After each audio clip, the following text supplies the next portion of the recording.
On his way home, Lin-Shin gets stopped by a pretty promoter in a tight fitness suit pushing Calm's son martial arts school. She piles on the sales pitch, bragging that the school is officially authorized, topped her in Dragonside City, and even has long-breath instructors teaching students personally. Lin-Shin politely says he will think about it, but the promoter hears the brush off immediately and desperately drops the price to 7,999 spirit coins. He still walks away untouched, leaving the disappointed girl behind as he disappears into the crowd. A few minutes later, Lin-Shin reaches a bus stop, boards the number 32 bus with the crowd, pays 1 spirit coin, and settles into a corner window seat. As the bus pulls away, Lin-Shin stares out at the city and lets out a long breath, still not used to the fact that he woke up in another world a week ago. At first the world looked almost normal, with high-rises, cars, and modern clothes, but Lin-Shin slowly realized the similarity was only on the surface. This world has no countries at all, only cities ruled by sects, and Dragonside City itself stands under the joint control of the Raging Waves, Azure Frost, and 9 Sun sects. What keeps those sects in power is simple and brutal, martial strength far beyond ordinary people. There are barely any guns or modern weapons here, but martial arts and immortal techniques that should be fantasy are common knowledge. In Dragonside City, every teenager can start cultivating at 15, and the dream is always the same: pass the annual exam and enter a sect academy. Strength decides status here, so becoming a cultivator means escaping ordinary life and stepping into privilege. Lin-Shin thinks about the body he inherited, an 18-year-old Willow Academy student now facing the final exam. That student practiced the standard origin breathing technique and the 9 Sun sect's blazing sun palm, but his talent was painfully average. After more than 2 years of effort, he had only reached Chi Transformation Level 3 and sat in the middle to lower ranks of Willow Academy. Without a miracle, that level of strength would not even earn him the right to take the exam, let alone enter one of the big academies. By the time the bus reaches his stop, Lin-Shin has already made up his mind to stop complaining and figure out how to survive in this new world. At least his transmigration left no family behind, and after several careful days of probing, he has blended in with his teachers and classmates without raising suspicion. He cuts through a remote alley and arrives at the rundown apartment building he now calls home. The place is so worn out that even the rusted stairs shriek underfoot like they might collapse. On the third-floor corridor, Lin-Shin runs into his next-door neighbor Lu De, a bald middle-aged real estate agent heading out for overtime work. Lu De casually greets him for getting back so early, and Lin-Shin answers with the same polite distance they always keep between them. After a few pleasantries, Lin-Shin heads for his room, while Lu De watches him go with a complicated look. Lu De remembers Lin-Shin as the hardest-working student he has ever seen, and it only makes the boy's lack of talent feel more unfair. He sighs that almost everyone chasing the 3 major academies ends up ordinary in the end, just like him, stuck working an office job for life. But Lu De does not know the real turning point has already arrived, because everything changed the moment this new Lin-Shin appeared. Lin-Shin steps into his dark apartment, where the curtains are drawn and the dim living room finally gives him privacy. Standing in the middle of the room, Lin-Shin does nothing at all, and 2 shadows suddenly peel away from his body. In seconds, the shadows finish solidifying into 2 perfect duplicates of Lin-Shin, leaving 3 identical bodies facing each other in the dim room. Lin-Shin is not surprised, because soon after arriving in this world he discovered 2 tiny figures in his mind that looked exactly like him and cultivated on their own day and night. Even better, every bit of progress those clones make feeds straight back into his real body, giving him a cultivation speed he could never reach alone. Now that 5 days have passed, Lin-Shin finally decides to check exactly how much his cheat has done for him. With a thought, a gray status panel appears and shows his basics: above average talent, Chi Transformation Level 3 at 92%, and progress in the origin breathing technique and blazing sun palm. When he focuses on the clone section, the panel shifts to show each duplicate's separate gains, and both of them have advanced faster than he has. The numbers make him grin, because in just 5 days the clones pushed the origin breathing technique up by more than 10% and the blazing sun palm by about 5%. His own training only nudged the origin breathing technique from 75% to 78%, which makes the clone's non-stop efficiency look even more absurd. Clone 2 improved faster for a simple reason: it rolled above average, a talent that boosts cultivation speed by 20%. Clone 1's talent is stranger but useful, offering big boosts to resistance, stamina recovery, and wound recovery through indomitable perseverance. Lin-Shin also learns he can borrow 1 clone talent for himself at any time, and right now he has already picked above average to speed up his own cultivation. That immediately sends his mind racing toward the future, because if above average exists, even stronger talents should exist too. At the bottom of the interface, he finds the next promise of growth. Clone 3 is already condensing at 40%. With progress rising 8% a day, Lin-Shin realizes a 3rd clone should arrive in 8 more days, and he quietly hopes that one comes with an even better talent. Satisfied with the numbers, Lin-Shin turns his attention back to the 2 waiting clones and decides to cash in their training. At a single thought, both clones turn into white streaks and shoot back into his body. The moment they merge, a flood of cultivation memories and understanding crashes into Lin-Shin's mind. At the same time, his whole body trembles as sharp cracking sounds burst from his flesh and bones, like he is being reforged from the inside out. Several seconds later the noise fades, and Linshin opens his eyes looking noticeably sharper and more alive than before. When he checks the panel again, the result finally lands. Linshin has broken through to Chi Transformation Level 4. For the first time in more than half a year, he finally pushes past the wall that trapped the previous owner of this body at Level 3. The result leaves him almost stunned, because just these 2 clones are already worth more than 10 times his old cultivation efficiency. That breakthrough also sharpens his view of the road ahead, from Chi Transformation to Long Breath, Bright Aperture, and eventually the realm of Cultivator Masters. Long Breath experts can crush crowds with overwhelming force, Bright Aperture figures can begin using talismans and spells, and true masters rule cities like Dragonside from above. He suspects Cultivator Masters are basically immortal cultivators by another name, but he forcibly shelves the question because that dream is still too far away. Right now, only one thing matters to him: getting strong enough fast enough to qualify for the examination. Before the clones appeared, his future looked like a dull office life after graduation, but now he can finally see a path upward. Now that he has seen that chance, Linshin has no intention of settling for ordinary anymore. Joining one of the academies under the 3 great sects becomes his first real step toward climbing to the top of this world. The problem is that cultivation depends on wealth, techniques, companionship, and location, and Linshin is painfully lacking in every one of them. He came from a welfare institute and survives on official subsidies, so even buying enough meat to support cultivation has been a struggle. Without enough nourishment, training his body costs twice the effort for half the result, which helps explain why the old Linshin stayed stuck for so long. That is why the academy matters so much, because only a higher cultivation institute can give him the stronger methods, resources, and guidance his path has been missing. So by the end of the night, Linshin narrows everything down to one urgent mission: win the qualification to take the exam. Back in his apartment, Linshin stares at his status and realizes he is still only at Chi Transformation Level 4, far short of the Level 5 or 6 he wants before the exam. Seeing that his breathing technique is only 4% from a breakthrough, Linshin quickly figures his 2 clones can push it to greater mastery in a single day. That hope steadies him, and he heads straight to the kitchen to turn yesterday's beef into fuel for cultivation.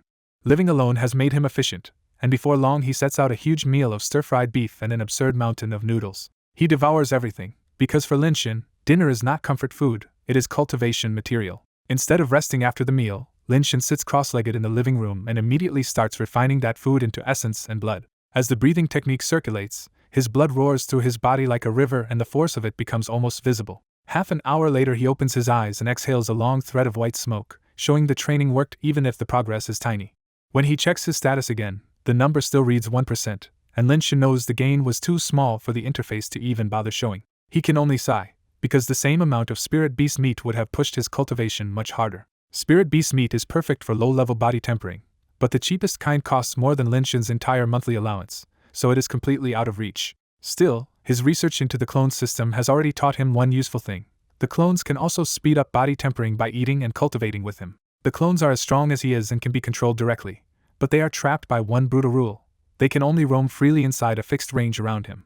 Inside 30 meters, the clones cost him nothing to maintain, so Linshin names that safe zone the zero consumption distance. Past that limit, the price hits hard, and Linshin learned the worst case the painful way: one clone at 150 meters drains him dry in about half a minute. And with 2 clones active, that miserable endurance gets cut in half again. That discovery crushed his original fantasy of hiding at home and commanding endless clones from far away. A 30-meter radius is so short that his clones cannot even leave the apartment block properly, and Linshin can only mutter that he needs to make that distance bigger.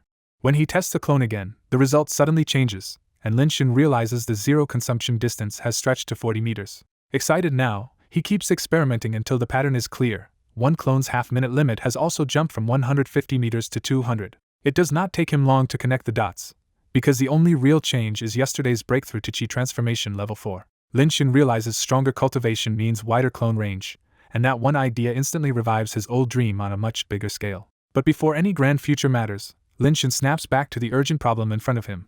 He needs spirit beast meat, which means he needs money.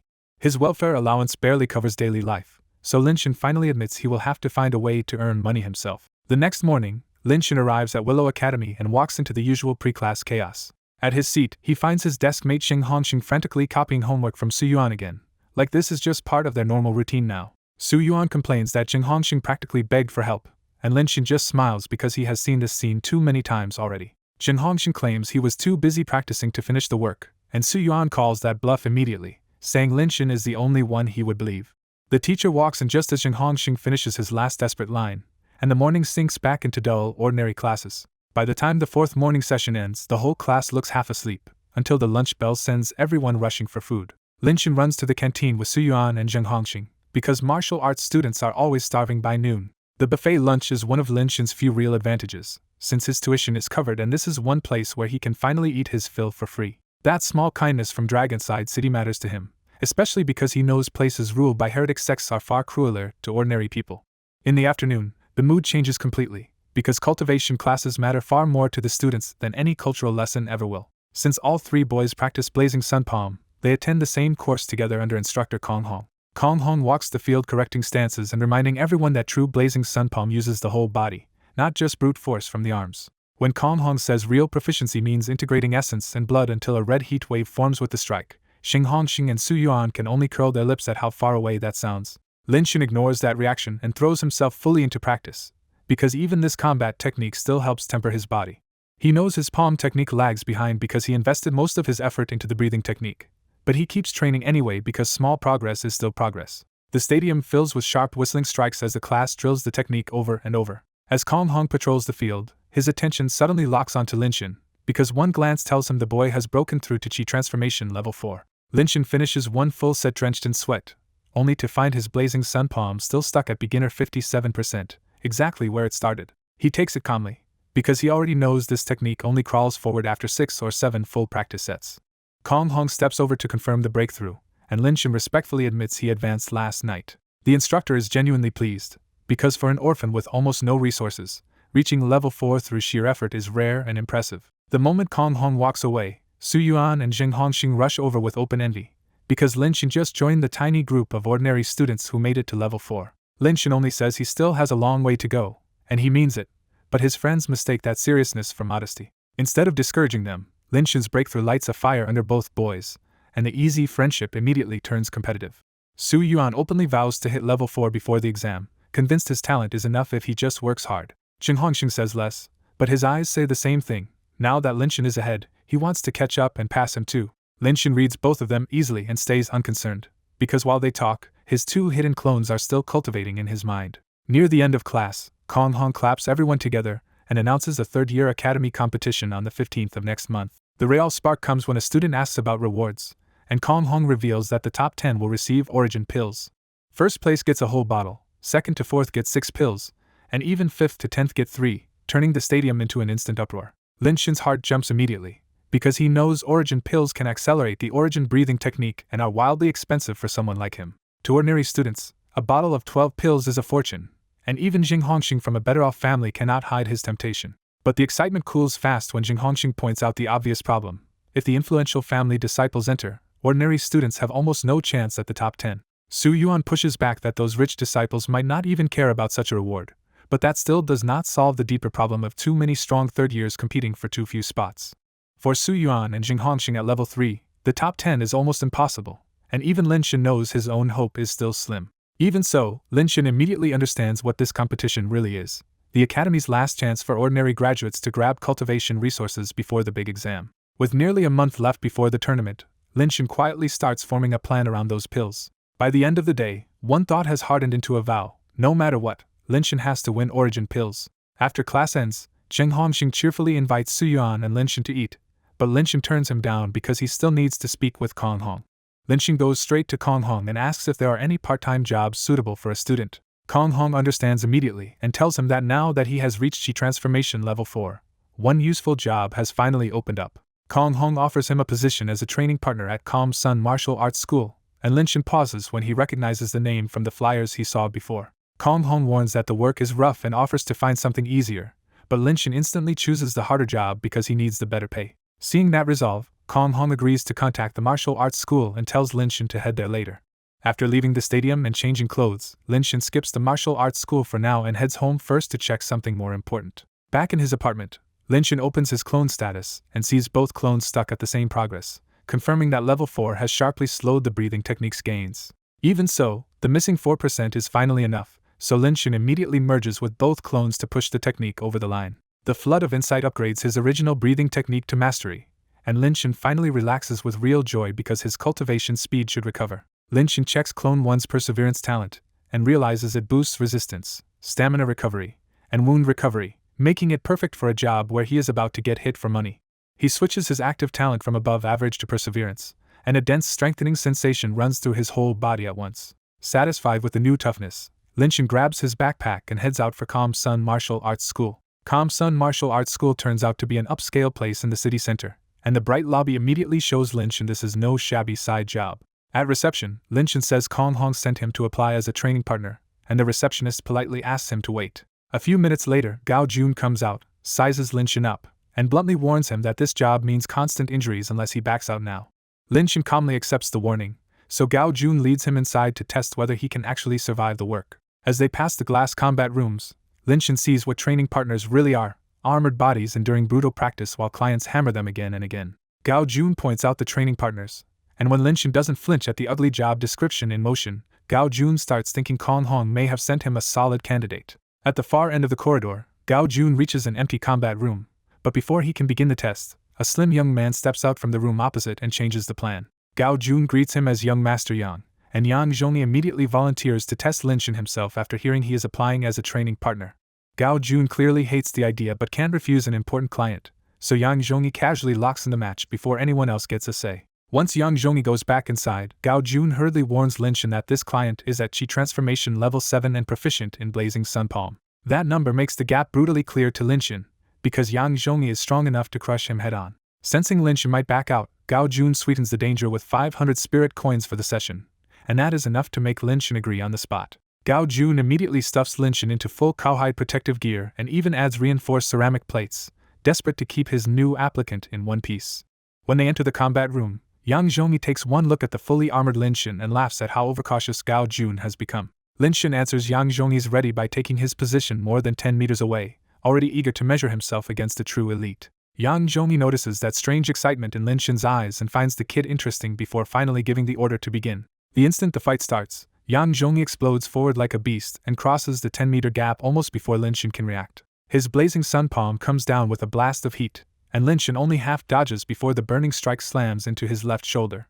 The ceramic plate on Lin-Shin's shoulder shatters from the blow, but instead of flying off or collapsing, he only staggers back a few steps. Lin-Shin grimaces, resets his defense almost immediately, and surprises Yang Zhongyi, who expected a level 4 training partner to be flattened by that hit. Now genuinely interested, Yang Zhongyi grins and starts attacking in earnest, eager to see just how much punishment Lin-Shin can absorb. A storm of blows fills the room, and Lin-Shin can do little but block and dodge under the pressure. Even so, Lin-Shin refuses to go down and stands there like a wall, absorbing one heavy strike after another with only sways and short steps back.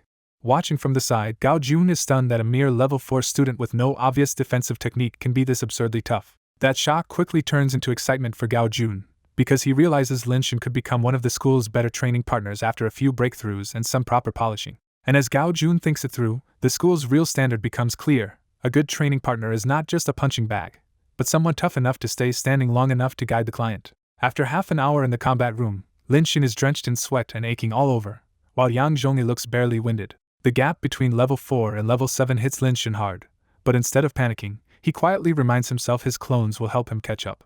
When Lin-Shin stretches and catches his breath, the soreness fades fast, and he realizes perseverance is already repairing the damage. Yang Zhongyi gives him an impressed thumbs up and bluntly says even the school's silver-tier coaches cannot tank hits like this. He immediately turns to Gao Jun and asks to keep Lin-Shin as his regular training partner at silver-tier pay. Gao Jun lights up at the offer, because he already wants to recruit Lin-Shin and has no reason to say no now. A staff member brings over a contract, and Gao Jun explains that Lin-Shin is skipping bronze tier and starting at 1,000 spirit coins an hour.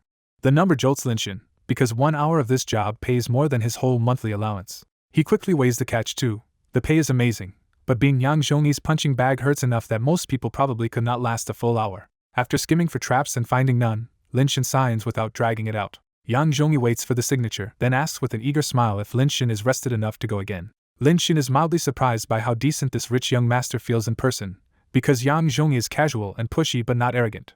Lin-Shin tests his body, finds most of the soreness already gone, and agrees to another round. That recovery speed even surprises Yang Zhongyi for a second, and the two dive back into training with fresh excitement. That night back at his apartment, Lin-Shin drops onto the sofa and admits perseverance is the only reason he survived an hour against a level 7 opponent. His mood brightens when he looks at the bag beside him, because today's cash pay has already turned into half a kilo of spirit beast pork. It is the cheapest mass-bred spirit beast meat in the city, but to Linshin, finally holding real spirit beast pork still feels like a big step forward. He heads straight to the kitchen and cooks 3 bowls of lean meat noodles. Then he summons both clones, and the 3 Linshins crowd around the table to eat like they have been starving. The meat tastes worse than normal pork, but the moment it goes down, a warm surge floods through all 3 bodies. That strange heat confirms why spirit beast meat is so prized, and Linshin keeps eating with real satisfaction. As soon as the bowls are empty, all 3 sit cross-legged to cultivate and squeeze every bit of energy out of the meal.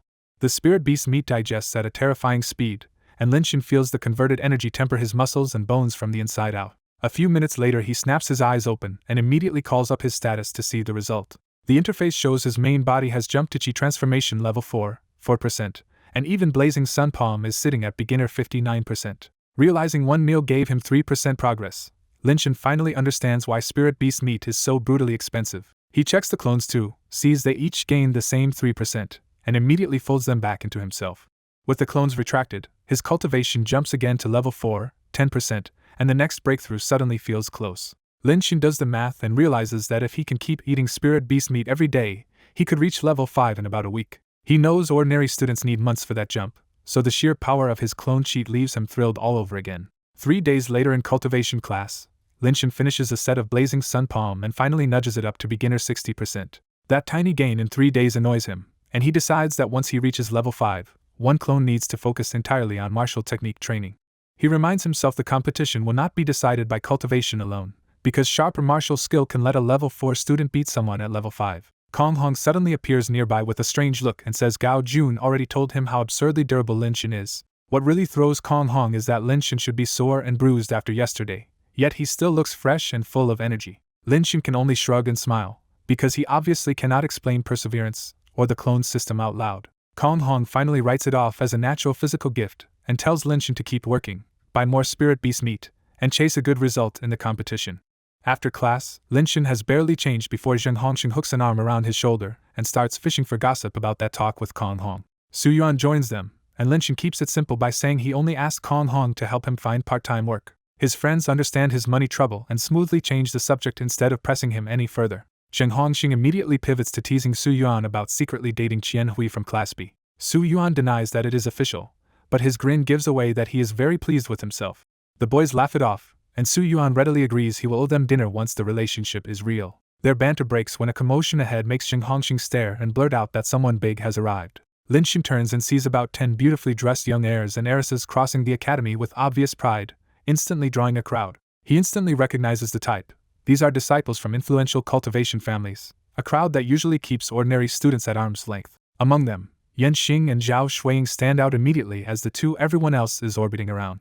Yan Xing looks tall, sharp, and untouchable, carrying himself like nobody here is worth his attention. Zhao Shuiying is quieter but just as impossible to ignore, and male students nearby cannot stop staring at her as she walks. Seeing that crowd reminds Linshin of Yang Zhongyi, so he quietly asks his friends who Yang actually is. Zheng Hongxing nearly chokes when Linshin and Su Yuan both admit they do not even know that famous name. So Zheng Hongxing finally explains the city's cultivation hierarchy, from the 3 great surnames down to the 10 preeminent clans, altogether known as the 18 influential families.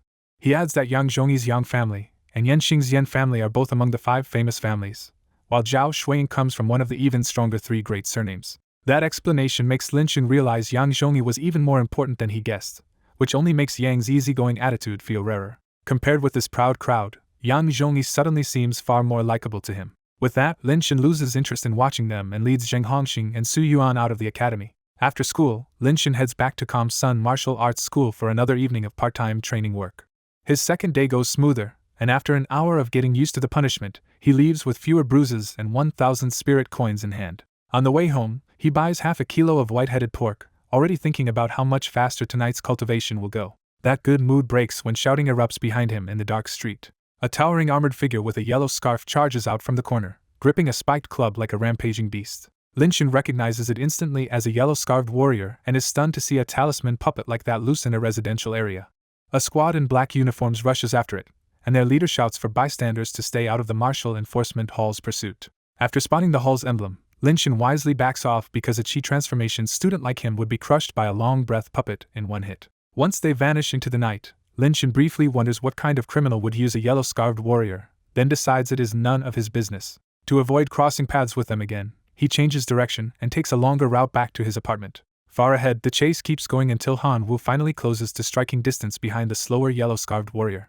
Han Wu lunges and unleashes a blue wave-like saber slash that tears through the air toward the puppet's back. The puppet whirls around and smashes the saber energy apart with its spiked club, but the impact knocks it off balance. That opening is enough for the martial enforcement hall to surround it, and Han Wu orders everyone to kill the mindless puppet instead of wasting time talking. Even though it fights fiercely, the yellow-scarved warrior cannot withstand a group assault, and is cut down piece by piece. Han Wu finally beheads the puppet, and it bursts into smoke, leaving only a broken talisman drifting down. But when the smoke clears, Han Wu realizes the stolen item is gone. His men are baffled too, because they saw this puppet kill someone and snatch the treasure during the escape. They suspect the real culprit, Tiandian, may have slipped away with it again, and the name alone says this is the same slippery murderer who keeps escaping their traps. Han Wu thinks through the pattern. Tiandian is only at the 8th level of Qi transformation, but stolen talismans and treasures keep saving him whenever he should have been caught. After more than 3 months of failed captures and countless reprimands, losing both Tiandian and the item gives Han Wu a fresh headache.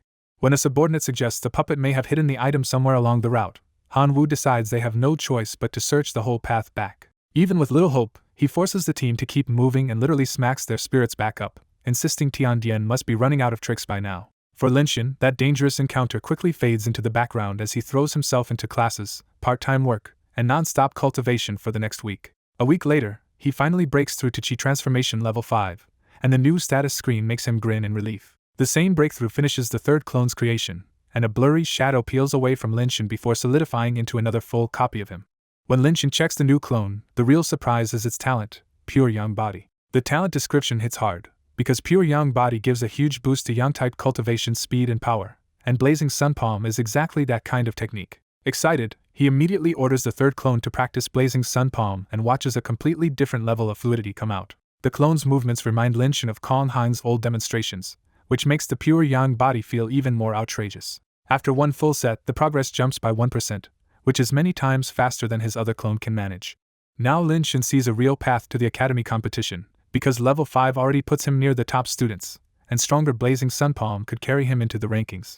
He notices the third clone is barely panting after the palm routine, which proves Pure Yang Body really is built for this technique. So he quickly reorganizes his training. Clone 3 will grind Blazing Sun Palm, clones 1 and 2 will keep working on the original breathing technique, and he can switch talents himself depending on the task. He even starts thinking ahead to a fourth clone, and the empty progress bar only makes him more certain his growth is about to snowball. Back in the academy gymnasium, students practice Blazing Sun Palm as usual until Kong Hong passes Linchen and suddenly realizes something is off.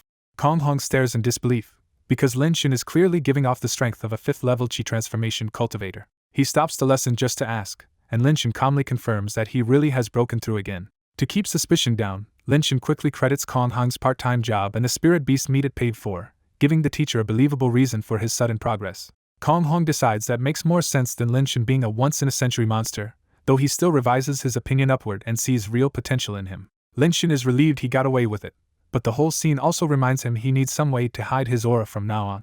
The surrounding students erupt at the news, because Linchen went from level 4 to level 5 in only 8 days. The class starts treating him like a top student on the rise, and among the stunned faces, Zheng Hongxing and Su Yuan are hit the hardest by how fast he has changed. After class, Linchen has to work hard just to escape the swarm of curious classmates, and the attention already leaves him sweating. He quietly misses the days when he was easy to ignore and only talked comfortably with Zheng Hongxing and Su Yuan. Zheng Hongxing and Su Yuan stop him next, staring at his sudden progress like they can barely believe it. Linchen repeats the same excuse he gave everyone else, and his two friends finally let the mystery drop. Seeing an opening, Linchen flips the conversation to Su Yuan's love life and asks if the date finally became a real girlfriend. Su Yuan shyly admits it worked, and Zheng Hongxing immediately demands an introduction. Su Yuan promises karaoke on his treat soon, and the three friends end the awkward day on a much better note. Back at the apartment, Linchen checks Clone 3 and is thrilled to see the Pure Yang Body pushing Blazing Sun Palm ahead by a huge chunk in a single day. Seeing the numbers, Linchen quickly realizes Blazing Sun Palm should reach proficient by tomorrow if this pace holds. The excitement fades when he turns to a harder problem. He still needs a technique that can hide his aura. After thinking it through, he concludes the true martial pavilion is his only legal option for that kind of rare method. But those advanced techniques cost far more than he can pay, so for now he can only shelve the idea. He checks the bottom of the interface next, and sees Clone 4 already condensing at 5% progress. 19 more days until another clone is enough to fire Linchen up all over again. He also confirms that breaking into the 5th level expanded his clones' zero consumption range, making them much easier to deploy around the apartment building. At Calm Sun Martial Arts School, Yang Zhongyi slams Lin Shen's armored shoulder hard enough to shatter the ceramic plate. Even so, Lin Shen only sways for a moment and snaps right back into a guarded stance, which makes Yang Zhongyi stop in surprise. When Yang Zhongyi asks, Lin Shen openly admits he broke through to Qi Transformation level 5 yesterday. Yang Zhongyi likes that answer for a very practical reason. Now he can make Lin Shen endure 2 full hours as a training partner. Lin Shen agrees immediately, because more pain is fine if it means more money. The brutal practice continues, but Lin Shen can take it because perseverance helps him recover through the punishment. From the corridor outside, Gao Jun watches Lin Shen withstand the assault and quietly praises both the boy and Kong Hong's teaching. 2 hours later, Yang Zhongyi casually warns Lin Shen that cultivator criminals have been appearing in the eastern districts. Yang Zhongyi's warning instantly reminds Lin Shen of the yellow-scarved warrior, and his heart jolts even though he keeps his face mostly steady. He thanks Yang Zhongyi and lets the matter pass, while Yang heads off still sounding relaxed. By now Lin Shen has Yang Zhongyi mostly figured out, friendly, capable, easy to like, and always flirting with the receptionists. The only part Lin Shen does not understand is why someone from an influential family keeps coming here instead of training at home, but he decides not to pry. On the way home, he stops at the Spirit Beast meat shop and doubles his usual white-headed pork purchase now that his training partner pay has risen. The extra food lifts his mood, because every coin he earns can go straight back into cultivation. Then his mood turns sharp when he suddenly feels a malicious gaze following him. He scans the area but finds nothing, and the hostile feeling fades before he can confirm it was real. By the time he reaches his apartment, he can only laugh at himself and go inside. 2 days later, Lin Shen merges with all 3 clones in the living room, and the flood of insight pushes Blazing Sun Palm up to proficient. When he opens his eyes, the result is exactly what he wanted.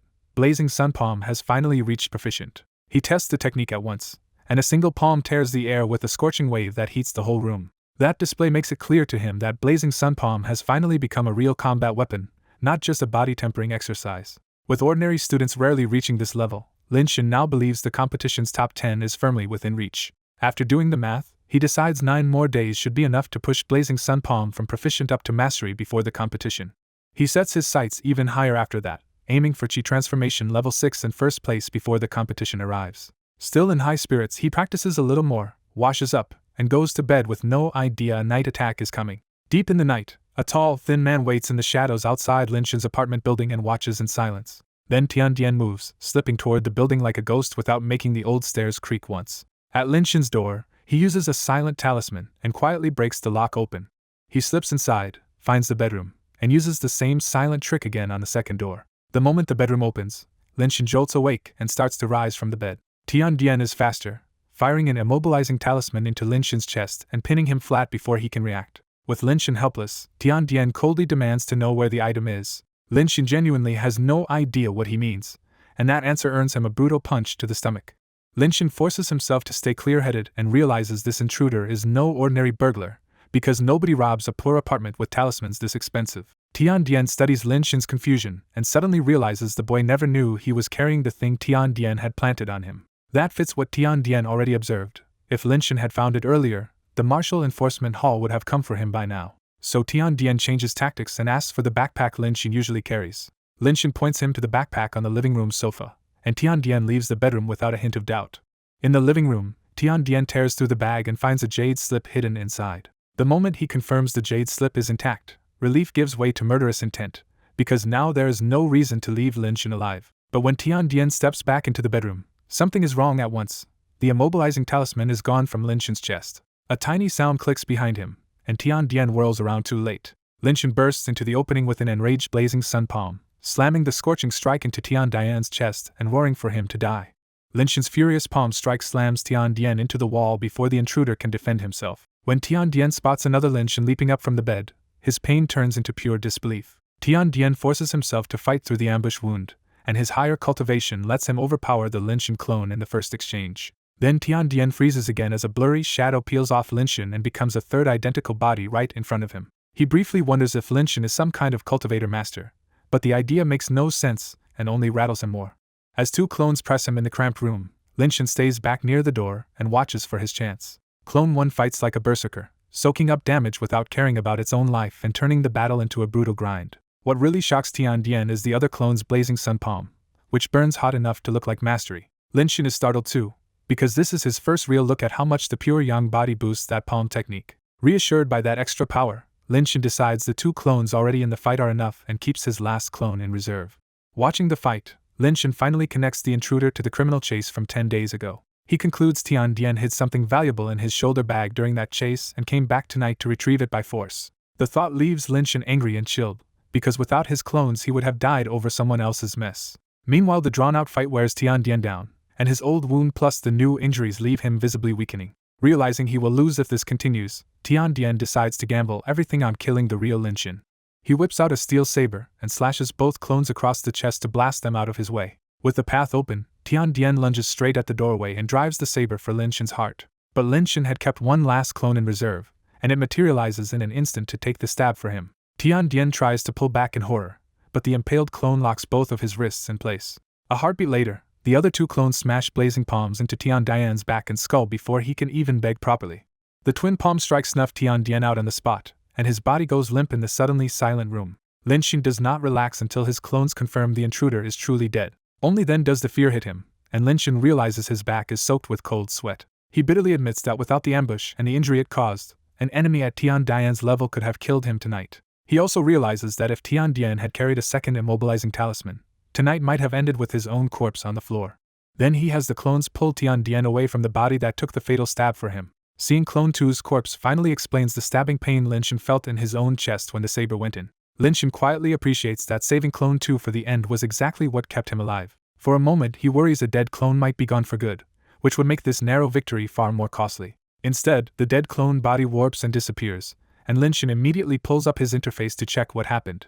The interface shows Clone 2 in a death state with a 24-hour resurrection timer, and that answer alone is enough to ease his mind. With the clone problem solved, a new one hits him. He cannot safely hand Tian Dian's corpse to the Martial Enforcement Hall without exposing his secret. So before deciding anything else, Linshin chooses to search Tian Dian and find out what was worth breaking in and killing over. To his surprise, Tian Dian is carrying almost nothing on his body except one small, finely made piece of jade. A closer look turns that confusion into delight when Linshin recognizes it as a storage jade plate. He knows storage jade plates are precious low-level storage treasures worth around 500,000 spirit coins, so finding one here is a huge windfall. Since these jade plates are not locked like true magic tools, Linshin opens it on the spot. A whole pile of loot crashes out onto the floor, including spirit coins, pill bottles, books, weapons, clothes, and daily supplies. The first count leaves him stunned, because the cash alone adds up to more than 330,000 spirit coins. For a second he can only think one thing: he is suddenly rich. He quickly reins himself in and starts checking the pill bottles one by one instead of celebrating too early. The biggest surprise is 4 bottles of essence tempering pills, a valuable cultivation aid that can speed up his progress. He also finds spring-on healing pills and face-changing pills, which explain how Tian Dian likely stayed ahead of the law. The last bottle is worse. It contains melting liquid, and Linshin immediately realizes it could solve his corpse problem. After setting aside the junk, Linshin narrows the truly important finds down to 1 jade plate and 4 books. The narrow jade plate catches his attention immediately, because it looks exactly like the kind of item someone could hide in his backpack without him noticing. He suspects this is the real target Tian Dian planted on him that night, but there is no way for him to read it yet. Since guessing will not help, he stores the mystery jade plate away for the day he reaches bright aperture stage. He schemes 1 book and realizes it is probably a notebook, so he sets it aside for later reading. Then the last 3 books hit him with another windfall. They are all secret technique manuals.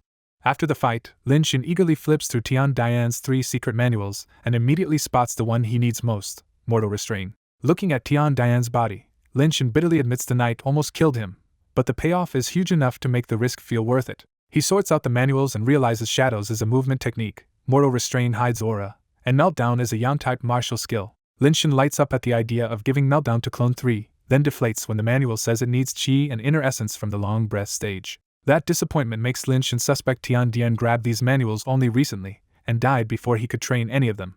Since Meltdown is out of reach for now, Linshin decides to rush Mortal Restrain and Shadows to beginner as fast as possible. Before anything else, he packs the loot away, opens the window, and slips out with Tian Dian's corpse when the street below looks empty. In a deserted wasteland, Linshin uses the melting liquid to erase Tian Dian's body and buries the remains under sand until no trace is left. Back in the apartment, the danger finally catches up with him, and Linshin drops the idea of starting a technique tonight because he is mentally spent. The next day, Linshin calls Su Yuan for leave and keeps his voice casual, while the apartment still carries faint signs of last night's trouble.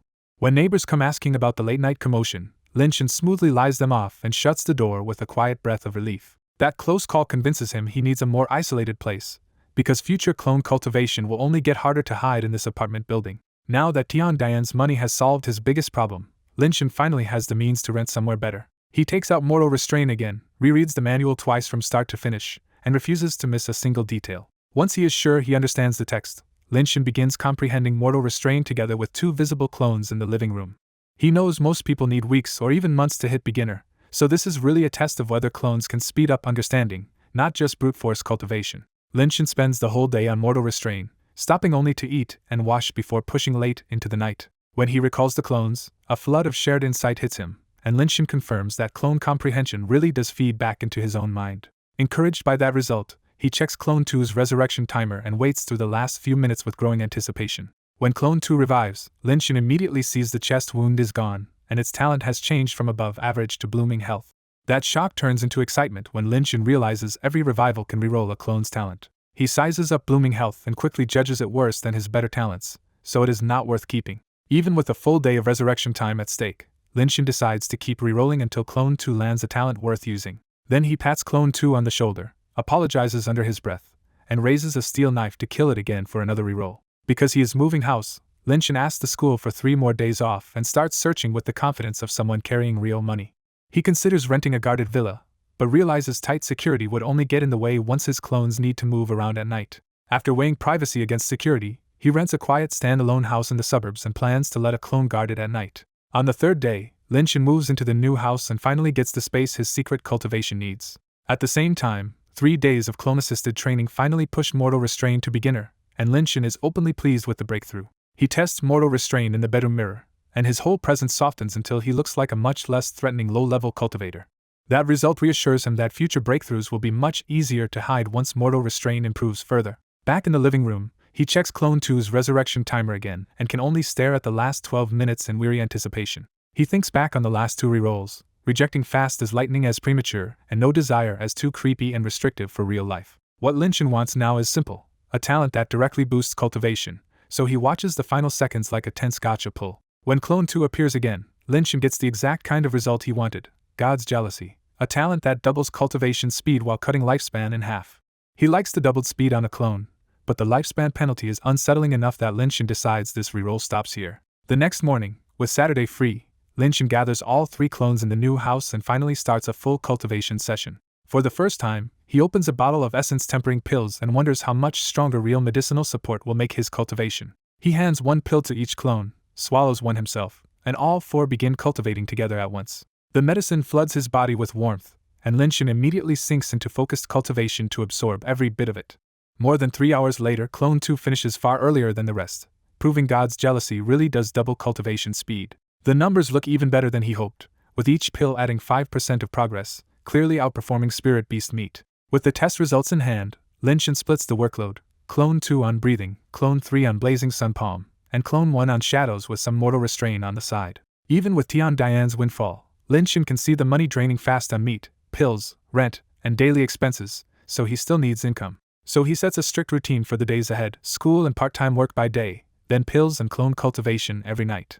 In the martial arts school training room, Yang Zhongyi hammered Linshin with a storm of blazing palm strikes, but Linshin kept his footing and used the ceramic armor smartly whenever he could not dodge cleanly. After another hard round, both of them finally broke apart, and Yang Zhongyi called for a rest with the easy confidence of someone who had just tested Linshin to the limit. As they cooled down with towels, Yang Zhongyi quietly marveled that Linshin had grown from barely lasting an hour to surviving 2 full hours under his serious attacks. When Yang Zhongyi casually asked why he had skipped school for days, Linshin simply said he had been busy moving and had only finished yesterday. After the break, Yang Zhongyi asked if they should continue, and Linshin surprised him by asking for permission to fight back this time.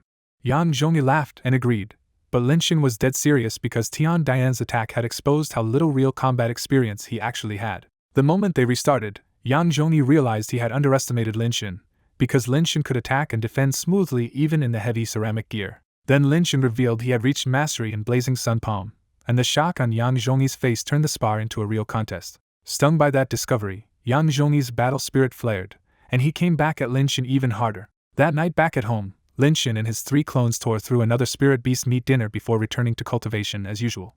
Once the clones split off to cultivate, Linshin sat on the sofa and opened Tian Dian's notebook, hoping the dead man's notes might still be useful. The notebook was messy but valuable, mixing cultivation insights with Tian Diane's daily records, and Linshin quickly found himself drawn to one subject in particular, the black market.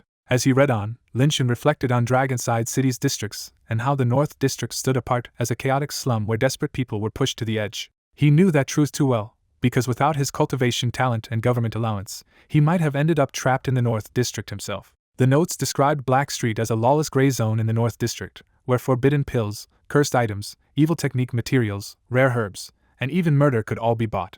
Tian Dian had clearly spent a long time there, and Linshin devoured page after page because this was a world he had never actually seen for himself. On the last page, one entry stopped him cold. Tian Dian had found something called condensing liquid in a Black Street pill shop. He learned that condensing liquid was just waste from refining the precious condensing pill, but even as a byproduct it still carried rich energy for chi transformation cultivators. The catch was brutal. The liquid was packed with pill poison, so anyone who used it would trade away lifespan for faster cultivation. Most cultivators avoided it for that reason, but Linshin suddenly realized the poison mattered far less if a clone was the one drinking it.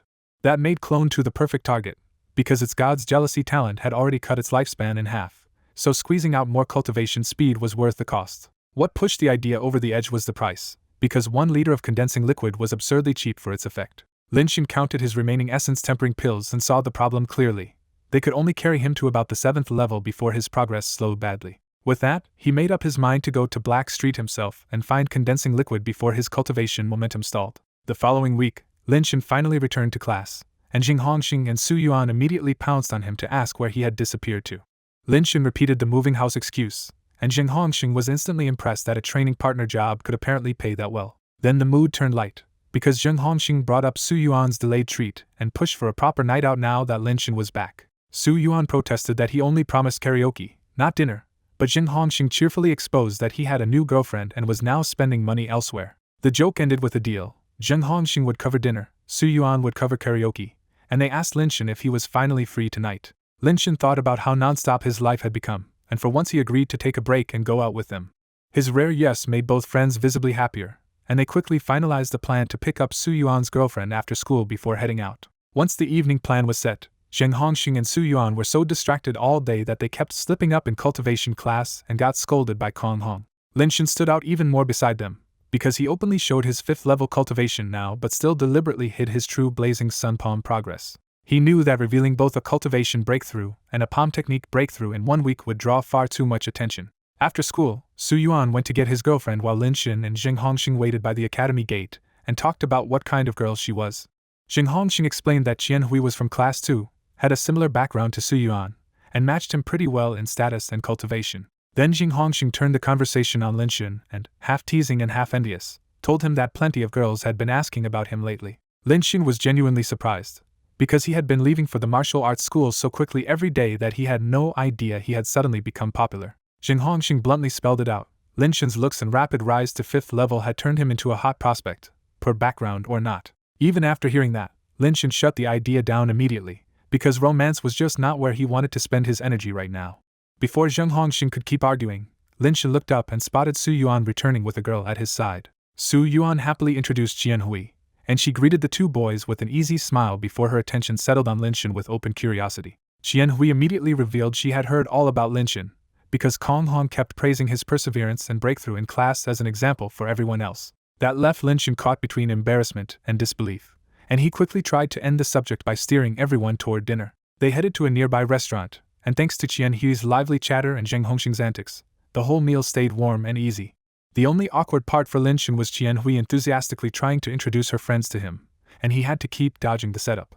After dinner, the group happily moved on to Blue Rose Karaoke, a student-heavy spot near the academy with bright, clean decor instead of a sleazy nightlife vibe. Su Yuan had already booked a private room, so once drinks and snacks arrived, they settled in and started singing without holding back. Linshin was not a great singer, but he still gave it a try twice, which only made the room even louder as the others laughed and cheered him on. Then the mood snapped in an instant when the private room door suddenly burst open and a tall, burly young man with a dark expression charged in with several others behind him.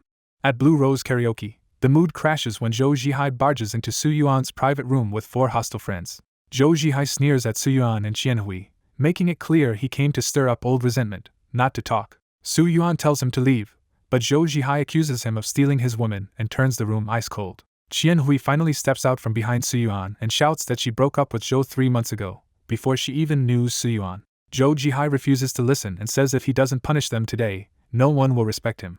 Xing Hongxing jumps in to calm things down, reminding Zhou Jihai they all attend Willow Academy, and this could still be a misunderstanding. But Zhou Jihai only sees a nobody in his way, and he shoves Xing Hongxing aside hard enough to send him crashing into the coffee table. He looks down on Xing Hongxing, then orders his 4 friends to teach Lin Xin and Xing Hongxing a lesson too. Su Yuan snaps and tells Zhou to come at him instead, but the threat has already spread to everyone in the room. Before Zhou Jihai can finish posturing, Lin Xin drops one attacker with a kick and folds another with a punch to the stomach.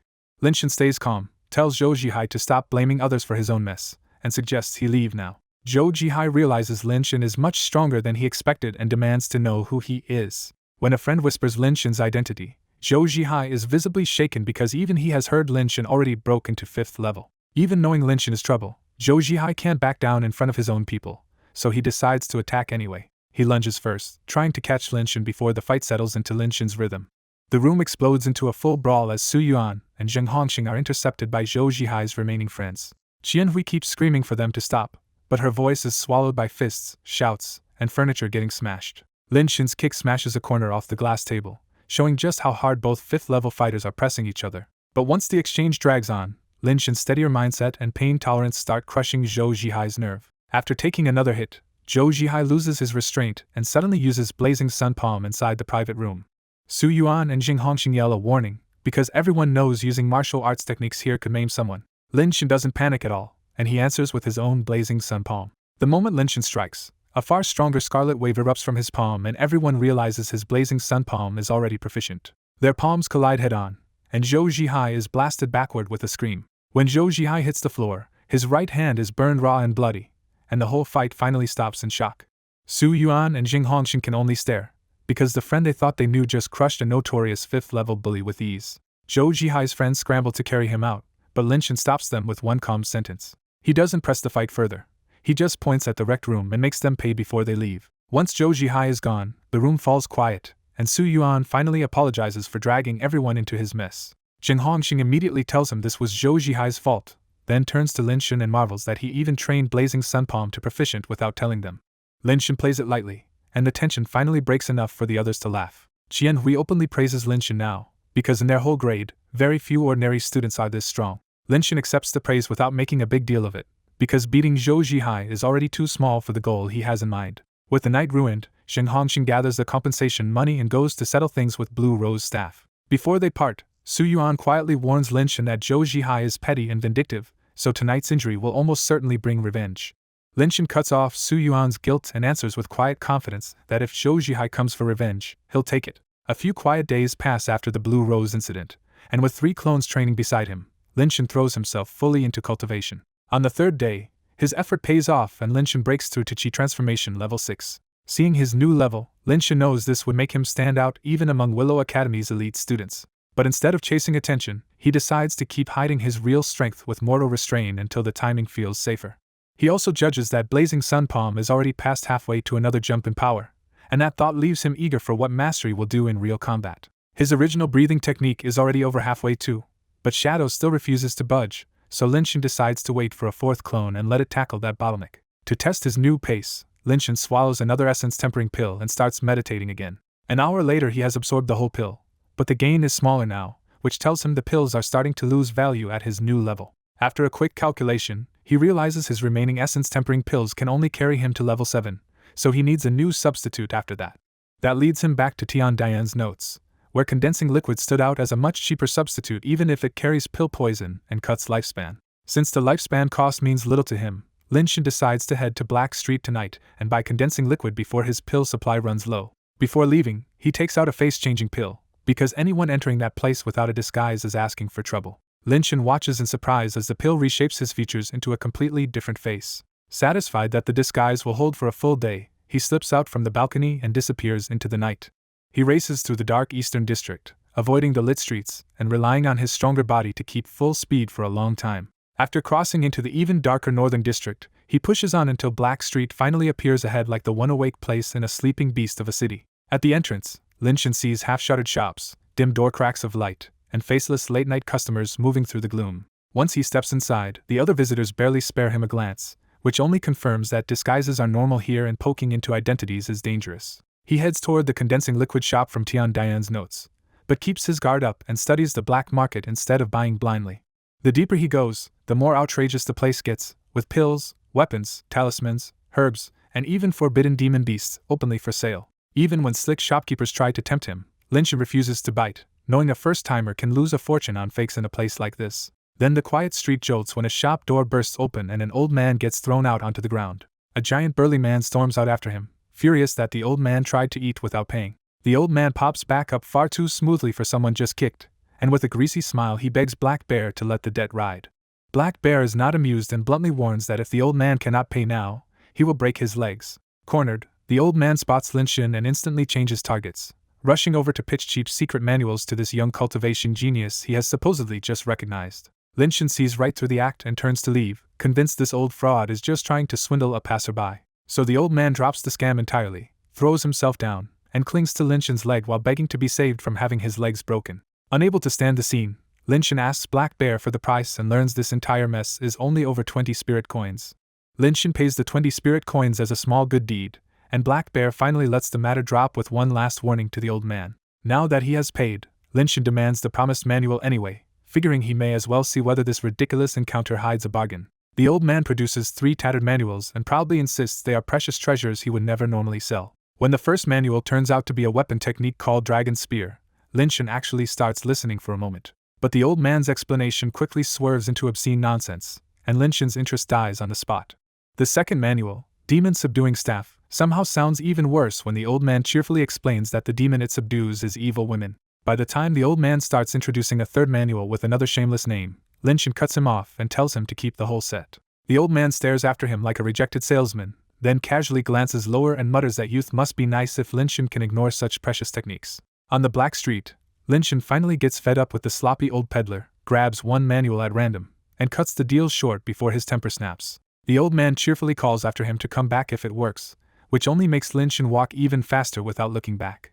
Once he is safely away, Lin Shin checks the manual and sees it is Dragon Spear. A quick skim confirms his suspicion. The book is full of ugly drawings and messy writing, not some hidden supreme art. Lin Shin shakes his head at his own bad luck and keeps the fake manual anyway as a 20 spirit coin reminder not to trust easy bargains again. About 10 minutes later, he reaches the shop named in Tian Diane's notebook, and from the outside it looks like nothing more than an ordinary little grocery store. Inside, the place is cramped, dim, and unsettling, with only a weak lamp lighting the room. Behind the counter, the chubby balding owner reluctantly looks up from his lurid magazine and coldly asks what Lin Shin wants.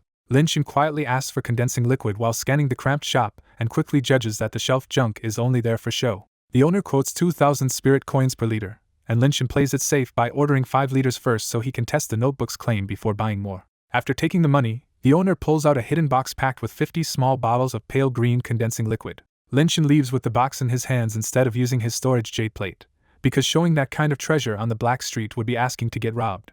He makes it out of the black street without trouble, and runs under the night sky for more than half an hour until he gets back to his apartment. Back home, Lin Shin looks at the condensing liquid and finally relaxes, knowing he now has enough resources to push toward level 8. He also fixes his eyes on the coming competition in 8 days, because first place would win him another bottle of Origin pills. Elsewhere in a bright luxury suite, Yanxing lounges on a sofa in silence while Zhou Zhihai sweats across from him, too nervous to speak first. When Yanxing finally speaks, he bluntly asks if the young man came here just to get help teaching Lin Shin a lesson. The sweating young man hurriedly frames it as a matter of family reputation, claiming Lin Shin disrespects the influential families in private. Yanxing cuts the excuse apart at once, reminding him he already lost to Lin Shin one-on-one, so any lost reputation is his own fault. Before Zhou Zhihai can beg further, Yanxing cuts him off and flatly refuses to get involved. A bodyguard immediately escorts the rejected young man out, leaving him humiliated and powerless. Once Zhou is gone, Yanxing openly sneers at his greed and makes it clear he never saw him as more than a hanger-on from a declining old family. But instead of dismissing the matter entirely, Yanxing calls for an investigation into Lin Shin's background. Left alone again, Yanxing leans back under the chandelier and finds the idea of a commoner genius genuinely interesting. Outside the hall, the rejected young man comes out with a dark face, and his waiting companions rush over to ask whether Yanxing agreed to help. His silent headshake crushes the group, and their panic makes it obvious none of them can handle Lin Shin on their own. Their words drag the young man right back to the slap he suffered, and even his healed right palm seems to ache again with humiliation. That simmering shame hardens into a vow. Even without Yanxing, the young man swears he would get revenge on Lin Shin for that slap. 3 days later, Lin Xin uses up the last of his essence tempering pills and finally breaks through to Chi transformation level 7. The leap leaves him exhilarated, because in less than a month he has climbed from level 4 to level 7 at a speed that should be impossible for an ordinary student. Looking at the 3 clones around him, Lin Xin knows exactly where that absurd progress came from and starts imagining how terrifying his growth will be once he has even more of them. Once the excitement settles, he takes out the box of condensing liquid, because that is the only cultivation resource he has left now. He tosses one vial to Clone 2 and uses that body as the first test subject. Clone 2 downs the condensing liquid in one gulp and is hit immediately by a brutal burning pain, like swallowing hot lava. The clone forces himself into meditation and takes more than half an hour to digest the medicine. When it is over, the clone looks pale and drained, which confirms Tian Dian's notes were right about the liquid damaging the body. Even so, one small bottle boosts cultivation by 2%, and that is good enough for Lin Xin to judge the trade worthwhile.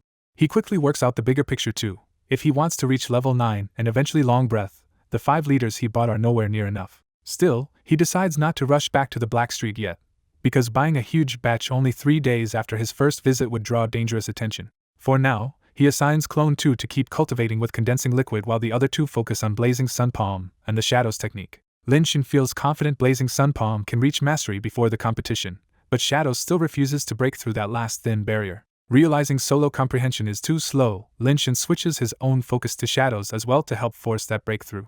Back at school before classes end, Su Yuan quietly asks whether Zhou Zhihai has been bothering Lin Xin again lately. When Lin Xin says no, Su Yuan and Zheng Hongxing are both surprised that someone as vindictive as Zhou Zhihai has stayed quiet for this long.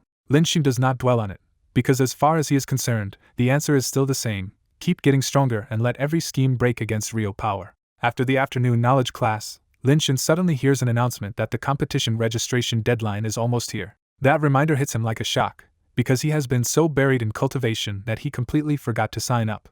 He immediately ditches any extra talk with his friends and runs straight for Kong Hong's office before the deadline can bite him. When Lin Xin reaches the office, 3 men in Martial Enforcement Hall uniforms are just coming out, and the emblem on their chests makes his heart jump. He quickly remembers where he saw them before. They were the Martial Hall men chasing the yellow-scarved warrior that night. Trying not to show anything, Lin Xin quietly brushes past them and slips into Kong Hong's office.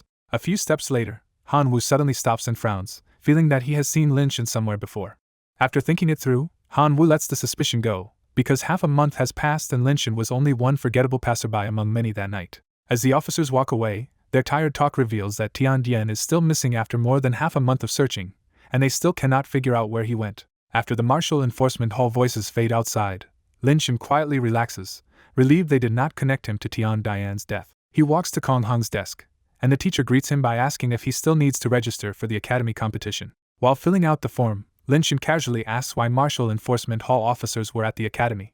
Kong Hong explains that a murder happened in the Northern District, and one of the dead was a Willow Academy student. Lin Xin presses for details, but Kong Hong says the case is confidential and even warns him to stay away from the Northern District for now. For 1/10 second, Lin Xin thinks Kong Hong knows about Black Street, but the teacher is only warning him not to visit the Welfare Institute until things calm down. Once Lin Xin nods, Kong Hong suddenly brings up the rumor spreading through school that Lin Xin reached proficient in Blazing Sun Palm. Lin Xin confirms it without fuss, saying he broke through a few days ago. Kong Hong is openly stunned, because a 5th-level Chi transformation student with proficient Blazing Sun Palm already ranks among Willow Academy's best ordinary students. He tells Lin Xin top 5 in the competition should be easy, and even top 3 is possible if he pushes hard. Lin Xin lets the praise pass, knowing Kong Hong has no idea Mortal Restraint is hiding his real 7th-level cultivation and near-mastered palm art. When Kong Hong asks about the sect entrance exam, Lin Xin confirms he will register, and the teacher immediately moves on to the hard truth about this year's quota. Kong Hong says Willow Academy only got 30 exam spots this year, and 23 are already effectively taken by students from powerful families. That leaves only 7 spots for ordinary students, but Lin Xin stays calm because he already knows family disciples usually dominate on strength and resources alone. Kong Hong reveals the first path to an exam slot. Any ordinary student at Chi Transformation level 6 or higher skips the academy assessment entirely. Kong Hong keeps going, saying the second path is taking one of the top 2 places in the competition. The last path is the most ordinary one: sign up, pass the academy assessment, and claim one of the leftover seats. Kong Hong assures Lin Xin he will definitely secure one of those 7 spots, and pushes him to fight for top 2 so he can also win an origin pill. Lin Xin thanks him calmly, and Kong Hong looks almost moved by this poor but hardworking student he now sees as a real academy hope. As Lin Xin leaves, Kong Hong drifts into a wildly optimistic daydream where Lin Xin rises, shocks the world, and carries his teacher to fame too. 4 more days pass, and in his private house Lin Shin finally pushes Blazing Sun Palm to mastery through relentless cultivation. Seeing his progress, Lin Shin smiles because even many family disciples his age have not mastered their core martial art yet. He measures himself against Yang Zhongyi and realizes that with mastery level Blazing Sun Palm, he is no longer at a disadvantage and may even win head-on. That realization hits harder because only a month ago he could barely survive Yang Zhongyi's attacks even at full effort. At level 7, Lin Shin confirms his clone control has improved too, with a wider zero-cost range and enough stamina to keep one active about 500 meters away for roughly a minute. Even so, Lin Shin keeps the clones hidden whenever possible because they are still his biggest secret. What excites him most now is that his 4th clone is almost ready, and after tomorrow's competition he should finally be able to condense it. He hopes the new clone brings another talent that boosts cultivation speed, since every extra clone makes his growth much faster. He also notes that the origin breathing technique is already past 80% and should reach perfection in just a few more days. Then Lin Shin looks over at Clone 2, who has been guzzling condensing liquid for days and made fast progress at the cost of turning visibly sick from pill poison. The poison is clearly building up in Clone 2, and Lin Shin can only wonder how much longer that body can last. Looking outside at the night, Lin Shin realizes the remaining condensing liquid will not last long, so he decides to head back to Black Street for more. He changes into darker clothes, swallows a face-changing pill, and prepares to slip out through the balcony instead of the front door. Under the dim sky, he runs through shadows and back alleys toward the northern district. On his second trip to Black Street, Lin Shin skips the sightseeing and goes straight to the condensing liquid shop. Inside the seedy shop, the same balding owner barely looks up from his dirty magazine before disguised Lin Shin asks for 30 liters in a hoarse voice. The owner says only 10 liters are left, and Lin Shin buys all 10 at once instead of wasting time bargaining. Transaction done, Lin Shin leaves carrying 2 boxes and plans to get off Black Street immediately. But as he passes another shop, the door bursts open and someone gets thrown out onto the street with a painful crash. Lin Shin freezes because the scene feels absurdly familiar, and the man sprawled on the ground turns out to be the old manual peddler from before. A thin, shifty-eyed thug stomps out after him cursing that the old man dared use their service without paying. When Lin Shin notices the pink glow, an indecent poster by the door, he instantly understands the old man tried to freeload at a brothel too. Lin Shin can only stare, because dining and dashing was bad enough, but trying that stunt on Black Street is the kind of mistake that gets people killed. Under the thin thug's signal, 2 burly enforcers step forward, clearly ready to beat a lesson into the old man. Panicking, the old man looks around wildly and suddenly spots Lin Shin like a lifeline. He blurts out that they have met again and begs Lin Shin to help him. That single line shocks Lin Shin, because he is using a face-changing pill and should look nothing like he did last time. Lin Shin's mind races to the dangerous possibility that only a true expert could see through the pill's disguise. But the old peddler still looks like a filthy, shameless vagrant, which makes that possibility even harder to believe. The thin thug notices the exchange, halts his men, and asks if Lin Shin and the old man know each other. Before Lin Shin can answer, the old man scrambles to his side and begs him again to save him just this once. Lin Shin plays dumb and insists the old man must have mistaken him for someone else. The old man drops his voice and calmly explains that a face-changing pill only alters the face, not the body or bones, and he recognized Lin Shin with a bone mapping technique. To prove it, he quietly reminds Lin Shin about the last time they met, when Lin Shin bought the Dragon's Spear manual from him for 20 spirit coins. When the sloppy old man reveals he can identify Lin Shin by bone structure, Lin Shin drops the act and coldly refuses to help him again. Old Wu panics and blurts out that he has important information about Lin Shin, hoping that will make him stay. Lin Shin refuses to bargain blind and forces Old Wu to speak first instead of dangling the secret as payment. Old Wu finally lowers his voice and tells him the real problem. Someone just put a price on Lin Shin's life. Old Wu explains that a 300,000 spirit coin bounty was posted that morning at Lurking Snake, the Black Street's assassin agency. He cannot name the client, but the warning is enough for Lin Shin to treat the threat as real. Lin Shin settles Old Wu's 500 spirit coin debt on the spot, and the men harassing him back off immediately. After learning the old man is called Old Wu, Lin Shin orders him to lead the way to Lurking Snake so he can verify the bounty himself. Old Wu leads him deep into the darkest part of Black Street, weaving through turns until they stop at a hidden iron door in a filthy back alley. A tattooed guard cracks the iron door open, recognizes Old Wu, and asks Lin Shin whether he is here to place a hit or take one. Lin Shin answers that he is taking a job, and the guard lets him and Old Wu inside. Inside, Lin Shin and Old Wu pass a cramped guard room and reach a dim bar-like mission hall where killers quietly drink and read jobs. Old Wu explains why the place feels so loose. An assassin agency cannot check backgrounds too closely, as long as people can pay. At the bar, the bartender tosses Lin Shin a mission brief and explains the paid detail fee and the 10% deposit to accept a hit. Lin Shin scans the list and sees just how ruthless Lurking Snake is, even taking contracts against a Martial Enforcement Hall member. Then Lin Shin freezes when he finds a 300,000 spirit coin mission on a Willow Academy student at Chi Transformation Level 5, which matches him exactly. He immediately pays to see the full file, determined to confirm that the target really is him. The paid document confirms it. The file contains Lin Shin's class, home, background, part-time job, strength estimate, and even a secretly taken full-body photo. He realizes the file is already outdated, because anyone coming for him would actually be facing a level 7 Lin Shin with mastered Blazing Sun Palm and 3 clones. Even so, Lin Shin refuses to leave the mission open, because if a long breath cultivator takes it, the bad file will not save him. So he takes the job on his own head and pays the 30,000 spirit coin deposit before anyone else can claim it. While the bartender counts the money, Lin Shin probes the rules and learns that bad client information only costs the client half the deposit as compensation. He also learns that payment requires the target's corpse, head, or a full photographic record of the kill, and if the client dies first, the mission is cancelled with compensation. Outside the alley again, Old Wu smugly asks if his warning was worth the 500 spirit coins after all. Lin Shin admits the news was worth it, but warns Old Wu that freeloading again may leave him with nothing left to trade for help. Old Wu awkwardly claims he is just short on money, and usually law-abiding, then drifts off into the night like the strange mystery he is. Once Old Wu is gone, Lin Shin quietly judges him as neither fool nor mastermind, just a very odd man who knows much more than he shows. Lin Shin's real reason for taking the mission is simple. Once one assassin claims it, no one else can touch the target until the deadline runs out. He briefly considers a risky trick, using a clone as a fake victim and a recorded kill to cash out the reward on his own bounty. But he rejects that plan, because the moment the client sees him alive, Lurking Snake would investigate, and his clone's secret could be exposed. That leaves the cleanest answer. If the client dies within 10 days, the assassination mission on Lin Shin disappears by itself. Thinking back over his recent life, Lin Shin can only name one likely enemy petty enough to do this: Zhou Zhihai. Once he accepts that Zhou Zhihai tried to buy his death over a grudge, Lin Shin makes a ruthless decision to answer in kind. Lin Shin arrived at the academy sports ground and immediately spotted Zheng Hongxing waving him over beside Su Yuan and Qian Hui. Jing proudly said they came early to grab a good viewing spot, and the packed field proved he was right. Even first and second year students had come to watch, turning the whole ground loud and restless before the matches even started. Off to one side, a cluster of teachers watched the crowd, and Kong Hong even smiled and nodded when he noticed Lin Shin. Before Lin Shin could think about that, Zheng leaned in with the real news. 31 third years had entered, and every single one was at least Chi Transformation level 4. Jing warned him that 5 competitors had already reached level 5, and 3 of them also used proficient Blazing Sun Palm, so the top ranks would not be easy.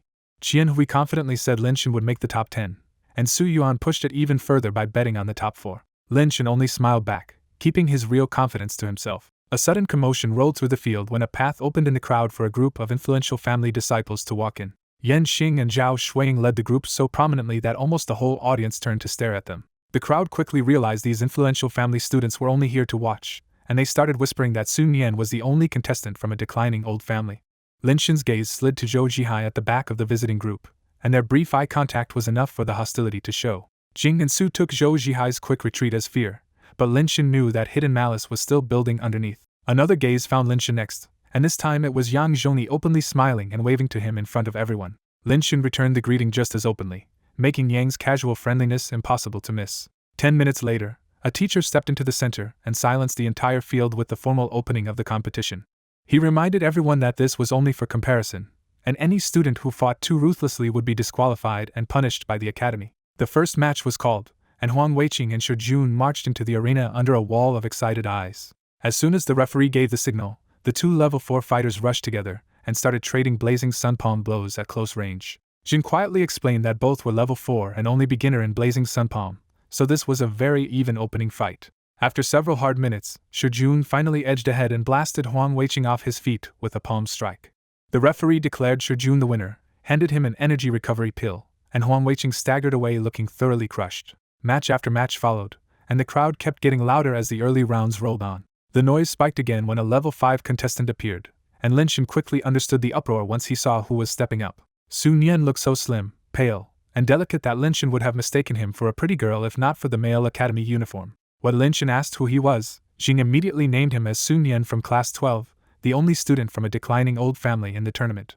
Jing added the real warning: Sun Yan had been level 5 for months, his Blazing Sun Palm was already at mastery, and he was the favorite for first place. Sun Yan's unlucky first-round opponent walked into the arena already looking bitter, fully aware he had drawn the worst possible match. The fight barely lasted half a minute before Sun Yan knocked him away with a simple punch, and won without even using Blazing Sun Palm. After taking his recovery pill in silence, Sun Yan left the ring as if that easy win meant nothing to him. As the bracket unfolded, Lin Shin noticed a pattern. the pairings carefully avoided putting two level 5 students against each other too early.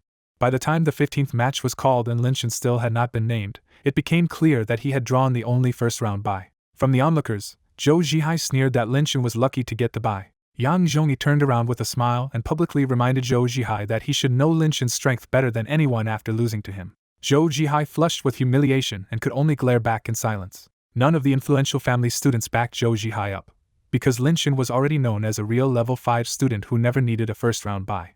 After a short break, the second round began with no byes left, and the field tightened fast. Lin Shin drew a level 4 opponent and advanced cleanly, never looking troubled. A little over an hour later, the top 8 were set, and all 5 level 5 students, including Lin Shin, were still standing. That also meant 8 of the 10 reward spots were already gone, leaving the last 2 to be fought over later by second-round losers. In the quarterfinals, both Lin Shin and Sun Yan drew level 4 opponents again and moved into the semifinals without much resistance. The last quarterfinal finally gave the audience what it wanted: 2 level 5 students crashing head-on in a fierce, evenly matched fight. Even after that winner was decided, the crowd was still hungry for more, buzzing that all 4 semifinalists were now level 5 elites. Jing and Su were thrilled because Lin Shin had already secured a top 4 finish and the 6 origin pills that came with it. Lin Shin stayed unusually composed, as if reaching the semifinals had only confirmed what he expected all along. Then Lin Shin glanced toward Zhou Zhihai and suddenly turned away, telling Su Yuan he needed the bathroom. He came back less than 2 minutes later, just in time for the referee to call the first semifinal, Sun Yan vs Wang Weichao. The whole field tensed up for the semifinal as Sun Yan and his opponent took their places in the arena. Wang Weichao treated Sun Yan like the biggest threat in the bracket and set himself to grab the initiative the instant the fight began. At the referee's signal, Wang Weichao lunged first like a hunting beast, betting everything on taking control early. What met him instead was Sun Yan's scarlet palm, already blazing with heat strong enough to make the air itself look on fire. The strike landed in one overwhelming burst and hurled Wang Weichao across the arena before he could even react. Wang Weichao hit the ground rolling in pain, his exposed skin reddened like he had been scalded. The referee sprinted over, fed him a pill, and only relaxed once the redness finally began to fade. Then the referee looked back at Sun Yan in shock and announced the truth everyone had missed: level 6 Chi transformation, and blazing sun palm at mastery. The sports ground fell silent for a beat, then exploded in disbelief as the audience realized Sun Yan had hidden another full breakthrough. After that one-strike semifinal, the mood changed completely, because as far as the crowd could see, Sun Yan had already taken first place and there was no suspense left. After Sun Yan reveals 6th level Chi transformation, Su Yuan and Jing Hongxing can only trade a helpless look and admit Lin Shin seems finished. Not far away, Zhou Zhihai openly savors Lin Shin's bad prospects and even enjoys seeing Yang Zhongyi go quiet beside him. Zhao Shuiying studies Sun Yan more seriously and quietly realizes the Su family has produced another real genius. Yan Xing dismisses the hype at once, saying 6th level Chi transformation is nothing special among the top family disciples gathered here. Zhao Shuiying does not argue, but she knows the problem is exactly that Sun Yan reached a level with far fewer resources than any of them. When Yan Xing suggests leaving because the winner seems obvious, Zhao Shuiying refuses and stays to observe Sun Yan's mastery level blazing sun palm for herself. Yan Xing stays with a gentle smile, but Zhao Shuiying only keeps her eyes on the arena and gives him nothing back. The next semifinal is called, and Lu Xiaoming steps up feeling lucky that he drew Lin Shin instead of Sun Yan. Remembering Wang Weichao's miserable defeat, Lu Xiaoming convinces himself this is his chance to fight for second place and secure an academy recommendation. Around the field, the students argue over whether Lin Shin or Lu Xiaoming will take the final academy entrance slot, even if first place already looks decided. Among the teachers, Sun Yan's former class teacher basks in the glory and boasts that he always knew his student would break through before the exam. Kong Hong is far less carefree, because now Lin Shin's whole tournament may come down to whether he can get past Lu Xiaoming at all. The referee drops his hand, and Lu Xiaoming explodes forward first, determined to seize the rhythm before Lin Shin can settle in. Lu Xiaoming charges all the way into striking range, and Lin Shin still has not moved enough to ease the crowd's growing confusion. Then Lin Shin finally answers with one palm, and scarlet heat erupts so violently that the air itself seems to boil. Lu Xiaoming is smashed backward in horror, screaming as the scorching blow throws him across the arena and leaves his whole body red and burning. As Lu Xiaoming curls up and writhes on the ground, the entire sports field falls dead silent because everyone has just watched Sun Yan's earlier one-hit win happen all over again. In one stunned wave, the crowd realizes what that means. Lin Shin is also at 6th level Chi transformation, and his blazing sun palm has also reached mastery. The referee jolts back into action, feeds Lu Xiaoming a healing pill, and formally names Lin Shin the winner. The silence breaks into a full uproar as students shout about Lin Shin's impossible breakthrough speed and mastery level palm art. Lin Shin's background makes the shock even bigger, because a Welfare Institute student should not be climbing this fast with almost no resources. Zhou Zhihai's smugness vanishes on the spot, replaced by a sick realization that Lin Shen's growth is far beyond normal. Yang Zhongyi is even more shaken, because he trained with Lin Shen almost every day and just watched that progress leap past common sense. Watching from the front, Zhao Shuiying can only call Lin Shen's talent shocking, while Yan Xing narrows his eyes and reaches for a calmer explanation. Yan Xing repeats the rumor that Lin Shen must have been hiding years of accumulated progress, and Zhao Shuiying reluctantly accepts that as the only explanation that fits. Kong Hong is still reeling when other teachers start congratulating him, and his confusion turns into open delight at having such a monster in his class. Across the teacher area, Sun Yan's former class teacher suddenly looks far less pleased, because Lin Shen has stolen the field's attention. Across the field, Sun Yan locks onto Lin Shen with clenched fists and rising fighting spirit, finally seeing a true equal in this tournament. Lin Shen himself stays calm through all the chaos, accepts the energy recovery pill from the referee, and steps down as if nothing unusual happened. The moment he comes down, Su Yuan and Zheng Hongxing bombard him with disbelief and complain that he hid such a huge breakthrough from them. Qian Hui cuts in with a smile and says the situation has flipped so hard that Lin Shen now truly has a shot at first place. That pushes Zheng Hongxing to ask the real question at last: can Lin Shen actually beat Sun Yan? Lin Shen only smiles and says they will see, keeping his edge hidden right up to the final. After the short break, the final begins with Lin Shen and Sun Yan walking to the center of the arena and facing each other from 20 meters apart. Sun Yan burns with high spirits, but Lin Shen's unusual calm makes him frown before he steels himself to fight at full strength anyway. The referee gives the order, and both of them launch at the same instant so fast most students only catch a blur. They collide in the middle with palm against palm, each impact thundering across the arena like heavy metal bodies smashing together. Their mastery-level blazing sun palms flood the arena in scarlet heat, forcing the nearest students to retreat from the unbearable temperature. To ordinary students it looks perfectly even and overwhelmingly fierce, the kind of battle they know they could not survive for even one exchange. But the stronger watchers can see the truth through the red fog. Little by little, Lin Shen is the one pressing Sun Yan back. In the final match, Lin Shen deliberately holds back, keeping his cultivation at the 6th level and using perseverance instead of his stronger pure yang advantage. Even with that restraint, Lin Shen steadily presses Sun Yan down, and the gap between them becomes impossible to miss. Sun Yan starts to fade first, drenched in sweat from his own blazing palm and the drawn-out fight, while Lin Shen still looks annoyingly fresh. As the rounds drag on, Sun Yan is shaken by the same-level matchup, making him feel completely outclassed. The crowd catches on too, and the mood shifts from suspense to open shock that Lin Shen is overpowering Sun Yan head-on. Even the noble family students go quiet, because aside from a few standouts, most of them know they would not have handled Lin Shen any better. Watching from the stands, Zhou Zhihai realizes he badly underestimated Lin Shen, and his expression turns ugly for a much darker reason. Lin Shen keeps ramping up the pressure until Sun Yan nearly takes a clean palm strike and finally admits defeat. Instead of sulking, Sun Yan openly acknowledges Lin Shen's strength and asks for another fight someday. The arena erupts once the result sinks in, and Lin Shen suddenly becomes the Academy's newest sensation. After the remaining rankings are settled, Lin Shen accepts the prize bottle of origin pills and quietly counts it as another step toward breaking through again before the exam. The dean reminds both finalists that the exam is only a month away, making today's victory feel like a preview of a much bigger test. Kong Hong comes over next, pleased that his class produced a real genius even if he can no longer shape Lin Shen much himself. Then Yang Zhongyi walks up laughing, openly impressed that Lin Shen hit a breakthrough so well and shocked the whole academy in one day. Lin Shen can tell that Yang Zhongyi's attitude has changed for real this time, because strength has finally forced genuine respect out of him. When Lin Shen notices Sun Yan standing beside Yang Zhongyi, he is surprised to learn the two already know each other very well. Their answer is immediate and messy, with Yang Zhongyi throwing an arm around Sun Yan and Sun Yan shoving him off in disgust. The banter gets even more shameless, and Lin Shen ends up laughing because the two are obviously close friends under all the insults. Yang Zhongyi invites Lin Shen to dinner to celebrate the championship, and Sun Yan clearly wants him to come too. Lin Shen agrees almost at once, partly because he already has questions he wants to ask Yang Zhongyi. After a quick word to Su Yuan and Zheng Hongxing, Lin Shen leaves with the other two, while nearby students miss their chance to approach the new champion. Left behind in the crowd, Zhou Zhihai glares after Lin Shen and coldly promises himself that Lin Shen will never live long enough to take the exam. Not long after leaving the academy alone, Zhou Zhihai is suddenly stopped on the road by an ordinary-looking man he does not recognize. Zhou Zhihai snaps at him to get lost, but the stranger calmly says the information he provided was badly wrong. That one line makes Zhou Zhihai freeze, because he immediately thinks the man came from Lurking Snake. Afraid of being overheard, Zhou Zhihai lowers his voice and hurriedly leads the man into a dark alley to talk in private. Once they are deep enough inside, Zhou Zhihai tries to explain the bad intel away and anxiously asks if anyone has already taken the mission on Lin Shen.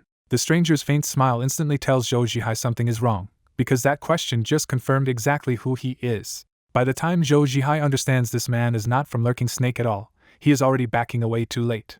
A blinding red palm suddenly lights up the alley, and Zhou Zhihai recognizes the horrifying truth too late.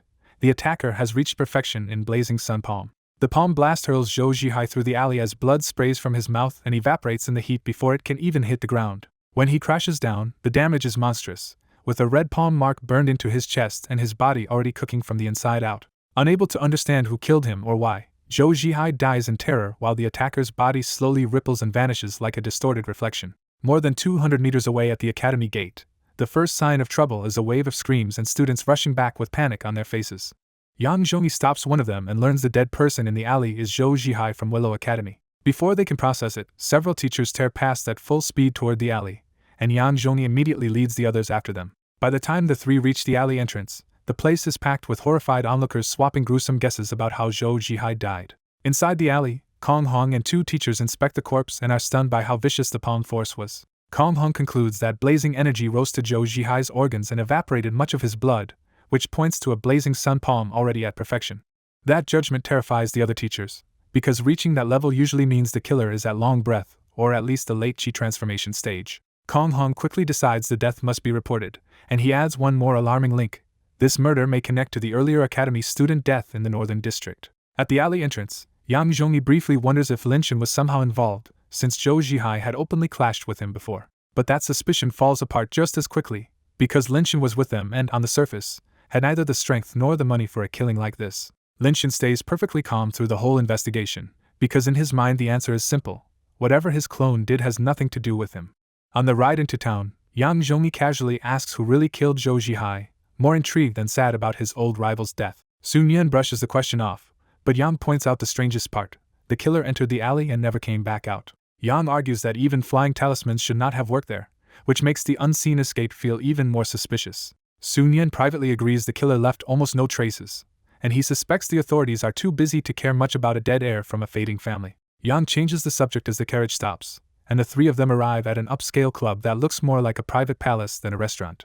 Outside the entrance, uniformed guards and attendants quietly screen every face, making it obvious this place serves rich and powerful clients only. Inside, Yan leads them through a glittering gold and gray lobby and up to a private room, showing he knows this place well. Yan happily promises to pay for everything and hints that the real attraction is on the 4th floor, which tells Lin Shen exactly what kind of place this is. When two beautiful servers bring in the food, Lin Shen freezes on one detail first. Both women have real cat ears on their heads. Lin Shen's sharp senses confirm the ears and tails are part of their bodies, and he can even feel cultivation auras from them. After the waitresses leave, Yan explains the club's gimmick: nearly every server here is a cat girl. Lin Shen first guesses they are cat demons, but Yang corrects him. They were ordinary cats that gained intelligence and were forcibly turned half-human with transformation pills. That answer clears things up for Lin Shen, but it also makes the club feel even more powerful, because only strong backing could casually use so many transformed spirit beasts as staff. With his curiosity settled, Lin Shen joins the meal, and the three of them finally fall into an easy rhythm over good food. The talk turns to the entrance exam, and Yang reveals the first hard truth: each of the three great sects offers 500 test slots, but only 200 people per sect will actually get in. Lin Shen listens especially carefully, because this was the real reason he accepted Yang's invitation in the first place. When Lin Shen asks how the exam works, Yang says the format changes every year, but the core never changes. Cultivation level and martial skills still decide everything. Yang reassures Lin Shen that his current strength should be enough to pass, and he says Sun Yan should pass too as long as nothing goes wrong, thanks to his 6th level cultivation and mastery in Blazing Sun Palm. Sun Yan immediately raises the stakes and says merely passing is not enough for him, because exam ranking decides how many resources a new disciple gets. That catches Lin Shen at once, because he had been picturing the academies like ordinary schools instead of places where every resource has to be fought for. Yang explains that the sect academies do not really teach classes at all. They mainly provide training grounds, pills, techniques, and rare resources for disciples to cultivate on their own. None of that is free, and even the regular monthly allotment each disciple receives depends on cultivation level and status. For new disciples, the very first share of resources is decided by entrance exam performance, so the fight for cultivation advantages starts before anyone even gets in. Elsewhere in the same club, a different dinner is turning smug, as Lu Zijuan scoffs that winning the ordinary student competition means almost nothing. Lu insists the real test is next month's entrance exam, and he sneers that only people like Sun Yan from a declining old family would bother chasing school competition glory. Most of the room agrees, because they believe ordinary students only won that tournament because the real elite disciples did not bother entering. Still, someone in the room pushes back that Lin Shen and Sun Yan cannot be dismissed so easily, because both reached mastery in Blazing Sun Palm before most of these rich disciples did. That reminder lands, because even with better resources, only a handful of these influential family disciples have actually mastered the same palm technique. Lu backs off a little and admits they are talented, but he argues the exam measures more than one strong palm art, and that is where he thinks Lin Shan falls short. He especially looks down on Lin Shan as a commoner with only Blazing Sun Palm and no movement technique, though even he hesitates to belittle Lin Shan's actual combat skill after remembering the final match. The others quickly return to confidence, saying the real threats are elite disciples from other schools, not Lin Shan or Sun Yan. Soon the room's praise settles on Yan Xing and Zhao Shuiying as the strongest names among them, and everyone starts talking like their side is already favored. Yan Xing barely reacts, because in his eyes Lin Shan and Sun Yan are still just 6th-level cultivators who are not worth real attention yet. To Yan Xing, talent alone cannot bridge the gap between commoners and powerful families, because cultivation still runs on money, allies, techniques, and territory. Even so, Yan Xing quietly decides Lin Shan might be useful later, and if the exam goes well, he may try to pull him into his own future faction. Yan Xing's thoughts are broken when Zhao Shuiying abruptly stands, says she is leaving, and treats the whole dinner like a waste of time. Yan Xing quickly offers her a ride, trying to save face in front of the room. Zhao Shuiying rejects him flatly and tells him not to invite her to boring dinners like this again. She walks out without giving him any face at all, and Yan Xing is left staring after her with a grim look he cannot fully hide. Back with Lin Shan's group, the dinner runs past 10, and he leaves satisfied after finally getting the exam information he wanted. Yan still tries to tempt them with the 4th floor, but Lin Shan politely refuses, and Sun Yan clearly has no interest either. Before they part, Sun Yan openly asks Lin Shan for another match at Calm Sun Martial Arts School, still brooding over his defeat in the competition. Lin Shan agrees without hesitation, because a strong opponent is exactly the kind of pressure he can use to sharpen his combat experience. After returning home alone, Lin Shan immediately switches back to cultivation and summons Clone 2 for a medicine test. He gives Clone 2 one origin pill and begins meditating to test how strong the pill's effect really is. When he opens the interface after that, a much bigger piece of progress is waiting for him. The 4th clone has finally finished condensing. Lin Shan suppresses his excitement and summons the new clone, watching a shadow split from his body and condense into another identical figure. The newborn clone appears at Chi Transformation level 7 with 48% progress, but its assigned talent leaves Lin Shan blinking. Talented alchemist. He checks the talent more closely and finds that it boosts alchemy success and even raises the chance of producing better pills. Lin Shan knows alchemists are incredibly respected, but the path needs bright aperture cultivation and heavy financial backing, so this talent is not useful to him right now. He decides not to keep a low-priority talent just because it sounds prestigious, and he calmly orders the 4th clone to kill itself so the talent can refresh tomorrow. About an hour later, the origin pill test also finishes, and Clone 2's progress has jumped by 3% from a single pill. That result excites him, because origin pills clearly work better for him right now than either essence tempering pills or condensing liquid. After a quick calculation, Lin Shan realizes that one full bottle of origin pills plus a liter of condensing liquid should be enough to push him all the way to Chi Transformation level 8. After winning the competition, Lin Shan suddenly becomes academy famous, with students pointing him out everywhere he goes.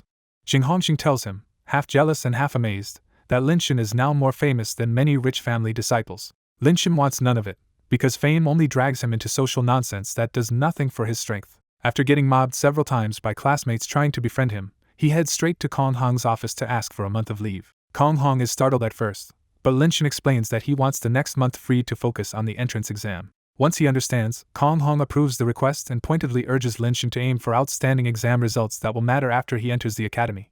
Lin Shan already knows what that implies, so he simply nods and leaves without wasting words. Back in class, Lin Shan briefly tells Xing Hongxing and Su Yuan that he is leaving to cultivate full-time for the month. The moment Lin Shan leaves, the whole classroom breaks into jealous, excited chatter about how far ahead he has already gone. Xing Hongxing and Su Yuan sit in that noise with complicated faces, realizing Lin Shan has already climbed to a height they may never reach. With school out of the way, Lin Shan settles into a hard routine of cultivation, only leaving home each day to work part-time as a training partner at Calm Sun Martial Arts School.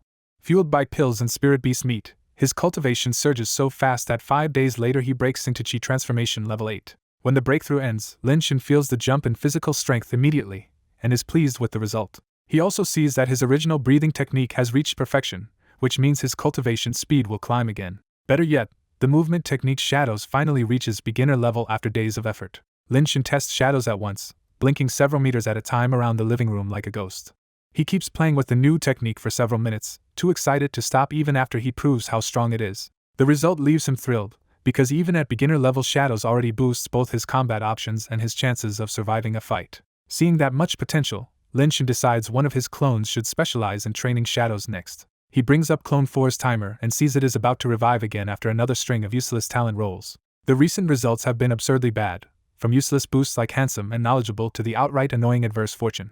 Remembering how hard it was to get God's jealousy last time, Lin Shin can only hope this refresh finally gives him something useful for cultivation. When Clone 4 revives, Lin Shin's eyes light up at the new talent, Superior Martial Arts. The talent is not as broad as God's jealousy, but doubling martial technique training while also boosting power and combat skill is still an excellent pull before the exam. He cannot help regretting that only one talent can be active at a time, because superior martial arts combined with pure yang body would have been terrifying. He pushes that thought aside and tests his clone range instead, only to confirm that level 8 has raised his zero-cost controlled distance to 80 meters.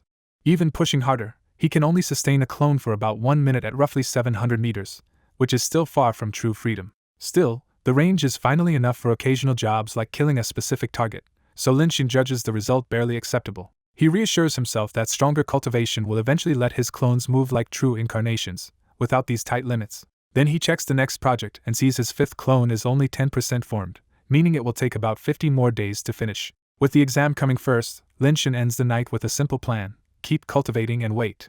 Sometime later, Lin Shin returns to Black Street at night, walking through the sinister dark with a new errand in mind. This is his 3rd visit here, but unlike the last 2 trips for condensing liquid, this time he has come to reclaim the deposit on Lurking Snake Mission D-2201. He deliberately waited 5 days after Zhou Zhihai's death so this visit would not look too suspicious. Remembering the route clearly, he returns to the hidden iron door and gives the correct answers to get inside.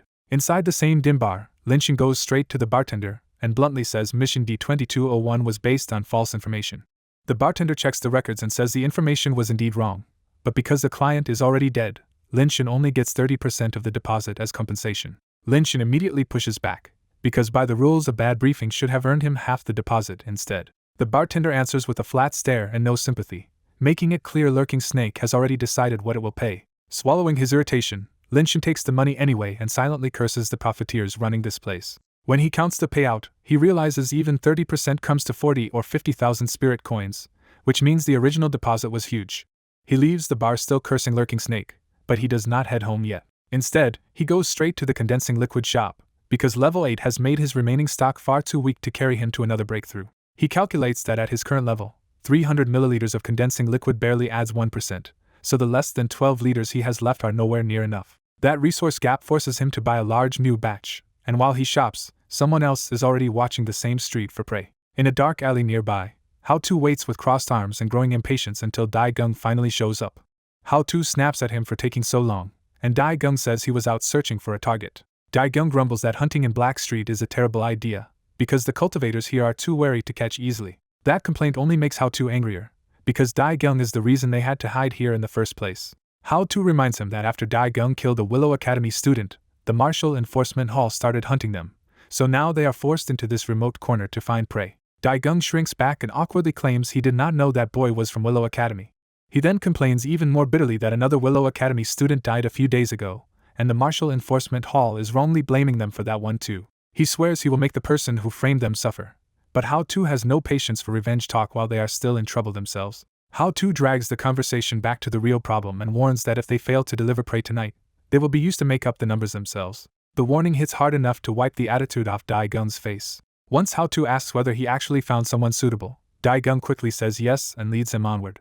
A short distance later, Dai-Gung brings How-To to the medicinal pill shop and points out that their target is inside right now. How-To recognizes the store immediately, because he has been here before and knows Dai-Gung deals with this owner often.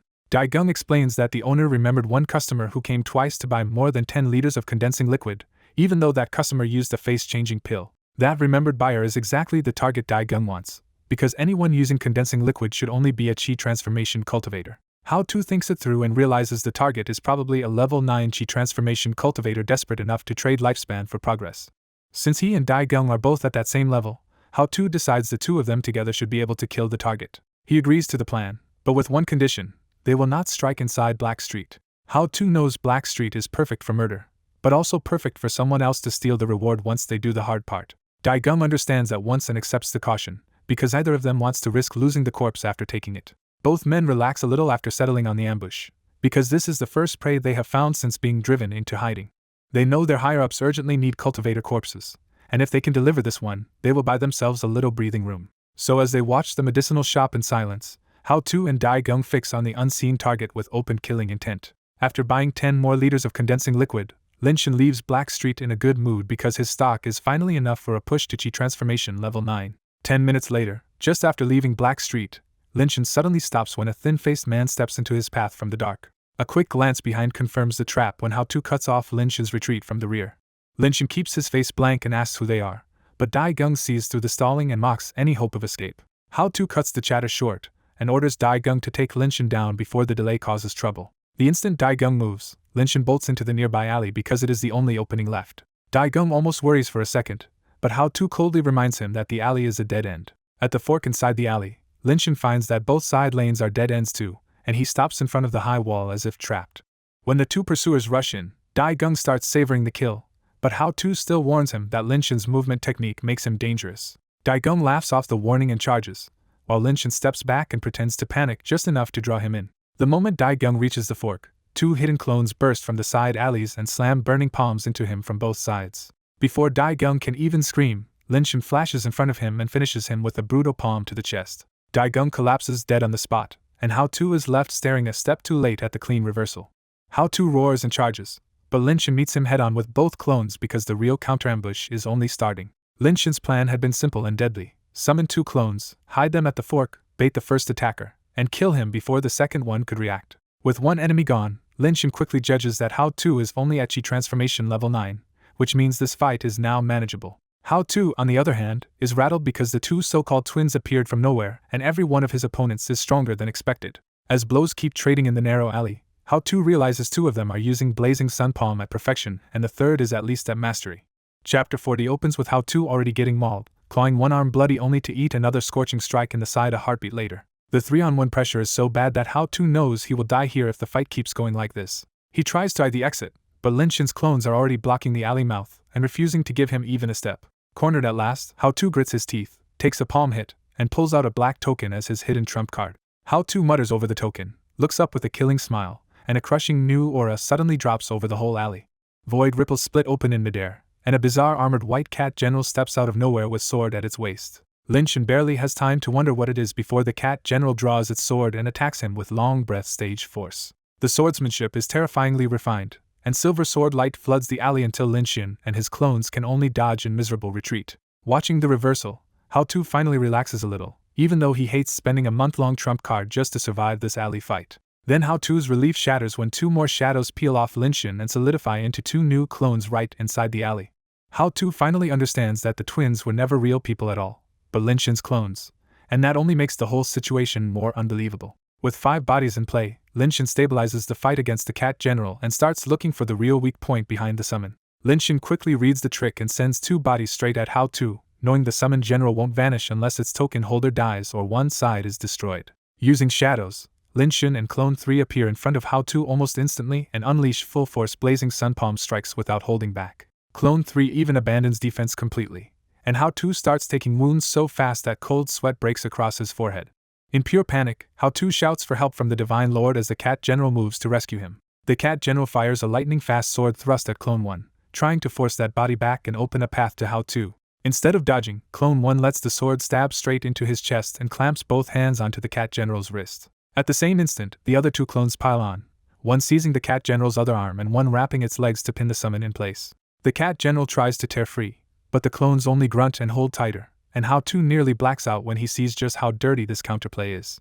With the Cat General tied up elsewhere, Hao-Tu is suddenly left alone against Linshin and Clone 3, and the fight turns ugly for him fast. Linshin bursts forward with shadows and appears behind Hao-Tu in a blink, setting up a killing strike. Using pure yang body, Linshin drives out a blazing sun palm from behind Hao-Tu, making it look like a perfected killing blow. Panicked by the threat behind him, Hao-Tu spins around and slashes out with clawed fingers to stop Linshin head-on. But Linshin never meant to trade blows, and he slips aside so Hao-Tu's desperate counter hits nothing. Hao-Tu freezes for one awful instant as he realizes too late that the real threat was the clone behind him. Clone 3 slams a scarlet palm into Hao-Tu's back, and the hit lands like a bolt of lightning. The blow launches Hao-Tu across the alley and smashes him hard into the wall in a spray of blood and broken stone. Before Hao-Tu can recover from the wall hit, Linshin flashes in and hammers a backhand punch straight into his throat. Hao-Tu's neck breaks, and his last look of rage and unwillingness goes empty on the spot. Not far away, the cat general pauses, gives Linshin one last cold look, sheathes its sword, and begins to fade. Only after the summon vanishes does Linshin finally breathe easier, because that long breath opponent scared him more than how two ever did. Linshin confirms the rule on the spot: once the summoner dies, the cat general disappears with him. Once he calms down, Linshin dismisses his clones and starts searching the two attackers' bodies for answers. He cannot figure out why these two targeted him, because the only enemy he can think of is already dead. His first guess is robbery after Black Street, but he rejects it because two 9th level chi transformation attackers would not move over just 2 boxes of condensing liquid. The search turns up only a few thousand spirit coins and no proof of who the ambushers really were. The one valuable clue is the token that summoned the cat general, and Linshin studies it on the spot. He notices 19 embedded stones around the edge, with the largest one set in the middle, but the thing still makes no sense to him. After failing to figure out how to activate it, Linshin pockets the token and decides to study it later. He uses melting liquid on the bodies, does a quick cleanup, and leaves the alley before anyone can notice. Back at his house with no new trouble on the road, Linshin finally lets out a long breath. He still hates that he learned nothing about the attackers, but he does not regret killing them first to stay alive. Linshin tells himself that interrogation only works when victory is already certain, and tonight never gave him that luxury. He settles on the only practical answer for now: stay more careful, and if these people were really after him, they will show up again. He also starts to suspect the ambush may connect to the recent Northern District killings Kong Hong mentioned, even if he cannot prove it yet. Since he now has condensing liquid, Linshin decides to stop chasing supplies and spend the next stretch focused on cultivation. He assigns Clone 2 to absorb condensing liquid for raw cultivation progress, and Clone 3 to push Blazing Sun Palm toward perfection before the exam. The other two clones join Linshin in grinding shadows, because tonight proved that movement technique can decide life or death. He estimates that with this setup, Shadows should reach proficient in a little over 20 days, and maybe even mastery before the exam if things go well.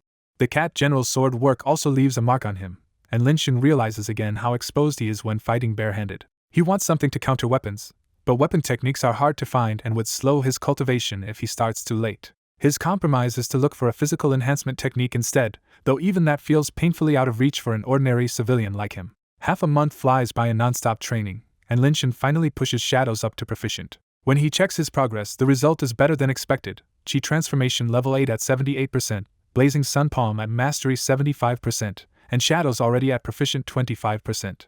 The progress makes him smile, because God's jealousy and his martial talent are carrying him faster than even he predicted. He calculates that Blazing Sun Palm should hit perfection in another week or so, which would free Clone 3 to help train Shadows too. If he can also break through to Chi Transformation level 9, Linshin believes he will be able to fight a Long Breath Cultivator one-on-one. Then reality cuts in, and Linshin packs up to head to his part-time job at the martial arts school. His money is running thin after rent and spirit beast meat, so he needs the job to last until the academy exam in 10 days. At the martial arts school, Yang Zhongyi is already warmed up and eager to spar, with Sun Yan watching nearby. They start fighting without protective gear now, because Linshin's old strength was already enough to trade evenly with Yang Zhongyi. But Linshin came prepared to reveal a little more today, and after only a short exchange, Yang Zhongyi suddenly feels the difference. Yang Zhongyi blurts out what Linshin wanted people to believe: he has broken through to the 7th level of Chi Transformation. Linshin calmly says it happened yesterday, deliberately giving them a smaller breakthrough instead of exposing his real level before the exam. Even that controlled reveal leaves Yang Zhongyi and Sun Yan staring at Linshin like he is a monster. Yang Zhongyi can only sigh that he used to suppress Linshin, and now at the same claimed cultivation level he would lose because Linshin's Blazing Sun Palm is stronger. Sun Yan takes the blow quietly, because he had planned to surpass Linshin in the exam, and now the gap feels even worse. Yang Zhongyi says that with this strength, Linshin already ranks among the better disciples from influential families, which finally makes Linshin ask how strong that group really is. Yang Zhongyi sits down and explains that the exam is not rigged for noble families. Those families simply drown ordinary people in resources and training from the start. In his blunt summary, strength decides everything in this world, so families with better resources naturally seize more academy spots. Yang Zhongyi adds that even he is only above average among those family disciples, and the real standouts are Yan Xing and Zhao Shuiying. For Linshin, those names are impossible to ignore, because Willow Academy has spent years treating Yan Xing and Zhao Shuiying like untouchable elite talent. Yang Zhongyi says Yan Xing is already at Chi Transformation level 8, has mastery in Blazing Sun Palm like Linshin, and likely trained other techniques too. Zhao Shuiying sounds even scarier, because she was already at level 8 3 months ago and might be brushing up against level 9 by now. When Linshin asks about her martial arts, Yang Zhongyi can only confirm mastery in Blazing Sun Palm and admit that Zhao Shuiying keeps the rest hidden. Yang Zhongyi says Zhao Shuiying is Loki, unlike the shoyer Yan Xing, and Sun Yan's silence makes it clear he agrees she is obsessed with cultivation. The talk drives home an old truth for Linshin. Without his clones, he would never have caught up to people born with that kind of support. Even so, Yang Zhongyi ends on a grin and tells Linshin he still expects him to shock everyone in the coming exam. After hearing Yang Zhongyi's praise, Linshin keeps his real motive to himself. This exam will decide how many cultivation resources he can win later, so he means to go all out.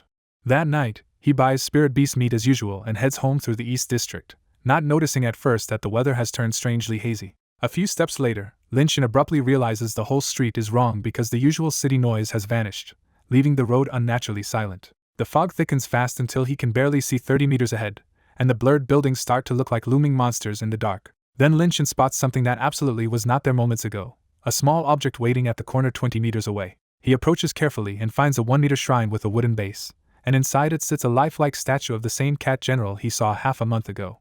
Before he can make sense of it, the statue opens bright green eyes, jumps from the shrine, and swells into a full-sized cat general right in front of him. Instead of attacking, the cat general politely apologizes for dragging him here, which catches Linshin off guard. When Linshin asks what it wants, the cat general gets straight to the point and says it needs his help saving a friend in the mortal world. Linshin hesitates because the cat general is far stronger than him, and the cat general explains the key rule: it cannot interfere directly in mortal affairs. As payment, the cat general points to Linshin's storage jade plate and offers to remove the restriction on the god-seeking token so he can summon its clone once a month. That finally explains how How-To got the token before, and Linshin feels real temptation when he remembers how powerful the cat general's clone was. Still cautious, Linshin asks who this friend is, and the cat general answers honestly that it is an intelligent spiritual cat. When Linshin asks who is hunting it, the cat general names the night grinders and its expression turns cold with anger. The cat general reveals what makes them vile. They capture intelligent spiritual cats, force manifestation pills on them, turn them human, and sell them as maids to filthy places. That ugly truth makes Linshin think of the catgirls at Night Dream Club and wonder if he has already seen the aftermath with his own eyes. He keeps pressing for details and asks how strong the night grinders are. The cat general says most of them are at the chi transformation stage, but Linshin immediately suspects there may be stronger enemies hiding behind that vague answer. Sensing that concern, the cat general lowers the demand and says Linshin only needs to help its friend escape from the North District and make it safely to the East District. Then it sweetens the deal again by adding a powerful martial technique on top of the god-seeking token. When Linshin asks what technique it is, the cat general produces a manual titled Dragon Roar Through the Clouds.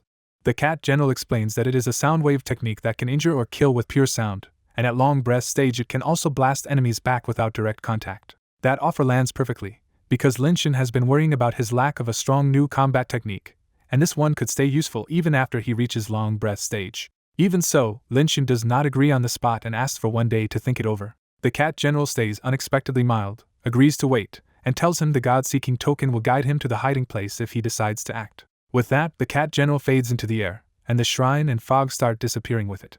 A moment later the normal city sounds return, and Linshin realizes he has been released back into the real street. Left staring at the ordinary road, Linshin can only wonder whether that whole encounter was some kind of array or illusion. The next morning, he goes straight to the central library because before accepting the request, he wants to know exactly what an unofficial god really is. Inside the enormous 4-floor library, Linshin skips a blind search and pays a librarian to pull every useful book on unofficial gods for him. The books confirm that the cat general walks an orthodox path, values karma, avoids meddling in mortal affairs, and is nothing like the cruel, evil gods.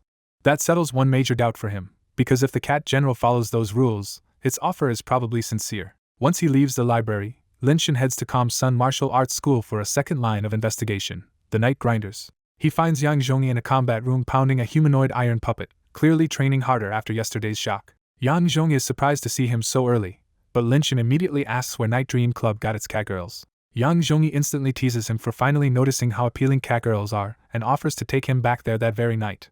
Linshin shuts that down and explains he heard of traffickers who force manifestation pills on spiritual cats and sell them to entertainment venues. That makes Yang Zhongyi turn serious, and he says Night Dream Club's catgirls came through legal channels from an animal training park in 3-sect prefecture. He adds that with Night Dream Club's background, it has no reason to buy from illegal traffickers, which quietly relieves Linshin. When Yang Zhongyi asks why he suddenly cares about this, Linshin sidesteps the answer and asks if he knows the Night Grinders instead. Yang Zhongyi immediately suspects trouble, and Linshin only admits they have had some conflict. Yang Zhongyi says the Night Grinders sound grander than they are, because the Martial Enforcement Hall already smashed them badly and only 20 to 30 members should be left. Pressed for their strength, Yang Zhongyi says most members are only early or mid-chi transformation cultivators, but their leader Luo is a wanted criminal at Long Breath Stage Level 1. He also explains why he looks down on them. They prey on newly awakened spiritual cats that can barely handle ordinary people and weak cultivators. Even so, Yang Zhongyi offers to help if Linshin is really tangled up with them. Linshin thanks him but declines for now, and Yang Zhongyi does not press any further. After they train for a while, Linshin heads home with the information he came for. On the way back, he pieces it together and judges that even Luo should be killable with his current strength. As for the remaining night grinders, he figures his clones can wipe them out as long as he is not trapped by too many at once. He knows there is still risk, but compared to a reusable god-seeking token and a powerful new martial technique, the danger feels acceptable. The real pull is drag and roar through the clouds, because Linshin knows one strong martial technique could change his odds against the top family geniuses in the coming exam. After thinking it through, Linshin finally makes up his mind and decides to take the Cat General's request. On an eerily quiet North District street at night, Linshin hides in the shadows, checks his stiff disguise face, and adds a fox mask just to be safe. He studies the god-seeking token in his palm, and the moment he wonders how to use it, the token lifts slightly and points north. Linshin immediately follows the token's guidance, slipping through dark corners and nearly empty streets so no one notices a masked man running at midnight. 10 minutes later, the token heats up and stops in front of a stylish 2-story house, telling him his target is inside. After checking the street, he vaults the wall and lands silently in the yard, only for a huge white dog to rush out before he can get his bearings. Before the dog can sound the alarm, a tender childlike voice tells it to stop. An AI, a glossy black cat, walks out into the moonlight. The black cat studies Linshin with human-like suspicion and asks who he is, and her fluent human speech instantly tells him this is no ordinary spiritual beast. Linshin hides his shock, shows her the god-seeking token, and says the Cat General sent him to get her out of the North District. Once she confirms the token, the black cat brightens with relief and admits the night grinders have chased her for nearly a month and drained almost all her strength. She urges him to leave at once because night grinders have been circling this area for days and may discover her hiding place at any moment. Before leaving, AI earnestly thanks the white dog for sheltering her and promises to come back with canned cat food, even though the dog clearly thinks that is a terrible reward. After the awkward farewell, AI hops onto Linshin's shoulder with barely a sound, and the two of them head out together. Linshin vaults back over the wall, but the moment he lands outside, several men at the end of the street spot the black cat and shout that they have found her. The night grinders rush them together, so Linshin does not waste a word and bolts with AI clinging tightly to his clothes. While they run, AI asks where they are going, and Linshin tells her to make for the East District because the Cat General will meet them there. He quickly realizes the problem. Even after shaking off slower pursuers, more night grinders are closing in from other streets, and his movement technique is not ideal for a long escape. Just as he searches for a way out, two men burst from the corner ahead and swing their blades straight at him. Linshin instantly switches to superior martial arts, slips past the first saber, and slams a mastery-level blazing sun palm into the attacker's chest. The second thug hesitates for one fatal instant, and Linshin flashes to his side with shadows and drops him with another palm strike.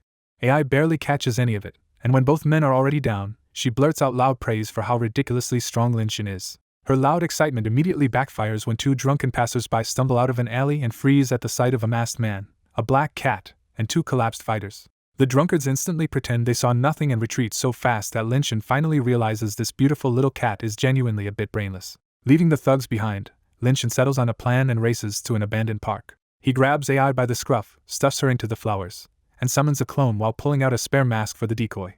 By the time AI climbs up in confusion, the clone is already gone, and Linshin brushes off her suspicion with a lazy excuse that she must have imagined it. Instead of doubting him for long, AI immediately jumps to the worst possible answer and trembles that the black shadow might have been a ghost. She gets so scared that she burrows into Linshin's arms, while he ignores the clingy panic and focuses on guiding his clone away. His exposed clone runs openly toward the West District, and just as planned, the night grinders swarm after the obvious target. Once the clone drags them about a kilometer away, Linshin dismisses it the instant it slips out of sight, ending the bait at the perfect distance.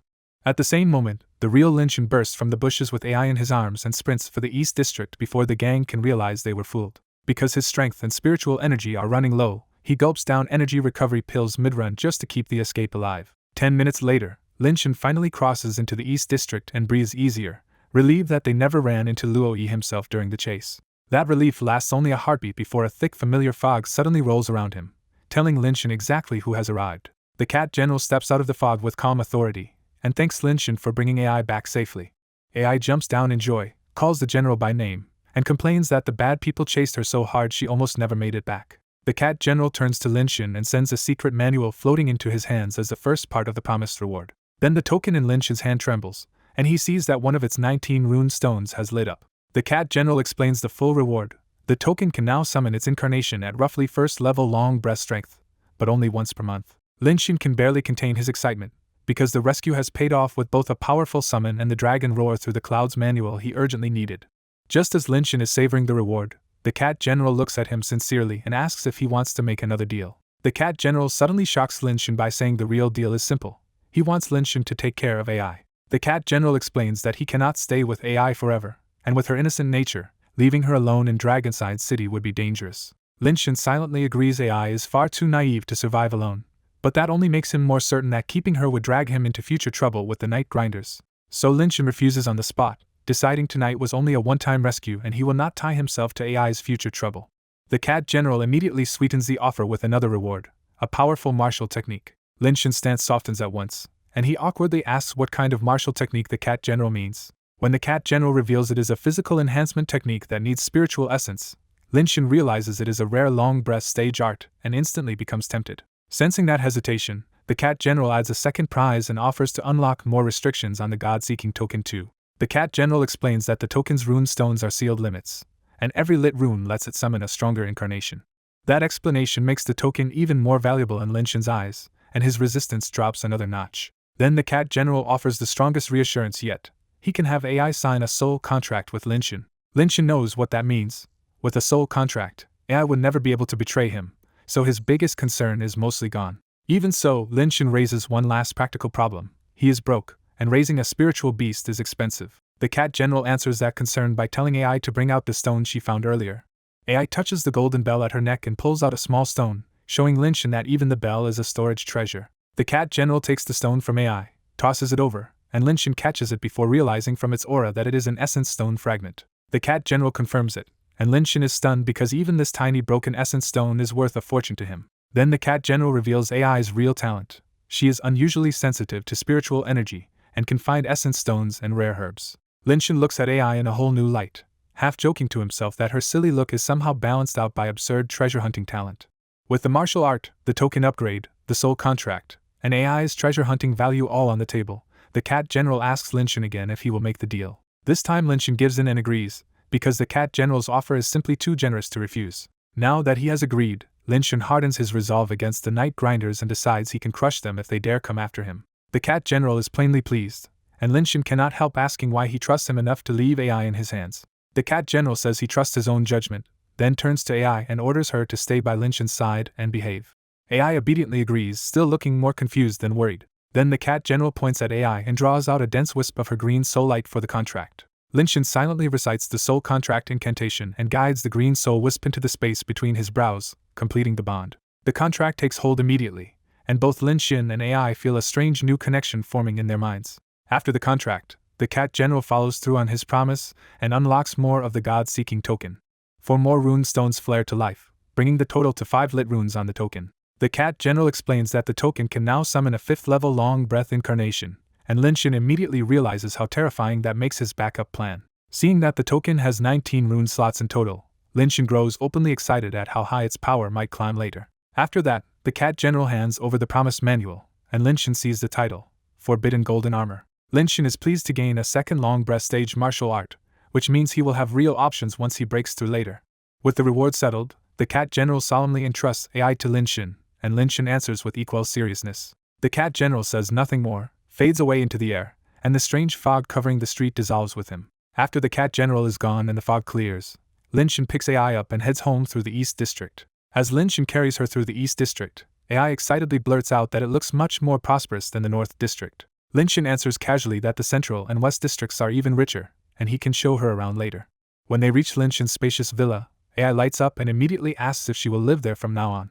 Inside the villa, Lin Xin tells AI she can choose any room on the first floor, but the second floor is off limits without his permission. The soul contract eases his fear of betrayal, but Lin Xin still keeps the second floor off limits because that is where he protects the secret of his clones. AI immediately asks why she cannot go upstairs, proving how plainly she thinks and making Lin Xin even more sure he can fool her for now. Instead of explaining the second floor, Lin Xin changes the subject and promises canned cat food if AI behaves. The bait works instantly, and AI all but drools as she promises to behave for Xianchan canned cat food. Lin Xin checks the price on his phone and nearly chokes when he sees that one tiny 180-gram jar costs 200 spirit coins. He quickly calms himself by remembering AI can pay for her own food, then starts seeing her real value once he is strong enough to take her treasure hunting outside the city. So Lynchen makes a deal of his own. He will buy the canned food if AI agrees to go treasure hunting with him outside the city later. AI agrees instantly, then immediately pushes her luck by shouting that she wants 10 cans a day. Lynchen rejects that price on the spot and starts haggling, while AI stubbornly bargains back like this is life or death business. Then Lynchen changes tactics and offers 40 cans a week instead, betting that AI will not be able to do the math cleanly. AI crouches down and tries to count on her claws, gets hopelessly lost, and finally concludes that 40 sounds like too much. Lynchen pats her head and smoothly lowers the offer to 35 cans a week, and AI happily accepts at once. Lynchen kindly warns her that if she devours the whole weekly supply at once, he will not save her from going hungry afterward.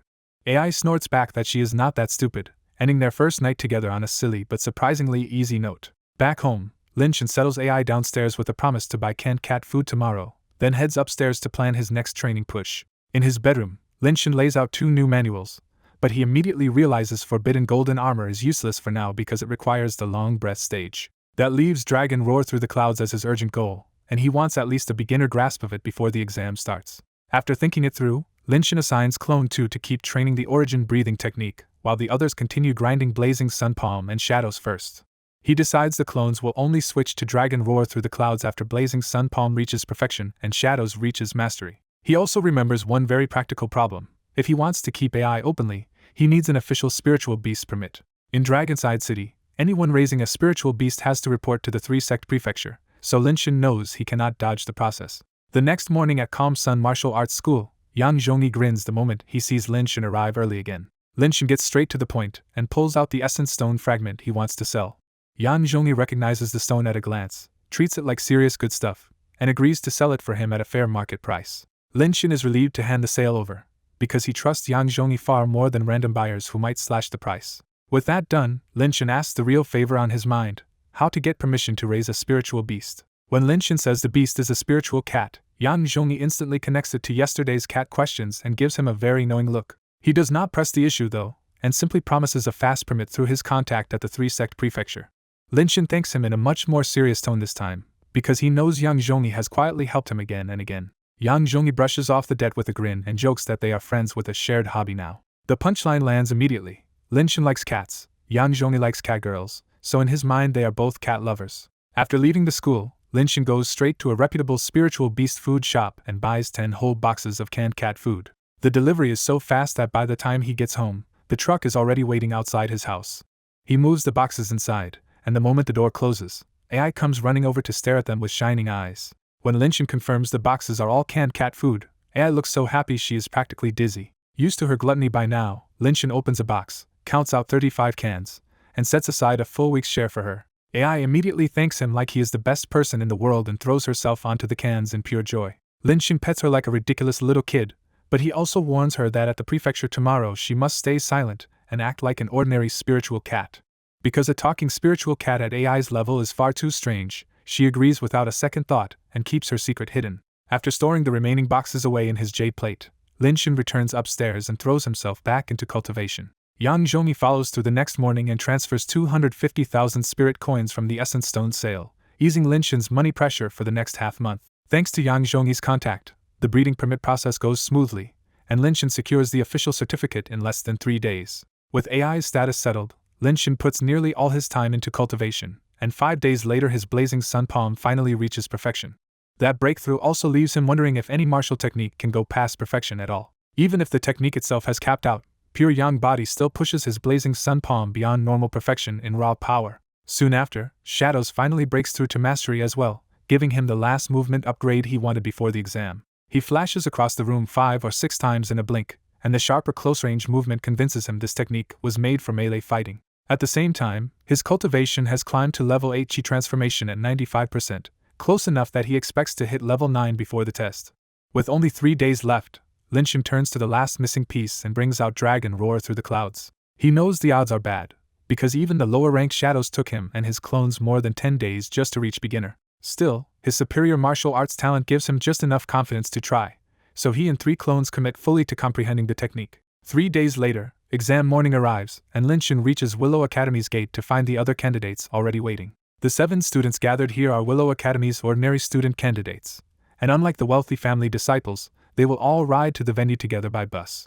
Linshin greets Sun Yen, and Sun Yen answers with such a beautiful smile that even the boys around them freeze for a second. Linshin himself nearly gets caught off guard by that face and has to repeat to himself that Sun Yen is a man before he looks away. Sun Yen, used to this kind of attention, ignores every stare without the slightest discomfort. A bus pulls up, Kong Hong gets out, and with one firm gesture he calls the candidates aboard. Once the bus starts moving, Kong Hong gives them one clear instruction: go all out, because entering Nanyang Academy is the doorway to a bright future. The speech fires up most of the group immediately, and several students go red with excitement at how close their dream suddenly feels. Only Linshin and Sun Yen stay calm, and Kong Hong quietly admires that steadiness more than the others' excitement. Looking at Linshin, Kong Hong cannot help thinking that with a powerful family behind him, this boy's achievements might have rivaled the very top heirs. He also knows the gap between ordinary students and major family disciples is brutally real, which makes Linshin's rise feel even more impressive. Kong Hong finally tells them to save their strength until the rules are explained at the venue, and the bus falls into a much quieter mood. Linshin and Sun Yen both close their eyes to rest, while the other 5 stay too nervous and excited to do the same. Lu Xiaoming especially cannot relax, because losing to Linshin in one move still burns in front of everyone. He tells himself the origin pill already pushed him to level 6 Chi transformation, so if he beats Linshin's results today, he can take back his pride. Half an hour later, the bus reaches a manor in the suburbs, and Kong Hong leaves for the teacher's waiting area while the students head inside. At the gathering square, Linshin and the others find a huge crowd of 400 to 500 examinees already assembled. The crowd is split so clearly it is almost embarrassing. Ordinary students stand tense on one side, while the disciples of influential families chat easily on the other. Sun Yen snorts at the whole social class display and walks straight off toward a quieter corner. Linshin follows with a small smile, but before they settle in, Yan Zhongyi appears and greets them like he has been waiting for this moment. Lu Xiaoming and the others clearly want to stay near Linshin, but the moment Yan Zhongyi joins him, they hesitate and drift back toward the ordinary student's side. Yan Zhongyi wastes no time boasting that his blazing sun palm has also reached mastery, and he warns them not to underestimate him in the exam.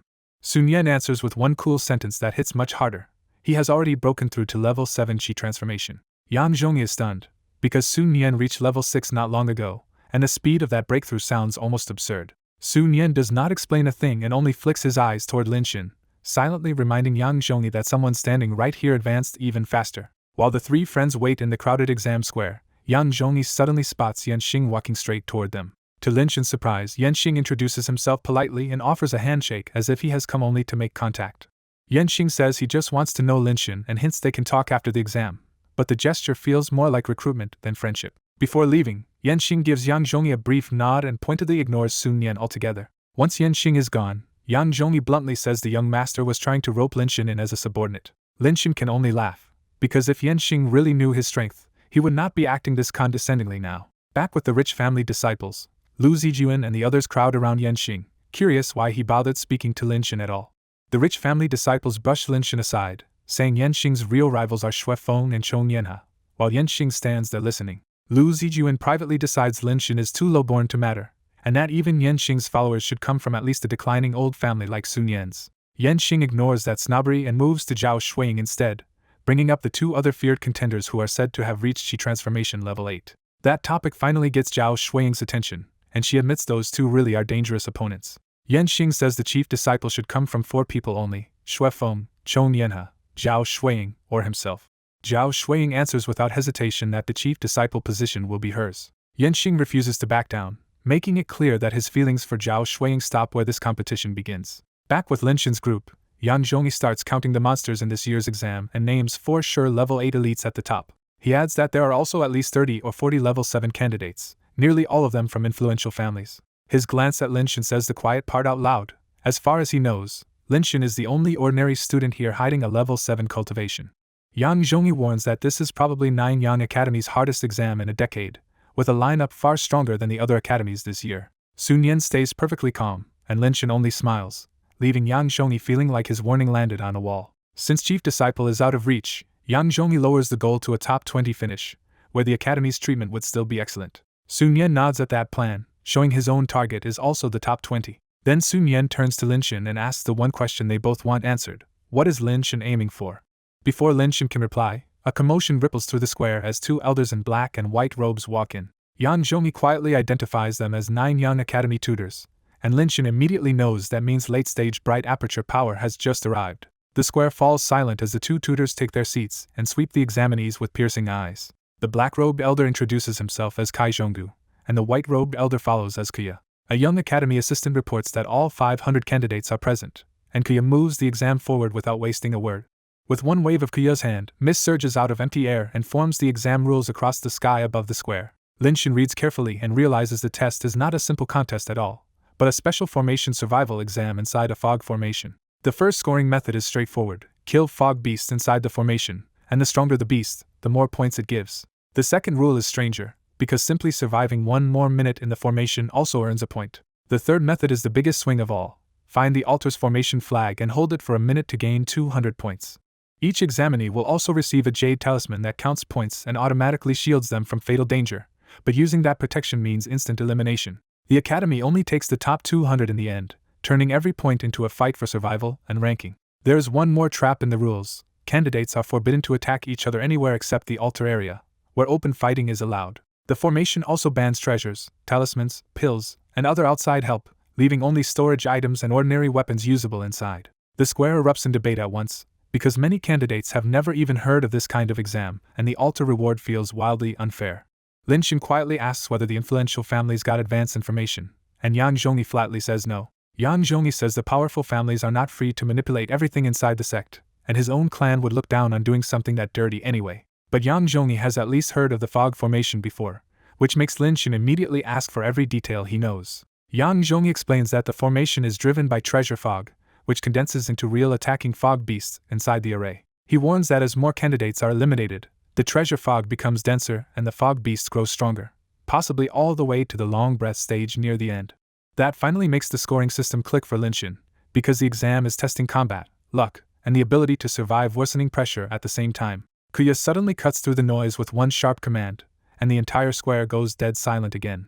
Kuya gives anyone with objections one chance to withdraw, but not a single candidate steps forward. Seeing no retreaters, Kuya starts the examination and hands the moment over to Kai Zhonggu. Kai Zhonggu flips out a talisman-covered formation disc, and blinding light bursts from it to swallow the whole square. When the light fades, all 500 examinees are gone from the square in one clean mass teleportation. Kai Zhonggu immediately manipulates the disc again, and a giant water curtain unfolds in the air to show the candidates inside the fog formation. Watching the screen, Kai Zhonggu remarks that this year's candidates may be the best batch 9 Young Academy has seen in 10 years. Kuya agrees and names the 4 obvious stars, saying any one of them could have won older exams by themselves. Kuya takes the strong candidate field as proof the sect is prospering, and he even predicts the academy could win the next grand competition. Kuya then asks the real question: among all these talents, who will actually take first place? Kai Zhonggu says the 4 favorites are all level 8, and all have mastery in Blazing Sun Palm, so the winner will come down to the rest of their martial arts. In the end, both tutors can only agree on one thing for sure: this year's champion will almost certainly be one of those 4. So all that is left is to watch. Linshin's vision clears, and he finds himself alone inside a massive stone hall buried in the fog formation. A jade talisman marked with a clear 0 appears in his hand, confirming the exam has started and his score is now being tracked. Since the test is about surviving the formation, not clearing a route, Linshin picks a door and starts moving without overthinking the direction. Before he gets far, the clouds overhead churn and spit out more than 10 horned, winged fog beasts that dive straight at him. Linshin slaps the first beast apart so easily that he immediately realizes these monsters are only around Chi transformation level 1. The real trap appears a second later, because every beast he kills just reforms from the ceiling mist and throws itself back into the fight. After less than 100 meters, he has already cut down over 20 beasts, and the talisman's score keeps climbing while the non-stop pressure makes the exam's goal obvious: wear people out. By the time Linshin reaches the first door, the fog beasts have already gotten stronger, which means a wave of weaker examinees must have been eliminated almost immediately. He steps through the door and arrives in another identical hall, where a fresh pack of fog beasts is already charging him. Instead of chasing fast points, Linshin quietly switches to perseverance, and settles into a careful rhythm that saves stamina for the long haul. Outside the formation, eliminated candidates begin popping back into the square inside protective shields, looking pale and crushed after scoring only a few dozen points at best. The square fills with complaints that the test is absurd, but Kuya and Kai Zhonggu stay cold because they have seen too many hopefuls break at this stage. A giant water screen shows the remaining candidates still fighting inside the formation, some trapped in desperate swarms and others forcing their way from hall to hall in search of the altar. The live ranking appears, and Zhao Shuiying, Yan Xing, Chong Yanhe, and Xue Feng quickly lock down the top positions with a visible gap over everyone else. Then Kai Zhonggu spots an unfamiliar name climbing hard, because Linshin has already reached 85 points and jumped into 23rd place.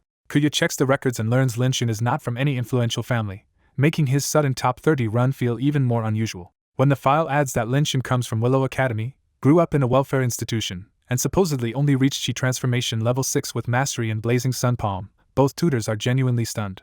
Now fully interested, the two tutors enlarge Linshin's feed and watch him glide through a ring of stronger fog beasts without even letting them touch his clothes. His performance is too relaxed for a level 6 cultivator, so the tutors conclude Linshin must have quietly broken through to at least level 7 right before the exam. That makes Linshin look like a rare talent with real intersect potential, and even the attendants start staring at his image with envy. Inside the formation, Linshin keeps grinding forward through his 4th hall, still empty-handed after more than 10 minutes, and nearly 300 points. When he enters the next hall, another examinee bursts in from a side door at the exact same moment, and both immediately realize they have to share the space. Neither man wastes time talking, and they silently split off toward different doors before the next wave hits. This time the cloud ceiling forms 22 fog beasts, and the tall boy curses under his breath as he realizes the exam just got even nastier. The tall boy can barely hold them off and bitterly regrets never learning a movement technique, because brute force is no longer enough to survive. Then he glances over and sees Linshin strolling through his own swarm like it is nothing, casually blowing the beasts apart as he advances. That one moment of disbelief costs the tall boy everything, and the fog beast sees the opening to bury him under their charge. A burst of protective light shoots out of the pack, showing the examinee has been eliminated while Linshin can only spare him half a second of sympathy. Linshin steps into the next chamber and finally finds what everyone has been hunting, the altar hall with a towering granite platform and a scarlet formation flag at its center. He immediately locks onto the 200-point reward, but before he can move, 3 more candidates rush in from the other doors and all spot the flag at once. The instant all 4 spot each other, the hall goes still, because with no fog beasts here, the real danger is now the other examinees. No one rushes first, since grabbing the flag too early would just make that person the target of the other 3 for a full minute. As Linshin sizes up the room, he recognizes Yanxing among the 3, the same candidate who tried to recruit him before the exam. Yanxing barely acknowledges Linshin before turning toward another boy with open caution and greeting him by name, Shuefeng. Linshin follows that reaction and realizes the plain-looking boy with the sword-sharp eyes is Shuefeng, one of the 4 favorites everyone has been watching. Back in the square, the tutors spot 4 candidates reaching the altar hall at once and immediately realize the first formation flag is about to trigger a major clash. Kuya checks the rankings and knows anyone who grabs that flag will instantly break away from the pack, especially with the top scores still packed close together. Kuya decides Linshin's only smart option is to leave now, because once Yanxing and Shuefeng fight for the flag, anyone else in that hall will just get crushed in the crossfire. But when Linshin and the other boy stay put, Kuya can only sigh that greed is leading them straight into trouble. Inside the hall, Yanxing greets Shuefeng and proposes a temporary alliance to wipe out the other 2 before they settle the flag between themselves. Shuefeng agrees without hesitation, and the unnamed examinee goes pale because giving up the 200-point prize still feels impossible. Before the boy can decide, Shuefeng launches at him, forcing that side of the hall into battle. At the same time, Yanxing steps up to Linshin and offers one last chance. Walk away now, and he will let him leave untouched. Linshin only smiles and answers with a flat refusal. That answer kills Yanxing's patience, and he decides to put Linshin in his place for daring to defy him. Yanxing explodes forward and slams out a full-power blazing sun palm, flooding the hall with roaring heat before the strike even lands. Inside the hall and out in the square, people react in the same stunned certainty. With Yanxing's full-power palm coming in, Linshin should be finished. Linshin does the opposite of retreating and meets the attack head-on with his own palm. A brighter, fiercer scarlet force erupts from Linshin's hand, crushes Yanxing's heatwave outright, and smashes into him like a rising sun. Yanxing is blasted off his feet, wrapped in the exam's protective glow, and eliminated before he even hits the ground. The hall drops into stunned silence as Shuefeng and the remaining boy freeze and stare at Linshin, unable to believe Yanxing just got eliminated in one move. Outside, the square erupts as the crowd finally catches up to what they just saw. An unknown Linshin casually knocked out one of the seated favorites. A flash drops Yanxing back into the square, and for a few dazed seconds he can only stand there, too shocked to process his own defeat. When the weight of those stares sinks in, Yanxing's face turns ugly with humiliation and hate. Kai Zhonggu is the first to name what he saw. Linshin's blazing sun palm has reached perfection. Kuya pushes the shock further.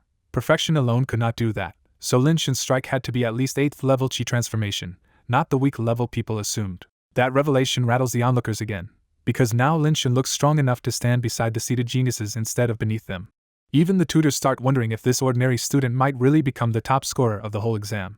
Inside the hall, Linshin simply lowers his hand as if that one-sided finish barely cost him anything. Inwardly, Linshin notes he still used perseverance instead of switching talents, which makes Yanxing's defeat feel even smaller than it looked. Linshin checks his status and confirms what the others do not know yet. He is already at level 9 Chi transformation, with perfection in origin breathing and blazing sun palm and mastery in shadows. When Lin Xing turns toward the remaining two, Xue Feng hardens up and the other examinee instinctively backs away. The unnamed boy quickly gives up on the flag and leaves, knowing staying any longer would just get him eliminated too. Now alone with Lin Xing, Xue Feng weighs the situation carefully and realizes even he has no confidence in winning. Instead of rushing in, Xue Feng finally asks for Lin Xing's name, treating him like a real rival now. After hearing it, Xue Feng still cannot place him among the major families, which only makes Lin Xing feel even more unsettling. Xue Feng leaves with one warning that sounds more like acknowledgement: he will remember Lin Xing. Lin Xing is a little surprised that Xue Feng backs off so cleanly, but he is happy to take the free win instead of another hard fight. With the hall finally his, Lin Xing strides to the altar and reaches for the formation flag. A minute after he pulls it free, the flag dissolves into mist, and its 200 points transfer straight into his jade talisman. That sudden jump pushes Lin Xing over 500 points, and he immediately suspects he may have just taken first place. He briefly wonders if this Fog Beast free hall could be exploited as a safe place to camp for points, then immediately distrusts the idea as an obvious trap. Deciding not to gamble on a loophole, Lin Xing jumps down and chooses one of the 3 doors to keep moving. Back in the square, the ranking list updates in an instant, and Lin Xing jumps all the way to first place with 503 points. The ordinary students erupt first, thrilled that someone like Lin Xing has just shoved the elite family disciples off the top spot. The influential family disciples snap back that the exam is not over, because one more formation flag could still throw the whole ranking around again. The argument starts spilling into a real shouting match until Kuya cuts across the square and silences everyone with a sharp warning. Once the noise dies down, Kuya turns back to the water screen, and the exam's next twist hangs in the air. As the fog exam drags on, more and more examinees stumble back into the square, and the ones already out can only watch their rankings freeze while others keep climbing. Anyone knocked out of the top 200 turns pale on the spot, because once they leave the formation, their score is locked for good. A few minutes later, Lu Xiaoming returns and rushes straight to the rankings, searching from the bottom of the accepted range upward. When Lu Xiaoming finds himself in 175th place, relief hits so hard he can barely hold back his joy. He quickly realizes the scores below about 190th have stopped moving, which means his spot in the top 200 is already safe. For Lu Xiaoming, the dream of entering Nanyang Academy finally becomes real, and he has to force himself to calm down. Once he settles down, he starts looking for his schoolmates, and spots Wang Weichao in the crowd. Lu Xiaoming happily asks about Wang Weichao's result, but Wang Weichao can only admit he ranked below 250 and is definitely out. Seeing his friend's face, Lu Xiaoming reins in his own excitement and awkwardly tries to comfort him.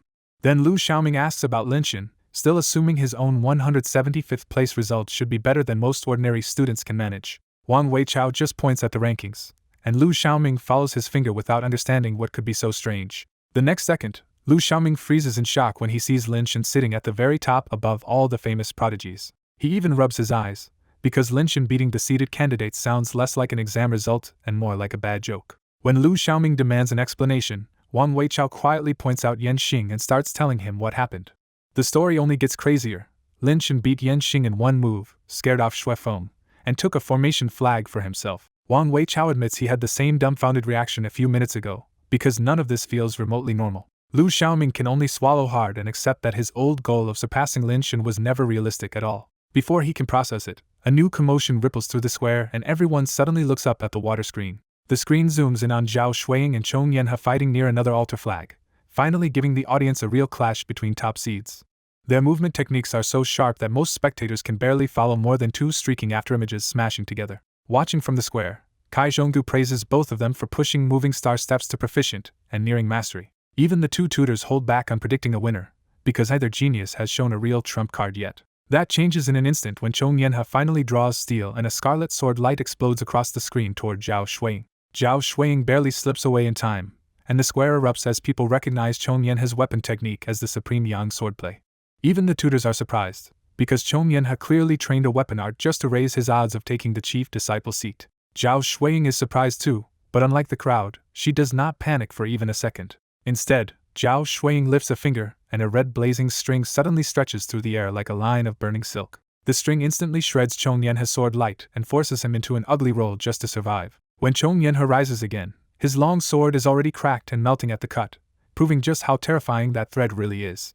Kuya and Kai Zhonggu both recognize the move at once, and their shock says everything. Zhao Shuiying has learned condensed strings. The whole square is thrown off, because everyone thought Chong Yanhe had seized control, only for Zhao Shuiying to flip the fight in a blink. As people argue over what they just saw, the more informed students spell it out, condensed strings is the Zhao family's strongest technique, and one of the most feared arts in the Qi transformation stage. What makes it terrifying is simple. Even at Qi transformation, it can imitate the ranged killing power people normally expect only from long-breath cultivators. Kuya is openly impressed now, because Zhao Shuiying is already at the 8th level of Qi transformation, and this technique makes her look unbeatable below long breath.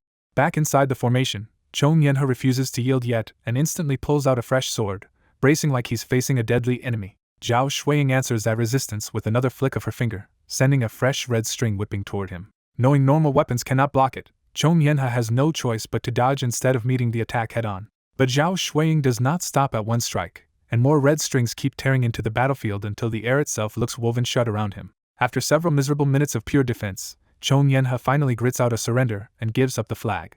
Zhao Shuiying immediately disperses the strings, and Chong Yenhe leaves without another word, too humiliated to stay. Only after he disappears does Zhao Shuiying step onto the altar and calmly pull out the flag she just won. A minute later her score surges by 200 points, and now Shuiying overtakes Linxin to reclaim first place at 802. That switch at the top sparks another round of muttered arguments, with one side cheering Zhao Shuiying and the other insisting Linxin is still close enough to strike back. Still, nobody dares make too much noise after Kuya's warning, so the whole square settles back into tense, watchful silence. From there, the exam speeds up fast as more altar flags are found and more simultaneous fights break out inside the fog. Every time someone loses one of those clashes, they are thrown out of the formation while the winner shoots upward in the rankings. At the same time, the fog beasts keep growing stronger as the field thins out, forcing out even more examinees in a brutal chain reaction. An hour into the exam, fewer than 20 live images remain on the water screen, which means fewer than 20 candidates are still inside. By that stage, even the lowest score among the survivors has already climbed past 500, showing just how savage the cutoff has become. A few minutes later, 2 more candidates are driven out, and that loss of numbers triggers another nasty jump in danger. All the remaining fog beasts suddenly roar and break through to Qi transformation level 6, becoming the final blow for everyone still hanging on. The last struggling examinees are immediately drowned out and forced from the formation, and more than 10 of them appear in the square at once. Yang Zhongyi lands back in the square breathing hard and quickly notices Sun Yan nearby, just as worn out as he is. Yang Zhongyi instantly teases him, laughing that Sun Yan still got thrown out no later than he did. Sun Yan barely reacts, and just stares up at the rankings, too drained and distracted to argue right away. When Yang Zhongyi checks too, he finds himself 12th with 786 points, and Sun Yan 15th with 773, enough to make him crow even louder. But Yang Zhongyi's boasting dies quickly when he notices Sun Yan is staring like he has seen something impossible. Sun Yan silently points, and Yang Zhongyi follows his hand up to the top of the board. The moment he sees Linxin sitting in second place, Yang Zhongyi blurts out his disbelief on the spot.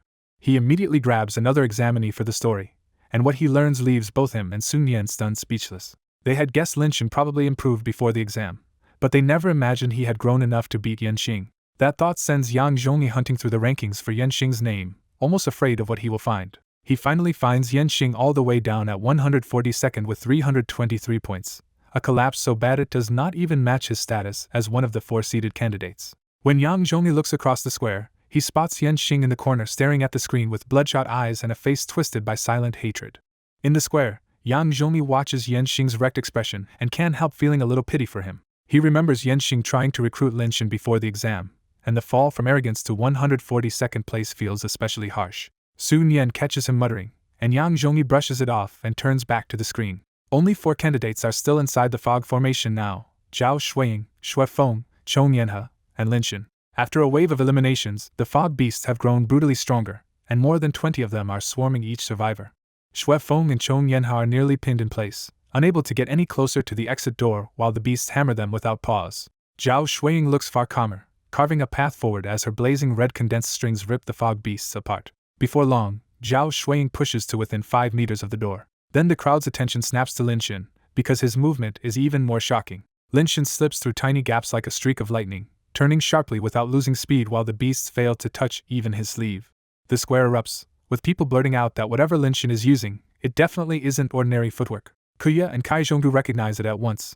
Linxin's shadows technique has reached at least mastery. Kai Zhonggu is stunned that Linxin has both mastery in shadows and perfection in Blazing Sun Palm, a combination far beyond normal talent. Kuya briefly wonders how a welfare student like Linxin even obtained a technique as good as shadows, then decides it isn't his place to dig into it. On the screen, Linxin and Zhao Shuiying break free of the beasts and rush through the door almost at the same time. A fresh wave of shock hits the square when both of them appear in the exact same final hall. At the center of the hall sits an altar with a single formation flag, turning their meeting into a fight for first place.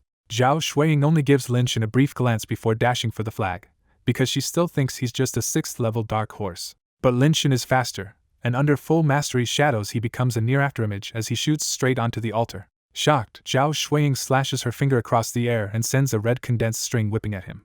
Lin Shin senses the danger at the last instant and has to abandon the flag, retreating to the edge of the altar instead. Zhao Shuiying reaches the altar too, and the two of them square off with the formation flag standing between them. Lin Shin first wonders if Zhao Shuiying has already reached long breath, then quickly realizes those red threads must be a special martial technique instead. Zhao Shuiying is even more unsettled, because that brief exchange already told her Lin Shin is nowhere near the level she expected. With the exam nearly over, both of them understand the same thing: whoever takes this flag should take first place. The entire square goes quiet as everyone realizes this duel will decide the chief disciple. After a long frozen stare-down, Lin Shin is the first to move and blasts forward like a bolt of lightning. He slams out a blazing palm strike, sending rolling heat waves straight at Zhao Shuiying. Zhao Shuiying answers with dozens of condensed strings that shred the fire wave apart and keep cutting toward Lin Shin. In a blink, Zhao Shuiying's condensed strings turn one corner of the altar into a deadly web, and Lin Shin is forced into non-stop dodging just to stay alive. The tutors can only sigh, because in an exam that bans enchanted weapons, condensed strings looks almost unbeatable. Around them, the spectators start accepting Zhao Shuiying's win and call Lin Shin's run an honorable defeat. Even Yang Zhongyi and Sun Yan feel the same regret, because Lin Shin really looked just one step away. Then a clear dragon roar explodes from the water screen and wipes the square clean of chatter. When the crowd looks again, nearly half of the condensed strings around Lin Shin are already gone.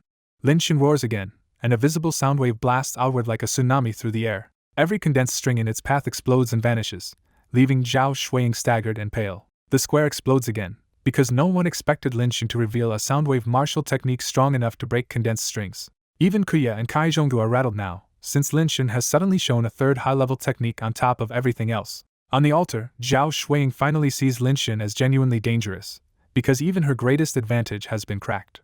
Lin Shin is relieved too, because his rushed training and dragon roar through the clouds actually worked. The moment he confirms that, Lin Shin charges again and turns the fight around with a ruthless counterattack. By now, Lin Shin has already judged her clearly. Zhao Shuiying fights like a 9th-level cultivator, but she still isn't enough to stop him. He bursts into her range, smashes apart her strings with another roar, and follows with a storm of close-range attacks. With her cultivation, movement, and palm skill all a step behind, Zhao Shuiying suddenly has no answer left. For the first time against someone her own age, Zhao Shuiying feels a real sense of helplessness. Back in the square, the examinees are left dumbfounded as Zhao Shuiying is pushed onto the defensive instead of Lin Shin. Yang Zhongyi can only mutter that Lin Shin must already be at the 9th level, while Sun Yan goes silent under the size of the gap between them. In the corner of the square, Yan Xing finally loses even his last excuse, because this is undeniable now. He would have lost head-on too. Kuya and Kai Zhonggu reach the same conclusion and realize Lin Shin has been hiding 9th-level strength this whole time. They can barely process it, because an ordinary student stronger than every seated family disciple is something they've never seen before. The fight ends fast after that, when another dragon-like roar rocks Zhao Shuiying and forces one backward step. Before she can recover, Lin Shin flashes behind her like a ghost and drives a blazing palm toward her back. A faint green halo appears at the last second to block the strike, and Zhao Shuiying knows she's lost. In the next breath, Zhao Shuiying turns into a stream of light and is expelled from the fog formation. A beat later the square catches up, and the shock lands all at once. Zhao Shuiying really lost. By then Xue Feng and Chong Yanha have already been forced out too, so Lin Shin is the only candidate left inside the formation. And with the formation flag still beside him, the result is completely settled. The crowd erupts into open awe, because Lin Shin has taken first place and become the chief disciple. More than that, everyone realizes they've just seen a record broken. For the first time in Nanyang Academy history, an ordinary student has claimed the top seat. As the last formation flag dissolved into cloud-like mist, the rankings froze with Lin Shin at 1,156 points, more than 200 ahead of Zhao Shuiying.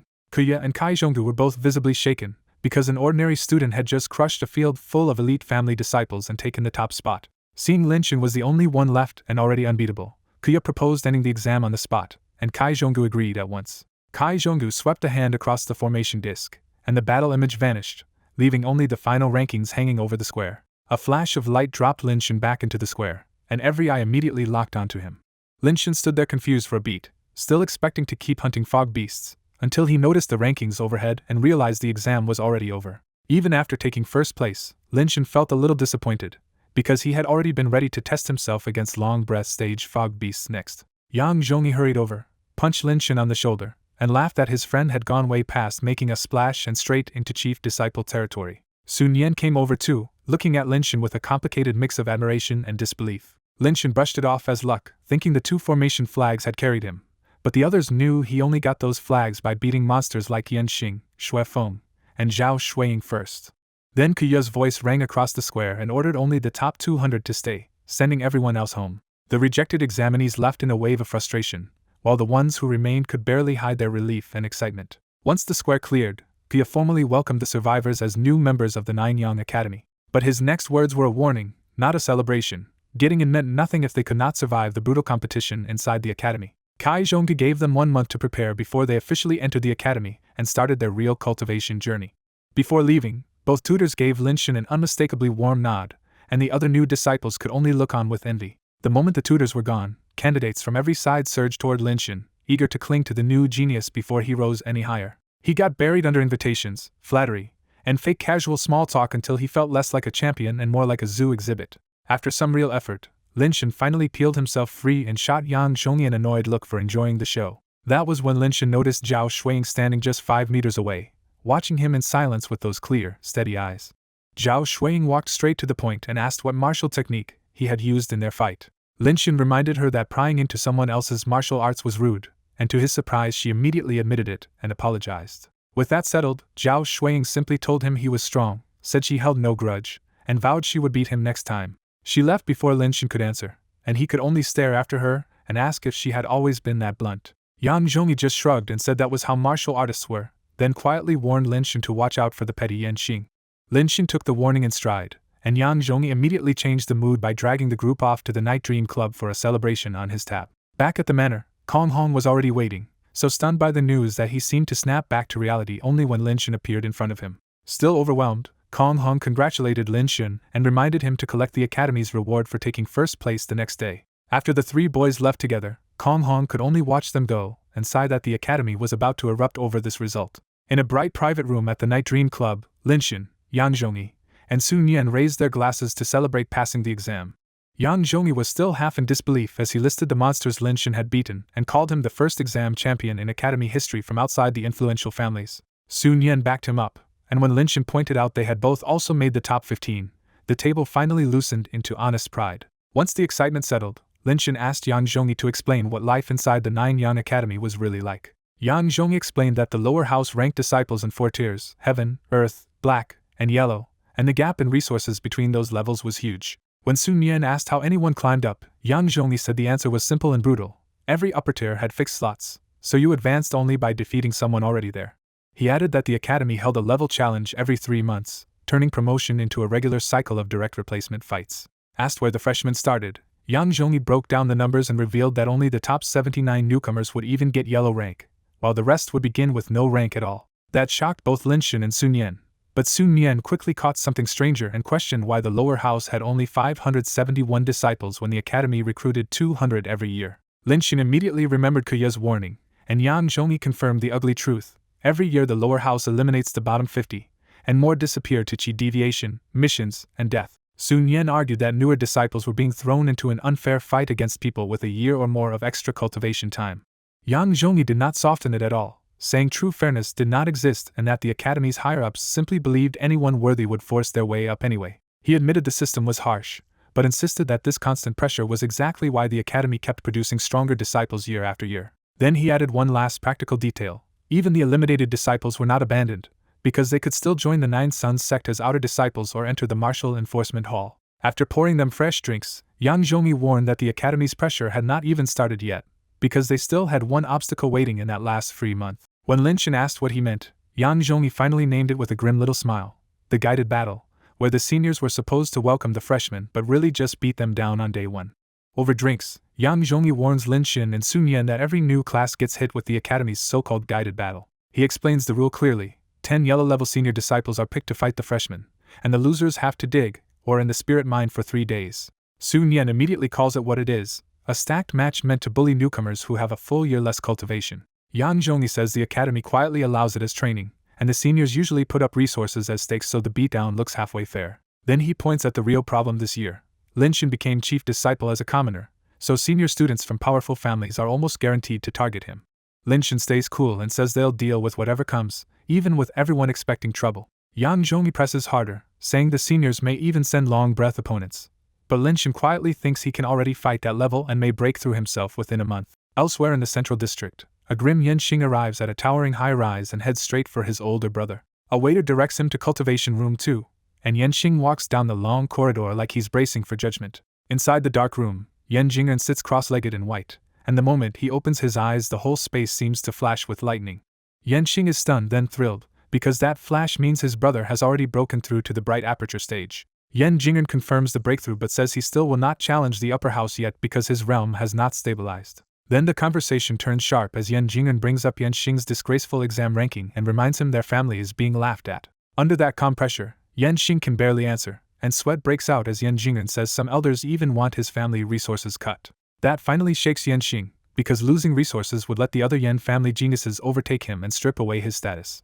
He looks up and begs for help, and Yen Jing'an tells him their father has already suppressed the proposal for now. Yen Jing'an warns him not to embarrass the family again, because next time either he nor their father may be able to cover for him. When Yenxing bitterly brings up Lin-Shin, Yen Jing'an says the commoner chief disciple already has plenty of enemies among the powerful families. Realizing recruitment is no longer possible, Yen Jing'an decides to push 2 yellow-level disciples into the guided battle so they can target Lin-Shin directly. That promise instantly cheers Yenxing up, because he can already picture Lin-Shin being crushed in public and possibly injured badly enough to fall behind.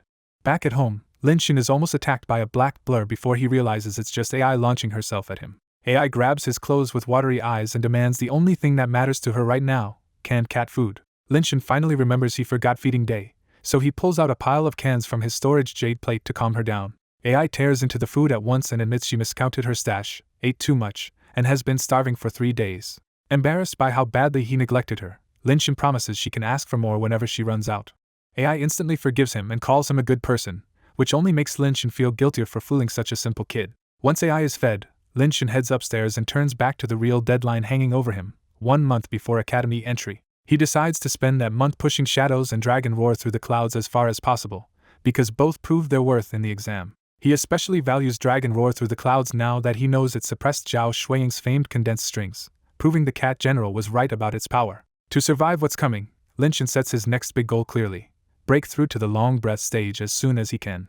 He pulls up his status and sees the situation plainly. Level 9 Chi Transformation, Shadows at Mastery, Dragon Roar through the clouds still only at beginner, and clone progress still rising. The problem is resources. He has already used up all his condensing liquid, and without more fuel even his no-bottleneck talent cannot carry him forward. He knows the Black Street shop only gets tiny batches, but the stronger pills he really wants are too expensive for the spirit coins he has now. He briefly considers hunting more essence stone fragments with AI, but drops the idea because the night grinders may still be searching for her and luck like last time is not reliable. So he settles on a practical plan: collect Willow Academy's reward tomorrow and head to Black Street for more supplies after that. The next morning, Lin-Shin reaches the quiet holiday campus of Willow Academy, relieved he will not have to deal with crowds this time. At the top floor office, Kong Hong is already waiting with Dean Xianglin, who greets Lin-Shin with much warmer respect than before. Kong Hong notices the difference immediately, because Lin-Shin is no longer just another admitted student but a commoner genius with real future value. After some polite talk, Xianglin finally hands over the academy reward: 200,000 spirit coins, 5 bottles of origin pills, and a full set of low-level talismans. The talisman set alone is valuable, with 12 pieces covering 6 useful types, including the especially costly Divine Weapon Talisman. Looking at nearly 600,000 spirit coins worth of rewards, Lin-Shin quietly realizes this is what real strength starts to buy. He thanks the dean, refuses the lunch invitation politely, and leaves with his new resources in hand. Now richer than he has ever been, Lin-Shin decides to tie off one last loose end before academy life starts, resigning from the martial arts school. At Calm Sun Martial Arts School, Gao Jun is not surprised by the resignation at all after hearing Lin-Shin became this year's top student. Gao Jun even walks him to the door, sending him off with the respect due to someone already moving beyond this place. Back home, Lin-Shin locks himself in the bedroom, summons a clone, and starts cultivating with origin pills immediately. The results are disappointing. After reaching level 9 Chi Transformation, even 6 origin pills only push his progress by about 1%. That means all 5 reward bottles together are nowhere near enough for a breakthrough, so Lin-Shin makes his next move on the spot. He will go to Black Street tonight. More than half a month later, Lin-Shin slipped back into Black Street at night, and the place still felt as cold, secretive, and dangerous as ever. After getting recognized last time, Lin-Shin came prepared with a face-changing pill, a mask, and a black robe layered together so nobody would spot him now. At a familiar counter, Linshin asked for condensing liquid, but the shop only had 10 liters left. Linshin bought the small batch anyway, but the numbers were bad. Even 10 liters would only push his progress a little, and his remaining spirit coins still were not enough to close the gap to long breath stage. He was still wishing for something cheaper and stronger than origin pills when he spotted Old Wu by the roadside, happily gnawing on a greasy pig trotter. Old Wu glanced over and looked away without recognizing him, but Linshin stopped, changed his mind, and walked straight toward him. Seeing a mysterious customer approach, Old Wu instantly tried his usual scam pitch about secret manuals and rare talent. Linshin cut him off with 2 old keywords, and Old Wu finally realized who was hiding under all that disguise. Old Wu laughed at all the extra layers and guessed right away that Linshin only came back because he needed information. Linshin got straight to the point and asked where Black Street sold condensing liquid and other pills or herbs that could force cultivation higher. That question made Old Wu frown, because he could tell Linshin was already strong for his age and should not need such dangerous shortcuts. When Linshin tried to explain, Old Wu stopped him cold and said he did not want to know the reason. Knowing too much would just get him killed faster. Even so, Old Wu admitted this shady trade was exactly his specialty, and started listing one dangerous cultivation aid after another. He warned that those things came with brutal prices like shortened lifespan, ruined foundations, or even mental collapse, so normal cultivators avoided them unless they were desperate. Instead of backing off, Linshin's eyes lit up, because the side effects did not matter if his clones were the ones taking the damage. Linshin immediately asked where to buy those materials, and Old Wu could only stare at him for ignoring every warning. Old Wu finally named a few shops, and Linshin pushed harder by telling him to lead the way himself. Old Wu rubbed his hands for payment first, and Linshin shut that down by stuffing 200 spirit coins into them. With money in hand, Old Wu became surprisingly reliable and marched Linshin through several shops around Black Street. By the end of the search, Linshin had bought blood-boiling powder, snake orchids, and poison flame mushrooms, all stronger than condensing liquid and all packed with worse side effects. Linshin bought every dangerous item he saw without blinking, because for him the payoff mattered far more than the cost. When dawn started to brighten the horizon, Linshin made a new proposal. Instead of wasting time coming here himself, he wanted Old Wu to keep collecting those materials for him. Old Wu agreed on the spot, but only if Linshin paid the purchase money up front. Linshin trusted Old Wu just enough to risk 30,000 spirit coins, not enough to hurt badly if the old man vanished, but enough to keep the arrangement moving. Back home that night, AI was already asleep when Linshin returned with the black market haul. Linshin quietly shut himself in the second-floor bedroom and summoned Clone 2 to test every dangerous pill and herb one by one. After more than 3 hours of testing, the results were clear. Condensing liquid had weakened badly at his current level, but the more dangerous materials were far more effective. 1 bottle of blood-boiling powder boosted 4%, 1 snake orchid gave about 6%, and 1 poison flame mushroom nearly gave 9%, which made them absurdly better than origin pills for the price. The price for that huge gain showed up on Clone 2's body. By the end of the experiments, the clone looked pale, drained, and close to death. Linshin worried that Clone 2's lifespan had already been cut in half, but he still needed the clone to hold on until he broke through to long breath stage. He set Clone 2 back to cultivation, sat down himself, and had his other 3 clones keep grinding martial techniques inside his training routine. Among all his arts, Linshin decided mortal restraint could wait, so he put his real focus on pushing shadows to perfection before moving on to dragon roar through the clouds. 10 days flashed by, and all that focused training finally pushed shadows to perfection. His cultivation also surged under the stacked medicines, leaving him at level 9 chi transformation with 75% progress toward the next stage. Seeing he was only 25% away from long breath stage, Linshin figured one more batch from Old Wu could be enough to push him over. He also realized the 5th clone was almost ready, and that made the coming breakthrough feel even closer. Once he calmed down, Linshin looked outside at the high moon and decided it was the right time to head back to Black Street and collect from Old Wu. He packed up and was just about to leave through the window when AI suddenly called for him from outside the door. When Linshin opened the door, AI leaped onto his shoulder in obvious unease and warned that she sensed a familiar night grinder presence nearby. AI insisted she could not mistake that smell, and Linshin decided caution came first. Whether they were here for him or not, he was leaving immediately. Before moving, Linshin slapped a protection talisman onto himself and another onto AI so they could absorb several long breath attacks if needed. He followed that with a flying feather talisman on himself, instantly making his body feel light enough for a near-silent escape. Linshin slipped out through the second-floor window, landed soundlessly behind the house, and rushed off with AI into the empty late-night streets. With flying feather and perfected shadows working together, Linshin covered more than a kilometer fast, but AI soon warned that the enemy presence was still getting closer. That made Linshin's heart tighten, because if even this boosted speed could not shake them, the pursuers might already be in the long breath stage. Then an odd drumming sound rose from behind them, like a cavalry charge shrunk down to a much smaller scale. When Linshin looked back, he finally saw the pursuers, hundreds of tiny armored monsters with humanoid torsos, six-legged lower bodies, and weapons in hand, charging like a miniature army. AI panicked at the sight of so many bugs, grabbed Linshin tighter, and finally named the threat. They were military bugs, a terrifying kind of demonic beast. AI's warning barely lands before the so-called military bugs rush Linshin in a black wave under the night sky. Linshin answers the charge with dragon roar through the clouds, and the front line of bugs bursts apart in a wall of sound. He instantly throws AI up onto the wall to keep her out of the melee and dives straight into the broken swarm. Blazing sunpalm turns bug after bug into charred bodies, and Linshin quickly realizes these creatures are not individually overwhelming.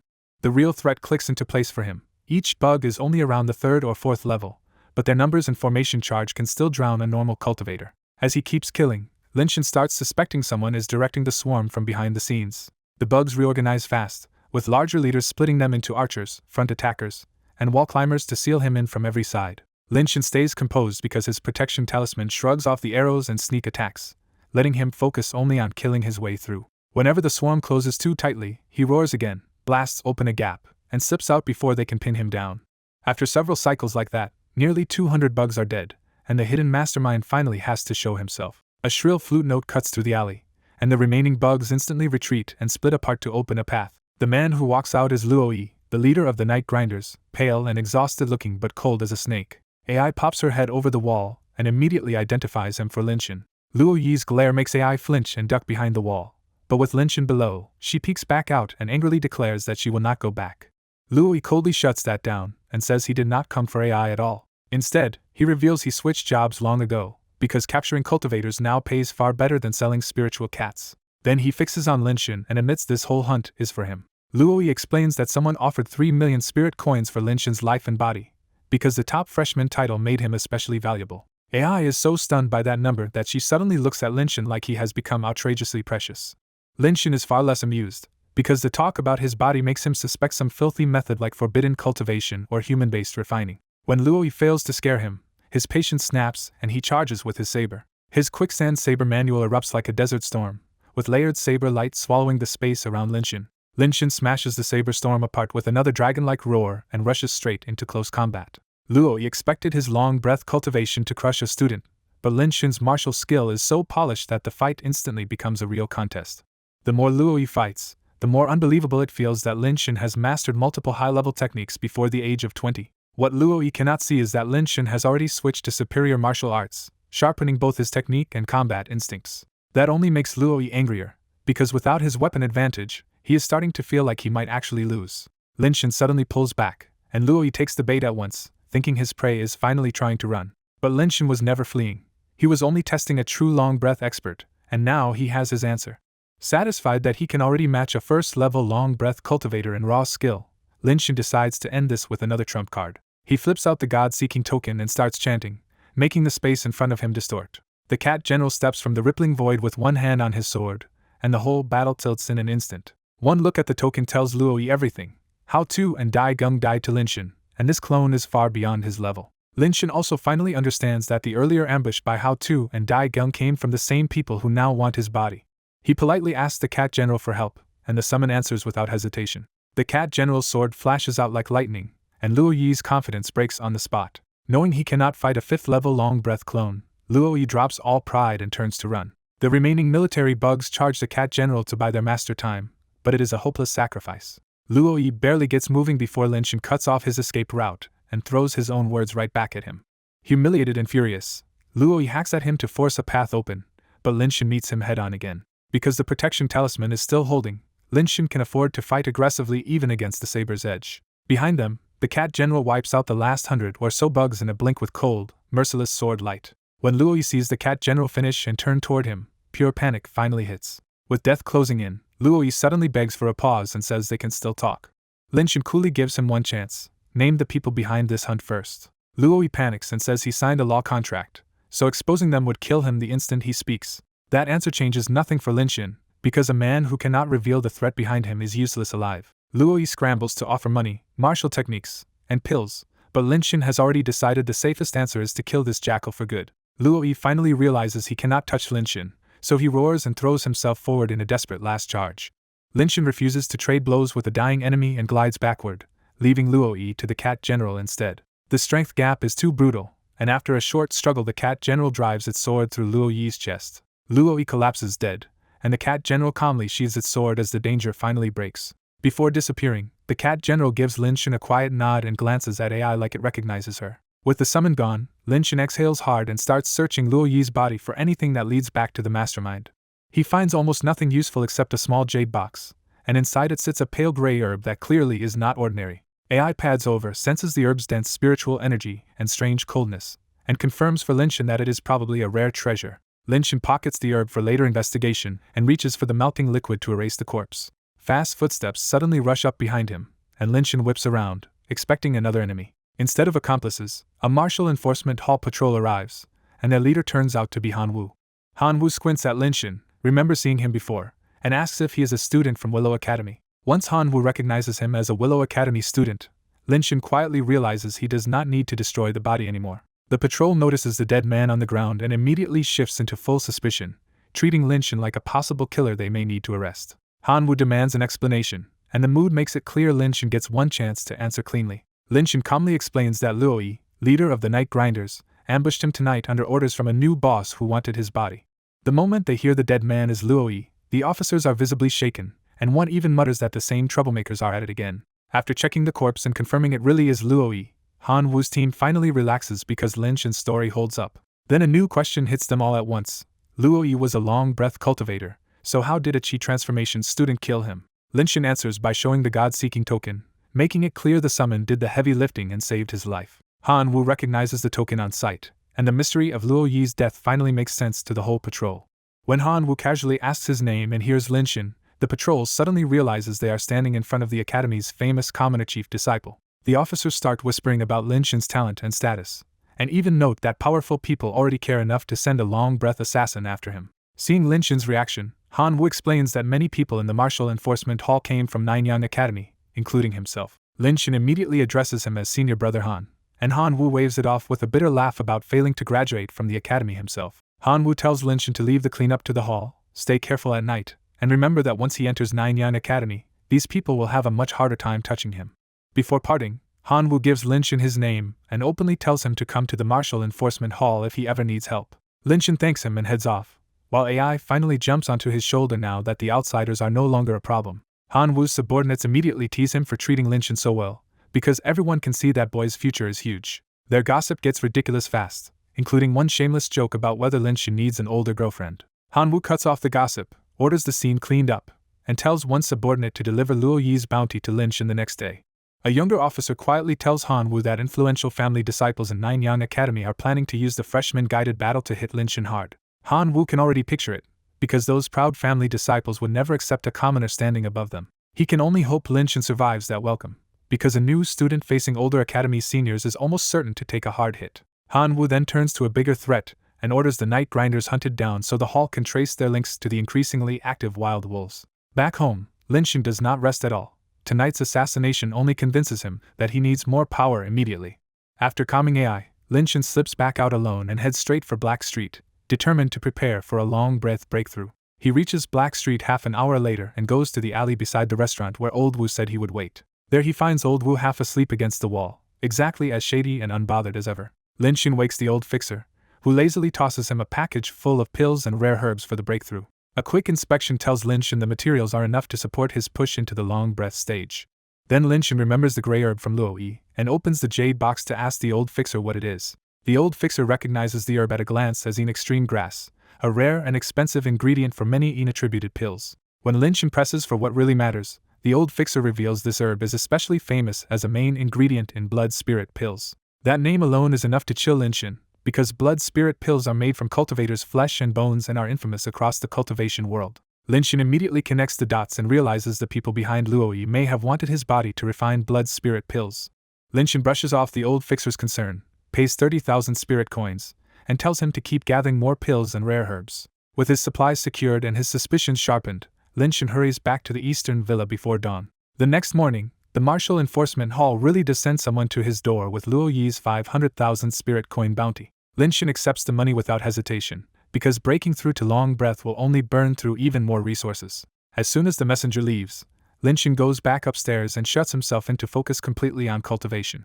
In his dark, sealed bedroom, Lin-Shin sits in meditation as a new current finally starts moving inside his body. The thin airflow stops stumbling, completes 9 smooth cycles through his meridians, and settles into his abdomen on its own. Then the barrier breaks, and Lin-Shin jolts into the long breath stage with a rush of clear, almost reborn relief. He can barely contain himself, because breaking into long breath this young means he has stepped out of the crowd and into the ranks of real elites in Dragonside City. Once he calms down, he tests the new power and finds spiritual essence answering his thoughts like a warm tide through every part of his body.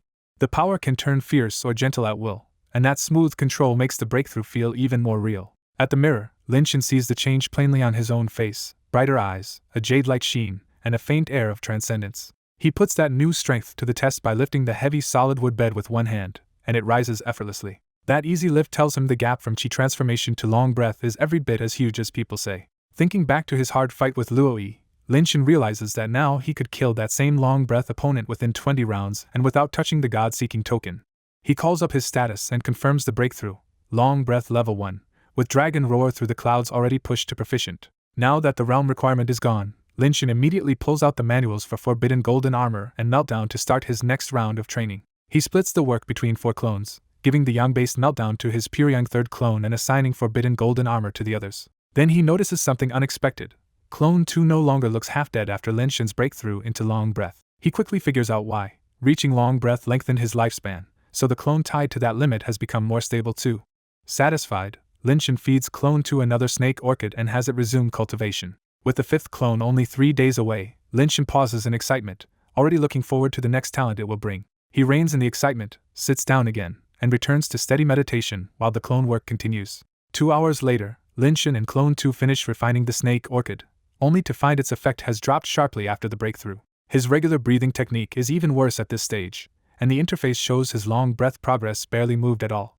That tells him the origin breathing technique has reached its limit, so until 9 Yang Academy opens, his cultivation will have to rely on pills instead. After sending the clones back to work in his mind, Lin-Shin heads downstairs to buy condensing pills. Down in the living room, he finds AI asleep on the sofa after another lazy day stuck indoors. Still half asleep, AI lifts her head and squints at Lin-Shin, mumbling that he somehow looks different. Lin-Shin plays along and tells sleepy AI she is dreaming, and the answer somehow satisfies her at once.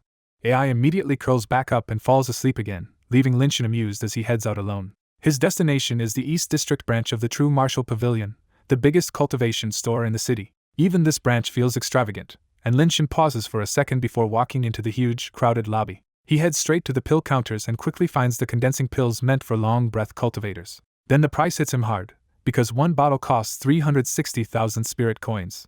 He still grits his teeth and buys 2 bottles anyway, knowing he needs them more than he needs the money. The cashier is visibly surprised that someone this young is buying long breath pills at all, and can only assume they must be for an elder. After paying 720,000 spirit coins, Lin-Shin leaves with his pills and a quiet hope that they are worth draining him nearly dry. But right at the door, a young man suddenly calls out and reaches for Lin-Shin's shoulder to stop him. Lin-Shin slips the grab by a hair, and Ping Xingyuan is left hanging there, embarrassed that he failed to catch what he assumed was an easy target. Lin-Shin coolly asks if there is a problem, giving the 2 newcomers nothing but a flat stare. The man introduces himself as Ping Xingyuan and his companion as Kuang Bao, both yellow-level disciples of 9 Yang Academy. Lin-Shin still does not bother to play along, and that quiet indifference irritates both of them even more. Ping Xingyuan finally shows his real purpose and mocks Lin-Shin as an arrogant country bumpkin who only looks impressive outside the academy. He warns that once Lin-Shin enters 9 Yang Academy, talent alone will mean nothing without background, connections, and resources. At the True Martial Pavilion, Peng Xingyuan and Kuang Bao try to corner Lin-Shin with a smug threat about the coming guided battle. They brag that as senior disciples from influential families, they will personally challenge him and make him feel the gap in strength. Lin-Shin answers like he is humoring spoiled children, and that dismissive calm makes both of them even madder. Before the 2 can explode, Zhao Shuiying steps in with one cold question and instantly changes the power balance. The pair instantly backpedal, pretending they were just chatting because they do not dare offend Zhao Shuiying.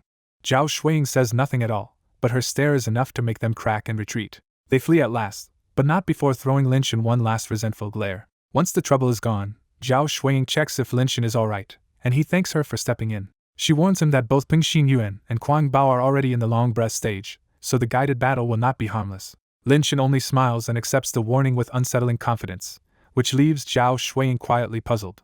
He leaves without explaining himself, and Zhao Shuiying stays behind still thinking about that strange composure. At the counter, Zhao Shuiying casually asks what Lin-Shin bought, and the answer hits her like a slap. When she hears he bought 2 bottles of condensing pills, the bottle in her hand slips and almost rolls off the counter. Zhao Shuiying stares toward the door in disbelief, suddenly suspecting that Linshin has already broken into the long breath stage. Back home, Linshin finds AI still asleep and starts thinking seriously about leaving the city to train now that he has advanced. He weighs the danger outside Dragonside City, where spiritual beasts and monsters are real enough to kill careless people outright. Even so, Linshin decides the long breath stage finally gives him enough strength to train outside and maybe let AI hunt for treasures too. He also remembers that Nine Yan Academy offers missions beyond the city, giving him a practical way to train and earn resources at the same time. With that plan settled, Linshin returns to cultivation and takes out the newly bought condensing pills. He summons Clone 2, gives the clone 1 bottle, and the two of them sit down to cultivate side by side. An hour later, both open their eyes, and Linshin checks the results with quiet satisfaction. 1 round of pills boosts his progress by 3%, confirming the 2 bottles should push him forward fast. He estimates that with pills, daily practice, and spirit beast meat, he can reach the 2nd level of long breath in about half a month. That optimism comes with one hard truth: if he wants to keep climbing, he will need far more pills or even better resources from the academy. Then he checks on the 5th clone's condensation and sees it is already at 96%, just 2 days from completion. 2 days race by, the condensing pills are exhausted, and Linshin's own cultivation rises to long breath level 1 at 74%. At the same time, the 5th clone finally reaches 100%, and Linshin summons it without hesitation. The new clone appears with the talent swordsman, giving a modest boost to sword power and sword training speed. Even though the talent is useful, Linshin finds the bonus too small and decides he will keep re-rolling until he gets something stronger. 8 more days pass, and Linshin finally looks over the results of his hard training with real relief. He has pushed both Meltdown and Forbidden Golden Armor into the beginner stage, filling in major gaps in his combat toolkit. Looking at the full set, Linshin is pleased that he now has speed, defense, offense, crowd control, and a way to counter weapons. Still, he can see one obvious weakness left, because his current long-range options are too limited. Dragon Roar through the clouds can strike from a distance now, but even at his current level its effective range is only about 50 meters. That limitation makes him lean toward a true range martial technique, ideally paired with a weapon style to round out his future build. He also checks on the 6th clone and learns the next condensation will crawl along at only 1% per day. A full 100 days for one more clone is slow, but Linshin decides it is still manageable. During this stretch, he also tests his clone range and finds that long breath greatly expands how far they can act from his main body. A clone can now stay about 200 meters away for free, reach around 1,000 meters for several minutes, and only starts collapsing fast beyond that. Then his attention returns to the 5th clone, which has died and revived over and over while he hunts for a better talent. The rerolls bring a pile of mixed talents, but none of them feels worth locking in yet. He seriously considers Inspiration, Deadly Aim, and Full of Power, but one by one he talks himself out of all 3. Inspiration looks flashy, but Linshin realizes a small percentage boost means almost nothing when the base chance of epiphany is already tiny. Deadly Aim is stronger, but he does not want to lock himself into hidden weapons when he prefers ranged force techniques instead. Full of Power would have been attractive earlier, but now that he fights with spiritual essence, raw muscle matters far less than before. At last the resurrection countdown hits 0, and Linshin immediately summons the 5th clone again. This time the clone awakens with a new talent called Testify by Killing, and the name alone makes Linshin's eyes light up. The talent is exactly the kind of breakthrough he wanted, boosting attack techniques, doubling combat skill comprehension, and even granting kill-based chances at sudden progress. The last effect grabs him hardest, because it means killing stronger creatures can directly fuel his cultivation and martial arts. With spiritual beasts waiting outside the city, Linshin immediately sees the perfect training ground for this new talent. He wants to rush out at once, but he reins himself in and decides not to step into the wilderness unprepared. He remembers that academy registration is only 2 days away, so he shifts the plan and decides to head out after reporting to Nine Yan Academy. With his route set at last, Linshin puts aside the distractions and dives back into cultivation to squeeze out one more upgrade before academy begins. Linshin steps out of his house and finds Yang Zhongli already waiting by a black car, with Sun Yan in the back seat for their first trip to Nine Yan Academy. Once they get moving, Yang Zhongli reminds them that the academy's so-called guided battle is really a freshman beating from senior disciples.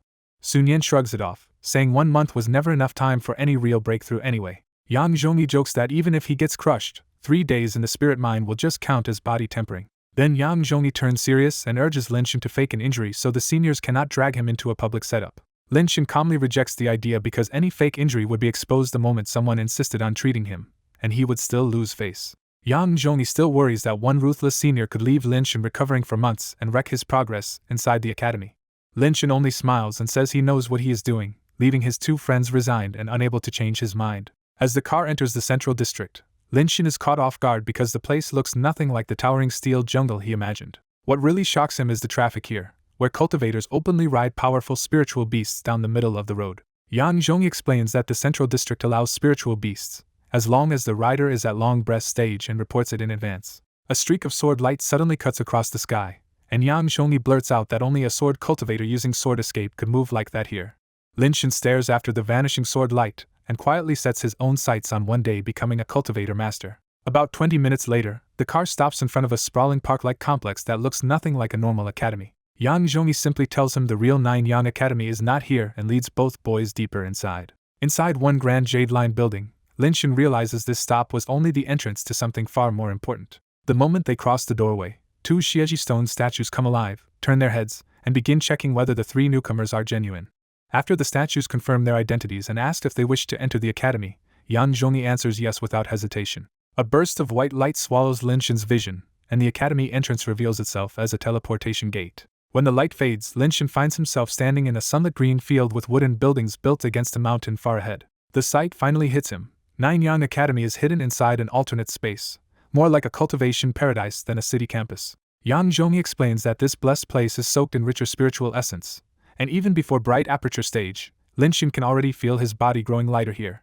Lin Xin takes a deep breath, steadies his excitement, and walks on toward the real academy buildings. At the entrance, a gigantic gate carved with the words 9-Yan Academy towers over nearly 200 new students already gathered there. The moment Lin Xin appears, many freshmen crowd over to greet him so warmly that he can barely keep moving. Among the influential family disciples watching from a distance, Zhao Shuiying stares at Lin Xin with a strange mix of surprise and hesitation. Yan Xing gets the opposite treatment, because Lin Xin passes him without even a glance and leaves him standing there furious. Lu Zijuan leans in to calm Yan Xing down and promises that after today's guided battle, Lin Xin will not look so confident anymore. In another corner, Xue Feng openly admits Lin Xin is far stronger than him, but Chong Yenha still refuses to believe the stories until he sees it himself. Xue Feng then reveals the real danger. Yan Xing has likely asked Yan Jingren to interfere, and Ping Xinyuan and Kuang Bao are joining the guided battle because of it. When Chong Yenha clarifies that the move comes from Yan Jingren rather than the whole Yan family, the trap around today's guidance becomes much more deliberate. More students keep arriving until all 200 freshmen are finally present just before the deadline. Right on time, 2 black-robed seniors rush in with lightning speed and stop in front of the freshmen, instantly silencing the square. The 2 seniors introduce themselves as lower house black-ranked disciples, sent by a tutor to lead the new students today. With no time wasted, Yan Wanxing and the other senior lead the entire group through the gate and into the academy proper. Inside, the freshmen follow a long mountain path lined with more Xieji statues, and every passing student makes their eyes light up. One senior explains that these Xieji talisman puppets can expose lies and evil intent, and each one is as strong as a long-breath cultivator. That single explanation is enough to make the academy's wealth and standards feel overwhelming to the entire freshman class. After the path opens up, the freshmen step into a vast ring-shaped square rimmed with towering stone pillars carved like formations. But the square is already occupied by groups of older disciples in Taoist robes, all watching the new students with curious, amused, or openly judging eyes. One tall senior steps forward to greet the 2 leaders, confirming that the yellow-level disciples have been waiting for this handoff. Yan Wanxing casually tells the waiting senior he already knows the rules and leaves the rest to them, officially handing the freshmen over to the people who will guide them next. At the academy entrance square, senior disciple Meng Dong welcomes the new students and bluntly tells them why they have been stopped here. Meng Dong explains the old tradition. 10 seniors will spar the freshmen in a guided battle, and the 2 sides have 3 hours to decide the winner. He raises the stakes by adding bets for each senior, and warns that the losing side will be sent to mine essence stones outside the city for 3 days. When someone asks if the freshmen can fight in turns, Meng Dong agrees, but he bans pills and talismans so only weapons are allowed. That loophole makes many freshmen eager, because with 200 people against 10 seniors, they start imagining they can simply wear the older students down. In the middle of the crowd, Lin Xin suddenly feels hostile eyes on him and catches Ping Xinyuan and Kuang Bao staring over with cold, ugly smiles. Lin Xin gives them nothing back except a calm glance, then looks away as if their threat is not worth his time. With the rules finished, Meng Dong asks the seniors who wants to open the guided battle. Ping Xinyuan and Kuang Bao stay put, and a short, muscular senior named Xiao He strides out to take the first round instead. Xiao He introduces himself as a yellow-level disciple and casually pulls out a chunk of black iron to use as his wager. Meng Dong confirms the piece is worth at least 500,000 spirit coins, and the freshman's eyes immediately change. Even Lin Xin is surprised that the academy seniors can throw out such an expensive wager so casually. The rich prize finally pushes someone forward, and top-ranked freshman Zhou Peijun volunteers to fight first. The crowd quickly identifies Zhou Peijun as a top 30 examinee at the 7th level of Qi transformation, so his challenge suddenly feels serious. Zhou Peijun salutes Xiao He from across the arena, but Xiao He's relaxed face makes it obvious he does not think much of him. Stung by that attitude, Zhou Peijun explodes forward and opens with a full-power mastery Blazing Sun Palm. Watching from the crowd, Yang Zhongyi is impressed that Zhou Peijun has already pushed Blazing Sun Palm from proficient to mastery in just 1 month. Sun Yan agrees, thinking again how much a higher martial stage can change real combat strength. That thought leaves Sun Yan quietly regretting that his own Blazing Sun Palm is still short of perfection. He almost asks Lin Shen how much stronger he has gotten too, but in the end he keeps the question to himself.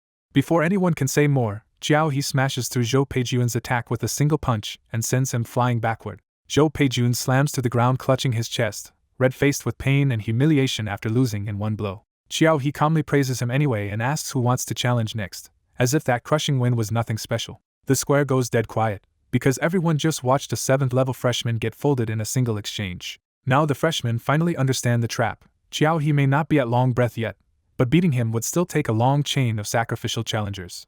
And that is where selfishness takes over, because nobody wants to be one of the 20 or 30 people who waste themselves so someone else can claim the prize. The stalemate breaks only when Chong Yenha steps out, more interested in measuring the academy's strength than in chasing the reward. Xiao He finally takes his opponent a little seriously when he recognizes Chong Yenha, but he still leaves the weapon at his waist untouched. Chong Yenha calls him out for holding back, and Xiao He coolly answers that he just does not need a weapon to deal with him. That answer darkens Chong Yenha's face, and he lunges in with his sword in open anger. This time the fight is real, with Chong Yenha's sharper swordsmanship and stronger cultivation forcing Xiao He into a fierce close battle. Even so, Xiao He steadily takes control and starts suppressing Chong Yenha without ever drawing his own weapon.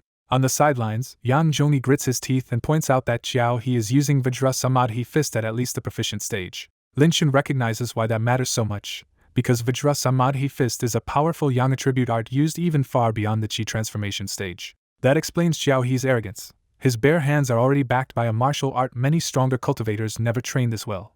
After more than 50 exchanges, Xiao He blasts Chong Yenha's sword aside and punches him hard in the shoulder. Chong Yenha stumbles back in pain, catches himself, and leaves the arena with a dark face and no excuses. His loss rattles the freshmen even more, because if a top 5 examinee cannot win, most of them have no chance at all. Xiao He looks down at them and needles them to keep coming, turning the silence into open pressure. With no one else daring to move, many freshmen begin looking toward Shuefeng, Zhao Shuiying, and Lin Shen as the only ones left who might change this. Shuefeng gives them nothing, just standing there lazily with folded arms and no interest in helping. Zhao Shuiying is even stranger, because instead of watching Xiao He, she keeps drifting in thought and glancing at Lin Shen, and Lin Shen himself stays completely calm, showing none of the panic spreading through the rest of the newcomers. That contrast only makes the other freshmen more discouraged, because the seniors have used one man to choke the whole square into silence. From Xiao He's side, the reason is simple. The freshmen could win if they truly united, but selfishness and class divisions make that almost impossible. So after waiting in vain for another challenger, Xiao He shrugs toward Meng Dong as if this round is already over. Just as Meng Dong is about to speak, Peng Xinyuan suddenly throws out a taunt and asks why this year's top freshman has not dared to challenge Xiao He. The jab lands exactly where he wants it to, because the whole square turns and puts Lin Shen at the center of attention. As the guided battle begins in the academy square, the senior disciples size up Lin Shen and trade rumors about him being a top freshman with perfected palm arts, and even a sound technique that can suppress condensed strings. Xiao He decides this is the perfect chance to make a name for himself by beating the famous commoner freshman in front of everyone. He loudly challenges Lin Shen to a spar, and Peng Xinyuan and Kuang Bao quietly enjoy the pressure building around their target. Peng Xinyuan knows Lin Shen is trapped either way, because backing down would brand him a coward in front of the freshmen, the seniors, and even the watching academy authorities above. While Yang Zhongyi and Sun Yan worry, Lin Shen stays completely steady and walks out into the middle of the square. The two greet each other, and Xiao He finally draws the saber at his waist for real. When Lin Shen says he never cultivated weapon techniques, Xiao He is briefly surprised but keeps his saber ready and decides to go all out anyway.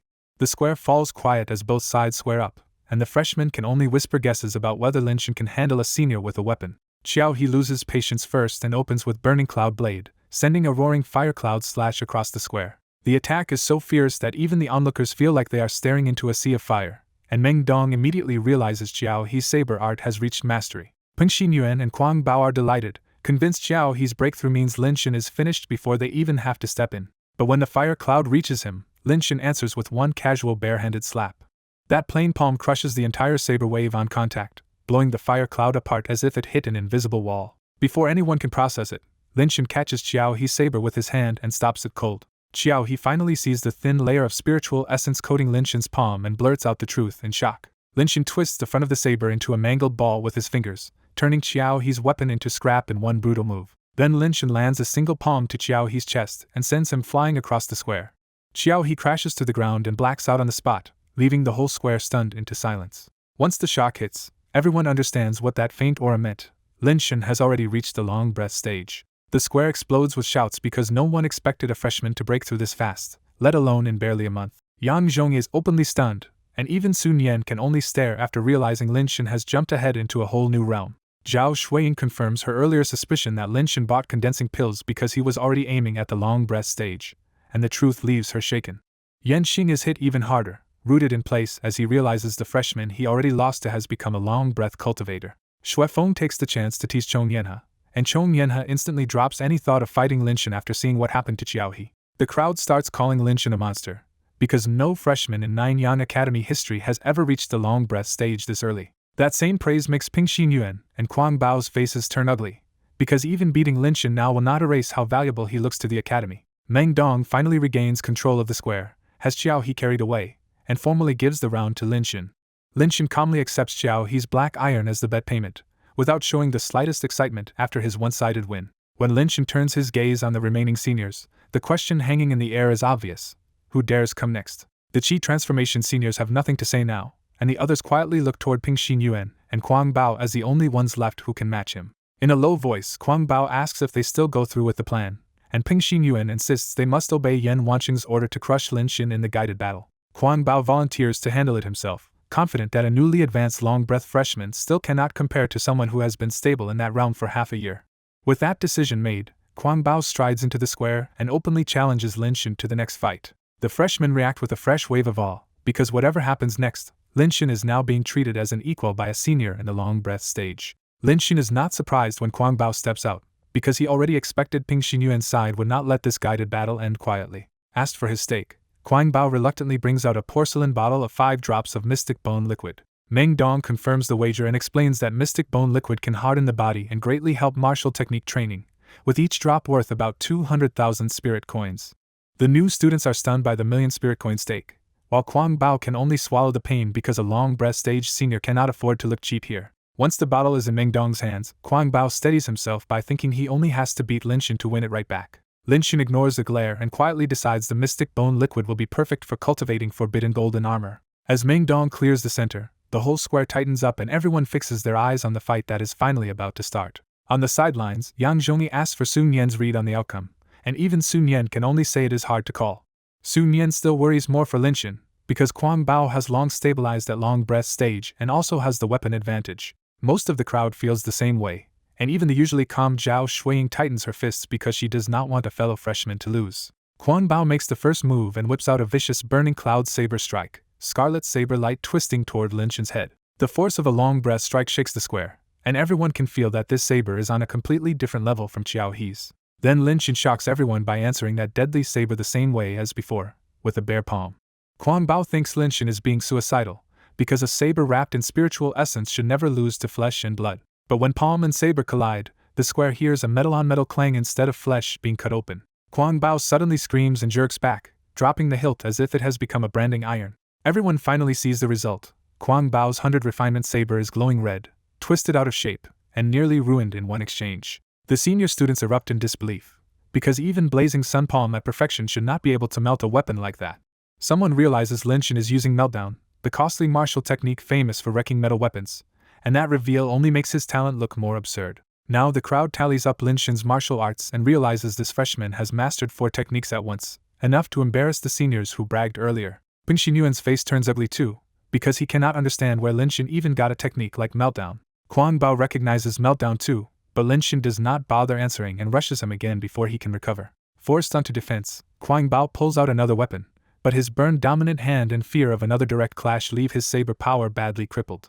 With all those restraints piling up, Lin Shin takes over the fight and batters Quang Bao into a miserable retreat. The spectators are left dazed by how completely the battle has flipped, because the senior who looked safer a moment ago is now the one about to lose. Lin Shin pushes shadows to the limit and turns into a blur around Quang Bao, forcing panicked blocks from every angle. Quang Bao finally slips once, and Lin Shin instantly crushes the second saber into a red-hot metal ball. Before Kwang Bao can reach for anything else, Lin Shin flashes behind him like a gust and slams a palm into his back. The hit lands with brutal effect, and Kwang Bao's back is burned so badly that a sharp smell of scorched flesh spreads through the square. Protected by spiritual essence enough to survive, Kwang Bao still cannot endure the pain and collapses unconscious on the ground. Even after seeing it happen, the spectators can barely believe that a freshman has just beaten a long-breath senior in a guided battle. Meng Dong finally snaps out of it, declares Lin Shin the winner, and throws him the bottle of mystic bone liquid. After pocketing the prize, Lin Shin looks straight at Ping Xinyuan, making it clear who he expects to face next. Now every eye in the square swings to Ping Xinyuan, because if he loses too, the seniors will be beaten outright by the new students. With no way to back down, Ping Xinyuan steps into the arena and ignites the square with the promise of a final battle. Before anything else, Ping Xinyuan throws out his stake, a wooden box holding 3 golden flying arrows. Meng Dong opens the box and reveals 3 golden rune-engraved arrows worth a total of 1.5 million spirit coins, dangerous enough to wound even an early longevity breath cultivator. The freshmen are amazed again, but Lin Shin is simply pleased because these seniors keep offering him better and better prizes. Thinking about how much he can win, Lin Shin's gaze at Ping Xinyuan actually softens, which only makes Ping Xinyuan angrier. Ping Xinyuan answers by summoning a 2-foot scarlet sword, and blazing red light immediately pours from the blade. The sword's fire surges nearly half a meter from the tip, and the sudden wave of heat tells the whole square this is no ordinary weapon. Yang Zhongyi blurts out the answer first. Ping Xinyuan has brought out an enchanted armament, the 3 Suns Talisman Sword. Sun Yan immediately understands the problem too, because an enchanted armament is far tougher than a normal weapon and directly blunts the edge of Lin Shin's meltdown. As soon as Ping Xinyuan draws the 3 Suns Talisman Sword, the senior students erupt, because an enchanted armament like that is a luxury most long-breath cultivators can only dream about. The crowd quickly realizes Ping Xinyuan never earned enough merit for that weapon, so the answer is obvious. The Yen brothers backed him to crush Lin Shin. Xue Feng grins at Yen Xing's reaction and realizes the Yen brothers really did arm Ping Xinyuan to suppress Lin Shin at all costs. Even Xue Feng has to admit the matchup just turned ugly for Lin Shin, because meltdown may be brutal, but a talisman sword can erase its biggest advantage. Chong Yenha stays quiet, but his grim look says the same thing. With that sword in hand, Ping Xinyuan suddenly feels like the favorite. Zhao Shuiying also locks onto the weapon with a frown, while Ping Xinyuan basks in the attention and grows even more smug. Convinced Lin Shin can no longer break his weapon, Ping Xinyuan laughs and launches the first full attack. The sword releases a blazing red wave that tears across the square, carrying both heat and a killing edge straight at Lin Shin's chest. Lin Shin answers with a thunderous shout, sending visible sound waves crashing head-on into the incoming flames. The fire and sound explode into a violent gust, but Ping Xinyuan keeps pressing through the blast with the sword point aimed at Lin Shin. Instead of retreating, Lin Shin grabs the red-hot blade with his bare hand and makes the talisman sword hiss with white smoke. Ping Xinyuan jerks back in alarm, then relaxes when he sees only faint finger marks on the weapon instead of real damage. That tiny result only makes him cockier, and he openly taunts Lin Shin that meltdown is useless against the 3 Suns Talisman Sword. Lin Shin does feel a flash of regret, because if meltdown had reached perfection a little sooner, he might have been able to damage the weapon for real. But Lin Shin never built his whole plan around meltdown, and in the middle of the clash he quietly settles on another trump card. The duel explodes into a blur of afterimages, steel, fire, and dragon roar shockwaves as the 2 long-breath fighters tear across the center of the square. The freshmen can barely believe what they are seeing, because one of their own is actually trading blows with an enchanted armament, and surviving with his bare hands. Ping Xinyuan leans harder into offense, relying on the talisman sword's power to flood the field with savage waves of fire instead of bothering to defend. Lin Shin gives ground on purpose, slipping through the storm with cleaner footwork and only using meltdown when he absolutely has to stop the blade. The longer the stalemate drags on, the more Ping Xinyuan's confidence turns into frustration, because the easy victory he expected just will not come.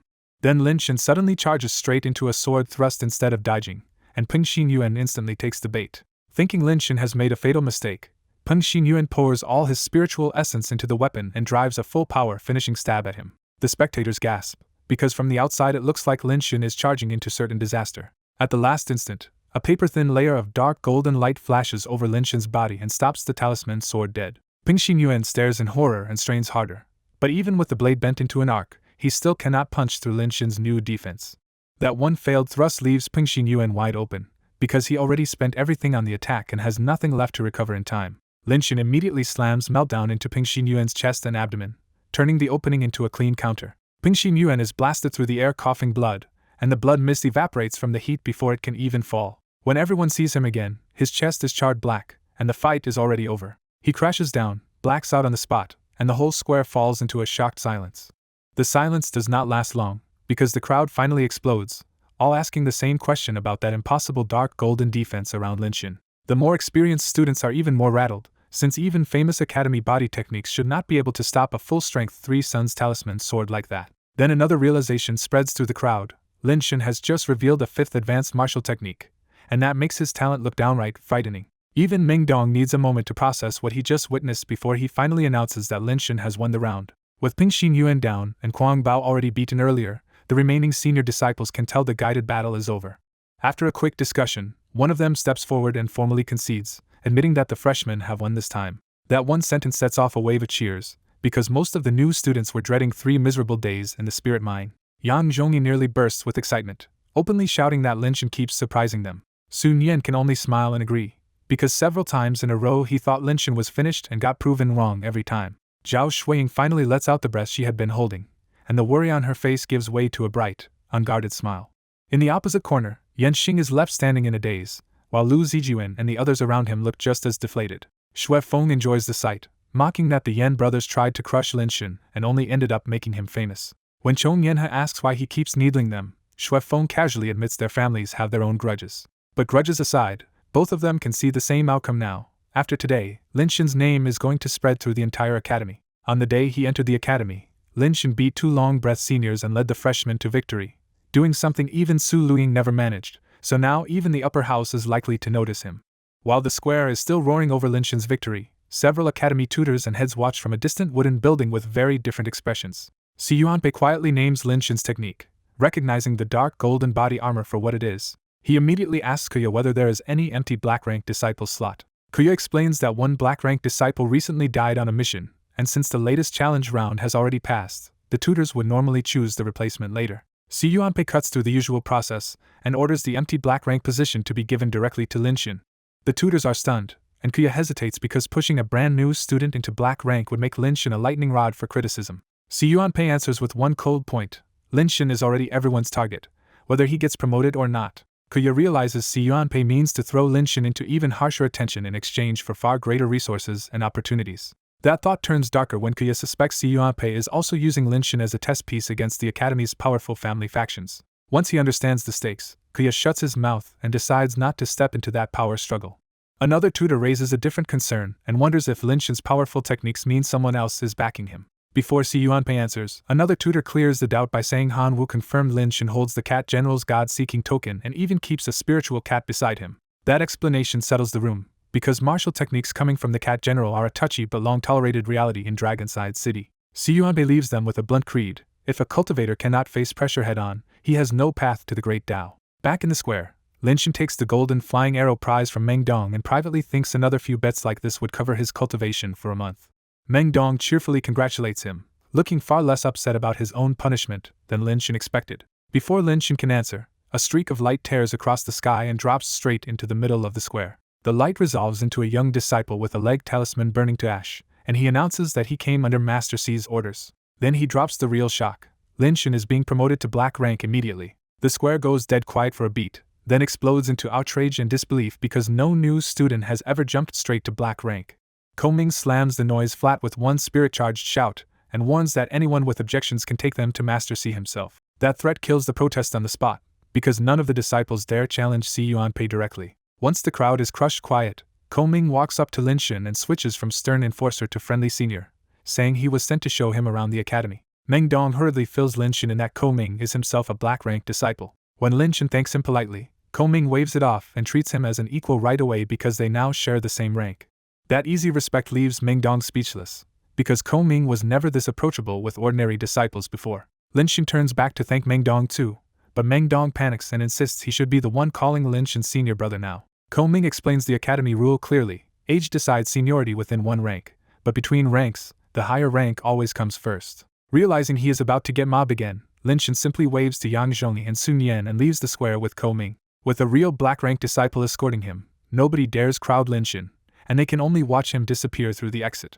Only after he is gone does the square explode again, this time with envy over Linshin jumping to black rank in a single step. Yang Zhongyi and Sun Yan just stare at each other in a daze, still unable to process how Linshin suddenly leapt past them all. Not everyone is just shocked though, because Zhao Shuiying, Xue Feng, and Chong Yenhe go quiet and start thinking hard about what this promotion really means. A short while later, Ko-ming brings Lin Shin to a large courtyard marked Merit Hall, calling it the place disciples deal with most after entering the academy. Lin Shin already knows why this place matters, because beyond the monthly allotment, disciples have to earn extra resources through missions and merit points here.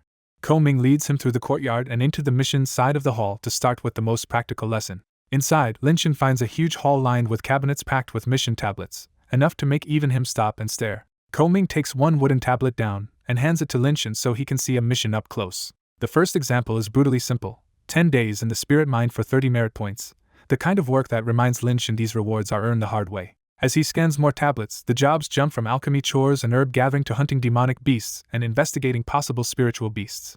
The sheer number of tablets throws Lin Shin off for a second, because there seem to be far more missions here than the academy has disciples to handle. Ko-ming catches the question on his face and explains that many of these are permanent collection bounties from the Alchemy Division and Artifact Pavilion. Once Lin Shin understands those tablets stay up year-round, the impossible mission count suddenly makes sense. Ko-ming goes further and breaks all Merit Hall work into 4 categories: collection, intelligence, crusade, and duty. He warns that intelligence missions can be the trickiest, because they might be a false alarm or a hidden death trap and nobody knows which until they are already inside. Crusade missions are more straightforward but more openly dangerous, since they mean fighting spiritual beasts, demons, and other mutated creatures for better rewards. Duty missions are the safest option, guarding academy assets or helping divisions like alchemy and artifact work, but that safety comes with the lowest pay. After finishing the mission briefing, Ko-ming leads Lin Shin deeper into Merit Hall and brings him to the resource exchange side of the academy. Ko-ming knocks on a cabinet, asks for an exchange list, and hands the catalog straight to Lin Shin. He tells Lin Shin this hall can trade merit for almost any cultivation resource, which makes the academy's wealth feel suddenly very real.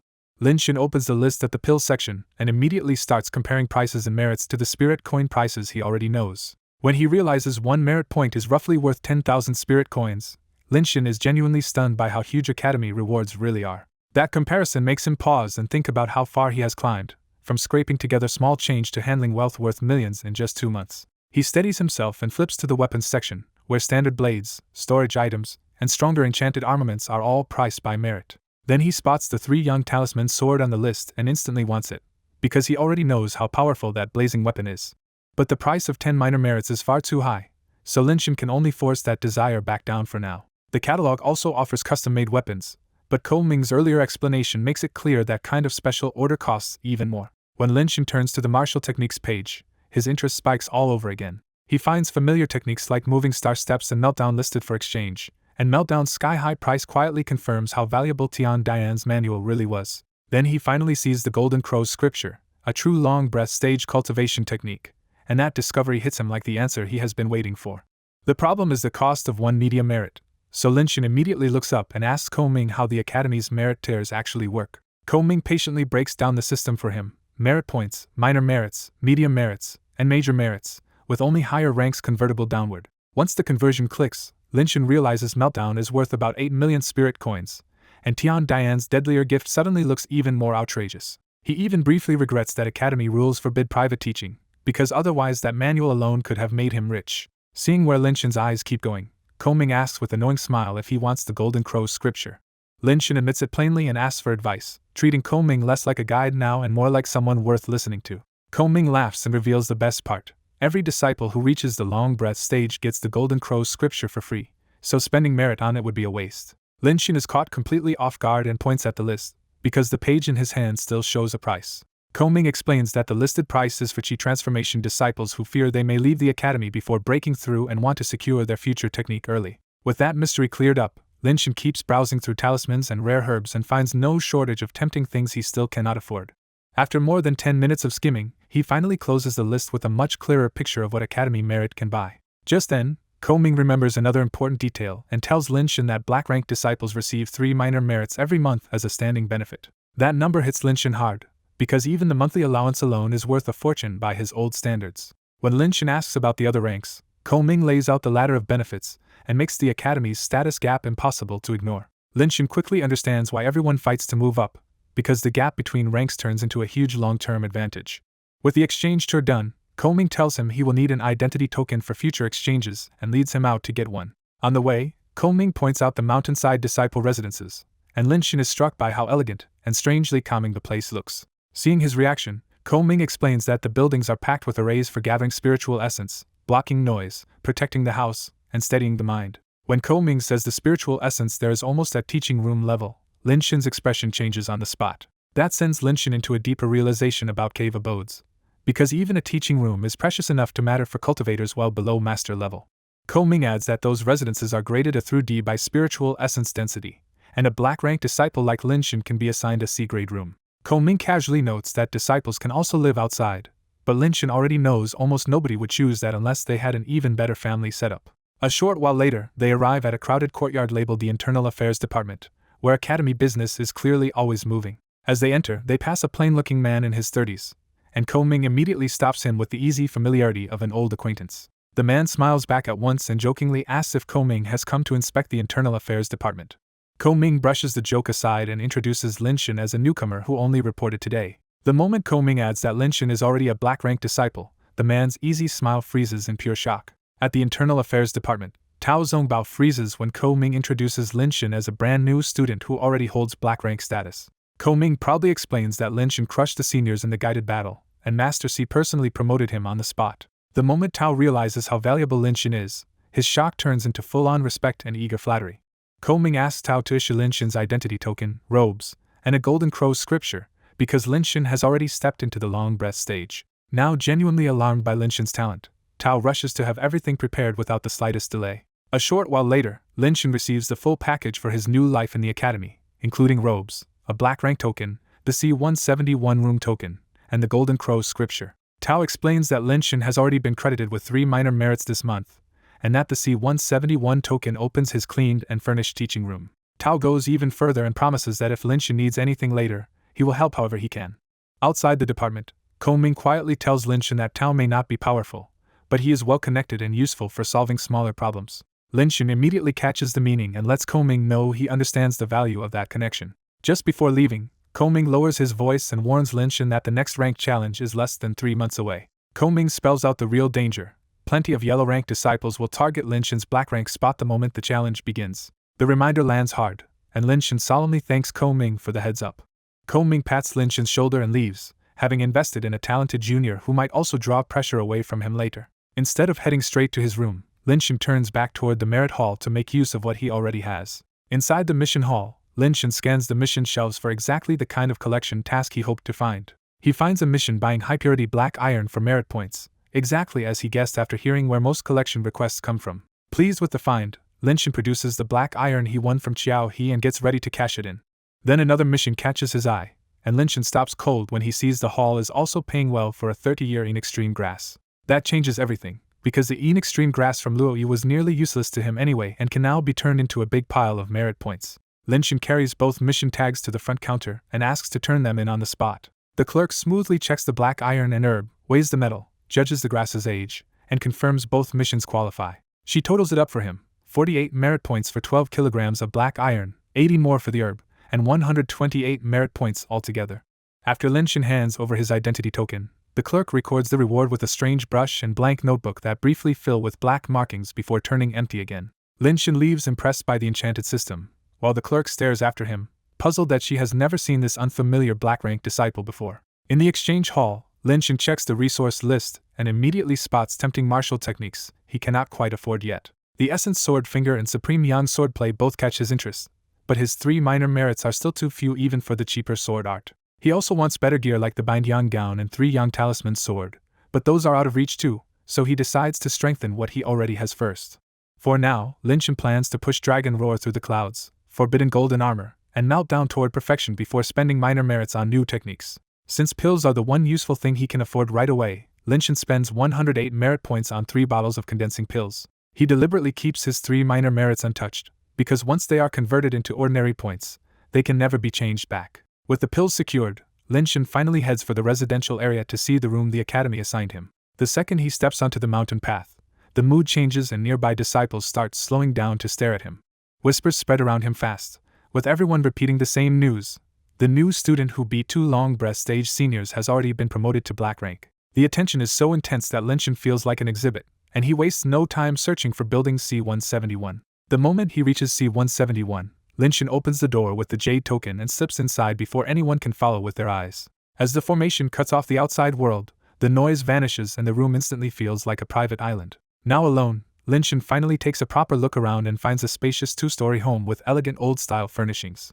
The place is far better equipped than he expected, with a living room, kitchen, balcony, and 3 separate bedrooms each with their own bath. What really matters to him is the modified cultivation room, where the floor and walls are metal-lined and tough enough to handle long-breath stage practice. Inside his new wooden residence, Linshin is immediately pleased because the place feels comfortable instead of shabby. What excites him even more is the spiritual aura filling the whole house, nourishing his body before he has even started cultivating. The rich aura makes Linshin imagine how much more terrifying the higher-grade teaching rooms must be. After calming down, he heads into the cultivation room, sits cross-legged, and opens the Golden Crow's scripture. The technique turns out to be easier than he expected, so Linshin and all 5 of his clones comprehend it together. With his talent and 6 minds working at once, Linshin reaches the beginner stage of the Golden Crow's scripture in only half a day. He notices the Golden Crow's scripture has directly replaced his old origin breathing technique, which catches him off guard for a moment. Once he confirms nothing else is wrong, Linshin swallows a condensing pill and starts real cultivation. The new scripture boosts his efficiency so much that he digests the condensing pill in less than an hour. He keeps cycling pills and cultivation, while his clones split their work between martial arts and the Golden Crow's scripture. Soon the whole wooden building falls silent as Linshin throws himself completely into training. Elsewhere in a dark cultivation room, Yanxing kneels in tense silence a few meters from Yan Jingren, who sits cross-legged like a wall of pressure. The pressure alone leaves Yanxing soaked in cold sweat before his brother even says a word.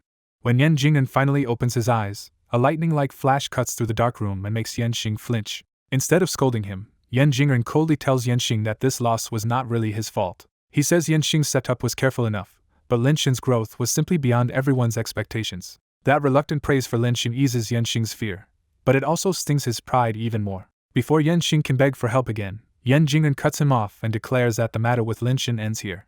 Yan Jingren reminds him that he entered the academy to grow stronger, not to obsess over one enemy. Then he flicks over an exquisite porcelain bottle and gives Yanxing a breath-gathering pill. The gift leaves Yanxing stunned, because one breath-gathering pill can push a 9th-level Qi transformation cultivator into the long breath stage without damaging their foundation. Realizing how precious it is, Yanxing immediately thanks his brother with obvious gratitude. Yan Jingren immediately tempers that gratitude with a warning. If Yanxing still cannot reach long breath before the next rank challenge, even their father will give up on him.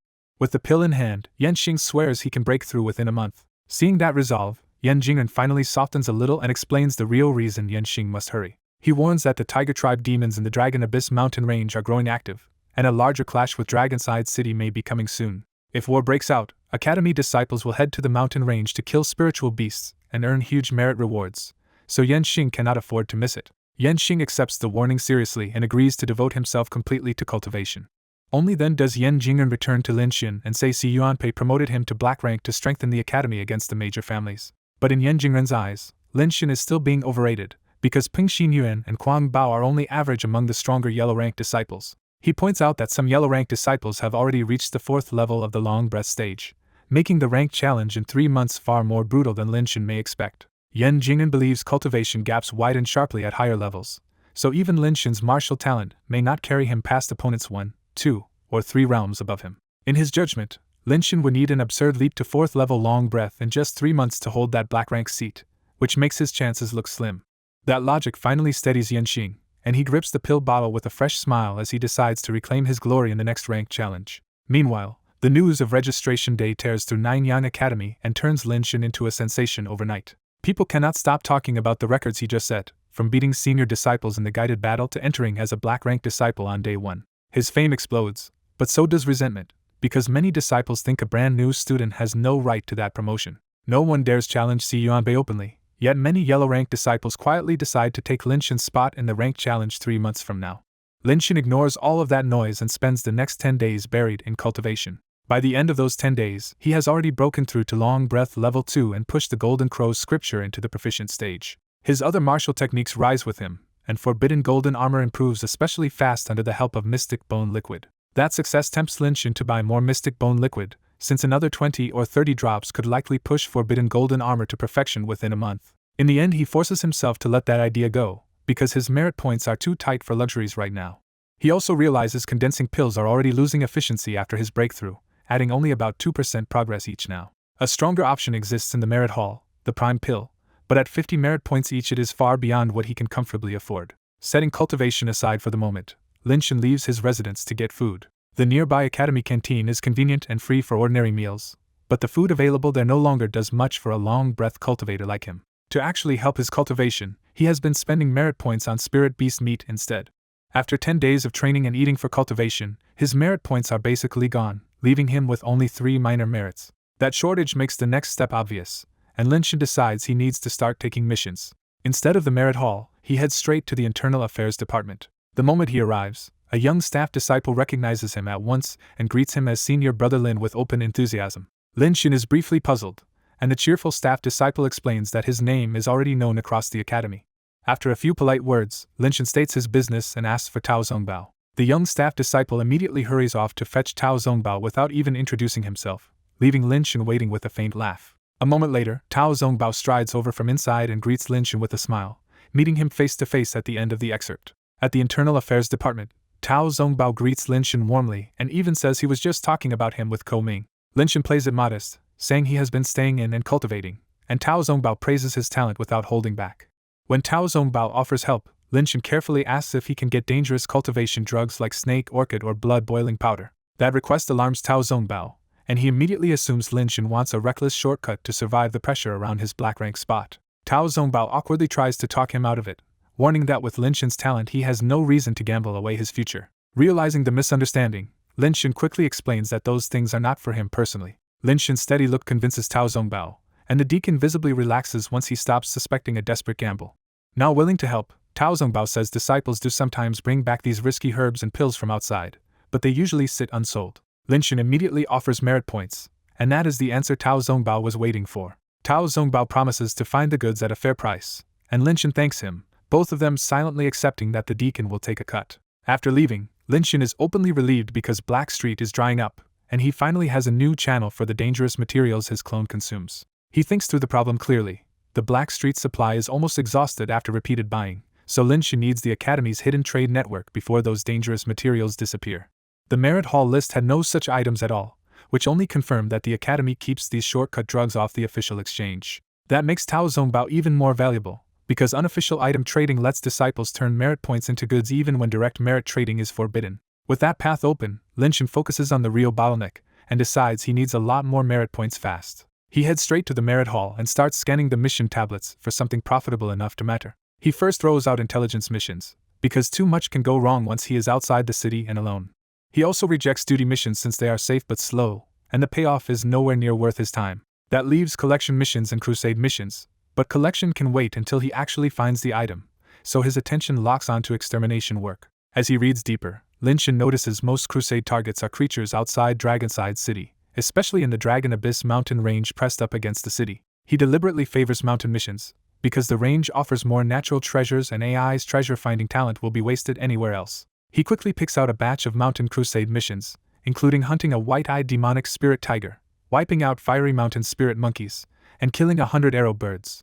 With 5 missions chosen, Linshin brings the tablets to the front counter to register them. The clerk behind the counter is the same girl from before, and this time Xiaoyu recognizes him instantly as the new chief disciple. Xiaoyu chats with him much more warmly now, calling him Senior Brother Lin while she handles the paperwork. Linshin learns her name is Xiaoyu just as she finishes registering all 5 missions. She hands over a city exit token and warns him it only works for one person and only lasts 1 month. Xiaoyu also gives him a free first-time map of the Dragon Abyss mountain range, and Linshin is genuinely pleased to get exactly what he needed. She adds one more practical warning. The map is updated every 3 months, and after that he will have to spend merit points on a new one. Before he leaves, Xiaoyu recommends useful travel talismans like Flying Feather, Light Body, and Guiding Talismans for surviving outside the city. Linshin thanks her and immediately changes direction, deciding his merit points are too precious to waste on things he can buy with coins instead. He goes to the exchange hall first and spends 1 small merit on a beast taming pouch so he can take AI into the mountains more conveniently. With AI's transport solved, Linshin saves the rest of his merit points and plans to buy the recommended talismans later at the True Martial Pavilion with spirit coins. On the way back, Linshin stops at the True Martial Pavilion for talismans before heading straight to the villa he still keeps outside the academy. He keeps paying for the villa because he wants a private place outside the academy, and because AI would hate being sealed in a beast taming pouch all day. Linshin quietly hopes that once he earns enough money, he can finally stop renting and buy a home of his own. When he gets inside, AI is sprawled asleep on the sofa beside several empty cans of cat food, so deeply out that she does not even notice him approach. Amused and exasperated, Linshin grabs her by the back of the neck and mutters that a burglar could probably carry this useless cat away. AI blinks awake, mistakes him for part of a dream, and gets a light knock on the head for it. The moment she realizes he is really back, AI turns into a chatterbox and immediately asks where he has been and whether he brought more cat food. Linshin cuts through the noise, reminds her he was staying at the academy, and first makes sure nothing happened at home while he was gone. AI says the house stayed quiet, and Linshin relaxes just enough to shift the conversation to her cultivation. The question instantly perks AI up, and she proudly announces that she already broke through a few days ago. That answer catches Linshin off guard, because he recently studied the spiritual beast system and knows a second breakthrough would push AI into the much rarer ascension stage. In the books, spirit awakening beasts are newly sentient and usually weak, especially small animals like cats that can barely protect themselves. Only special bloodlines or unusual luck let a beast like AI survive that stage, which is why Linshin remembers how close she once came to being captured. But once a spiritual beast reaches ascension, its whole level changes, either through monstrous physical growth or much stronger natural abilities like illusion. Above that is the enlightening stage, where a beast awakens bloodline abilities like controlling water, fire, earth, or wind and stands just one step from taking human form. Putting it together, Linshin realizes AI was already in late spirit awakening, so this latest breakthrough should mean she has actually stepped into Ascension stage. He asks directly if she really reached Ascension stage, and AI just stares back in confusion because she has never even heard those terms before. So Linshin patiently explains the beast cultivation stages to her one by one. Once she understands, AI gets excited and blurts out that this explains why her illusions suddenly feel much easier to control.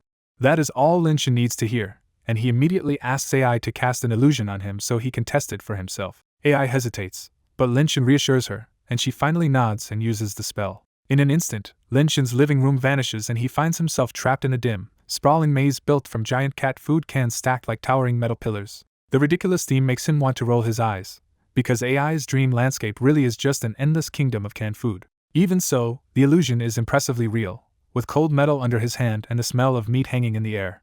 He bursts into motion with shadows and runs for kilometers through the maze, only to find that every path still loops him back inside. When speed fails, Linshin stops, thinks for a moment, and decides to probe the illusion with Dragon Roar through the clouds. His Dragon Roar slams outward invisible waves, and the whole fake world starts rippling like water under the pressure. The test already tells him enough, so he cuts the technique short before breaking the illusion completely and hurting AI with the backlash. He tells AI to stop, and the giant maze dissolves at once, dropping him right back into the villa living room.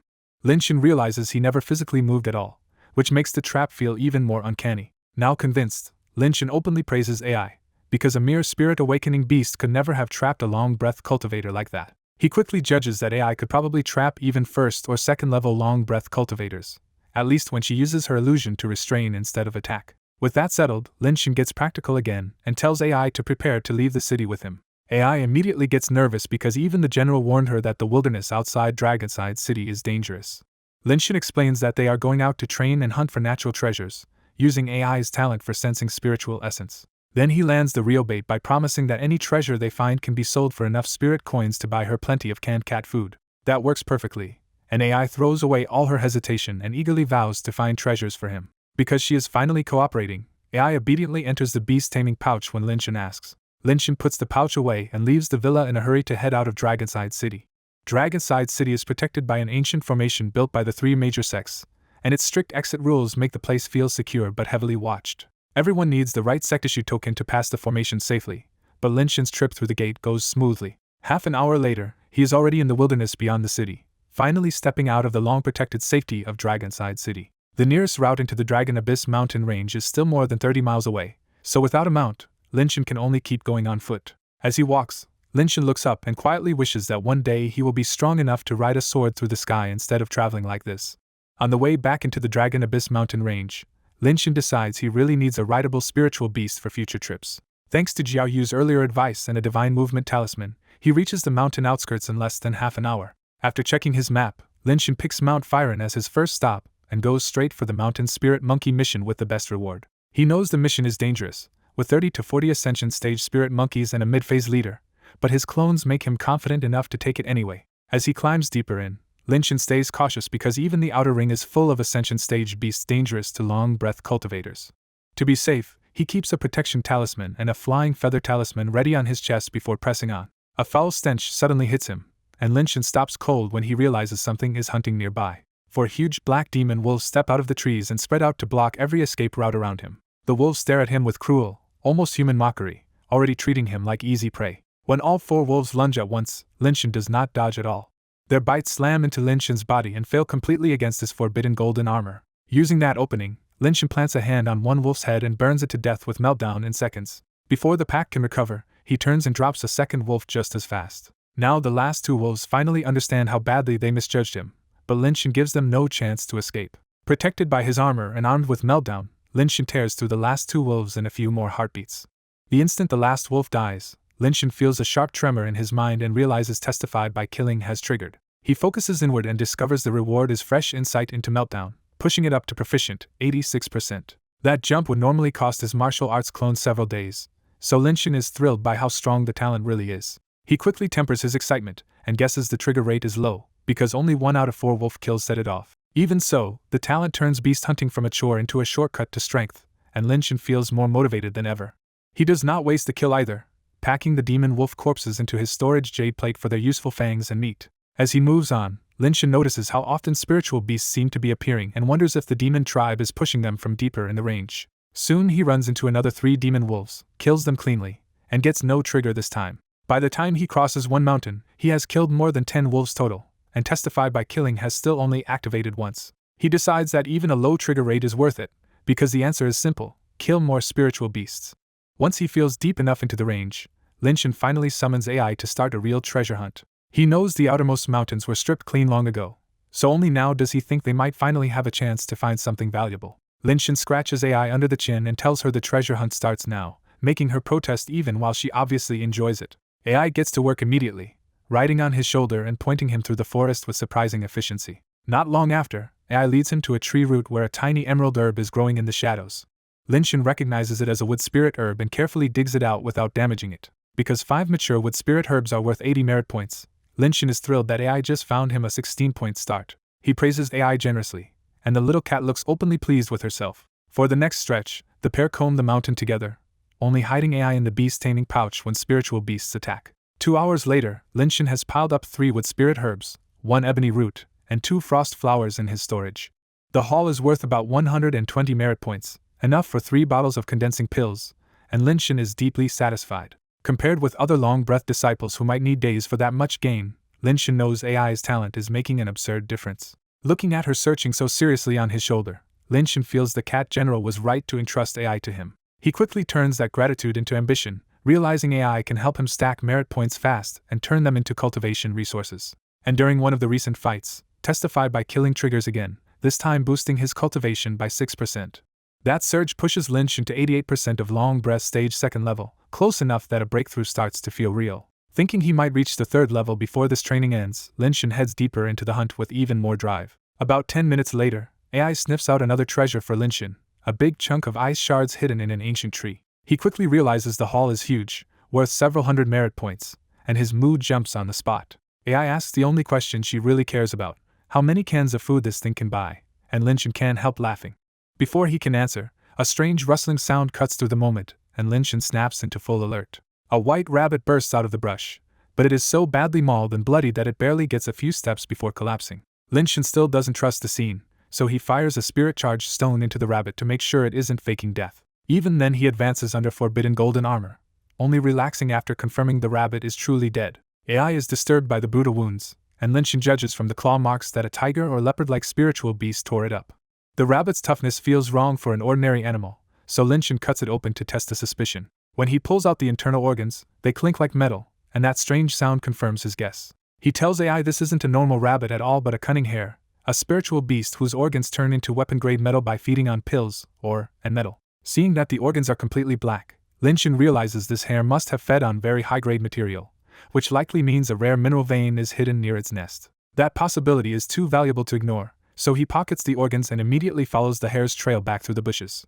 But the instant he crosses the brush, a deafening roar and a blast of evil wind slam at him from the right. Linshin reacts on instinct, stuffing AI into the beast-taming pouch and blasting out dragon roar through the clouds to meet the attack head-on. The airwaves burst apart, revealing a huge black tiger with eerie white eyes staring at him like prey. Linshin recognizes a white-eyed spirit tiger at once and knows he has just run into one of the strongest tiger tribe beasts in the mountain. When he notices blood on its claws and the way it glanced toward the bushes, he pieces together that this tiger was the one hunting the cunning hare.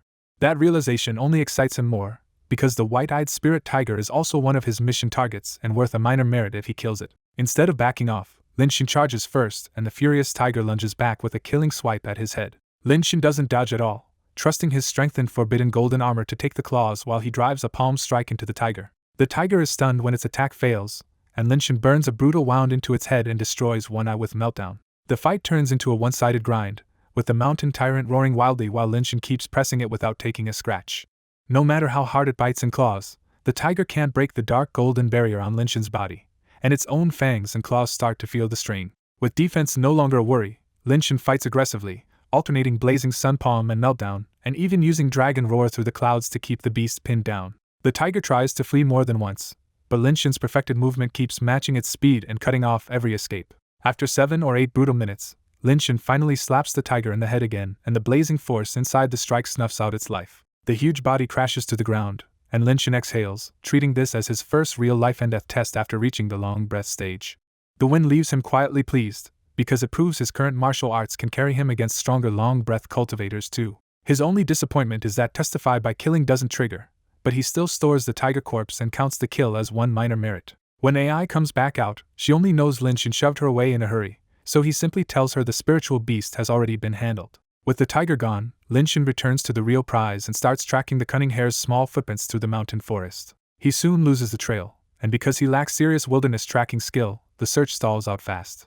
So he asks AI to search for natural spiritual essence instead, but her first try comes up empty and both of them are left frustrated. Lin Shin switches to a slow but practical plan, using the last known footprint as a center point and searching the remaining directions one by one. By the time the sky starts turning yellow, 2 directions have led nowhere, leaving them with one last chance. AI gets fired up because this treasure hunt also means canned food for her, and she throws herself into the final search. 10 minutes later, AI suddenly senses natural spiritual essence and points hard to the left.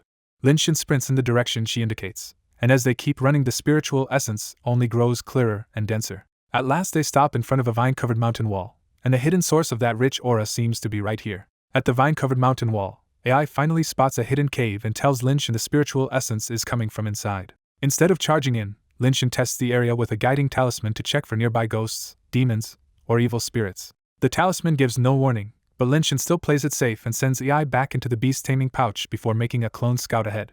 Lin Shin's clone moves through a narrow glowing passage where the only light comes from fluorescent, or in the cave walls. At the end of the tunnel, the clone steps into a larger cavern and is hit by a sudden golden glow in the darkness. What he finds is a winding treasure gold cloud sand vein, with loose golden sand scattered over the cave floor like dropped coins. After checking a sample, Lin Shin realizes this is real treasure gold cloud sand, a valuable metal aspect spiritual sand worth a fortune in missions and weapon forging. Seeing the length of the vein, Lin Shin estimates he could dig out well over 100 kilograms and instantly starts thinking in piles of merit. Before celebrating, he has the clone inspect the cave and finds only small hair footprints and beast droppings, which makes the hidden treasure feel untouched. Certain the cave has not been discovered, Lin Shin finally goes in himself and dismisses the clone. He picks up the loose sand, confirms it is superior-grade treasure gold cloud sand, and decides to only collect the surface pieces for now because he lacks the proper jade digging tool. Just as Lin Shin mutters that this hidden place should stay safe for a while, footsteps and voices suddenly approach from outside. From the entrance, Lin Shin overhears 2 men planning to hide here for days until they can sneak one of them back into Dragonside City with a new identity. Their conversation gets worse when Lin Shin hears them mention blood spirit pills and using cultivators as pill ingredients. The bearded fugitive is clearly tempted by the blood spirit pills, and the cold snake-like partner keeps baiting him deeper into their forbidden refining scheme. A sudden hissing from the python cuts off the conversation, and Ding Ling instantly realizes someone is already inside the cave. Ding Ling's bucket-thick black-scaled python surges into the cave first, rushing Lin Shin before the 2 men even step inside. The python snaps at him, but Lin Shin whips aside and lets the beast smash headfirst into the cave wall instead.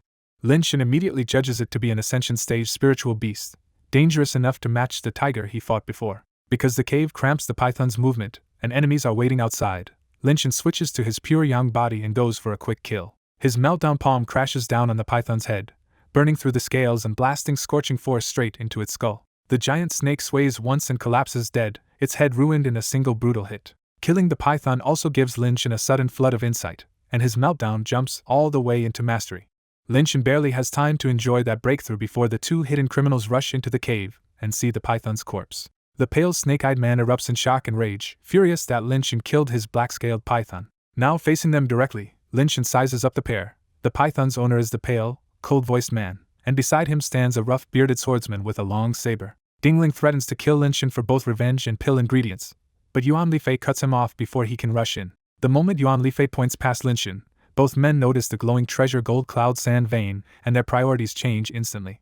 Dingling breaks into delighted laughter over the treasure, and the dead python suddenly matters a lot less to him. Yuan Lifei calmly claims half the vein, and Dingling forces out a fake agreement, while tossing Linshin to him as the price. With the split settled, Yuan Lifei draws his long saber and advances on Linshin without wasting words. Once he reaches striking distance, Yuan Lifei suddenly explodes forward and unleashes 4 lightning-fast saber thrusts at Linshin's vital points. Watching from the side, Dingling is impressed enough to feel lucky he never tried crossing Yuan Lifei himself. But the saber tips only throw off dark golden sparks, because Linshin's body is tough enough to stop the strikes cold. Yuan Lifei instantly realizes Linshin is using a physical enhancement art, and that brief shock gives Linshin his opening. Linshin seizes the opening, catches Yuan Lifei's block, and twists the long saber into a ruin knot with brute force. Yuan Lifei tries to retreat, but Linshin is even faster and drives a blazing palm straight into his chest. A green protective light bursts from Yuan Lifei's chest and saves him at the last instant, shattering the jade pendant hidden there. Badly rattled, Yuan Lifei leaps back several meters and realizes he almost died to a much younger opponent. Now taking Linshin seriously, Yuan Lifei demands to know which major family he comes from. Linshin just smiles and tells him to guess, which only makes both men more determined to kill him anyway. Dropping the probing, Yuan Lifei charges again with cold silver saber light, and the cave fight crashes straight into the next exchange. Inside the cave, Yuan Lifei keeps hammering away with his fast saber, but every slash only throws sparks off Linshin's dark golden armor and still cannot break through. Yuan Lifei turns grim and decides to drag the fight out until Linshin runs dry, trusting the gap in cultivation to finish the job. Watching from the side, Dingling quickly reads the match. Linshin's martial skill is frighteningly high, but Yuan Lifei should still win with 4 full levels of cultivation over him. Linshin regrets that his earlier kill attempt failed because Yuan Lifei had a protection talisman, and now both enemies are fully on guard. He also realizes the problem is getting worse, because forbidden golden armor is expensive to maintain, and this stalemate will favor the stronger cultivators if it keeps dragging on. After a quick glance at Dingling, Linshin decides his cat general is not enough for 2 mid-stage long breath opponents, so he finally turns to his real trump card. Linshin suddenly forces Yuan Lifei back with one palm, and a shadow peels away from his body and lands beside him as a second Linshin. Yuan Lifei and Dingling are stunned, because what they are seeing looks like spellcasting, something a long breath cultivator should not be able to do at all. Linshin gives them no explanation, summons another clone on the spot, and sends his clone straight into the fight. The 2 men have no choice but to meet the attack, and Linshin quickly confirms that Dingling is every bit as strong as Yuan Lifei. Once he sees the clones can hold up, Linshin rushes Yuan Lifei himself and teams with his pure Yang clone to kill one enemy first. Yuan Lifei's situation turns ugly fast, because the original Linshin and his clone hit hard, defend like iron, and keep wrecking his ordinary sabers one after another. After losing several weapons, Yuan Lifei rolls away in a miserable scramble, and yanks out his last spare saber, finally realizing just how badly he is being cornered. His nerve breaks there, and instead of gambling on the cave, Yuan Lifei decides to flee now and come back later with reinforcements for both the treasure vein and revenge. Linshin catches that hesitation almost immediately and realizes Yuan Lifei is looking for a chance to run. A moment later, Yuan Lifei makes his break, blasting the clone aside and sprinting for the cave mouth in a desperate burst. Just as Yuan Lifei reaches the edge of freedom, Linshin unleashes Dragon Roar through the clouds and the sound blast crashes into his back like a wall. The hit smashes Yuan Lifei into the wall by the exit, and blood bursts from his mouth and nose as his insides churn. Dingling is furious that Yuan Lifei tried to abandon him, and even more shaken that Linshin also knows a soundwave martial art on top of everything else. Linshin does not waste the opening and rushes straight to Yuan Lifei before he can recover. He drives a brutal kick into Yuan Lifei's throat, snapping it and ending the fight on the spot. Yuan Lifei dies with disbelief still on his face, and Linshin coldly notes that fear ruined him faster than the fight did. Then Linshin turns toward Dingling, and that one indifferent look is enough to make Dingling's heart sink. Now alone against Linshin and 2 clones, Dingling instantly understands the fight has turned against him. Dingling tries words first, shouting for a pause and offering to give up the treasure gold cloud sand if they stop here. When Linshin stays cold and silent, Dingling hardens his tone and warns that he still has a trump card if Linshin insists on pushing him. Linshin finally answers with a blunt refusal. Dingling can die here, but Linshin is not the one who will fall. The siege closes at once as the original Linshin and his 2 clones rush Dingling from 3 directions before he can keep talking. Forced at last, Dingling erupts with the blood explosion technique, and blood mist sprays from every pore until his whole body is drenched in red. The boost is immediate and nasty. One slash rips open a clone's abdomen and proves Dingling can now break forbidden golden armor. Dingling presses the advantage with a freezing storm of sword light, and suddenly the original Linshin and both clones are the ones being driven back. Linshin quickly figures out the problem. The technique has pushed Dingling up about 1 full level, and the blood mist on his sword is even cancelling out Meltdown's edge. Dingling laughs wildly and taunts him, but Linshin stays calm because this kind of explosive power always comes with a price. More importantly, Linshin has already made up his mind that neither intruder can be allowed to leave alive after seeing the treasure vein and his clone's secret. Then Linshin answers Dingling's boosted power with one more clone, and the sudden extra body makes Dingling's laughter die on the spot. Dingling forces himself to dismiss the new clone and snarls that he will kill every last one of them. Linshin cuts that confidence apart with a faint smile, because he is still not done. 2 more shadows split from Linshin in the next heartbeat, and Dingling's face freezes as the impossible just keeps getting worse. For the first time, Dingling is genuinely close to panic, because he has no idea how many more clones Linshin might still have. Linshin and all 5 clones attack together, moving with one shared rhythm until Dingling feels less like he is fighting 6 men and more like he is being swallowed by an army. The tide flips completely within seconds, and Dingling starts eating repeated palm strikes while the blood mist keeping him going visibly thins out. Dingling can feel the blood explosion technique starting to fail, and he knows that once the boost ends, the weakness after it will leave him easy prey. With the borrowed strength slipping away and 6 enemies around him, Dingling grows more and more frantic and desperately starts searching for any way out. Cornered in the cave, Dingling suddenly realizes the ugly truth. Linshin was never trying to finish fast, he was deliberately dragging the fight out until blood explosion burned itself out. Linshin had made that choice on purpose, because killing Dingling too early might still cost him one of his clones in a desperate counterattack. By the time Dingling understands, it is already too late, and the backlash hits him hard as his strength and spirit collapse in front of Linshin. Linshin does not waste the opening, and he and all 5 clones unleash a blazing final barrage together. The explosion rocks the cave, the clones vanish, and Dingling drops dead on the stone floor. Instead of celebrating, Linshin immediately feels the surge from Testify by Killing, triggered by the deaths of Yuan Lifei and Dingling. The double trigger boosts Forbidden Golden Armor by 19% total, leaving Linshin at Long Breath level 2, 98%, and just 1 step from level 3. From this fight and the earlier kills, Linshin pieces together the rule. Testify by Killing barely responds to weak prey, but it gets much more reliable against enemies near or above his own level.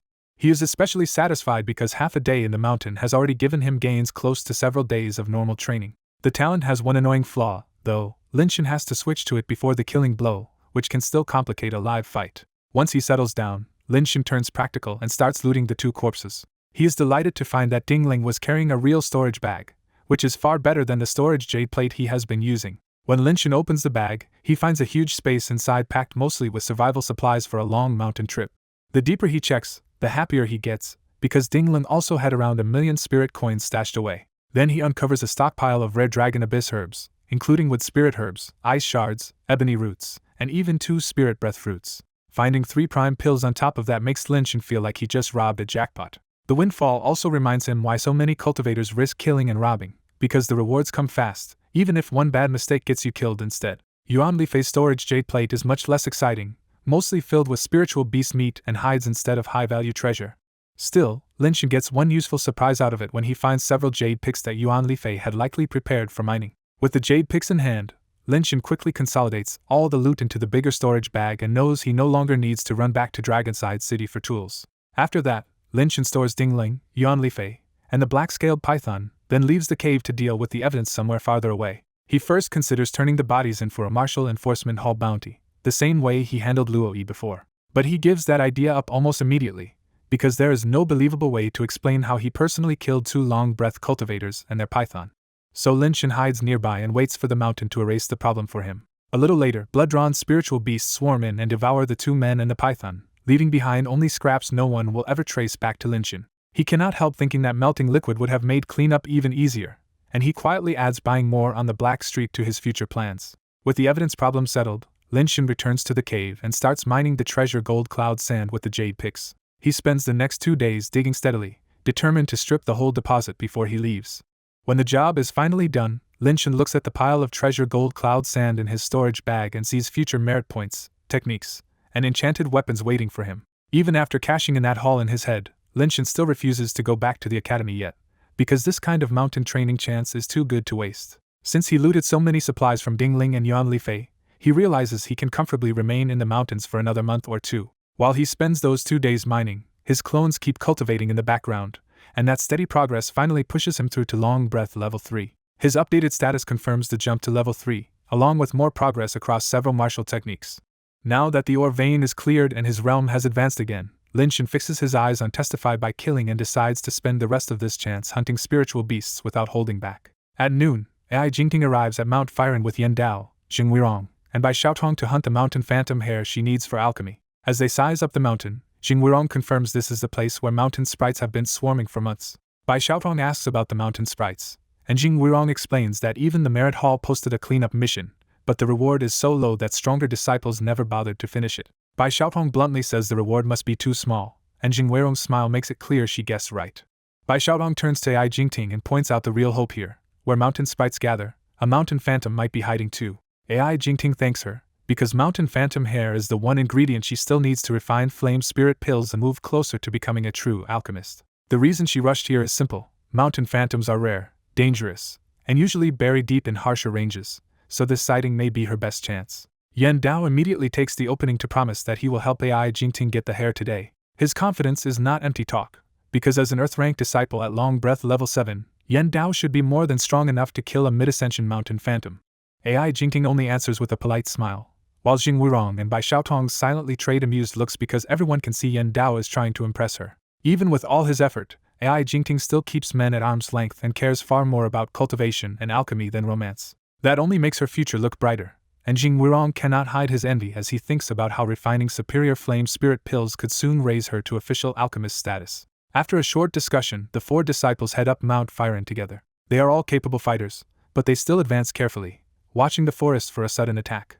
Then Yen Dao suddenly spots something off to the right and stops the group cold. Lying in the brush is a dead mountain sprite, a long-limbed humanoid monster with a savage face. Jing Weirong checks the body and realizes a cultivator killed it, not another beast. Bai Xiaotong notices the burn pattern and identifies the attacker as someone from their own academy using Meltdown. Yen Dao studies the corpse more closely and concludes the mountain sprite was an early ascension beast killed in one strike before it could even fight back. That verdict rattles Jing Weirong and Bai Xiaotong, because even they would struggle to kill an early ascension spirit beast that cleanly. Bai Xiaotong's first worry is immediate: if someone this strong came first, the mountain phantom might already be gone. Yen Dao quickly calms them down, arguing that only one attacker passed through here, and a lone black-rank disciple should not be able to wipe out a mountain phantom group by themselves. Since Earth-rank disciples usually train deeper in the Dragon Abyss and not on an outer mountain like this, Yen Dao decides they still have a real chance. With everyone's nerves steadier again, Yen Dao urges them onward to find the disciple who beat them up the mountain. As they hurry higher, more mountain sprite corpses keep appearing along the route. At first the bodies appear one by one, but soon they are lying in clusters, proving the unknown fighter kept charging into larger groups. Every single corpse tells the same story: one strike, a charred head, and overwhelming fire power. By now even Yen Dao and Ai Jingting look serious, because this no longer feels like the work of an ordinary disciple. Yen Dao finally admits the attacker is using Meltdown at mastery or even perfection, a level almost no lower house disciple can reach. That realization shakes his earlier guess, and he starts to wonder if a heaven-ranked disciple is already on the mountain. The 4 of them pick up speed again and rush toward the summit. Near the top, angry roars and pained cries echo through the trees, telling them the battle is still going on. They exchange one quick look and run straight toward the noise. When they reach the battlefield, they find the mountain phantom's whole group still alive and locked in a brutal fight. The enemy side is led by a ferocious mountain phantom riding a white-headed tiger, with 7 or 8 mountain sprites circling around it. Facing them alone is a calm young man with empty hands and no sign of panic, even while surrounded. The scorched corpses on the ground make it obvious that this lone fighter is the one who carved his way up the mountain. Jing Weirong thinks the young man looks familiar, and Bai Xiaotong blurts out the answer first: it is Lin Shin. That shocks Jing Weirong, because this is the same Lin Shin who entered the academy and was promoted straight to black-rank disciple. Bai Xiaotong lights up with excitement, while even Ai Jingting studies Lin Shin more closely now that the rumored genius is right in front of her. Then Jing Weirong catches a bigger inconsistency. Lin Shin was supposed to be only at the first level of Long Breath not long ago, but his current presence looks at least 3rd level. That possibility stuns Bai Xiaotong and Ai Jingting too, because a first-level disciple could never fight a mountain phantom group alone like this. So either the rumors were wrong from the start, or Lin Shin's cultivation has surged wildly in just 1 month. Bai Xiaotong can only marvel that people still doubt Lin Shin's black-rank spot, because what she is seeing now would shut them all up. Jing Weirong quietly agrees and realizes Lin Shin is already stronger than many true black-rank disciples, including himself and Bai Xiaotong. By the end, Jing Weirong can only think of the yellow-rank disciples planning to challenge Lin Shin and feels sorry for them. On Mount Firen's summit, Jing Weirong almost praises Lin Shin out loud, but Yen Dao's sour expression reminds him that the Yen family already holds a grudge. Bai Xiaotong gets Jing Weirong's warning and awkwardly keeps quiet while the scorched battlefield behind her shows the fight is almost over. Lin Xun has already burned down the mountain sprites with Meltdown, leaving the battered mountain phantom alone and clearly losing. He finishes it cleanly with Dragon Roar through the clouds, blasting the mountain phantom dizzy for one opening. Lin Xun flashes behind the mountain phantom and drives a blazing palm into its back, snuffing out its life instantly. The mountain phantom crashes dead to the ground, and Lin Xun finally turns to the 4 watchers he sensed all along. A quick look at their artifact pavilion weapons tells Lin Xun these 4 are fellow Nine-Yan Academy disciples, so he loses interest in them immediately. Instead of talking to them, Lin Xun crouches by the corpse and starts cutting off the mountain phantom's valuable hair for a merit hall mission reward. He leaves the worthless mountain sprite corpses behind, cuts off the mountain phantom's head as proof, and gets ready to leave. Before he can go, the gentlewoman from the group stops him and introduces herself as Earth-rank disciple AI Jingting. AI Jingting introduces herself as an Earth-rank disciple, and Lin Xun's off-panel comm makes it obvious her status does not impress him at all. AI Jingting gets straight to the point and asks to trade pills for the mountain phantom hair, her calm voice hiding how urgently she needs it. When Lin Xun asks her price, AI Jingting brings out a porcelain bottle and offers 10 prime pills for the hair. The offer is rich enough that Lin Xun is ready to take it, since the hair only meant merit points to him anyway. Yan Dao suddenly cuts in, complaining that Lin Xun is already getting a bargain and should stop hesitating. Lin Xun finally addresses the hostile man directly, asking with a faint smile who exactly he is supposed to be. Yan Dao forces himself to stand tall and names himself as an Earth-rank disciple, even though he already regrets speaking up. That answer confirms Lin Xun's suspicion that the hostility comes from the Yan family, and his smile sharpens. Instead of arguing with Yan Dao, Lin Xun turns back to AI Jingting and coolly raises the price to 11 prime pills. Yan Dao blows up over the increase, saying the hair was only worth 300 or 400 merit points in the first place. Lin Xun answers the complaint by raising the price again to 12, and Yan Dao's anger spikes even higher. Yan Dao tries to argue again, and Lin Xun bumps the price to 13 without giving him any room at all. Before Yan Dao can wreck things further, Zheng Wurong and Bai Xiaoong rush in to drag him back and remind everyone that AI Jingting is the one who actually needs the hair. Lin Xun clearly catches Zheng Wurong's hint that AI Jingting should not be blamed, but he has no interest in going easy on people who came with Yan Dao. AI Jingting still agrees without hesitation, because the mountain phantom hair matters too much for her to walk away. Lin Xun checks the bottle, confirms the 13 prime pills, and hands the mountain phantom hair over to AI Jingting at last. Before leaving, Lin Xun tosses out one last insult about fools dragging others down, and the words land hardest on Yan Dao. Lin Xun walks away without looking back, leaving Yan Dao seething while AI Jingting watches his departure with a strange, thoughtful look.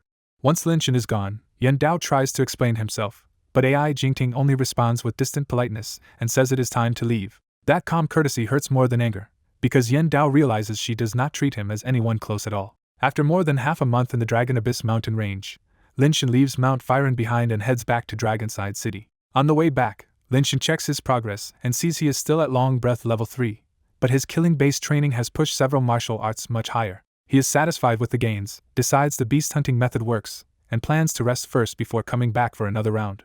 Back in Dragonside City, Lin Xun drops AI off at the villa, leaves her a pile of canned cat food, and tells her to stay home and cultivate. Lin Xun immediately returns to the academy through the teleportation array and steps back into its relentless rhythm. He thought the guided battle gossip would have faded by now, but disciples are still staring and pointing at him all along the path. Not wanting to waste time, Lin Xun heads straight for the merit hall to turn in what he brought back. At the mission counter, Jiaoyu spots him right away and greets him with a smile as he asks her to help submit several missions.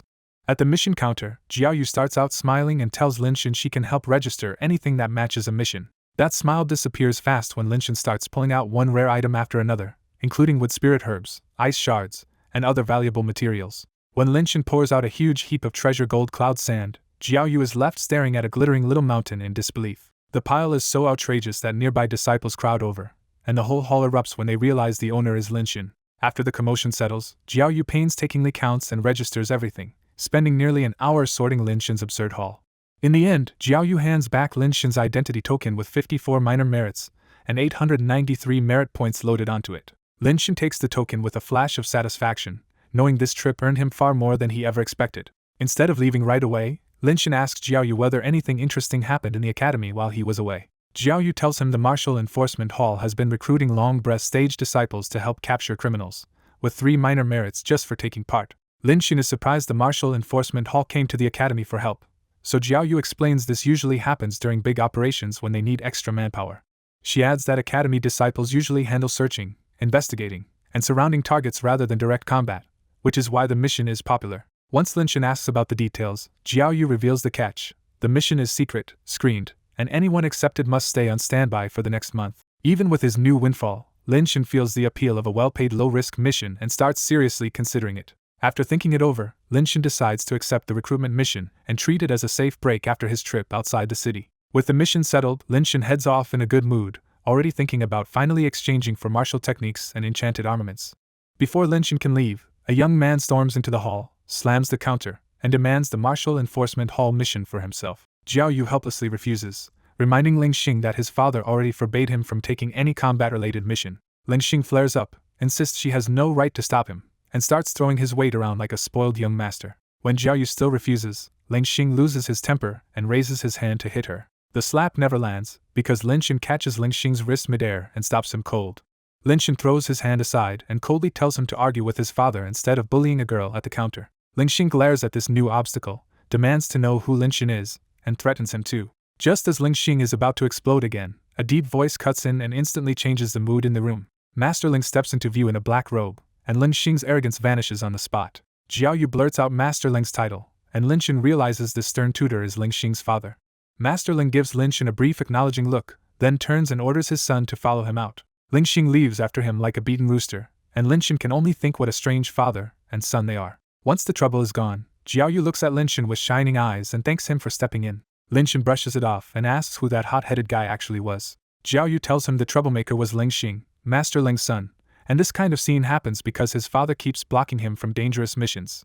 That confuses Lin-Shin, because in cultivation, real fighting is part of how people sharpen their martial skills and break through bottlenecks. Jiao Yu finally reveals the reason. Master Ling once had an elder son who disappeared in the Dragon Abyss mountain range and is almost certainly dead. After losing one son, Master Ling became fiercely protective of the only one he had left, and Lin-Shin is left stunned by the sad logic behind their strange family conflict. After leaving the Merit Hall, Ling-Xing tries to press his father again, but Ling Guanding shuts him down on the spot and orders him to stay in the academy and cultivate. Forced back into silence, Ling-Xing lowers his head like usual and swallows his complaints. A moment later, Ling-Xing asks who the young man from earlier was, and Ling Guanding calmly names him as Lin-Shin. When he realizes it was the newly famous black rank prodigy, Ling-Xing's surprise quickly turns into anger and wounded pride. Ling-Xing snorts that Lin-Shin is just a new disciple who got arrogant after making a name for himself, and he boasts that he could have taught him a lesson. He keeps stewing over it, convinced that his own black rank status and 4th level long breath cultivation put him above Lin-Shin. Seeing that look on his son's face, Ling Guanding warns him bluntly not to provoke Lin-Shin at all. Ling-Xing is stunned by the warning, and his father explains that Lin-Shin is Master C's chosen flag bearer for now, so nobody should touch him before the next rank challenge. Ling Guanding goes further and predicts Lin-Shin probably cannot hold the black rank for long, so once he falls and loses Master C's protection, plenty of people will line up to kick him while he's down. Lin-Shin treats that father and son episode as a minor distraction and leaves for the exchange hall. Now sitting on 56 minor merits and more than 800 merit points, Lin-Shin enters the hall feeling richer than ever. He starts without hesitation by exchanging for 2 martial arts he wanted badly, the Supreme Yang Swordplay and the Essence Sword Finger. Next he spends 5 more minor merits on a defensive enchanted armament called the Bind Yang Gown, stacking more protection on top of his forbidden golden armor. Lin-Shin tests the robe at once, and it unfolds by itself, wraps tightly onto his body, and adjusts perfectly to his size. With a thought, he changes the gown's outer look into an ordinary street coat and realizes just how practical enchanted clothing can be. The new gown makes him even more confident that ordinary long breath cultivators at the 4th or 5th level will struggle to hurt him through both layers of defense. When he turns back to the weapon list, Lin-Shin pauses because his remaining merits can buy more than the lower grade 3 Yang Talisman sword he first planned on.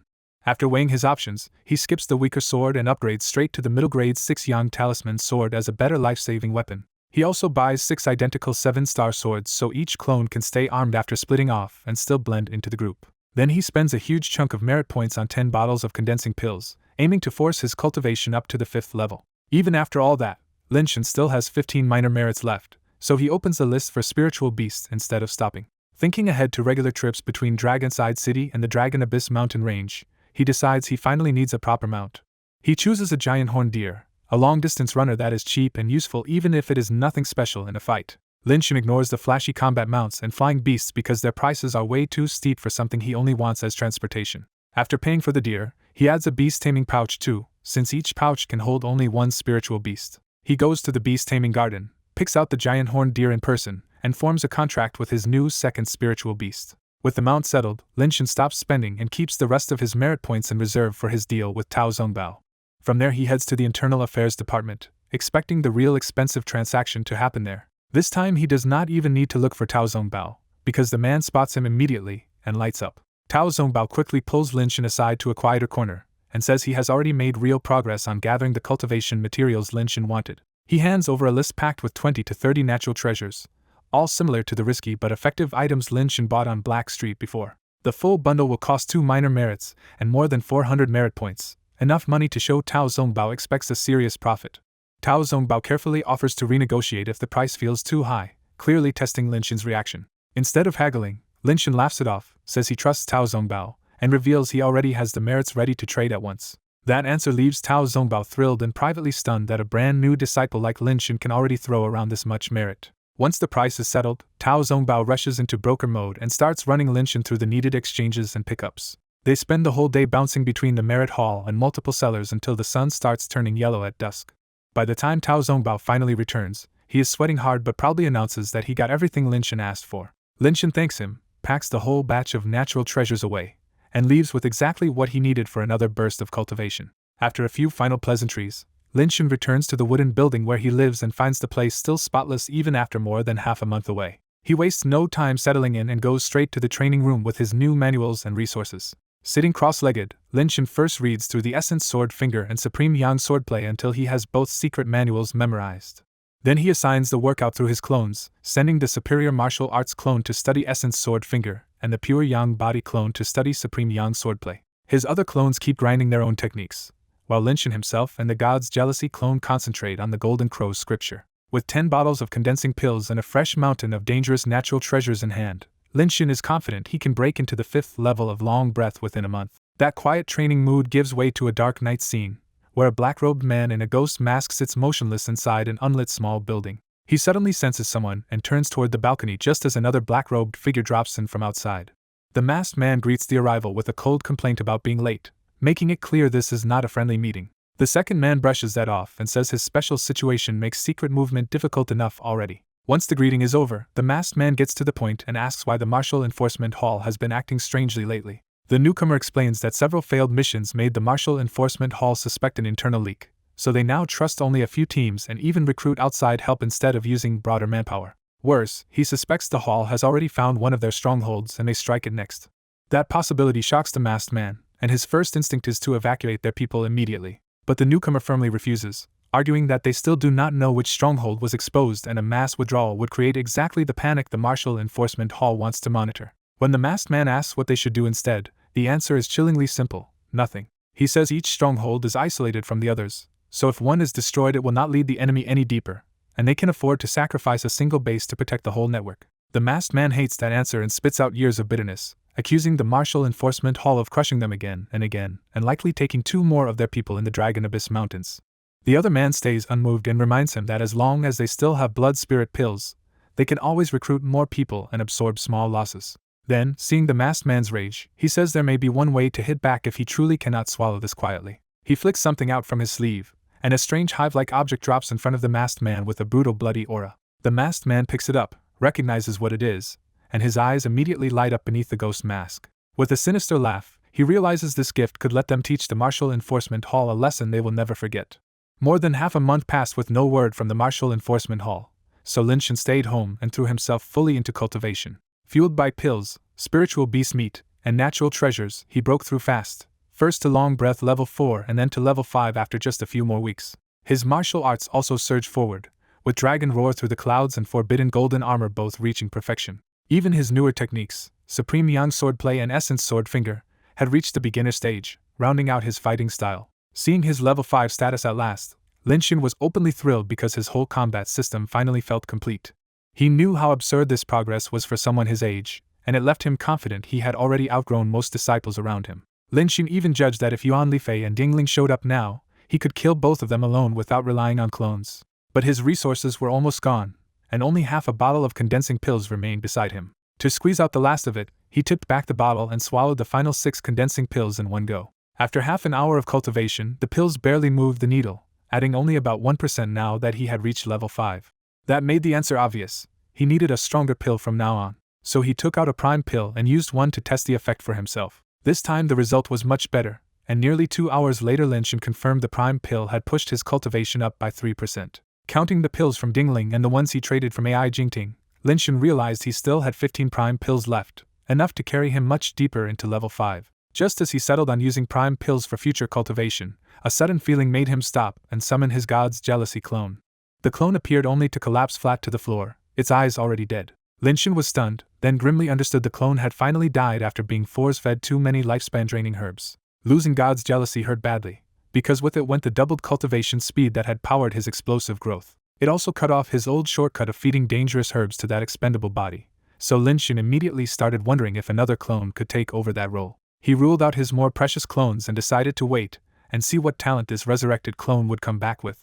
As the corpse dissolved away, a resurrection timer appeared and confirmed the dead clone would return in about a day. Without God's Jealousy, even cultivating the Golden Crow scripture felt much slower, so Linshin gave up on that for the moment and switched to training martial arts instead. The next afternoon, he finally left his residence planning to visit the Merit Hall in exchange for more prime pills. But outside his door, a tiny paper crane was already waiting and bobbing in the air for him. When Linshin held out his palm, the crane landed obediently and unfolded itself into a letter in a flash of light.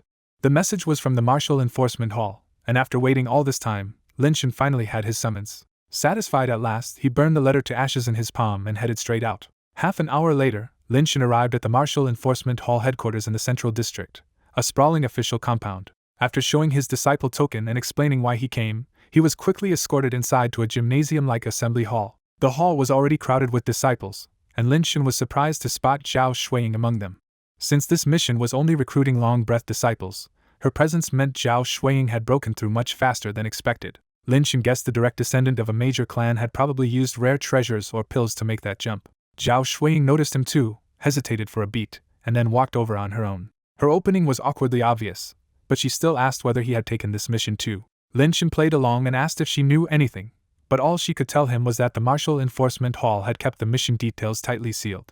That answer made sense to Linshin, because if this was a serious operation, Academy disciples like them were only being trusted with peripheral work anyway. With neither of them eager to force small talk, the conversation died off and Linshin started studying the room instead. By then more than 70 disciples had gathered, and Linshin noticed they naturally split into 3 academy groups. The innermost group looked like Nine Young Academy, the lively middle cluster full of girls had to be Azure Frost Sect, and the disciples near the entrance were from Raging Waves Academy. Once the head count passed 80 and no one else arrived, the doors opened and Han Wu strode in with several Martial Enforcement Hall officers.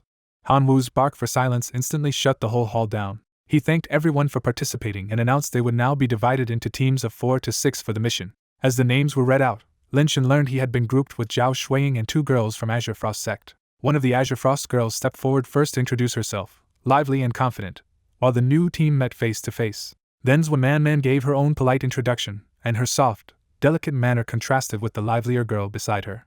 Once names were exchanged, the outgoing Azure Frost girl eagerly asked whether the rumor about Nine Young Academy's new long-breath student was true. Zhao Shuiying confirmed the rumor, and her meaningful glance at Linshin gave away the rest before she even explained more. The 2 Azure Frost girls stared at Linshin in surprise when they realized he was the rumored genius himself. Linshin answered with an easy joke about his reputation spreading farther than he expected, which only made him seem more approachable. The outgoing Azure Frost girl admitted she had expected a genius like him to be arrogant, so Linshin's easy manner genuinely caught her off guard.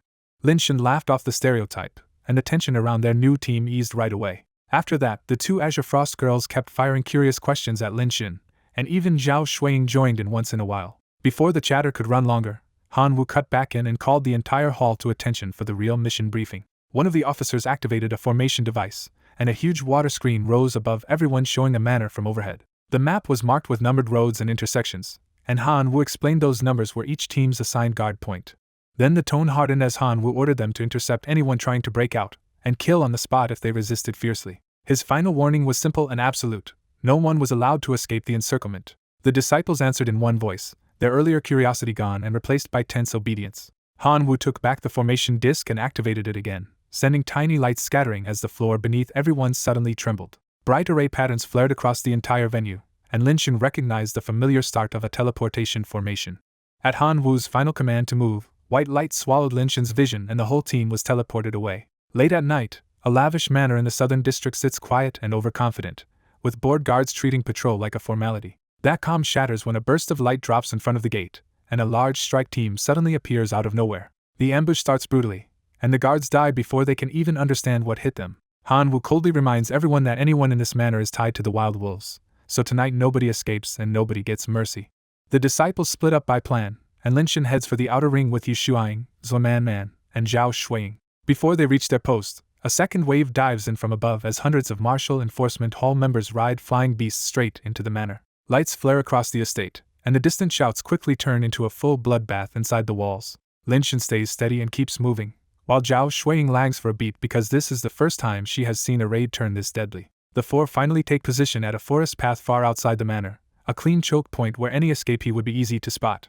Yu Shuang wonders if anyone will even make it this far, and Zhuo Man bluntly says she would rather claim her mission reward without fighting at all. When one teammate asks about the wild wolves, Lin Shen stays quiet until he notices Zhao Shuiying react like she knows more. Zhao Shuiying explains that the wild wolves are likely behind the recent disappearances in Dragon City, and may be secretly refining blood spirit pills. That answer hits hard because blood spirit pills are infamous enough to make even Academy disciples recoil in anger and shock. Zhuo Man and the other girl go from uneasy to fully committed, because if the wild wolves really make those pills, any weaker cultivator could become the next ingredient.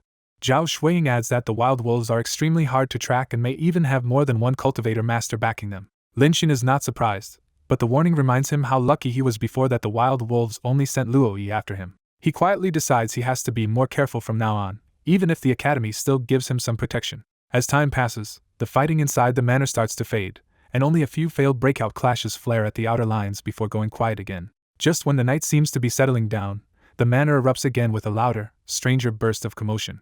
Lin Shen catches a faint buzzing mixed into the battle sounds, and once the others listen closely, they hear it too. The shouting ahead collapses almost completely while the insect-like buzzing grows louder and starts racing straight toward their position. Now the truth is hard to ignore. Whatever came out of the manor likely wiped out the attackers inside and is smashing through the student cordon next. One teammate voices the fear on everyone's mind, because running would be safest, but fleeing the mission without even trying would be hard to explain later. Before anyone can settle on a plan, Lin Shen spots the threat and warns them that it has already arrived.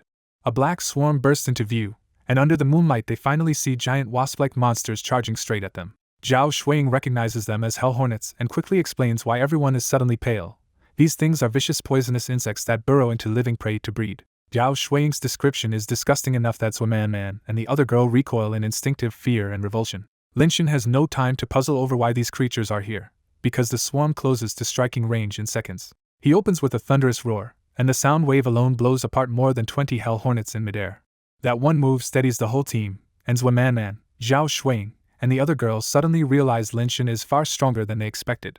A heartbeat later, Lin Shen draws the 6-yang talisman sword, and blazing fire cuts down the next wave before they can reach him. Zhao Shuiying is stunned on the spot, because a freshman like Lin Shen should not realistically be carrying a middle-grade enchanted sword this expensive. Her distraction almost gets her hit, but Lin Shen fires an essence sword finger past her ear and drops the hornet behind her with one precise strike. Lin Shen snaps at her to stay focused, and the warning lands because she realizes he is using not just the 6-yang talisman sword but also essence sword finger and supreme yang swordplay.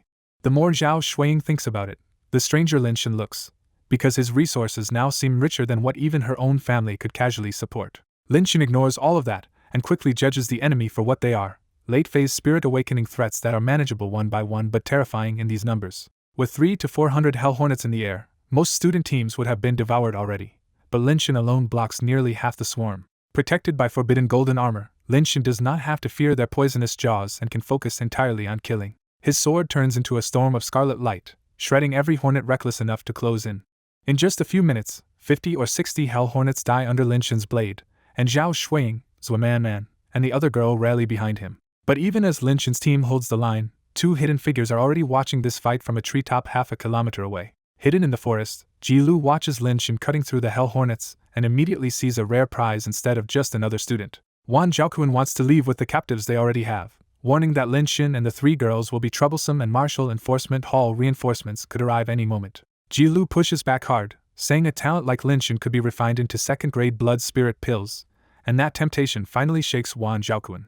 The 2 criminals split roles on the spot. Wan Zhaoquan will hold off the 3 girls, and Jilu will personally go after Lin Shen. Out in the open, Lin Shen's 6-yang talisman sword turns the hornet swarm into falling charred corpses, and the heat around him gets so fierce that even Zhao Shuiying and Zhuo Man have to back away. Watching from the edge of the fight, Zhuo Man is stunned by Lin Shen's strength, while Zhao Shuiying realizes he has grown several times stronger in just 1 month. As Lin Shen keeps killing hornets, his testify by killing talent triggers again, and he gets a fresh surge of insight into Supreme Yang swordplay. That sudden gain excites Lin Shin even more, and he charges deeper into the swarm hoping to squeeze out one more breakthrough from the remaining hornets.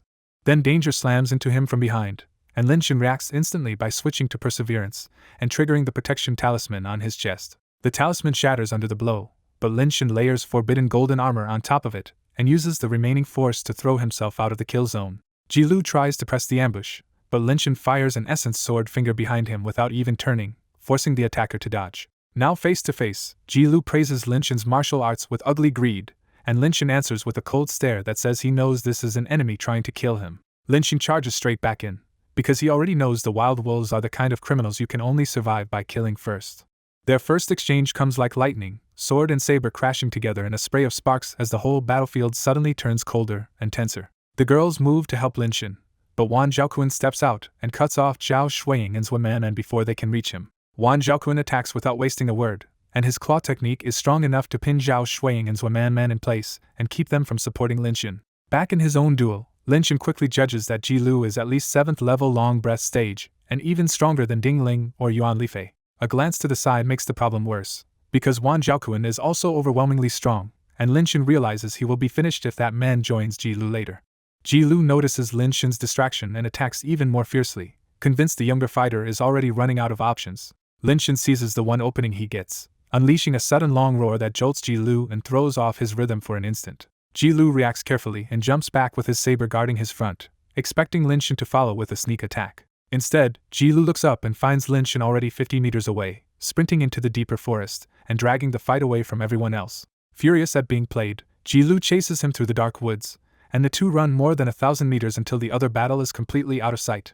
Once he has Ji-Lu isolated, Lin Shin stops on purpose and calmly turns around, showing that this retreat was planned from the start. When Ji-Lu sneers about him finally giving up on escaping, Lin Shin answers with the cold truth: he never said he wanted to run. That answer finally unsettles Ji-Lu, but he still refuses to believe a kid like Lin Shin could really threaten him here. To make sure he keeps the upper hand, Ji-Lu slaps a divine weapon talisman onto his saber and covers the blade in a cold metallic glow. His greed shows plainly now, because he is not just after Lin Shin's body for pills, he also wants the middle grade 6 Yang talisman sword in Lin Shin's hand.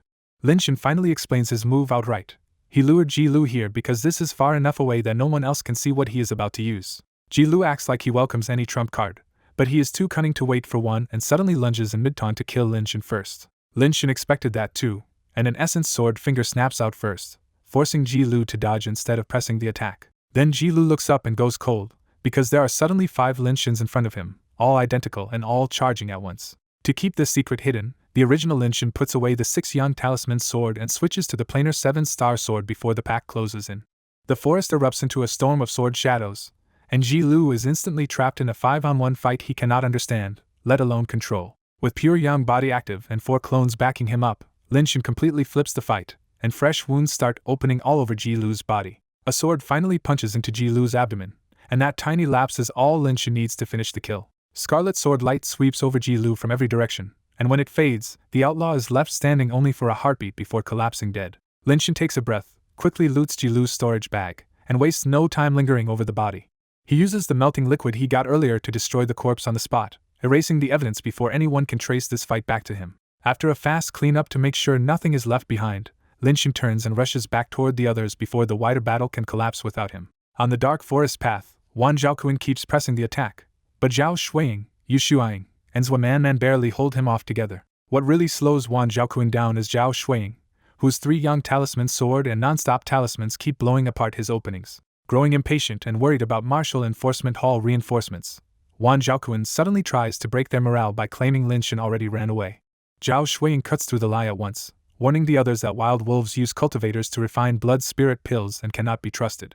She goes further and says Lin Shin is not the kind of person who would abandon his companions, which only makes Wan Zhaoquan more irritated. When Wan Zhaoquan mocks her about defending Lin Shin like he is her man, Zhao Shuiying flushes red and answers only with a furious glare. Before the standoff can settle, a distant scream cuts through the night, and Wan Zhaoquan suddenly freezes as if he recognizes Ji-Lu's voice.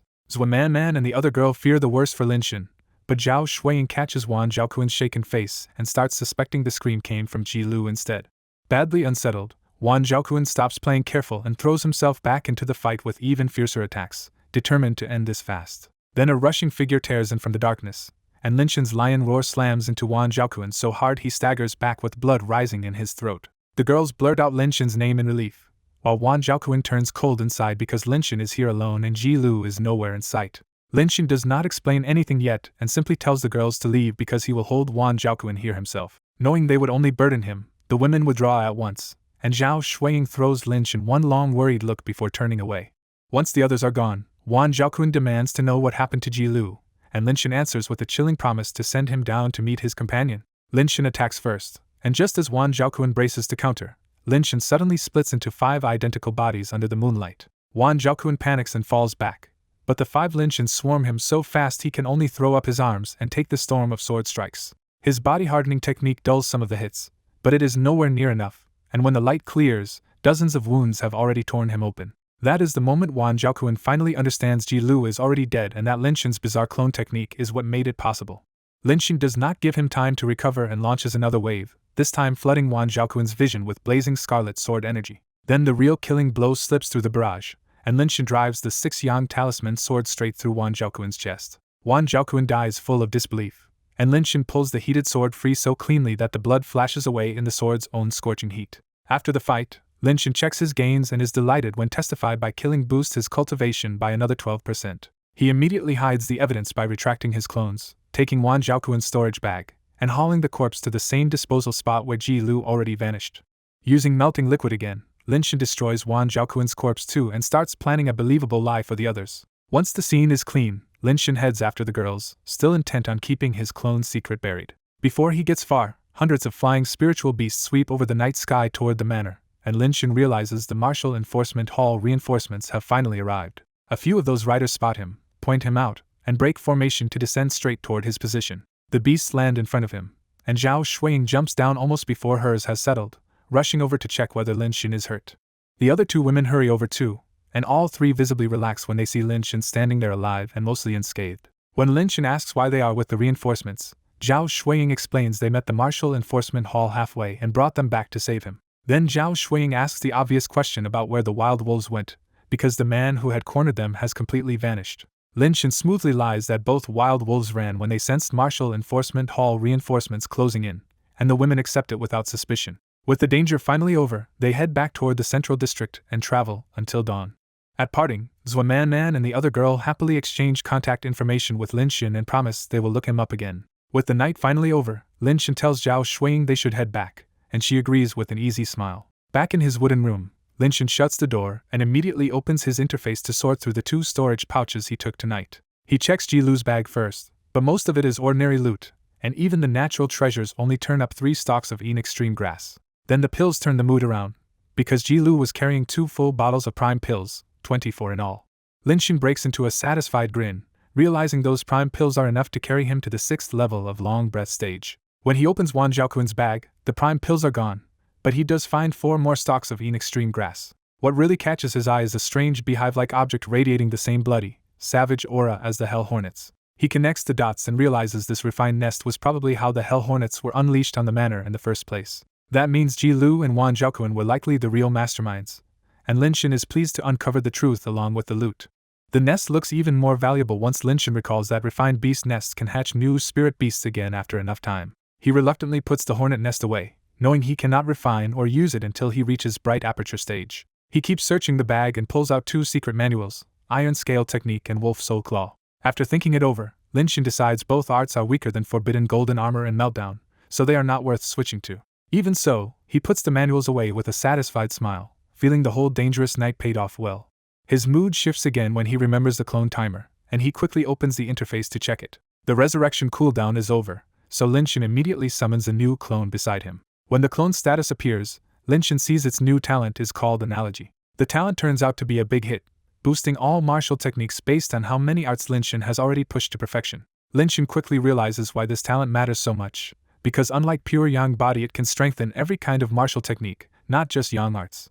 The catch is steep, though. To reach the upper limit, he needs 20 martial techniques at perfection, and right now he only has 5. Even with only a partial bonus for now, Linshin is thrilled and decides to keep Analogy instead of rolling for another talent. That decision instantly changes his training plan, and the 2 manuals he just dismissed now become useful fuel for raising Analogy. He maps out the next steps clearly, perfect essence sword finger and supreme yang swordplay first, then at iron scale technique and wolf soul claw, and later by more manuals from the merit hall. Instead of sleeping after an exhausting night, Lin Shin heads straight into cultivation because the momentum is too good to waste.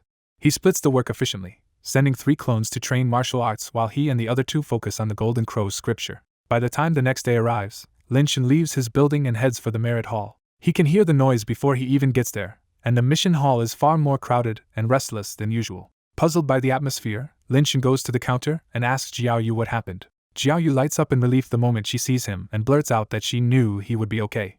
She explains that the uproar is about the Martial Enforcement Hall mission, where a sudden Hell Hornet outbreak caused heavy casualties. The number hits hard when she says more than 29 Yan Academy disciples died, making it one of the worst losses in years. Lin Shin quietly realizes how close he came, because if he had been stationed on the front line instead of the outer ring, even he might not have survived. But that same placement also led Ji Lu and Wan Zhaoquan to target him, so the whole thing feels less like luck and more like surviving a trap by inches. At the same time, he feels another flicker of satisfaction, because the scale of the disaster proves the hornet nest he seized is an extremely dangerous trump card.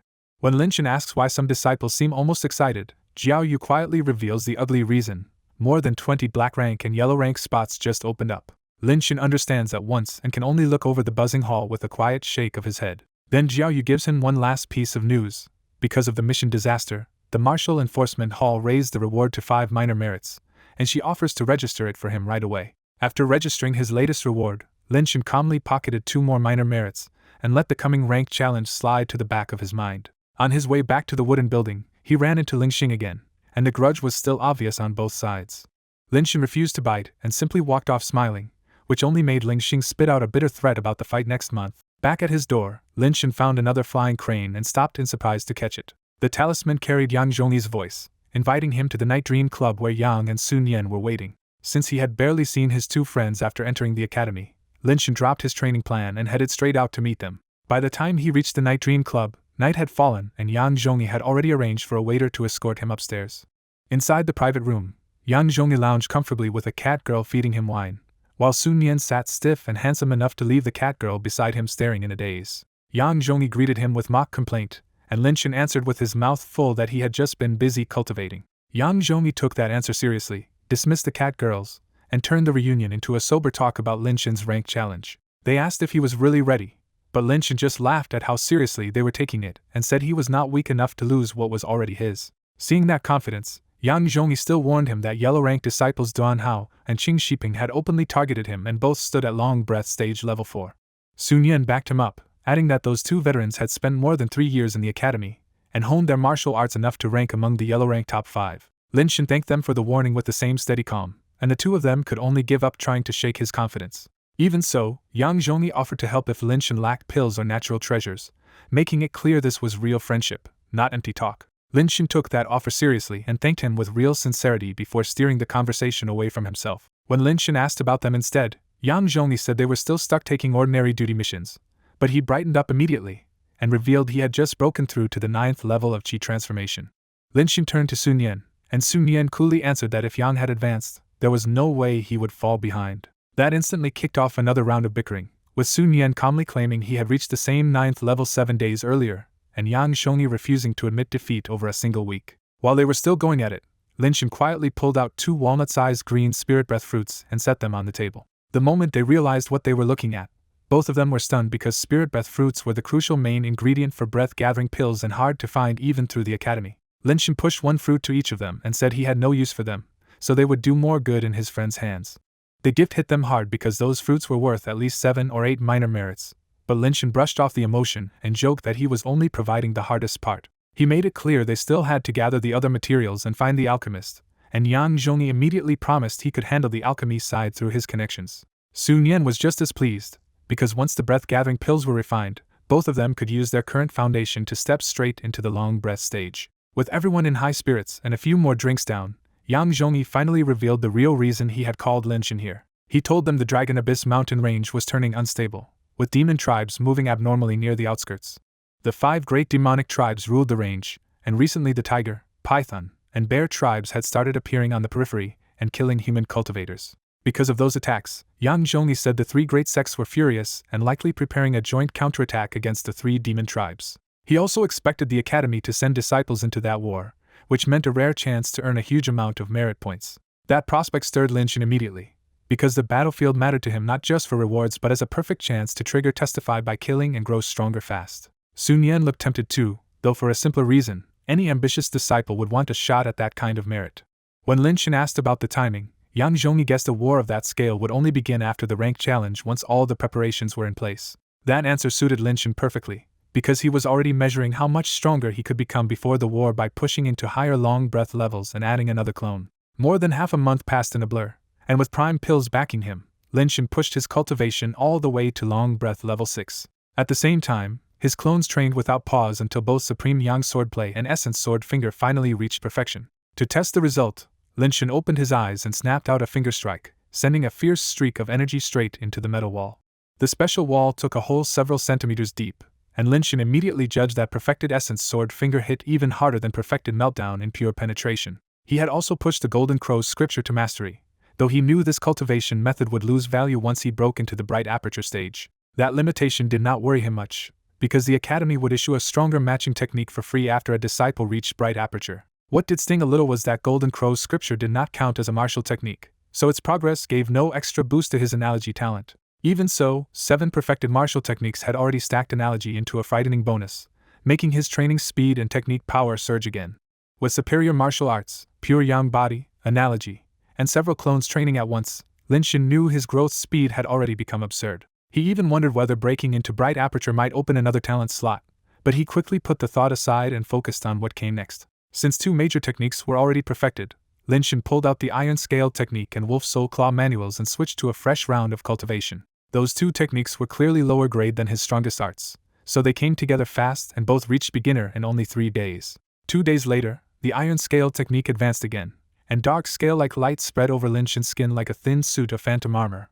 After testing it, he confirmed Iron Scale technique was much weaker than Forbidden Golden Armor, but that was fine because he only needed it to raise analogy's bonus. He estimated both new techniques could hit perfection in about 10 more days, then chose to stop there for one reason: tomorrow was the rank challenge. He decided to rest and save his strength, because the Academy's biggest event could change a disciple's status and rewards for the next 3 months. The challenge ran for 3 days, starting with lower house ranks fighting upward, beginning from rankless disciples if any were present. After that, yellow rank disciples could challenge black rank could challenge earth rank, and the pressure only rose from there. The first hard rule was simple: anyone challenging upward had to pay merit points, and the challenged disciple kept that payment whether they won or lost. That fee existed to stop low-rank disciples from recklessly spamming challenges and hoping for lucky wins. The second rule forced every challenged disciple to accept at least 3 fights, even if several lower-ranked opponents all targeted the same person. If challengers could not agree on order, the stronger cultivation level went first, and ties were settled by a tutor's draw. Each time the defender beat someone, they earned 1 hour of rest before the next fight, a small mercy in a brutal system.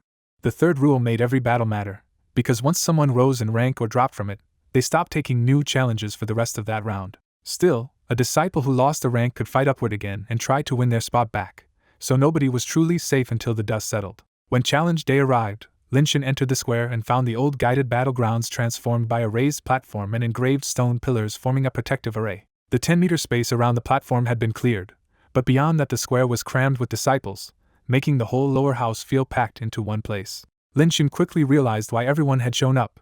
In this event, being absent when challenged meant an automatic loss. Before he could dwell on it, Yang Zhongyi shouted for him from the crowd, with Sun Yan waiting beside him. Yang Zhongyi greeted him with a joke, saying Lin Shin was late because the protagonist always arrived last. Then he pointed out the obvious. Today, Lin Shin really was the most watched person in the entire square. All around them, people pointed at Lin Shin and openly doubted that a newly promoted black-rank disciple like him could defend his position. Lin Shin ignored the ugly talk completely, because arguing with people waiting for him to fail was not worth his energy. He even played along with the joke, saying a protagonist usually cuts down everyone in his way and maybe he would surprise the crowd today. Yang Zhongyi did not believe him for a second and quietly tried to comfort him, saying losing black rank now would not matter if he could win it back later. Sun Yan joined in too, reminding Lin Shin that everyone had already seen his talent, and that higher ranks were only a matter of time. Touched but not interested in explaining himself, Lin Shin smoothly changed the subject and asked whether they had used the spirit breath fruit yet. That question lit them both up, and Yang Zhongyi happily said they had found an alchemist, refined a breath-gathering pill, and broken through to the long breath stage. That breakthrough made them safe enough as yellow-rank disciples, because almost no one would waste time challenging fresh long-breath cultivators who were not worth targeting. They also knew better than to reach for black rank themselves, so with nothing to gain or fear, the two of them were among the most relaxed people there. The only person they still worried about was Linshin. About 10 minutes later, a sharp cry cut through the square as a flock of giant snow-white cranes swept in from the sky. The tutors rode those cranes down to the platform, and the entire square went still as they landed. Kuya led the group, took his seat with the other tutors, and immediately brought the event to life with one cold order: begin. A deacon stepped forward and announced that the Yellow Rank Disciple Challenge was officially starting. The first challenger did not hesitate at all, rushing onto the platform and loudly calling out Yellow Rank Disciple Tang Rongchuan by name. Tang Rongchuan's face darkened on the spot, because even in a formal challenge, being called out still felt like being looked down on. The deacon first checked whether anyone else wanted the same target, then turned to Tang Rongchuan for his answer. Tang Rongchuan had no real choice, so he jumped onto the stage and accepted the fight. Their battle started fast and ended even faster, with Tang Rongchuan holding his ground and keeping his yellow rank position. But the next two fights went the other way, and both challengers successfully stole yellow rank spots for themselves. That upset was not strange at all, because most yellow rank disciples were still freshmen whose exam rankings had barely separated them from the rankless group. For some of those newcomers, this challenge was simply a chance to take back the position they felt should have been theirs from the start. In just over an hour, more than 10 yellow rank disciples had been knocked back to rankless, and every one of them was a freshman. The senior students were a different story, and the few people bold enough to challenge them all failed. Then a fresh commotion rippled through the crowd, pulling Linshin's attention toward the stage again. A saber-wielding figure vaulted onto the platform, and Linshin recognized him immediately. Yan Xing had come forward. The rank challenge opens with Yan Xing stepping into the arena, and nobody finds that strange despite all the mockery around his exam disgrace. He picks a senior in the Chi transformation stage, and the unlucky target already looks sick before the fight even starts. The result is brutal and quick. Yan Xing blasts the senior off his feet with one strike and proves he has already entered the long breath stage. As the crowd buzzes about Yan Xing's breakthrough and his family resources, he quietly throws Linshin a cold, hostile look before leaving the stage. When the yellow rank challenge ends and the deacon calls for black rank challenges, half the square immediately turns to stare at Linshin. Everyone knows what is coming, because the newest black rank disciple with only 3 months in the academy looks like the easiest target on the board.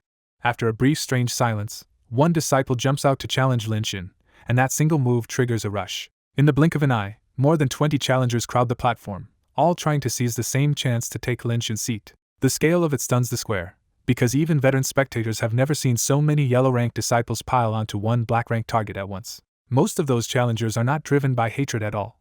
They just believe Linshin must be the weakest black rank disciple in academy history. Then the crowd stirs again when Yan Xing suddenly returns to the platform, making it clear he wants his revenge in public. Linshin just smiles back, while Yang Zhongyi and Sun Yan immediately read Yan Xing's move as payback for the exam. From a corner of the square, the tutors watch in silence, and Kuya feels genuinely sorry that a talent like Linshin has been shoved into factional struggle this early. With 25 challengers now packed together, even the deacon looks shaken when he asks who is going first. Nobody wants to surrender such a rare opening, until Yan Xing cuts in and claims the first turn for himself. He sweeps a cold gaze across the platform and dares anyone to object, leaning hard on both his temper and his family name.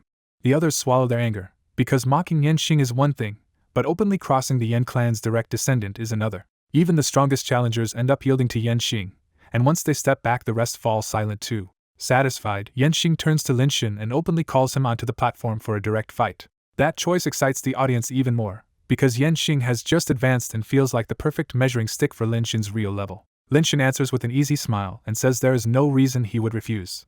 Then he moves in a blur and crosses more than 20 meters in an instant, landing on the platform before many people can even react. The sudden burst of speed rattles the challengers, because they instantly realize that kind of movement could decide a match before they are ready. Yan Xing is startled too, but he quickly steadies himself and clings to his confidence as a newly advanced second-level long-breath cultivator. In his mind, this is the day he crushes Linshin in front of everyone and takes back the pride he lost. The deacon clears the stage, and the other challengers leave in visible frustration as their best chance slips away for now. Off to the side, one strong challenger quietly asks another why he let Yan Xing take the first crack at Linshin. The calmer challenger reveals he heard Linshin survived a martial enforcement hall mission where his team killed hundreds of hell hornets and escaped 2 7th-level long-breath unorthodox cultivators. When the doubtful challenger tries to credit Linshin's teammates instead, the other shuts that down too, saying Zhao Shuiying was only around 2nd level and the Azure Frost students were not above 3rd. That possibility changes everything, because if Linshin is far stronger than expected, charging him head-on could just waste merit points. The calmer challenger admits the truth.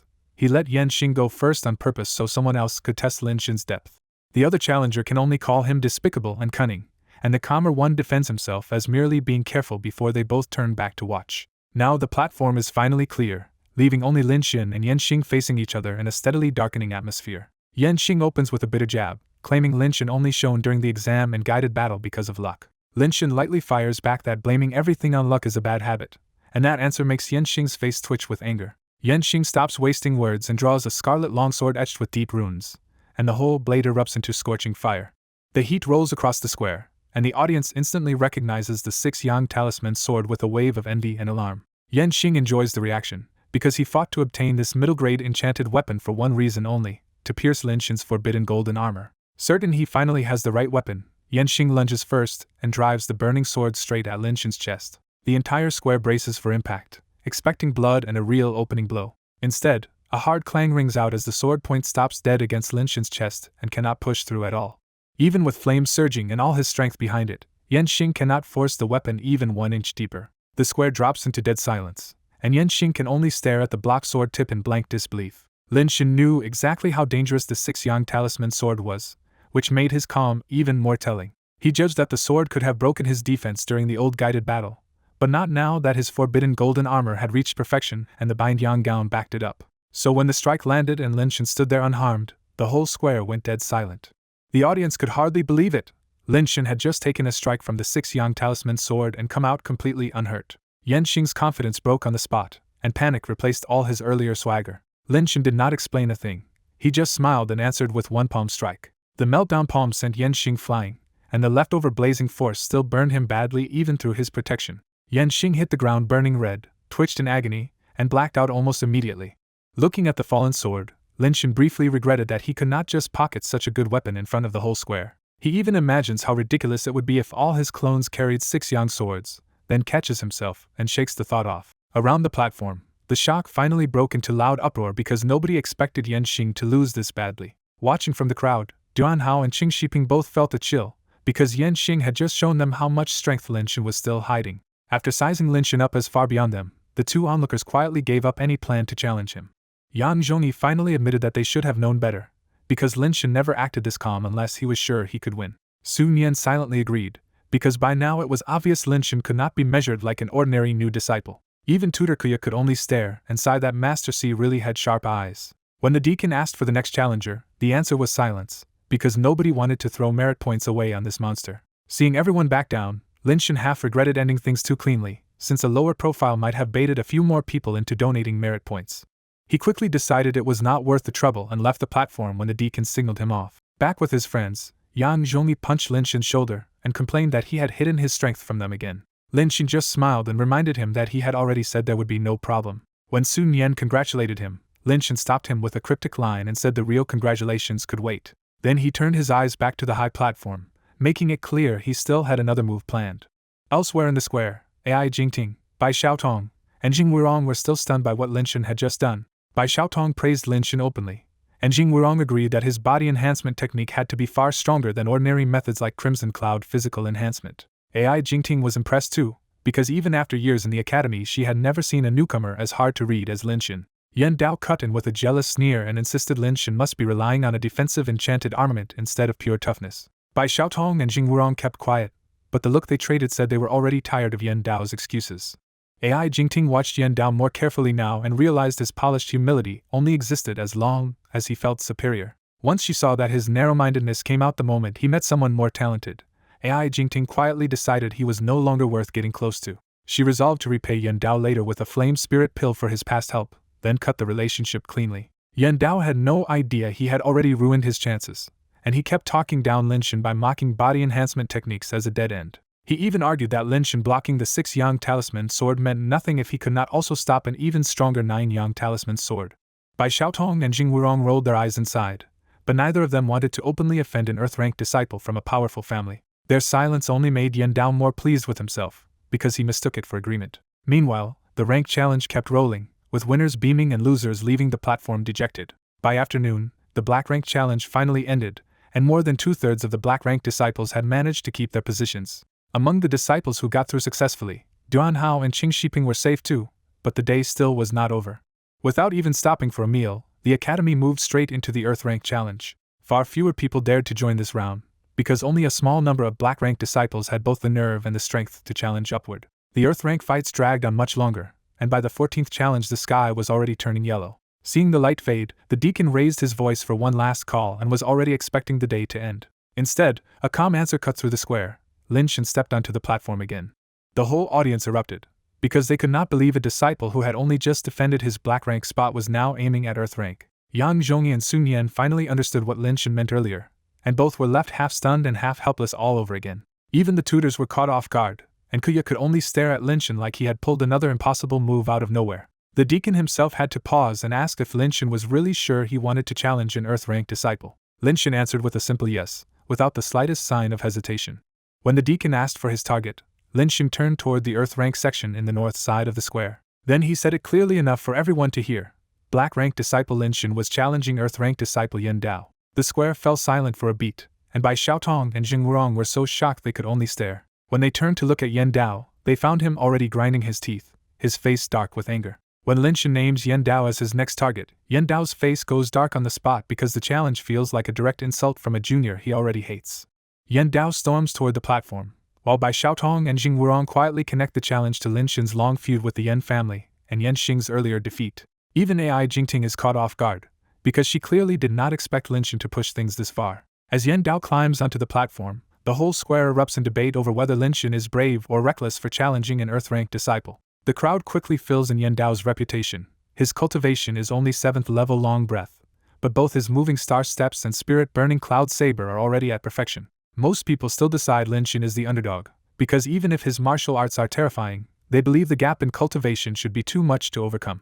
Once he calms down, Yan Dao sneers and asks where Lin-Shin found the nerve to challenge him at all. Lin-Shin answers with a smile that ranked challenges exist to face hard opponents, then twists the knife by saying Yan Dao does not really count as that. That jab lands perfectly, and Yan Dao explodes in rage, yanking out his middle-grade enchanted saber and rushing forward first. Yan Dao's opening strike unleashes a blazing saber wave, but Lin-Shin meets it head-on with an equally scorching Supreme Yang sword attack packed with fierce sword aura. The collision shakes the platform so hard that the protective formation lights up around it, sealing in the blast while the crowd feels the pressure from outside.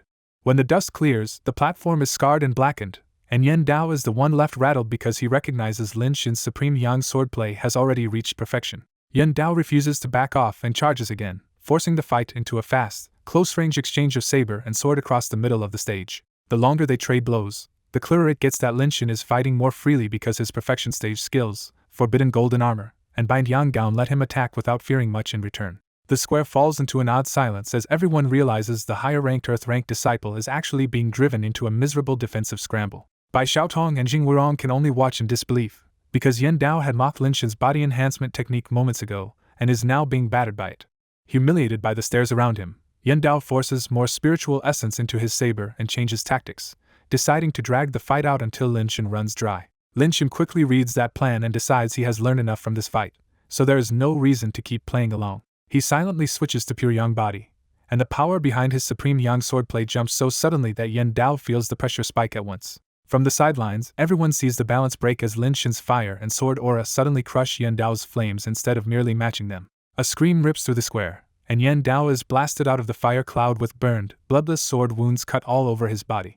Before Yan Dao can recover, Lin-Shin appears in front of him like a ghost and stops with the sword tipped cold at his throat. That single image freezes the whole square for a heartbeat, because Lin-Shin has really beaten an earth-ranked disciple in public. Then the square erupts, and Lin-Shin becomes the center of every shocked, admiring, and disbelieving gaze around him. Jing Wurong is left half-dazed by what he just saw, while Bai Xiaotong looks at Lin-Shin with open admiration and AI Jingting keeps staring in unsettled silence. Even the tutors are impressed, and Kuya can only watch with a complicated look as they admit Lin-Shin is the kind of genius the Academy rarely sees.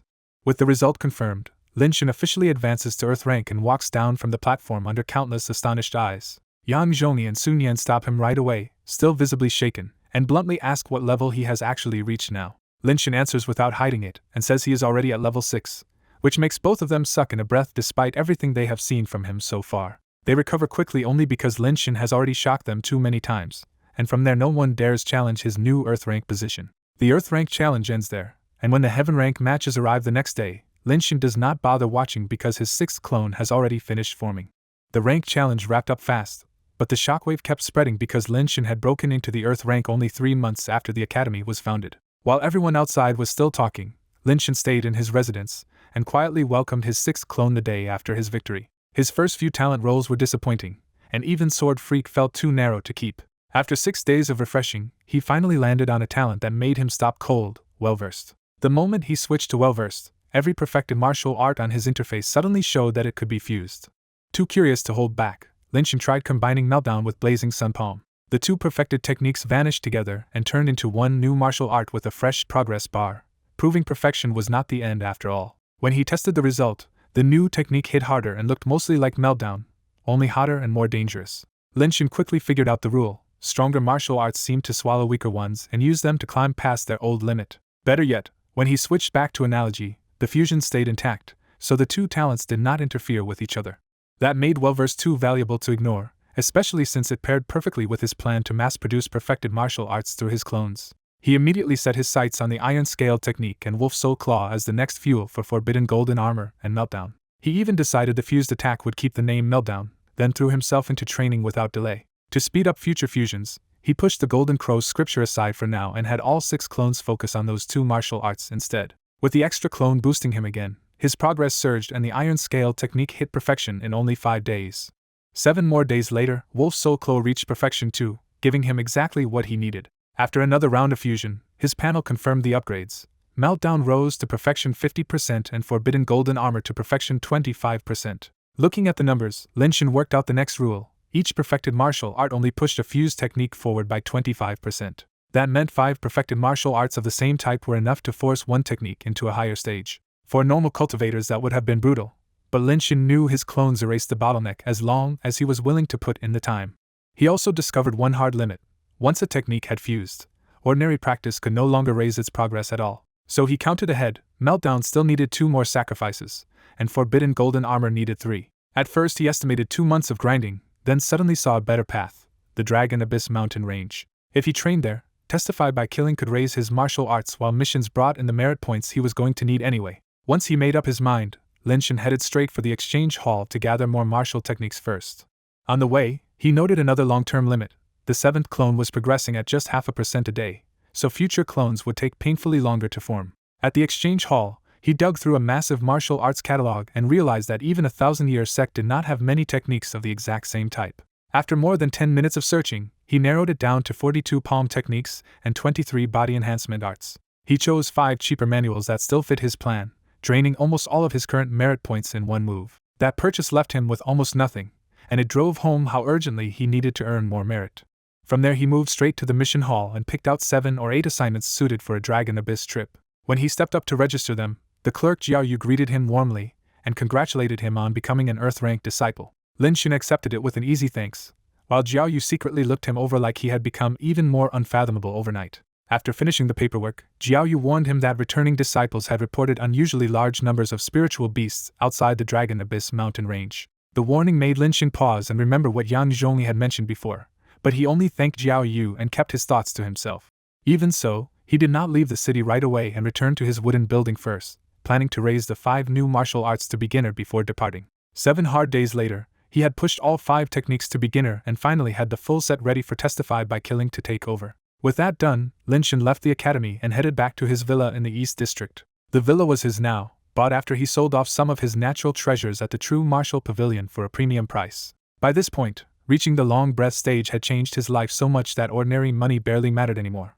He understood the real rule of the cultivator world now: spirit coins were for ordinary trade, but true value lay in things money could not easily buy. When Linshin got home, the first strange thing he noticed was that AI was missing. The pricey Wu Yuan cans on the table made it obvious AI had been eating very well ever since Linshin stopped worrying about money. A faint sound from the balcony finally solved the mystery, and AI hopped back and like nothing was wrong. AI lit up the moment she saw him and cheerfully said she had gone to see General, but he was too busy to play. Then AI got straight to the point and eagerly asked if this meant they were going out of the city again. Linshin confirmed it, and AI nearly burst with joy because last trip's rewards had turned her life into a canned food paradise. AI declared she needed no preparation at all, so Linshin laughed and took her straight out of the house. This time Linshin pushed deeper into the Dragon Abyss mountain range, because his stronger cultivation and upgraded techniques made the old outer zone feel too tame. The deeper forest was packed with fiercer spiritual beasts, but Linshin stayed calm because he knew only an enlightening stage beast could truly threaten his life. Even after reaching Long Breath level 6, Lin Shin still kept his clones hidden, because their range and duration were not good enough to justify exposing that secret. Elsewhere in the mountains, 3 cultivators finally brought down a late-phase white-eyed spirit tiger after a brutal fight. Shaken but thrilled, the trio reminded each other that this rare tiger was worth both mission merit and valuable materials. Since none of them owned a proper storage bag, they started carving up the corpse on the spot and grumbled about how wasteful that was. One cultivator suddenly paused and asked if the others had heard something, turning the whole clearing tense. They heard nothing else for a moment, and the nervous man almost convinced himself he had imagined it. Then a harsh evil wind tore through the trees, and another white-eyed spirit tiger leaped out right in front of them. At first the 3 men were delighted, because they thought a second tiger meant easy extra merit. That excitement died instantly when 4 more white-eyed spirit tigers appeared and turned the hunters into prey. The trio knew exactly how bad it was, because 5 late tigers left them almost no chance to fight or run. Then the real nightmare stepped out behind the pack, a black tiger demon with wings, walking upright like a man. The moment they saw him speak and stand like that, the cultivators understood he was an enlightening stage beast and lost their last bit of hope. The tiger demon casually announced that the snacks had come to him on their own, and that he was hungry. Before the 3 men could even react, the tiger demon moved in a blur and tore one cultivator's head clean off. He bit into the severed head on the spot, reveling in the taste, while the other 2 froze in pure terror. The forest echoed with screams as the tiger demon pounced again and finished the last 2 men just as easily. After eating his fill, the demon smugly mused that bright aperture cultivators would taste even better, hinting he had eaten them before. Then he gave a chilling order to kill every human within 100 miles. At his command, a flood of white-eyed spirit tigers burst from the forest and scattered in every direction to start the hunt. More than a month later, the story returned to Lin Shin, who was resting under a tree while AI dozed beside him in the mountain range. Their treasure hunt had been less spectacular than last time, but AI still helped him gather a steady pile of ordinary natural treasures. What mattered more to Lin Shin was the pattern he finally figured out.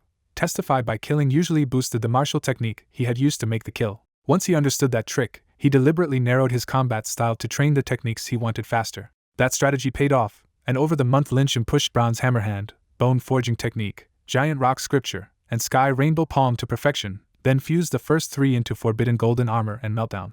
With sky rainbow palm complete at last, Lin Shin knew he could finally attempt the next breakthrough. He focused his mind and fused the perfected sky rainbow palm into meltdown. On the interface, meltdown dropped from 75% perfection back to 0%, but this time it had stepped into an entirely new path stage. A flood of new insight crashed through him, far deeper than any earlier breakthrough, and Lin Shin slowly realized what a path stage technique really was. He came out of it thrilled, because path stage meltdown felt less like a normal martial art and more like a spell used by far stronger cultivators. That only made him greedier for more, and he wondered what even lay beyond the path stage. He quickly refocused, woke AI, and prepared to keep hunting so he could raise Divine Elephant technique and push forbidden golden armor forward too. Just as Lin Shin was about to set off and test his new path stage meltdown, a faint beast roar drifted in from far away. Deep in Dragon Abyss Mountain, Lin Shin hears a massive wave of white-eyed spirit tiger roars and instantly realizes this is far bigger than the packs he has been hunting. The sheer number of roars gives Lin Shin a rare bad feeling, and he decides this is not the time to be reckless. He sends a clone to scout, seals AI back into the beast-taming pouch, and turns to retreat instead of gambling on whatever is coming. He tells himself he is already close enough to perfecting the diving elephant technique, so there is no point dying for a little more progress. Near Mount Firen, Lin Shin hears something cutting through the air and looks back to see a flying beast carrying 3 bloodied cultivators in full panic. One of the riders spots him and shouts for him to run because countless white-eyed spirit tigers are right behind them. Lin Shin finally sees it for himself, hundreds of white tiger shapes tearing across the forest like a wall of wind, with slower cultivators about to be swallowed. Those fleeing cultivators are caught almost at once, and the tiger pack tears through them in a spray of blood that shocks even Lin Shin.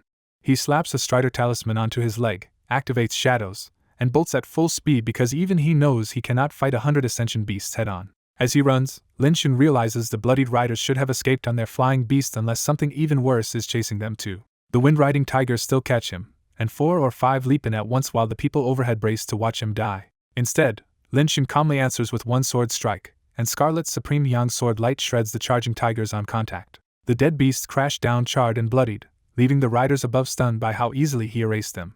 Even the tiger swarm hesitates for a beat, and Lin Shin instantly uses that opening to burst farther ahead. Once the pack regains its nerve, the chase turns brutal, with Lin Shin repeatedly killing the tigers that catch him and breaking free again. From the sky, the 2 young men can hardly believe what they are seeing. The tigers cannot survive a single move, and their attacks barely touch him. They even guess he is from Nanyang Academy, but the girl snaps at them to stop talking because the thing truly hunting them still has not arrived. Her fear makes sense, because they recently watched a terrifying tiger demon rip more than 10 long-breath cultivators to pieces. The eagle's owner bitterly admits they are not escaping faster because their flying beast is badly wounded and barely staying airborne. The other young man tries to reassure them that they only need to cross the mountain, but his words die the instant a white streak tears through the sky behind them. What catches them is not another ordinary beast but Baiting, a winged tiger demon whose pressure alone crushes their last hope. Baiting mocks them for thinking they can escape him, making it clear he intends to kill them just to protect his pride. The desperate girl snaps first and throws herself at Baiting with her sword, trying to drag him down in a final suicidal attack. Baiting crushes her attack and her body in one hand, killing her so casually that it feels even crueler. He tosses her remains aside like trash and turns his attention downward, suddenly more interested in the human below who is still cutting through tigers. To clear the distraction, Baiting instantly smashes the two young men and the wounded tripod eagle, ending them before they can even react. The moment Baiting stops above him, Linshin feels a completely different level of danger and realizes an enlightening stage spiritual beast has entered the chase. Linshin stops wasting moves on the lesser tigers and commits everything to one plan: reach the edge of Dragon Abyss Mountain alive. When the pack hits him again, he uses forbidden golden armor and the bind yang gown to tank the blows and even turns the impact into extra speed. He clears the mountain crest and finally spots the border stone tablet ahead, just as Baiting closes in from behind like a bolt of white lightning. Baiting's first claw strike tears into Linshin's back through 3 layers of defense, but those layers buy him just enough to survive. The hit launches Linshin across the ground, yet he twists mid-fall, rolls, and gets back on his feet before Baiting can believe he is still moving. Baiting is furious that a mere long-breath cultivator endured that strike, while Linshin realizes the bind yang gown is now too damaged to rely on again. Linshin knows another clean hit will probably finish him, so while forcing down the pain, he searches for one last way to turn the chase around. Baiting rushes in for the killing blow, sure he is about to rip Linshin's heart out with brute force. At the last instant, Linshin whirls around and slams out a hidden past stage palm, catching Baiting completely off guard. The giant scarlet hand blasts Baiting into the ground hard enough to char his back and crack the earth around him. When Baiting claws his way back up roaring, the injury only makes him angrier, and he realizes Linshin just hurt him with a past stage technique. That brief delay is enough for Linshin to break out of the mountain forest and sprint beyond the danger zone. The moment he reaches open land, Linshin summons the giant horned deer and rides straight for Dragonside City without looking back. Baiting chases to the border stone tablet but stops dead there, furious and unwilling to cross into the area patrolled by human masters. Unable to risk his own life for revenge, Baiting can only roar a promise that if he ever sees Linshin again, he will tear him to pieces. After escaping the Dragon Abyss mountain range, Linshin keeps running until Dragonside City is finally behind him and he knows the enlightening stage tiger demon did not catch up. Once he finally slows down, the danger hits him all at once, and Linshin is shaken by how close past stage meltdown came to being the only reason he survived. That fear quickly turns into excitement when he realizes even a monster that strong was smashed into the ground by his past stage technique. Linshin starts looking even further ahead, convinced that not many long-breath opponents could survive one strike and wondering how terrifying the next stage beyond path must be. He reviews the gains from the mountain fight and finds that killing more than 40 white-eyed spirit tigers triggered testified by killing twice, pushing his cultivation to level 6, 97%. Back at Nanyang Academy, Linshin immediately feels that something is wrong because the whole place has turned tense, hurried, and restless. The atmosphere feels so much like a coming battle that Linshin heads straight for the Merit Hall to confirm it. Inside the mission hall, the usual crowd is gone, and the empty room itself confirms that something serious has happened. Jiaoyu looks genuinely relieved to see Linshin alive, which tells him the danger in the mountains was even worse than he guessed. When Linshin asks directly, Jiaoyu confirms that the Academy's strange mood comes from the Dragon Abyss mountain range. Jiaoyu reveals that the tiger, bear, and python divisions launched a coordinated attack on all human cultivators in the mountain range, and many Academy disciples were killed.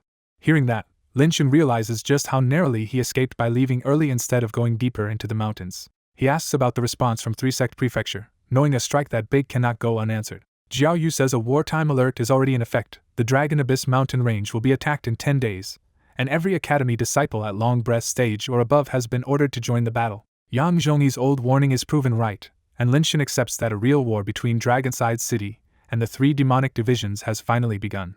Instead of shrinking back, Linshin sees the battlefield as a brutal chance to earn huge merit, and use Testify by killing to grow even faster. He quickly sets himself a deadline. In the 10 days before the war, he wants to break into the 7th level of Long Breath and push forbidden golden armor to pass stage 2. With that plan made, Linshin turns in his mountain missions and cashes out a strong haul of 23 minor merits and 438 merit points. He cannot help regretting the dozens of white-eyed tiger spines he had to abandon, because that panic retreat cost him another big pile of merit. Even so, he knows that kind of mass tiger encounter is rare, which makes the Tiger Division's sudden large-scale deployment feel even more serious. After thanking Jiao Yu, Lin Shen heads straight to the exchange hall to turn all his new resources into stronger martial techniques. With 30 minor merits and more than 500 merit points in hand, Lin Shen decides to spend them on martial techniques, aiming to build not just Meltdown and Forbidden Golden Armor, but also a future path stage movement technique and sword technique. He starts with movement techniques because Shadows is useful but too weak to be the core of a future path stage fusion. He soon picks Cloud Dragon Rhythm, a movement technique worth 10 minor merits and clearly stronger than Meltdown from the price alone. The technique's description impresses him even more, because at its peak it lets a cultivator move like a dragon in the sky and almost fly without outside help. Convinced, Lin Shen takes Cloud Dragon Rhythm as the core and adds 3 more movement techniques alongside Shadows to complete the 5-technique path he needs for fusion.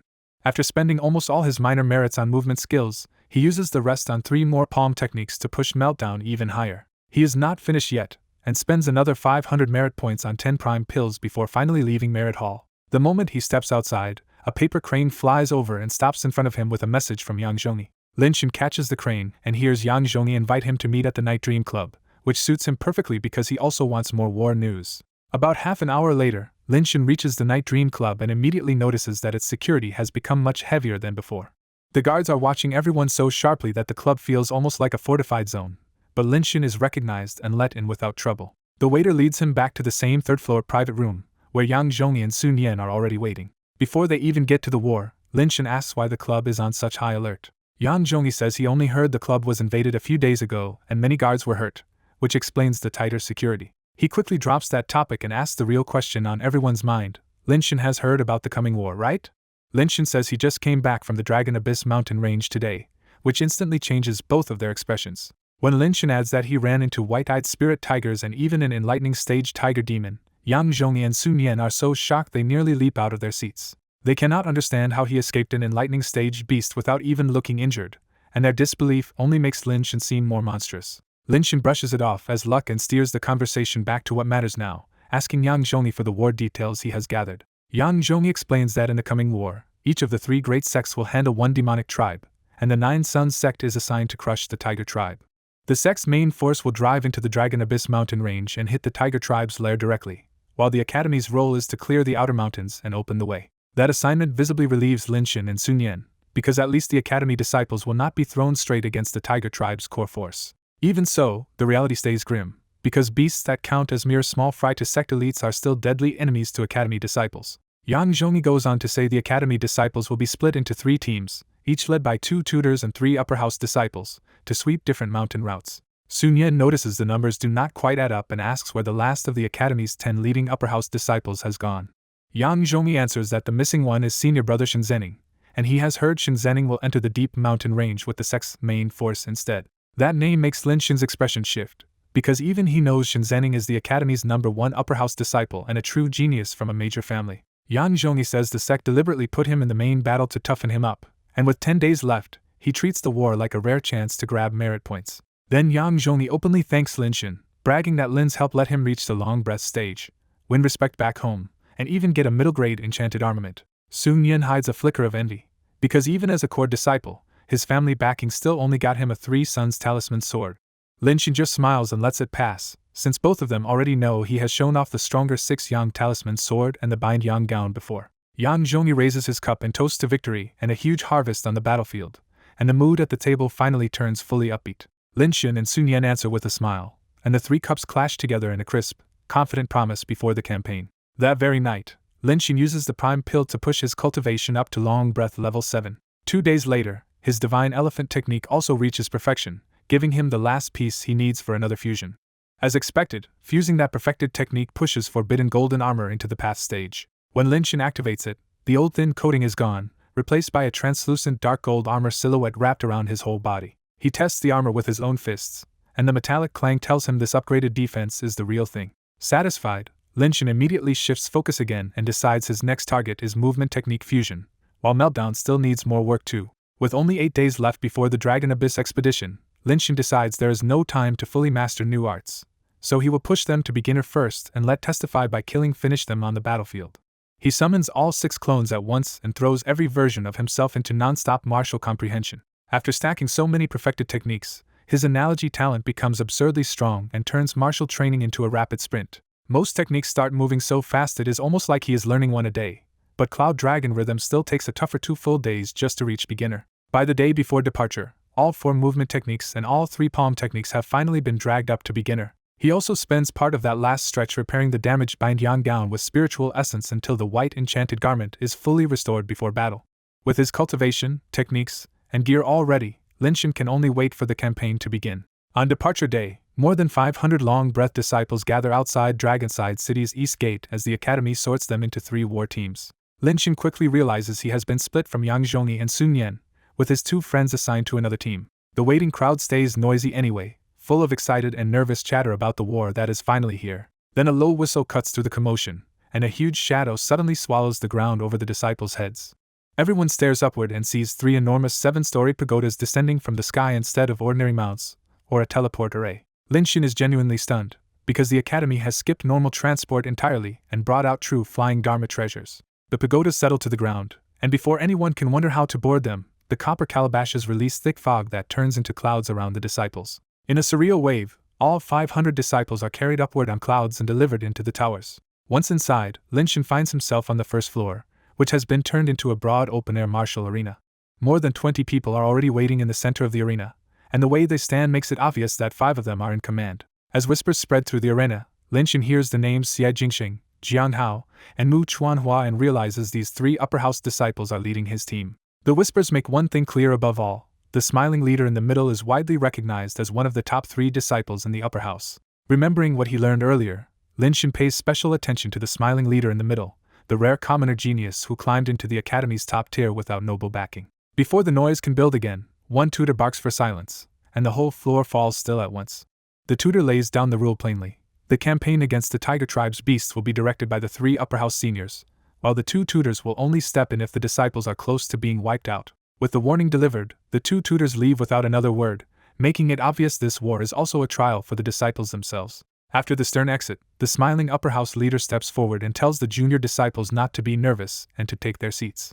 The disciples take their seats by level and seniority, and because Linshin entered the academy so recently, he ends up all the way at the tail of the Earth rank group. That placement makes him stand out immediately, since nearly everyone else around the Heaven and Earth ranks are older students who already know each other well. By the end of the seating, strange looks are already coming his way from every side, mixing curiosity, envy, and a faint edge of hostility. As Linshin arrives among the disciples, even the 3 upper house seniors turn to look at the black-ranked junior everyone has been talking about. One upper house senior greets Linshin with surprising warmth, and says the 2 of them should get along well from now on. Linshin is caught off guard until another upper house senior explains that the friendly senior studies under Si Yuanpei, the same master who promoted Linshin to black rank. Now that he understands the connection, Linshin accepts the goodwill and returns the greeting. That quick exchange makes the room quietly jealous, because a commoner disciple with upper house backing will be much harder to push around. With everyone seated, the upper house senior in charge activates the pagoda and sends the whole tower roaring into the sky on a bed of clouds. The pagoda climbs through the clouds and races toward the Dragon Abyss mountain range, protected by a formation strong enough to keep even enlightening stage beasts at bay. As the mountains come into view, a sandalwood table is set in the center of the pagoda for the campaign briefing. The upper house leader turns the flat map into a floating 3-dimensional model of the Dragon Abyss mountain range, and the disciples immediately focus in. The pagoda halts above Legion Mountain, and the projected map zooms in on the exact mountain beneath them. Hundreds of colored light dots appear over the mountain, showing the beast count at a glance, with only one darker red mark hinting at the strongest target below. A disciple reads out the enemy count: 1 mid-phase Ascension beast, 23 early-phase Ascension beasts, and 86 Spirit Awakening beasts. The upper house leader opens the first battle to volunteers, and the yellow rank disciples jump up almost before he finishes asking. The black rank, earth rank, and heaven rank disciples stay put, because everyone already understands the outer mountains are meant to feed merit to the weaker juniors first. Merit tokens are handed out, the jade pieces that store blood essence from slain beasts and turn kills into academy merit. The yellow rank disciples leap from the pagoda on clouds and drop toward the mountain below to claim the first kills. Half an hour later they come back injured but grinning, because their tokens are already streaked with the blood-red essence of fresh kills. The payoff is huge by wartime standards, and that rich merit reward is exactly why everyone is so eager to keep fighting. From mountain to mountain, the pagoda keeps repeating the same pattern as it sweeps the outer edge of the Dragon Abyss range. Because the beasts in the outer area are still too weak, Linshin and the other top-ranked disciples spend the whole time waiting instead of fighting. The reason is simple. Ordinary Ascension beasts can already be handled by much weaker human cultivators, so the stronger disciples would only be stealing easy merit. For 3 full days, the pagoda circles the western outer mountains and leaves thousands of dead beasts behind, though most of them are only Spirit Awakening level. Lin-Shin notices there are far fewer white-eyed spirit tigers than expected and starts to suspect the larger packs fled deeper into the mountains. On the fourth morning, after the usual breakfast assembly, the 3 upper house disciples finally decide it is time to push deeper inside. That order instantly wakes up the heaven rank and earth rank disciples, because now the real fighting is finally about to start. Lin-Shin has been quietly using the downtime well, and during the wait he already pushed moving star steps up to mastery. Soon the pagoda stops above a bare hill, and this target is clearly different from the weak outer peaks they have been farming. When the map updates, the disciples see around 300 beast markers, and most of them are red. Several dots are a deep blood red, marking late-phase ascension beasts strong enough to make the whole room take this mountain seriously. The map shifts into a live image below, and hundreds of white-eyed spirit tigers appear packed together on the hill and staring up at the pagoda. The upper house leader calmly says the hard battles begin now and calls on the heaven rank and earth rank disciples to move. Around 50 strong disciples descend together, because against 200 ascension beasts, teamwork matters more than showing off. The 3 upper house seniors stay behind, since ascension beasts are beneath their level, and they are saving strength for any enlightening stage threat that appears later. The yellow rank and black rank disciples watch from above without blinking, because this is the first real large-scale clash of the campaign. As the descending clouds get close enough, many disciples slap on flying feather talismans and jump early to rush the tiger pack. Watching from the pagoda, one upper house senior chuckles at how fired up they are, and another agrees that the enthusiasm saves strength for worse enemies ahead. On the hill, the stronger disciples quickly prove why they were held back so long, smashing through the tiger pack even when outnumbered. Lin-Shin deliberately avoids his stronger sword style, and instead fights barehanded with lesser palm and claw techniques so he can train them through real kills. He tears straight through a white-eyed spirit tiger's skull with one claw, dropping the beast before it can even scream. Even while using weaker techniques, Lin-Shin's long breath stage level lets him cut down beast after beast in a matter of minutes. He kills more than 10 beasts in 4 or 5 minutes, solid work by any normal standard, but not quite the overwhelming display some people expected from him. Watching from the pagoda, some disciples start whispering in confusion because Lin-Shin's barehanded iron claw fighting looks nothing like the sword display that made him famous. While Lin-Shin fights below, Xie Jingxing and Mu Chuanhua watch through the map and start doubting whether the rumors about him were overblown. Jiang Hao openly sneers that the so-called commoner genius looks mediocre, letting his class prejudice show. Xie Jingxing immediately sees the real reason for that jab. Jiang Hao still resents losing the fight for a rare golden marrow pill and already dislikes him. Knowing Jiang Hao is likely picking on Lin-Shin to needle him, Xie Jingxing calmly defends Lin-Shin and says there must be a reason for what he is doing. Jiang Hao doubles down, saying this is a life and death war, not a place to hold back. Xie Jingxing ends the argument with a smile, and Mu Chuanhua stays carefully neutral rather than side with either man. The battle below ends with every spiritual beast dead, and the academy side pays only one serious injury when a tiger tears open a disciple's chest. Because the pagoda carries plenty of healing pills for the campaign, the wounded disciple is expected to recover in a few days. The returning disciples march back expecting cheers, but the whole tower has gone strangely quiet instead. They quickly realize everyone is staring between Lin-Shin and the 3 upper house disciples, as if waiting for trouble. Lin-Shin ignores the mood completely, returns to his seat, and stays as calm as ever. Xie Jingxing politely asks the question everyone has been holding back. Why was Lin-Shin not using the martial arts he is known for? Lin-Shin realizes the upper house disciples were watching him and casually explains that he is using the war to train some new martial arts in real combat. Before Xie Jingxing can respond, Jiang Hao cuts in and mocks Lin-Shin for wasting time on low-tier techniques like Iron Claw and Golden Goose technique. Lin-Shin instantly catches the hostility and answers without backing down, asking if the academy has any rule against learning more than one kind of martial art. That simple question leaves Jiang Hao stuck, because of course there is no such rule. Lin-Shin keeps pressing with a smiling jab, thanking Jiang Hao for being so thoughtful about his cultivation when it is obviously none of his business. The whole pagoda instantly understands the insult, and even Mu Chuanhua has to fight back a laugh while the lower house disciples stare at Lin-Shin in shock. Jiang Hao turns livid and crushes the chair arm until his knuckles go white, furious that a lower house disciple dared to talk back like this. Just before Jiang Hao can explode, Xie Jingxing smoothly praises his concern for juniors and cuts off his chance to lash out. Xie Jingxing immediately orders the pagoda onward toward the next 2 mountains, ending the confrontation by force of timing. Jiang Hao can only swallow his anger and shoot Lin-Shin a vicious glare before letting it go for now. Lin-Shin does not care about Jiang Hao at all, because his real focus is the result of that battle and the jump in Iron Claw's progress. Even though he killed only a little over 20 beasts, testified by killing triggers once and pushes Iron Claw up by a striking 25%. Lin-Shin is not surprised, because he has already learned that lower-grade beginner techniques grow much faster from kills as his own cultivation rises. That insight excites him, because once he reaches the bright aperture stage, a single kill might raise a low-level martial art by an entire stage. He reins himself in, closes his eyes again, and quietly saves his strength for the next mountain. The tower falls into an uneasy silence until the next mountain arrives and Xie Jingsheng orders the attack again. Linshin leaps from the pagoda on cloud support with one clear goal in mind: use this war to forge a path stage movement technique. Over the next 5 days, the pagodas sweep mountain after mountain clean, and the magical map leaves the spiritual beasts nowhere to hide. The fighting remains the work of heaven rank and earth rank disciples, while the weaker disciples stay back and the upper house trio keeps its strength in reserve. Because of the earlier argument, the landscape map keeps centering on Linshin whenever he fights, so everyone inside the pagoda ends up watching his training in detail. In just 5 days, the disciples watched Linshin push Iron Claw and Golden Goose technique from beginner use to proficient, then all the way to mastery. What began as confusion turns into flat-out shock, because no one can believe this kind of cultivation speed is even possible. Even Xie Jingsheng is shaken, and privately admits that Linshin's talent may be so extreme that even Shin Zening falls short. Jiang Hao can only stare with a dark, shifting expression as the talent he mocked keeps proving itself in public. Then the map focus finally shifts away from Linshin, so nobody inside the pagoda sees the exact moment his martial arts improve again.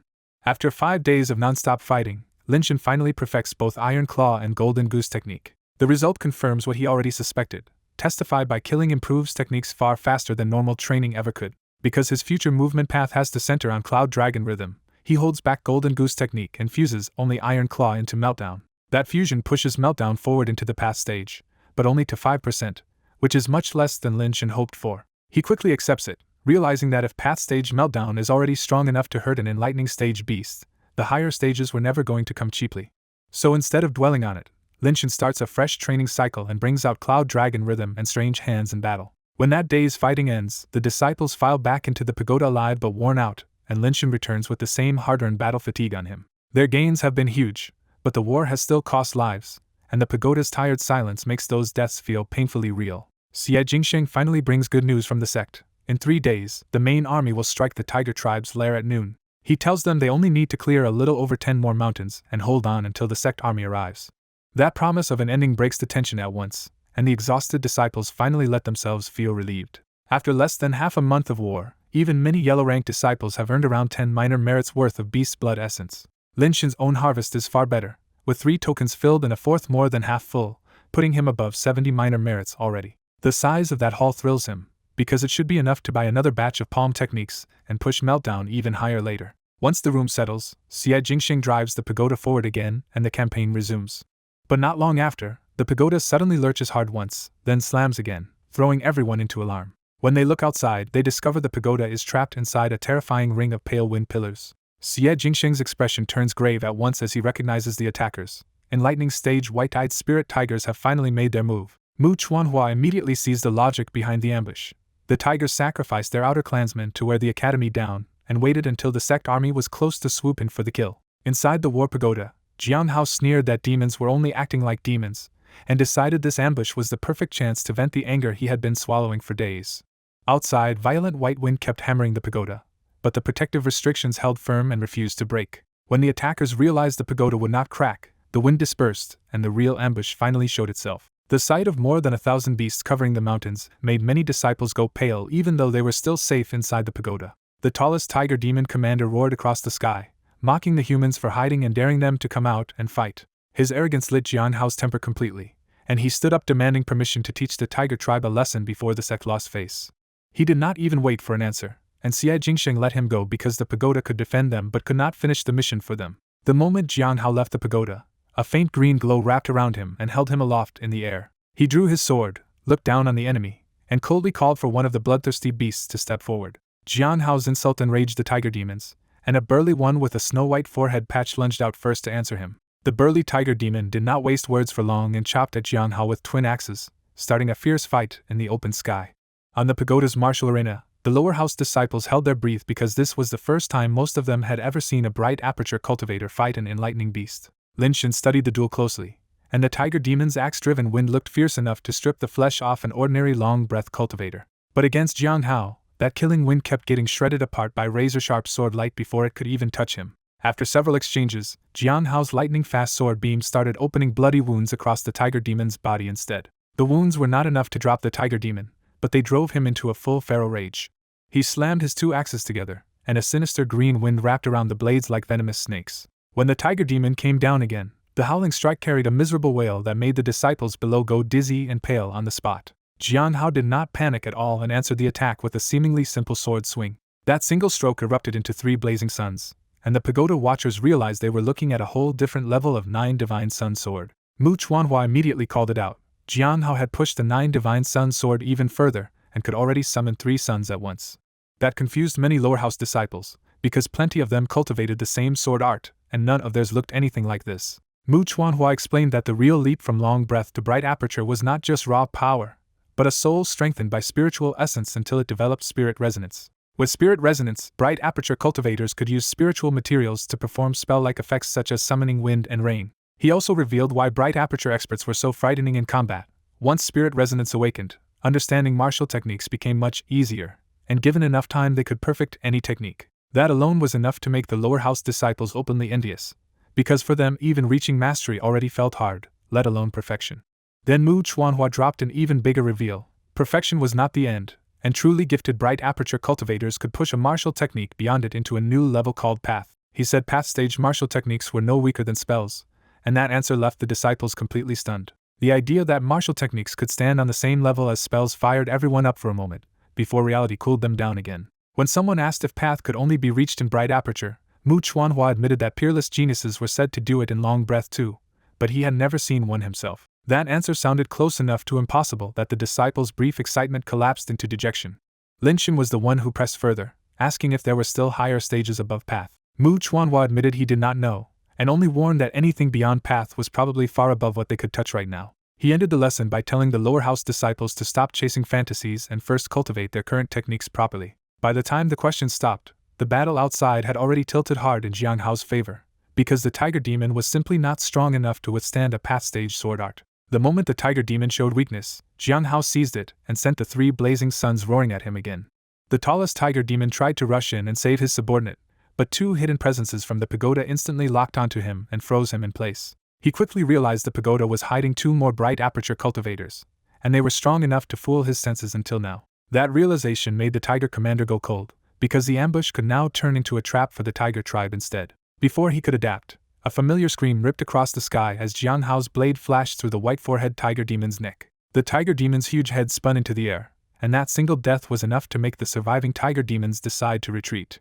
At almost the same moment, Xie Jingxing received the tutor's order. The demons wanted to run, so the disciples had to intercept them and wipe out every tiger tribe enemy here. With morale surging after Jiang Hao's victory, the disciples answered in one voice and charged out of the pagoda toward the beast-filled mountains. Xie Jingxing and Mu Chuanhua moved next, both wrapped in green light as they left the pagoda and headed straight for the remaining tiger demons. The remaining tiger demons were caught flat-footed by how fast the humans switched from defense to pursuit, and they had no choice but to fight where they were. Mu Chuanhua met one tiger demon head-on, revealing a rare copper hammer and smashing into the fight with heavy, shocking force.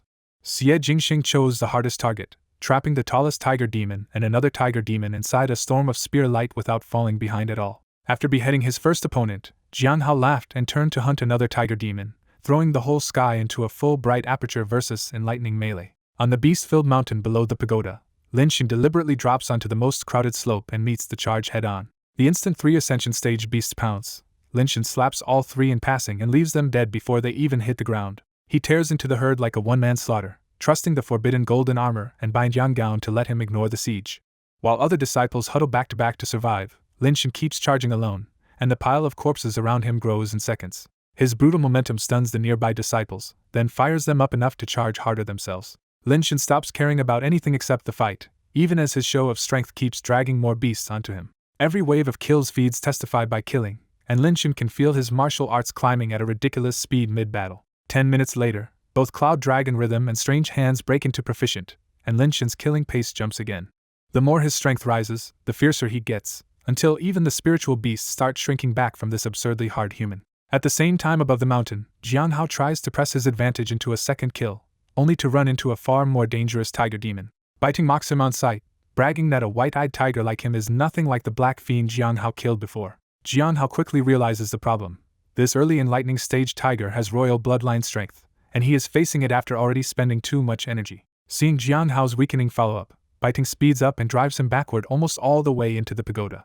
Jiang Hao could fall back into safety, but his pride snaps first, and he unleashes the 9 Divine Sun Sword again instead of retreating. The 3 blazing suns crash into Biting and drown him in a storm of fire, and for one relieved second Jiang Hao thinks he won. That relief is a trap, because Baiting bursts through the flames and rakes Jianghao across the chest with one vicious claw. Jianghao is blasted back into the pagoda like a cannonball, crashes hard enough to crack the floor, and goes unconscious on the spot. When the flames clear, Baiting is badly burned too, with scorched fur and a huge chest wound, but he is still standing and furious. Baiting spits toward the humans, cursing the academy for using demon lives as whetstones while relying on hidden bright aperture protection for their disciples. He knows the hidden experts could wipe them out if they really stepped in, so for a moment, he hesitates between fleeing and helping the other tigers. Then something on the mountain catches his eye, and his hesitation flips instantly into raw murderous rage. Xie Jingsheng and Mu Chuanhua feel the balance of the whole battle break the moment Jianghao falls, because one more enlightening stage tiger should have put them in deadly trouble. Instead of finishing them, Baiting ignores the sky battle completely and dives toward the mountain below with bloodshot eyes. His furious roar draws every eye on the battlefield as he charges straight at one target and shouts that the human brat is dead. The cold killing intent snaps Lin Shen out of his battle trance, and he turns to see Baiting charging him. Lin Shen is confused for a beat, then realizes this is the same white-eyed spirit tiger he tricked and slapped before. Baiting slams down in front of him, still glaring over that old humiliation, and swears he will tear Lin Shen to pieces today. Lin Shen can only grumble inwardly that it was just one slap, and Baiting hit back anyway. Back near the pagoda, the others are stunned by what they just heard, because Baiting openly admitted Lin Shen had injured an enlightening stage beast before today. Realizing he exposed his own disgrace in front of everyone, Baiting flies into even greater rage and attacks without another word. Lin Shen does not trust his unfinished palm art against an enlightening stage enemy, so he switches to the 6-yang talisman sword and retreats with Cloud Dragon rhythm. Baiting misses again and gets even angrier, blaming his own injuries for failing to kill Lin Shen in that first rush. His ferocity fully erupts, and white tornadoes coil around his body as the tiger bloodline drags the wind itself into the hunt. Wrapped in wind, Baiting becomes a pale blur and flashes in front of Lin Shen with a killing claw aimed straight at his head. From above, Xie Jingsheng and Mu Chuanhua turn pale because that strike looks lethal even against Lin Shen's usual body defense. But instead of blood, a dazzling dark gold armor phantom blooms around Lin Shen and catches the claw with a hard metallic crash. Lin Shen barely even sways, then calmly brings the 6-yang talisman sword down at Baiting's neck from point-blank range. The spectators are left speechless, and Mu Chuanhua blurts out the truth first. Lin Shen just used a path stage martial technique. Xie Jingsheng and Mu Chuanhua can hardly believe it, because a long breath cultivator reaching paths should be almost impossible. Even the hidden tutors inside the pagoda are shaken, because they had been a heartbeat away from intervening to save Lin Shen themselves. Seeing that armor phenomenon, the hidden tutors finally accept that Lin Shen really pushed a martial technique to path at the long breath stage, and they can only call him a true genius. The revelation hits even harder inside the pagoda when the tutors compare Lin Shen to the academy's old monster Su Luying and realize even he only reached path after entering bright aperture. As Lin Shen faces the battered white-eyed tiger demon alone, the whole battlefield stares in shock at the path stage body technique coating him in dark golden light. Even the two academy tutors hold back in the pagoda, choosing to watch because they want to see how far Lin Shen can really push this impossible fight. Baiting is rattled for a different reason, because he realizes Lin Shen is not using the path stage art that hurt him before, but a second one entirely. Lin Shen does not give him time to think and cuts in fast, forcing Baiting to jerk back to save his neck. The dodge saves Baiting's head, but the sword rips across his already scorched torso and drives him into a howl of pain. Enraged and now fighting barehanded after losing his weapon earlier, Baiting throws his claws at Lin Shen in a reckless counterattack. But Baiting's body is not tougher than Lin Shen's enchanted sword, and every clash burns holes through his claws and leaves him worse off. Lin Shen keeps pressing with calm, efficient strikes, trusting the forbidden golden armor to hold while Baiting slowly bleeds strength away. Realizing this fight will cost him his last chance to escape, Baiting finally decides to gamble on his deadliest hidden move. With a deafening roar, Baiting unleashes bone-eroding wind and turns the entire mountaintop into a pale storm of killing corruption. A few unlucky disciples and spiritual beasts are touched by the wind and die instantly, which sends everyone nearby scrambling back in panic. Inside the white storm, even Lin Shen's dark golden armor starts fading under the constant corrosion, so he knows this is Baiting's all-in trump card. Lin Shen stays steady instead of panicking, reading the storm and waiting for Baiting to commit to the kill. Baiting charges out of the wind with a ferocious grin, convinced the storm will hide his escape if he kills Lin Shen first. Instead of retreating, Lin Shen suddenly smiles at him, and that tiny reaction is the first thing that makes Baiting feel real fear. Then Lin Shen's figure blurs and splits into 7, surrounding Baiting from every direction inside the wind. Baiting barely has time to register the impossible sight before all 7 Lin Shens raise a palm together. 7 giant crimson meltdown palms crash in at once, and Baiting finally understands he has no way out. The impact detonates like a small disaster, and the red blast tears through the bone-eroding wind from the inside. Back in the pagoda, the two tutors finally decide they have to intervene, but they stop short when they see the whole mountain suddenly glowing red instead. The scarlet airwave sweeps away the pale wind, exposing a wrecked summit and leaving the whole battlefield staring in silence.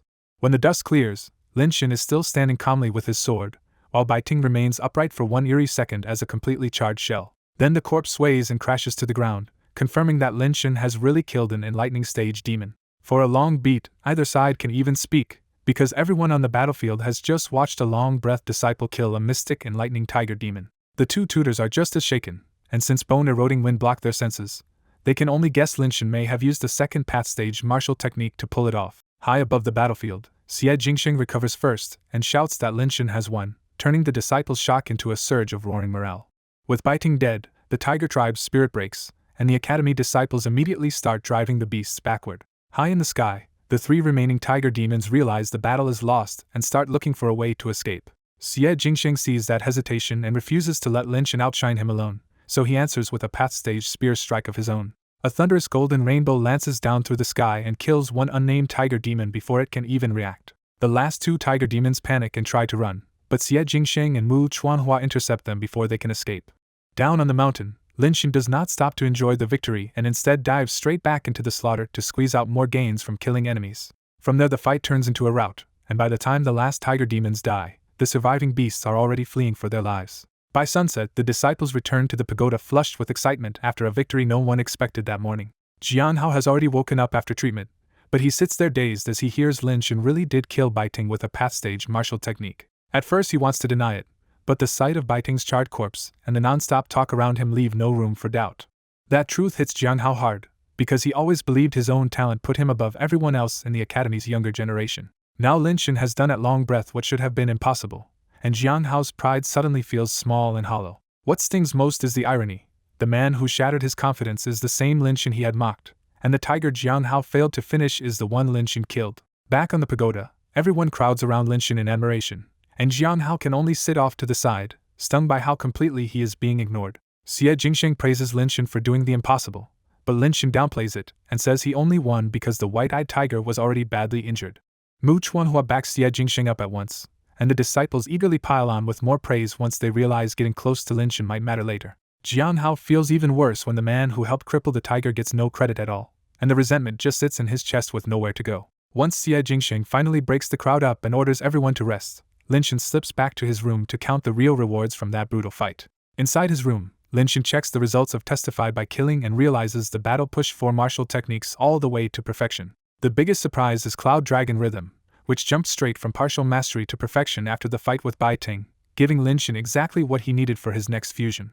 He immediately fuses Cloud Dragon Rhythm, Shadows, and Golden Goose technique into a stronger movement art, then keeps the familiar name Cloud Dragon Rhythm for the new version. Lin Shin follows up by feeding Strange Hand into Meltdown, and the gains confirm he is now only 2 perfected martial techniques away from another path stage art. With 4 more perfected techniques on hand, Lin Shin sees his well-versed talent strengthen again, a boost that will make his martial arts cultivate faster and hit harder. Satisfied with the upgrades, Lin Shin swallows an energy recovery pill to restore his true chi, then turns his attention to cultivating again. The next few days are strangely quiet, because after the Tiger Vanguard was crushed, the pagoda meets almost no serious resistance, and Lin Shin is left wanting more gains than the fleeing beast can offer.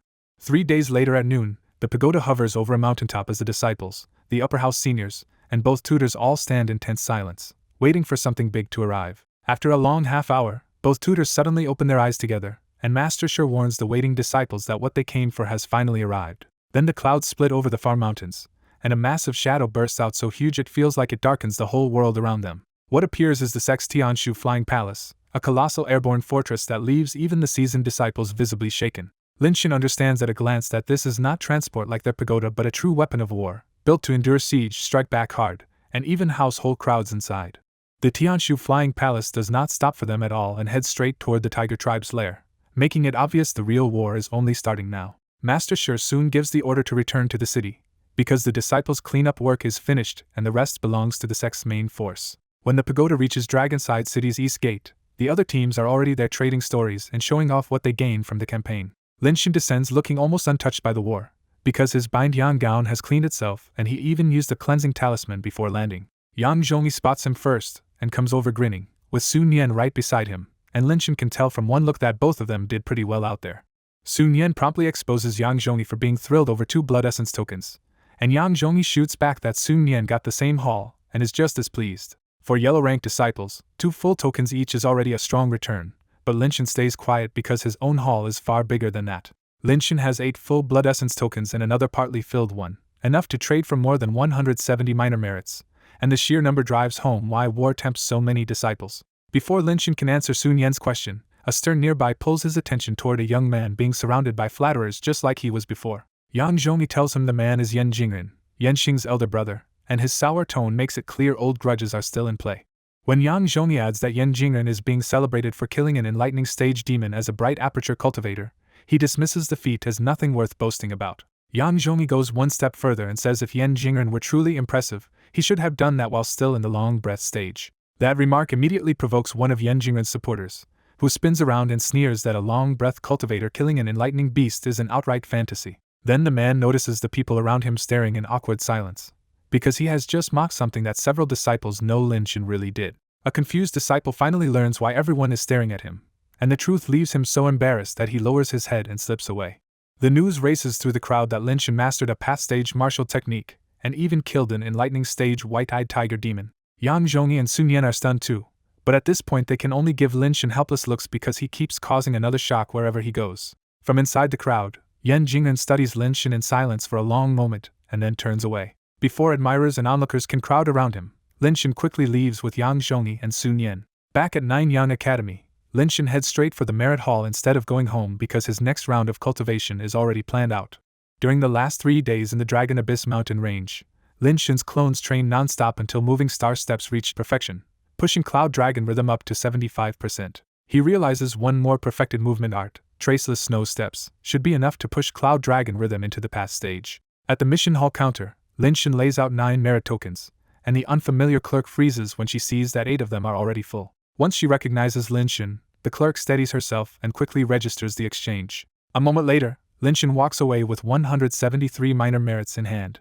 He moves to the exchange hall and goes straight to the sword techniques because he wants a weapon-type path-stage martial art to fuse around Supreme Yang swordplay. Linshin decides Supreme Yang swordplay is too low-level to serve as the main core, so he starts looking for a stronger sword technique instead. Jian Hao's attack from the last battle comes back to him, and Linshin fixes on the 9 Divine Sun sword as the technique worth buying. When he sees that 9 Divine Sun sword costs 12 minor merits, even more than Meltdown, Linshin is surprised for a beat and then openly pleased. Remembering that Jian Hao could badly wound an enlightening stage tiger demon with only 3 suns, Linshin buys the 9 Divine Sun sword without hesitation.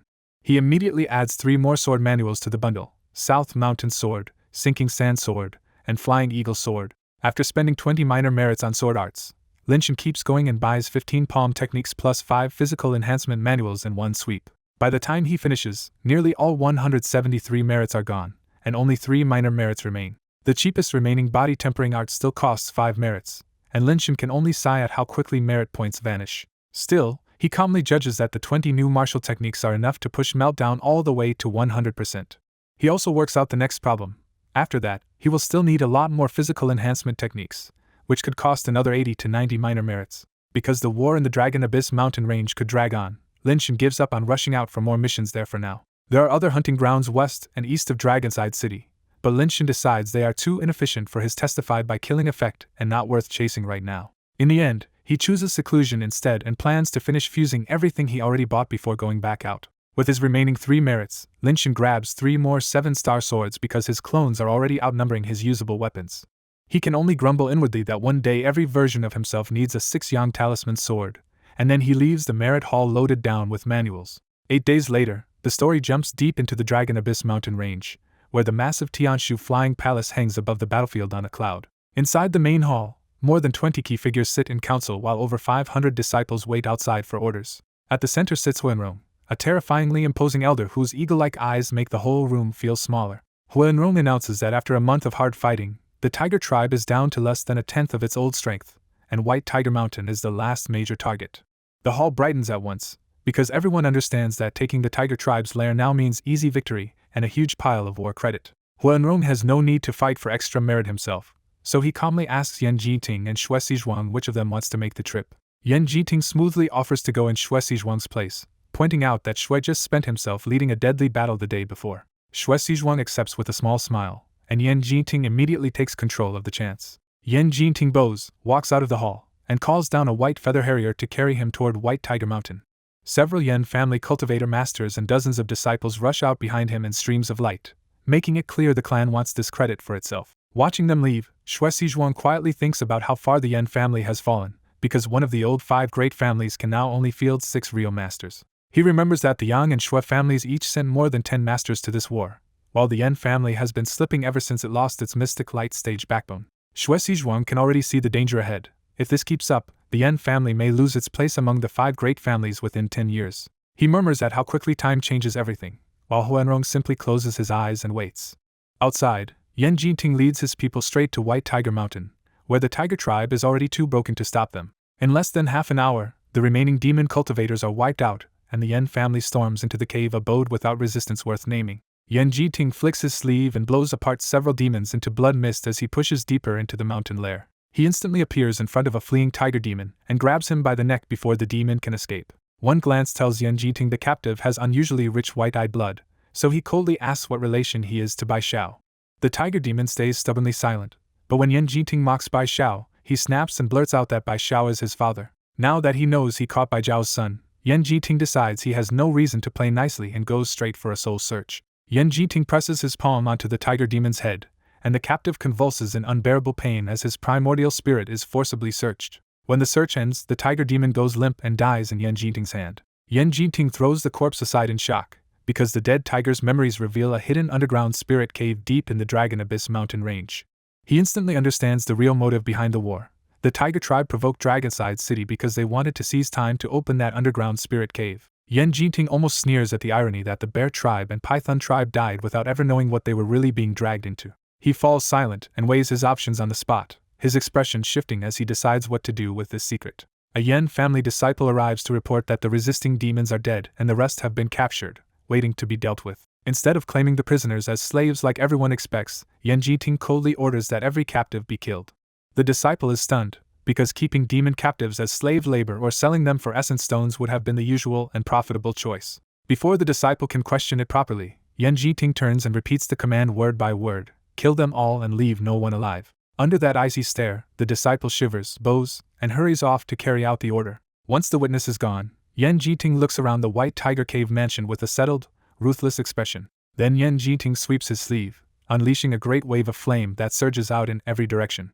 In a blink, the entire courtyard is swallowed by a sea of fire. In the training room, Linshin pushed Cloud Dragon Rhythm to its limit, moving so fast that a hazy dragon shadow seemed to coil around him. When he finally stopped, Linshin was openly impressed that the Path Stage Cloud Dragon Rhythm had left his old Shadows technique far behind. Since coming back from Dragon Abyss mountain range, he had almost shut himself away to cultivate, only making brief trips home to leave food for AI. That relentless month paid off fast, and Linshin quietly reviewed how far his cultivation and martial arts had jumped.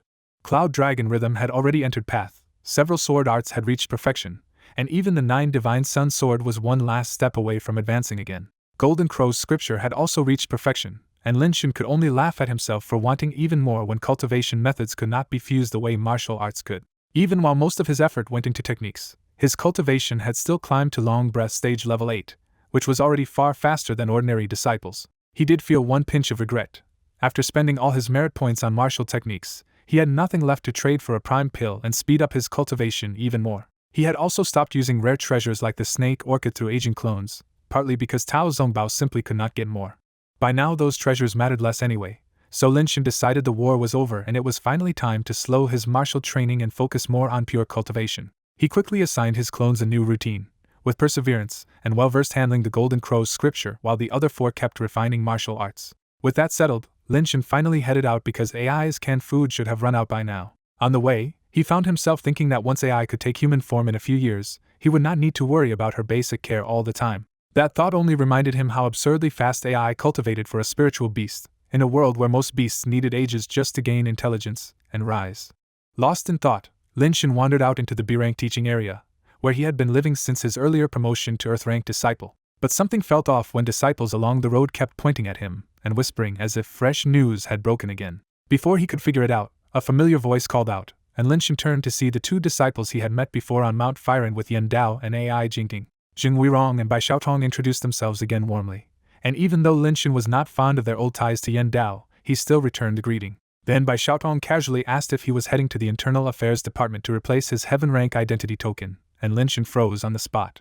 Once Jing Weirong realized Lin Shen had no idea what she meant, he hurriedly explained that the academy had already promoted him. After the Tiger Tribe War ended, the academy had empty slots in every disciple rank, so the tutors directly picked replacements instead of waiting for the next challenge round. Because Lin Shen had stood out so fiercely in the war, the tutors unanimously approved him as a Heaven Rank disciple on the spot. The news had shaken the whole academy, because Lin Shen had gone from a new disciple to Heaven Rank in less than half a year, something no one in Nine-Yang Academy history had ever done. No one dared object, because everyone had seen him reveal a path-stage martial art, and even kill a wounded enlightening stage white-eyed tiger demon while still in the long breath stage. Even the Heaven Rank disciples kept quiet, because everyone knew he would soon break in by challenge anyway, and somebody would only lose badly if they forced it. By the time Jing Weirong finished, Lin Shen could only laugh helplessly at the idea that he had become the fastest promoted Heaven Rank disciple in academy history without even knowing it. Once the surprise passed, he was honestly pleased, because Heaven Rank status meant a better room and a medium merit every month. When Lin Shen thanked them, Jing Weirong and Bai Xiaotong grew even more respectful, already treating him like someone far above their level. Lin Shen then asked about the bigger war, and Jing Weirong told him the sect had already crushed the Tiger Tribe half a month ago.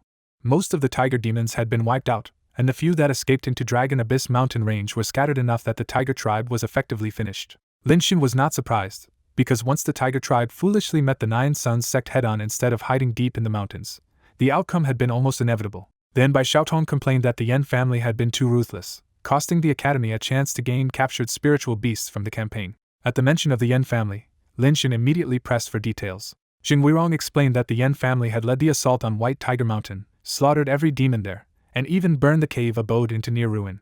That brutality left the sect with barely any loot from White Tiger Mountain, and the Yen family took heavy criticism for it. Bai Xiaotong muttered that the Yen family had to be doing it on purpose, but Jing Weirong quickly warned her not to say that too loudly around other Yen disciples. Lin Shen sensed there might be something hidden behind that story, but he pushed the thought aside because it had nothing to do with him right now. After a little more small talk, Lin Shen left the pair and headed straight for the Internal Affairs Department. As soon as he walked into the Internal Affairs Department, he ran into his old acquaintance Tao Zongbao.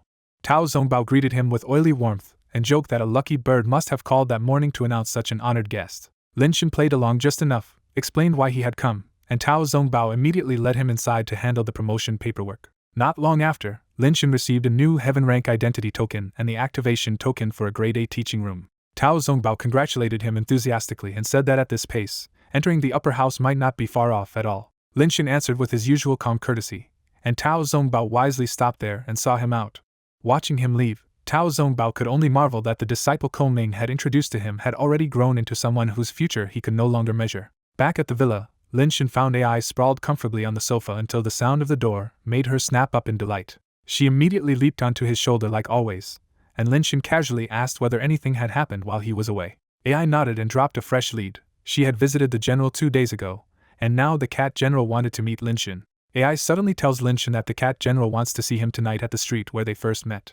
Lin Shen quickly guesses this probably means another favor involving spirit cats, and that usually means the cat general is about to pay well. He pats AI on the head and promises to go, already willing to help if the request is reasonable. That night, Lin Shen leaves AI at home and goes alone to the meeting place. The moment he steps into the old street, mist floods in and the familiar shrine appears out of nowhere in the middle of the road. The cat statue's empty eyes come alive, and it jumps down from the shrine before transforming into the tall cat general.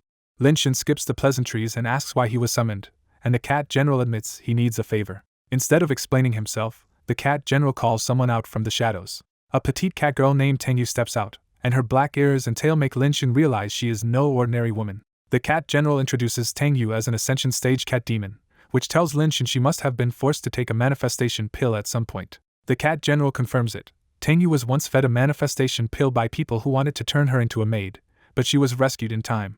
Tengyu says she now belongs to Sinking Moon, a group of rescued spirit cats dedicated to saving others like them in Dragonside City. Lin Shen is surprised a spirit cat rescue faction can operate inside Dragonside City, and he quietly suspects the cat general is the reason it survives. Tengyu explains the real problem.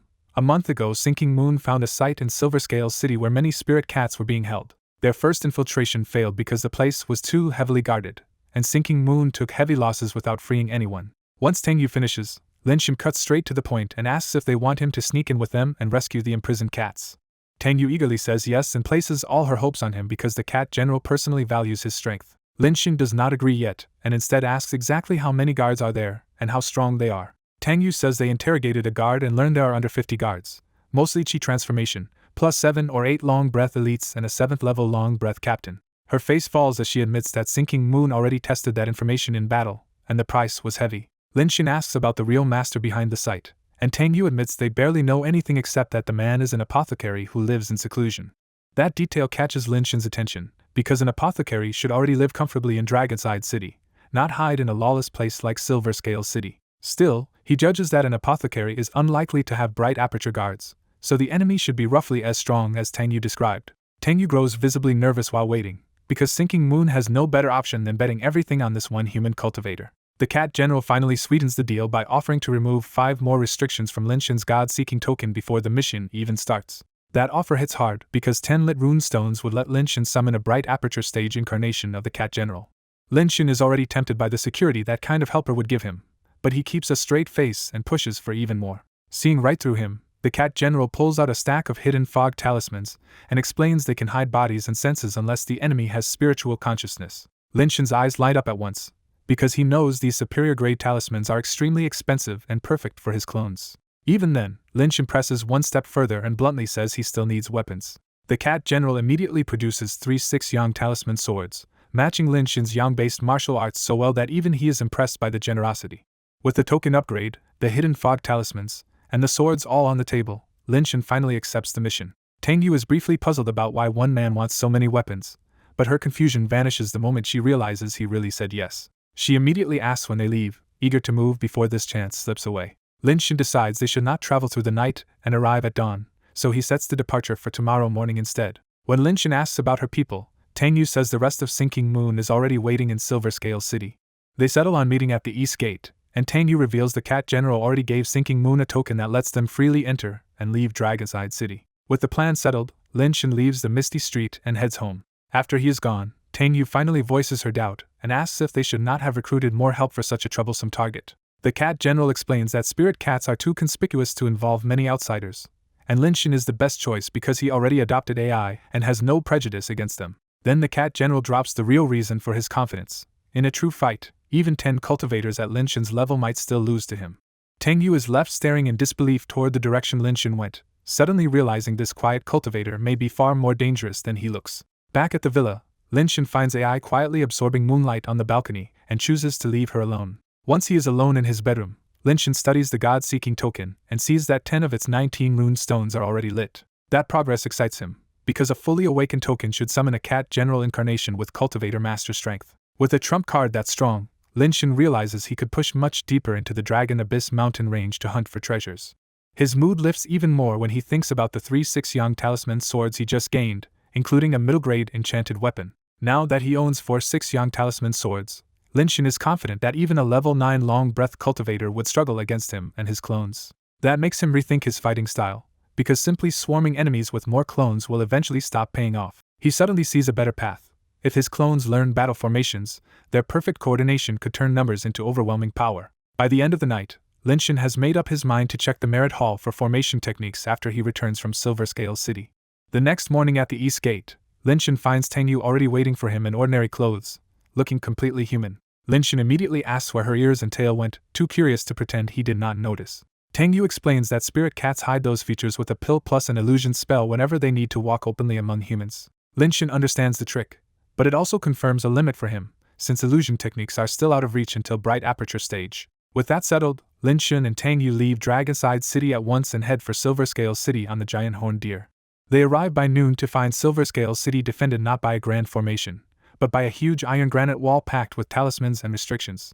Lin can tell the wall is deadly in a siege, but it still cannot match a true city protection array when it comes to stopping small infiltrators. After Lin shows his 9-yang academy identity token, he and Tang Yu pass the gate checkpoint without trouble. The gate captain personally escorts them inside, treating Lin with unusual caution and respect. Only after they are gone does the captain finally exhale and wipe the sweat from his forehead. A confused young soldier asks why the captain was so respectful to 2 cultivators who were only in the long breath stage. The captain snaps that the young man was no ordinary disciple at all, but a heaven-ranked disciple of 9-yang academy. That revelation stuns the soldier, because a heaven-ranked disciple this young is the kind of genius people expect to become a cultivator master. The captain finishes the lesson by boasting that 7 years at the gate taught him to recognize academy tokens at a glance. Meanwhile, Tang Yu leads Linshin through Silver Scale City to an inconspicuous residential building that serves as Sinking Moon's hideout. Before he even reaches the living room, Linshin realizes other people are hiding inside and quietly marvels at how well spirit cats suppress their aura. He judges that spirit cats at a similar level could hide from him at short range, though stronger bright aperture cultivators would see through that trick much more easily. When he steps into the living room, Linshin finds 7 stunning women waiting there, all of them spirit cats hiding their ears and tails just like Tang Yu. The 7 women openly size Linshin up, but knowing they are spirit cats keeps him calm instead of flustered. The oldest woman finally steps forward, introduces herself as Tang Ying, and thanks Linshin for coming from Dragonside City to help. Linshin skips the formalities and asks if everyone from Sinking Moon is already here. Tang Ying says only part of the group came, because for tonight's dangerous mission she called in only her Ascension stage sisters. That answer tells Linshin Sinking Moon is stronger than he expected, even if spirit cats still struggle in direct fights against human cultivators of the same realm. Since both sides want the rescue done fast, Linshin cuts straight to the real question and asks for the plan. Tang Ying starts the briefing by saying they will move tonight, when darkness makes their illusions and aura concealment much more effective. She points to a manor on the map and explains that an apothecary turned it into a heavily guarded compound, making it much harder to infiltrate than a normal estate. The latest information says the manor has around 50 guards and at least 7 or 8 long breath cultivators, and Tang Ying warns the defenses may be even tighter after their last failed attempt. Worse, even the servants and guards they captured before could not tell them where the imprisoned spirit cats are being kept. So Tang Ying concludes the prison must be a hidden location known only to higher-ranking people inside the manor. Her plan is for Sinking Moon to distract the gate guards while Linshin and Tang Yu slip inside and see someone important enough to question.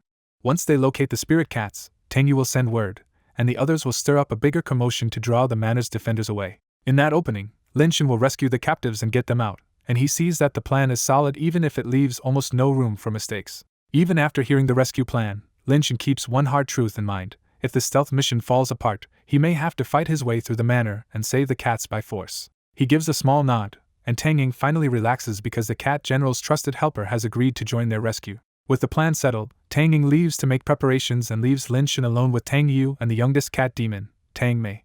The moment the others are gone, Tang Mei bounces up to Linshin and blurts out the rumor she heard: he really keeps an Ascension stage spirit cat. When Linshin confirms it, Tang Mei shamelessly asks if he would mind adopting another one in human form too. Tang Yu immediately marches over, grabs Tang Mei by the ear, and drags her back before she can keep embarrassing herself. Tang Mei slips free, ducks behind Linshin for cover, and insists this is not trouble because a cute cat demon like her should be impossible to resist. Linshin asks why she suddenly wants this, and Tang Mei reveals the absurd reason: she envies the adopted spirit cat who gets expensive canned spirit beast meat and unlimited cat food every day.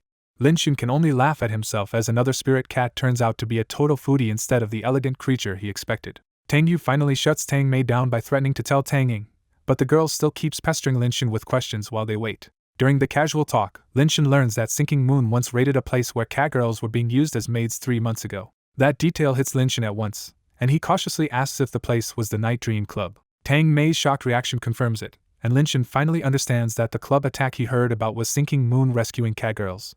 But when Linshin asks if the Night Dream Club was part of the illegal spirit cat trade, Tang Yu corrects him: Sinking Moon had misjudged that place and later sent the rescued cat girls back. Tang Yu explains that spirit cats in Dragonside City live so precariously that even a place with little freedom can still count as rare stability if it offers pay and a roof over their heads. Hearing how used to this hardship Tang Yu has become, Linshin feels the grim reality all over again. In human territory, demon clans survive only by enduring constant pressure. By nightfall, Tang Ying rushes back with the signal that everything is ready, and the rescue finally moves from planning to action. Without wasting another moment, Linshin and Tang Yu leave together and head for the target manor under cover of darkness. From the forest outside Silverscale City, Linshin studies the target and sees at once that this so-called manor is really a heavily guarded mini-castle with high walls and patrols. They wait in silence for several tense minutes until Tang Yu senses that Sinking Moon's people have finished their part, and quietly gives the signal. The two of them burst from cover and cross the long open approach in just seconds, racing straight to the base of the wall before anyone can react. At the wall, Linshin quickly slaps 3 talismans onto himself, and Tang Yu does the same, layering speed, lightness, and aura concealment for the infiltration. With Tang Yu's natural stealth sharpened by the talismans, even Linshin can barely feel her presence as they climb the wall like ghosts.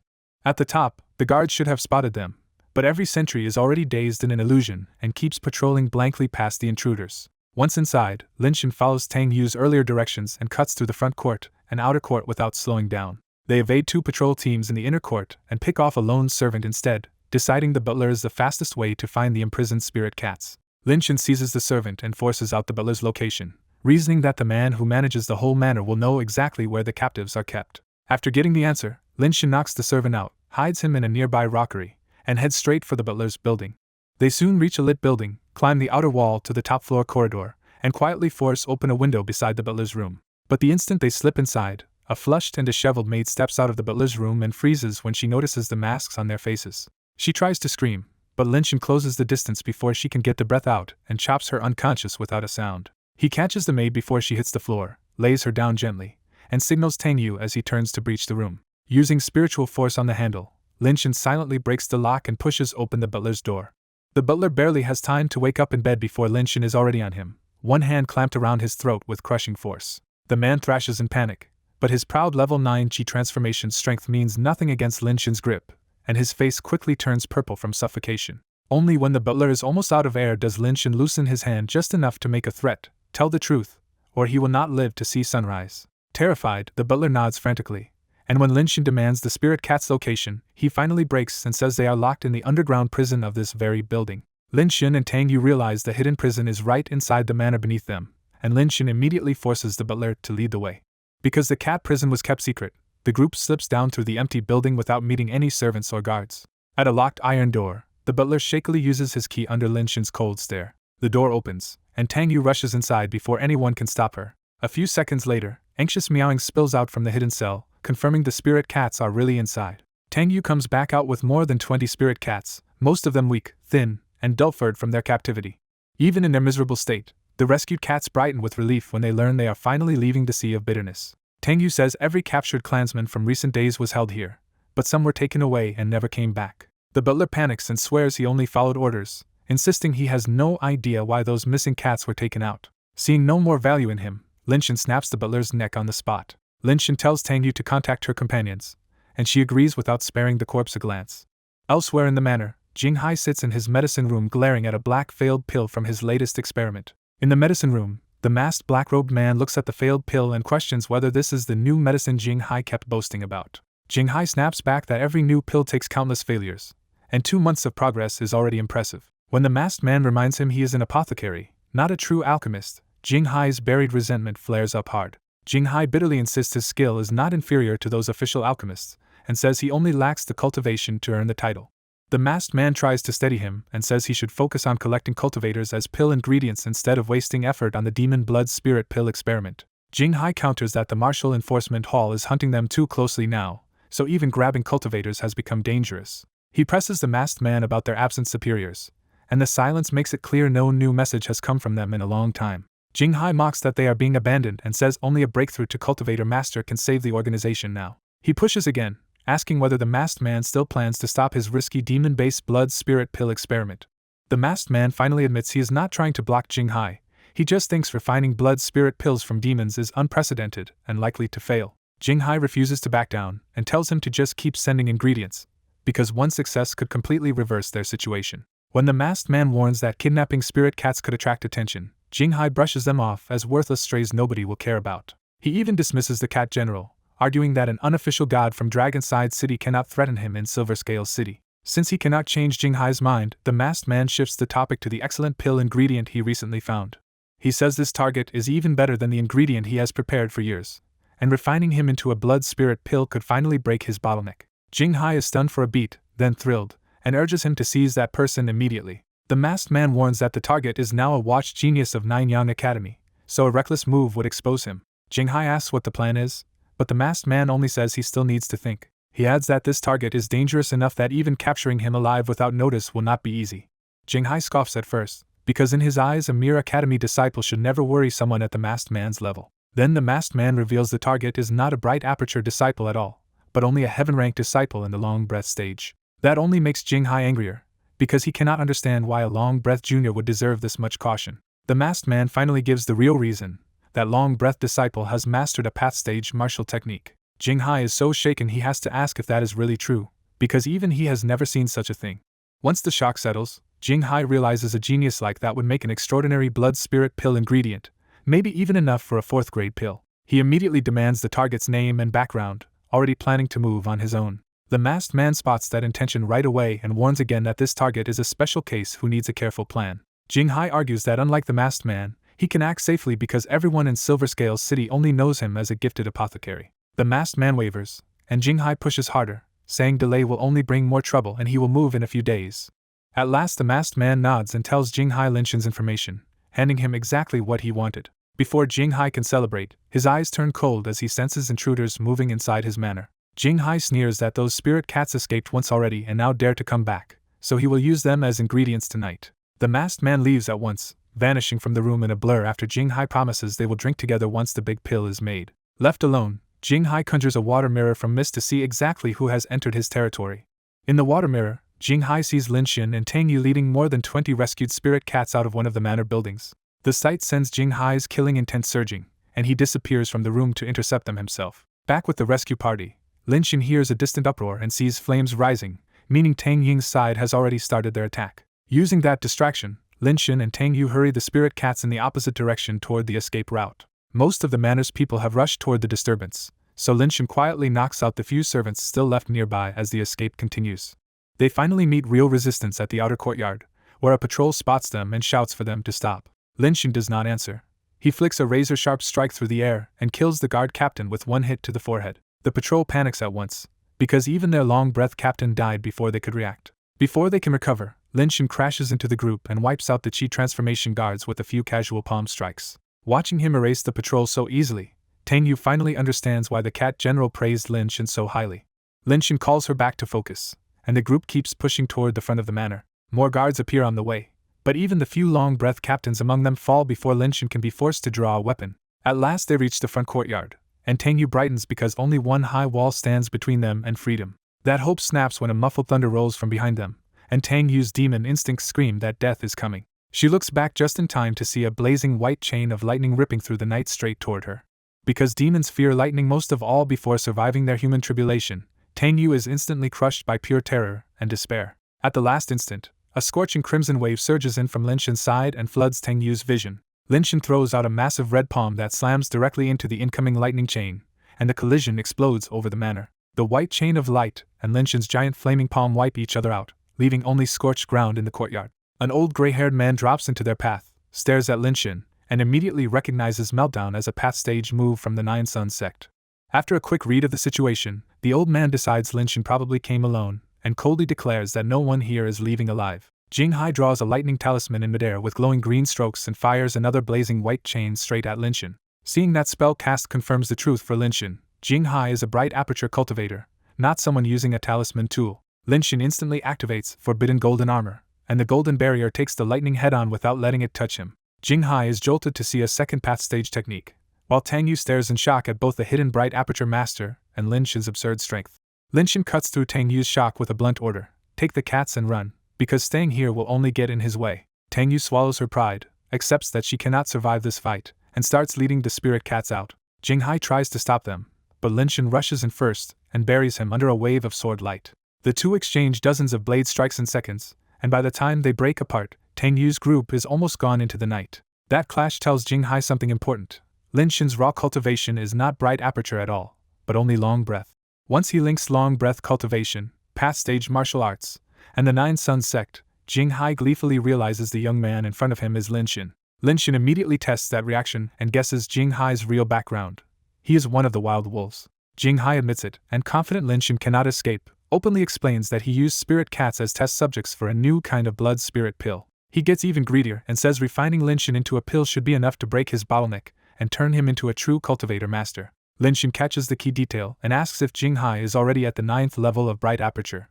Jinghai proudly confirms it, but Lin Shin immediately twists the knife by saying that for a 9th level expert, Jinghai feels embarrassingly weak. That insult lands perfectly, because Jinghai is exactly the kind of alchemist whose cultivation outpaces his combat skill, and he explodes in rage. Jinghai attacks viciously with a fire sword art, coating his blade in red light, and slashing out dozens of burning silk-like threads that cage the whole courtyard. Lin Shin does not bother dodging and simply charges through the red net behind his forbidden golden armor. The barrier dims under the punishment, but it holds just long enough for Lin Shin to break through and get within striking distance.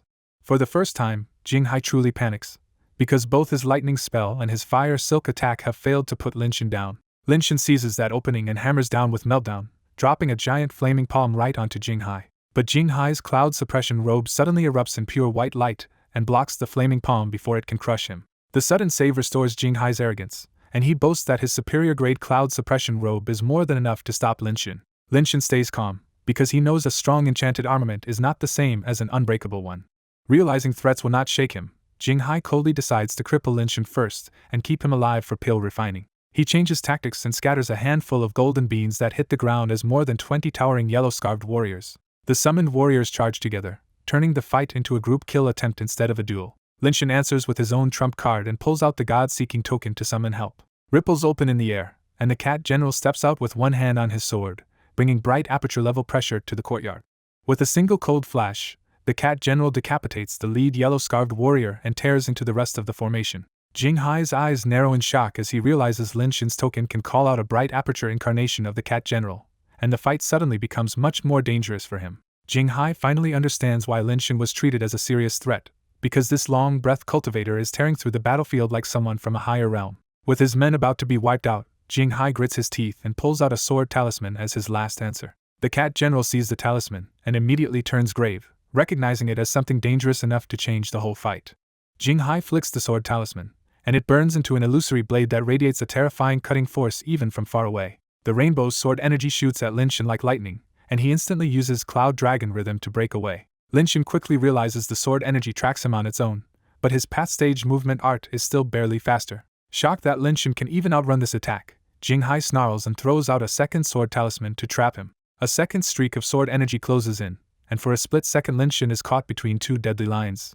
Before Lin Shin can react, the cat general flashes in front of him and meets the first sword energy head-on with his own sword. The cat general shatters the first attack, but the second sword energy punches straight through his chest before he can recover. As his body crumbles into ash, the cat general warns Lin Shin that sword talismans cannot be dodged at all and must be blocked. Jinghai bursts into ugly laughter, sure Lin Shin has just lost the only shield that could save him. Lin Shin stays calm, because even if he will not gamble his own life against the sword energy, he already has another way to answer it.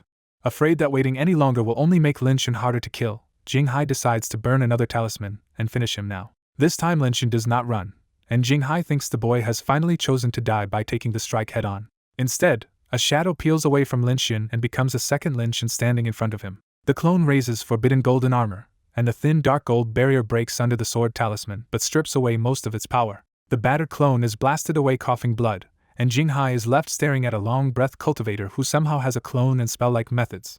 Lin Shin confirms the clone survived, and that only makes Jinghai more terrified that this boy will become a disaster if he lives. Jinghai fires again, and Lin Shin calmly uses another clone to absorb the next sword talisman too. He tries yet again, and a third clone blocks that sword talisman as well, grinding Jinghai's nerves down even further. Driven half-mad, Jinghai activates two sword talismans at once to see if Lin Shin can still keep up. Lin Shin answers with two clones at the same time, and both attacks are stopped, leaving Jinghai staring at the end of his options. When Jinghai reaches for another talisman, he realizes too late that all 7 have been used up. Lin Shin smiles at the opening and tells Jinghai, almost casually, that now it is his turn. Lin Shin and his last clone rush in together with 6 young talisman swords, forcing Jinghai into close combat he was never built for. After burning through his talismans, Jinghai has almost no spiritual essence left, so his higher cultivation and defensive robe are the only things keeping him alive. With the sword talismans gone, Lin Shin goes all out, and a Cloud Dragon image begins forming around him as Cloud Dragon Rhythm reaches full power. Lin Shin and the clone become near-after images, and Jinghai's panic starts turning every exchange into another mistake. At last the pure white barrier of Jinghai's cloud suppression robe flickers and pops, leaving him exposed. Lin Shin and his clone strike together, and twin giant red palms crash into Jinghai from both sides in one crushing finish. The courtyard erupts into a wave of fire, scorching the ground almost bare. When the flames clear, Jinghai is still barely breathing, charred all over thanks to the superior grade robe that saved him one last time. Lin Shin sends the clone in with a talisman sword and refuses to give Jinghai even a single last sentence. The clone pierces Jinghai's throat, and the bright aperture apothecary finally dies where he fell. Only after confirming the kill does Lin Shin let himself breathe, shaken by how close this supposedly weak bright aperture enemy came to taking his life. He thinks through the cost of the fight, realizing that a few more sword talismans would have flipped the result, and that the cat general is now gone for a full month. Lin Shin searches the body and is immediately delighted to find a storage ring among the spoils. Inside is a tempting pile of herbs, talismans, coins, and medicines, but Lin Shin does not dare linger in enemy territory to count them. He strips the cloud suppression robe from Jinghai's body, already thinking about how much harder it will make him to kill once it recovers. Satisfied but cautious, Lin Shen leaves the scene at once and heads for the manor's front gate before more enemies can arrive. About half an hour later, the black-robed man reaches the wrecked courtyard, finds Jinghai's corpse, and explodes with rage. He vents that fury by hurling a streak of lightning across the yard and instantly charring a thick poplar tree. Meanwhile, Lin Shen keeps moving toward the rendezvous point until Tang Yu, Tang Ying, and a squad of cat demons rush toward him from the other side. Tang Ying runs straight to Lin Shen, checks him over in relief, and blurts out that she came because she heard he had run into a bright aperture cultivator. Even knowing they would probably die, Tang Ying and the other cat demons were still ready to come help, and that loyalty genuinely moves Lin Shen. Lin Shen asks about the rescued spirit cats, and Tang Ying quickly assures him they have already been hidden somewhere safe. Since the rescue is done and Silver Scale City is no longer safe, Lin Shen tells them to stop talking here and get moving. That same night, the whole group decides to leave Silver Scale City and head back to Dragonside City with the rescued spirit cats. Sneaking 20 spirit cats out is awkward, but with loopholes in the wall and the spirit cats' illusions, the group finally slips out before sunrise. With the cat general's token easing the return route, the journey back becomes much simpler once the group is outside the city. Lin Shen parts from the cat demons instead of traveling on with them, and heads straight back to his villa in the eastern district. By the time Lin Shen reaches home, the sun is already shining, and this brutal night finally comes to a close at his villa. Just after a hard night, AI walks into the living room and freezes when she sees a dusty, travel-worn Lin Shen back home. AI darts over, sniffs him twice, and blurts out the real scandal in her mind. Lin Shen smells like other cats. The little cat accuses him of sneaking off to meet cats behind her back, and Lin Shen can only stare at her in disbelief. After a quick knock on the head, AI finally settles down and curls up to sleep on the couch. Lin Shen heads straight upstairs, shuts himself in his room, and starts sorting through Jinghai's spoils. He quickly puts aside the ordinary supplies and focuses on the real value, rare herbs worth a solid batch of Merit Hall rewards. Most of the talismans are routine low-level ones, and even the weapon-sharpening talismans do little for someone already carrying 4 6-sun talisman swords. Then the pills make his mood jump, because Jinghai left behind more than 7 bottles of prime pills, enough to push Lin Shen all the way to Long Breath level 9. He also finds 2 bottles of nurturing pills and a bottle of flame spirit pills, expensive bright aperture medicine that Jinghai could afford because he was an apothecary. Those pills are useless to him for now, but Lin Shen realizes they will be perfect for steadying his cultivation once he reaches the bright aperture stage. Another pleasant surprise is a supply of recovery medicine that can heal his injured clones and get them back to full strength in a few days. When he opens a few bottles of strange powder, Lin Shen studies the smell and the thunder label until the answer clicks. He identifies it as lightning struck wood powder, a rare bright aperture catalyst that can guide spells like lightning palm. By the time he finishes checking everything, Lin Shen is grinning at how much he gained from one deadly night fight. He even jokes to himself that the wild wolves keep sending him gifts, but the humor fades fast once he remembers how risky that fight really was. Beating Jinghai makes one thing painfully clear to him: if that enemy had been a real combat cultivator instead of an apothecary, Lin Shen might not have survived. That realization hardens into a simple vow: unless he becomes truly strong, he will never be safe in this world. So instead of resting, he quietly leaves the sleeping AI behind and heads back to Nine Yang Academy to cultivate where the spiritual essence is denser. With 7 bottles of prime pills and Academy spiritual essence behind him, Lin Shen throws himself into cultivation for the next half-month. Half a month later, Lin Shen stands in teaching room number 32 with sword in hand, calm and sharp after his closed-door training. He swings, and 5 blazing suns burst out at once, filling the room with red-gold light and scorching force. The reinforced wall glows red and nearly melts under the impact, proving just how far his 9 Divine Sun sword has advanced. Seeing that result, Lin Shen confirms that the 9 Divine Sun sword has reached Path and become his 4th Path level martial art. The bigger surprise is that he can already call out 5 suns at Path entry, far beyond the level Jiang Hao once showed. When he checks his progress, the biggest milestone is even better news. After burning through all the prime pills, Lin Shen has broken into Long Breath level 9. His other martial arts also climbed fast under his talent, but reaching the bright aperture stage now feels close enough to touch. Prime pills have started losing their punch at this level, but Lin Shen judges that raw cultivation alone should still carry him to bright aperture within a month. With his realm nearly settled, he turns to a new weakness he can no longer ignore. He needs an array formation to make his clones fight as a unit. At the crowded Merit Hall entrance, a burst of gossip stops him before he reaches the counter. 2 disciples are buzzing over major news. Yan Jingren has already fought his way into the Academy's upper house. The talk gets even sharper when they reveal Yan Jingren challenged Han Yu and won, meaning his bright aperture strength is already at least on that level. They praise Yan Jingren's talent and laugh at the contrast with Yan Xing, and that casual comparison makes Lin Shen look up in surprise. The news makes Lin Shen think about what the upper house really means, not just higher status, but the Academy's future elite and likely future sect elders. He knows one hard rule already: if he wants to fight for those 10 upper house spots someday. Breaking into Bright Aperture is only the starting line. Even with little direct contact, Yan Jingren leaves Lin Shin with a more dangerous impression than Yan Xing ever did.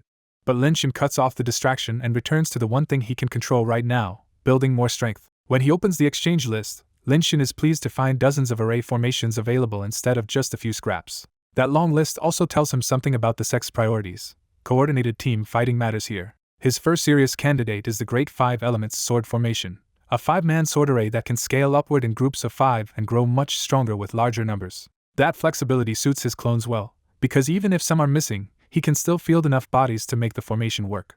His second option is the 7-section array of Unmoving Mountain, a more agile formation that can function with as few as 2 people and grows stronger with each added member up to 7. Now the problem shifts from finding a formation to choosing between upper limit power and day-to-day flexibility. After thinking it through, Lin Shin stops trying to pick one and decides to buy both formations instead. He would rather spend extra time practicing than leave a useful path to strength unused. Next he turns in Jinghai's rare herbs on a collection mission and walks away with a big haul of 32 major merits.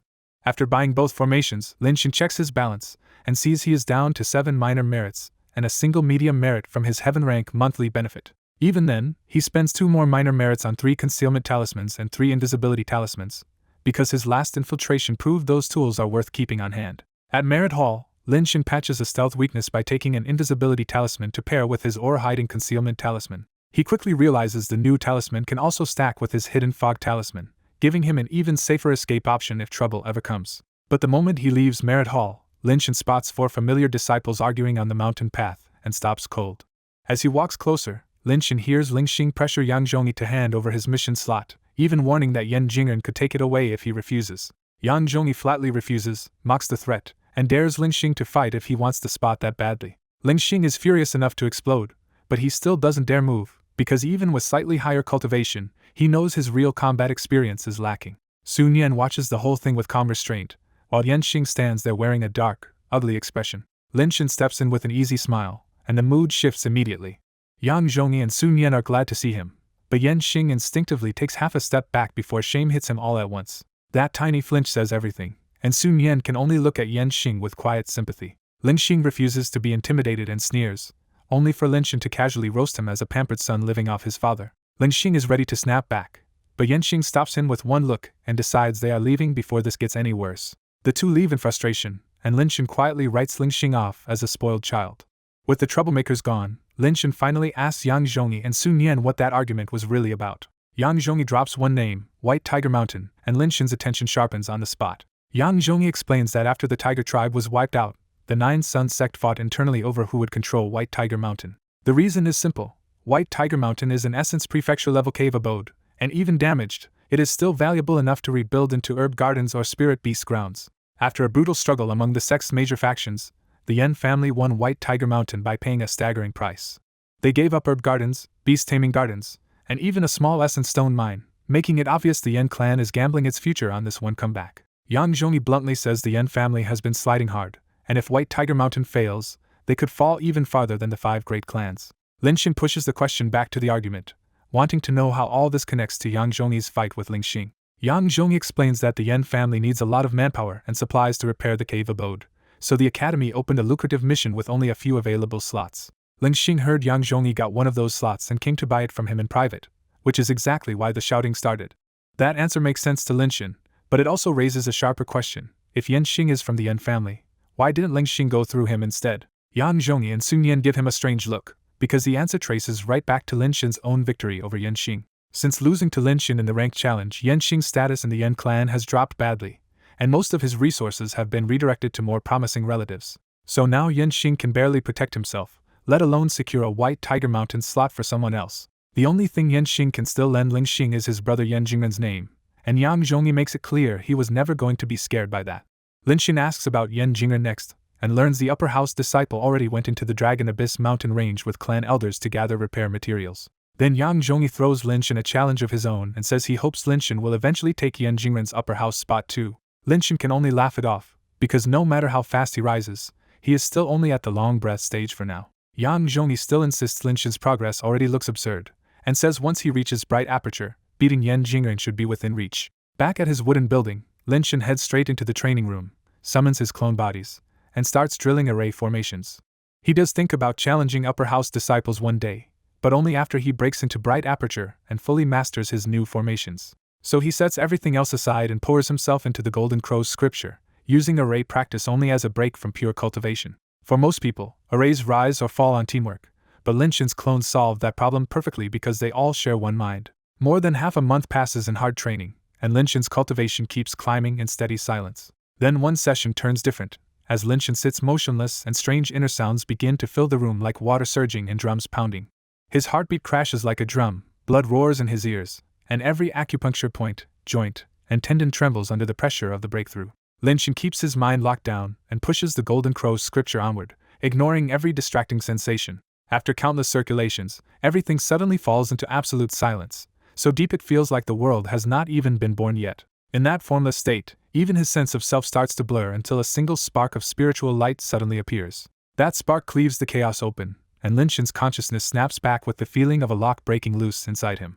When Lin Shin opens his eyes, lightning-like brilliance flashes through the training room and he finally steps into the Bright Aperture stage. He rises in exhilaration, feeling so light and changed that he knows he has crossed beyond ordinary humanity and stepped toward immortal cultivation. The rush is so strong that Lin Shin throws back his head and roars, protected only by the room's array from announcing his breakthrough to everyone outside. Once he calms down, Lin Shin tests his new state with a palm strike, and a huge scarlet hand slams into the wall from several meters away. The wall is left with a burning red palm print and molten streaks, proving just how much sharper his martial techniques have become.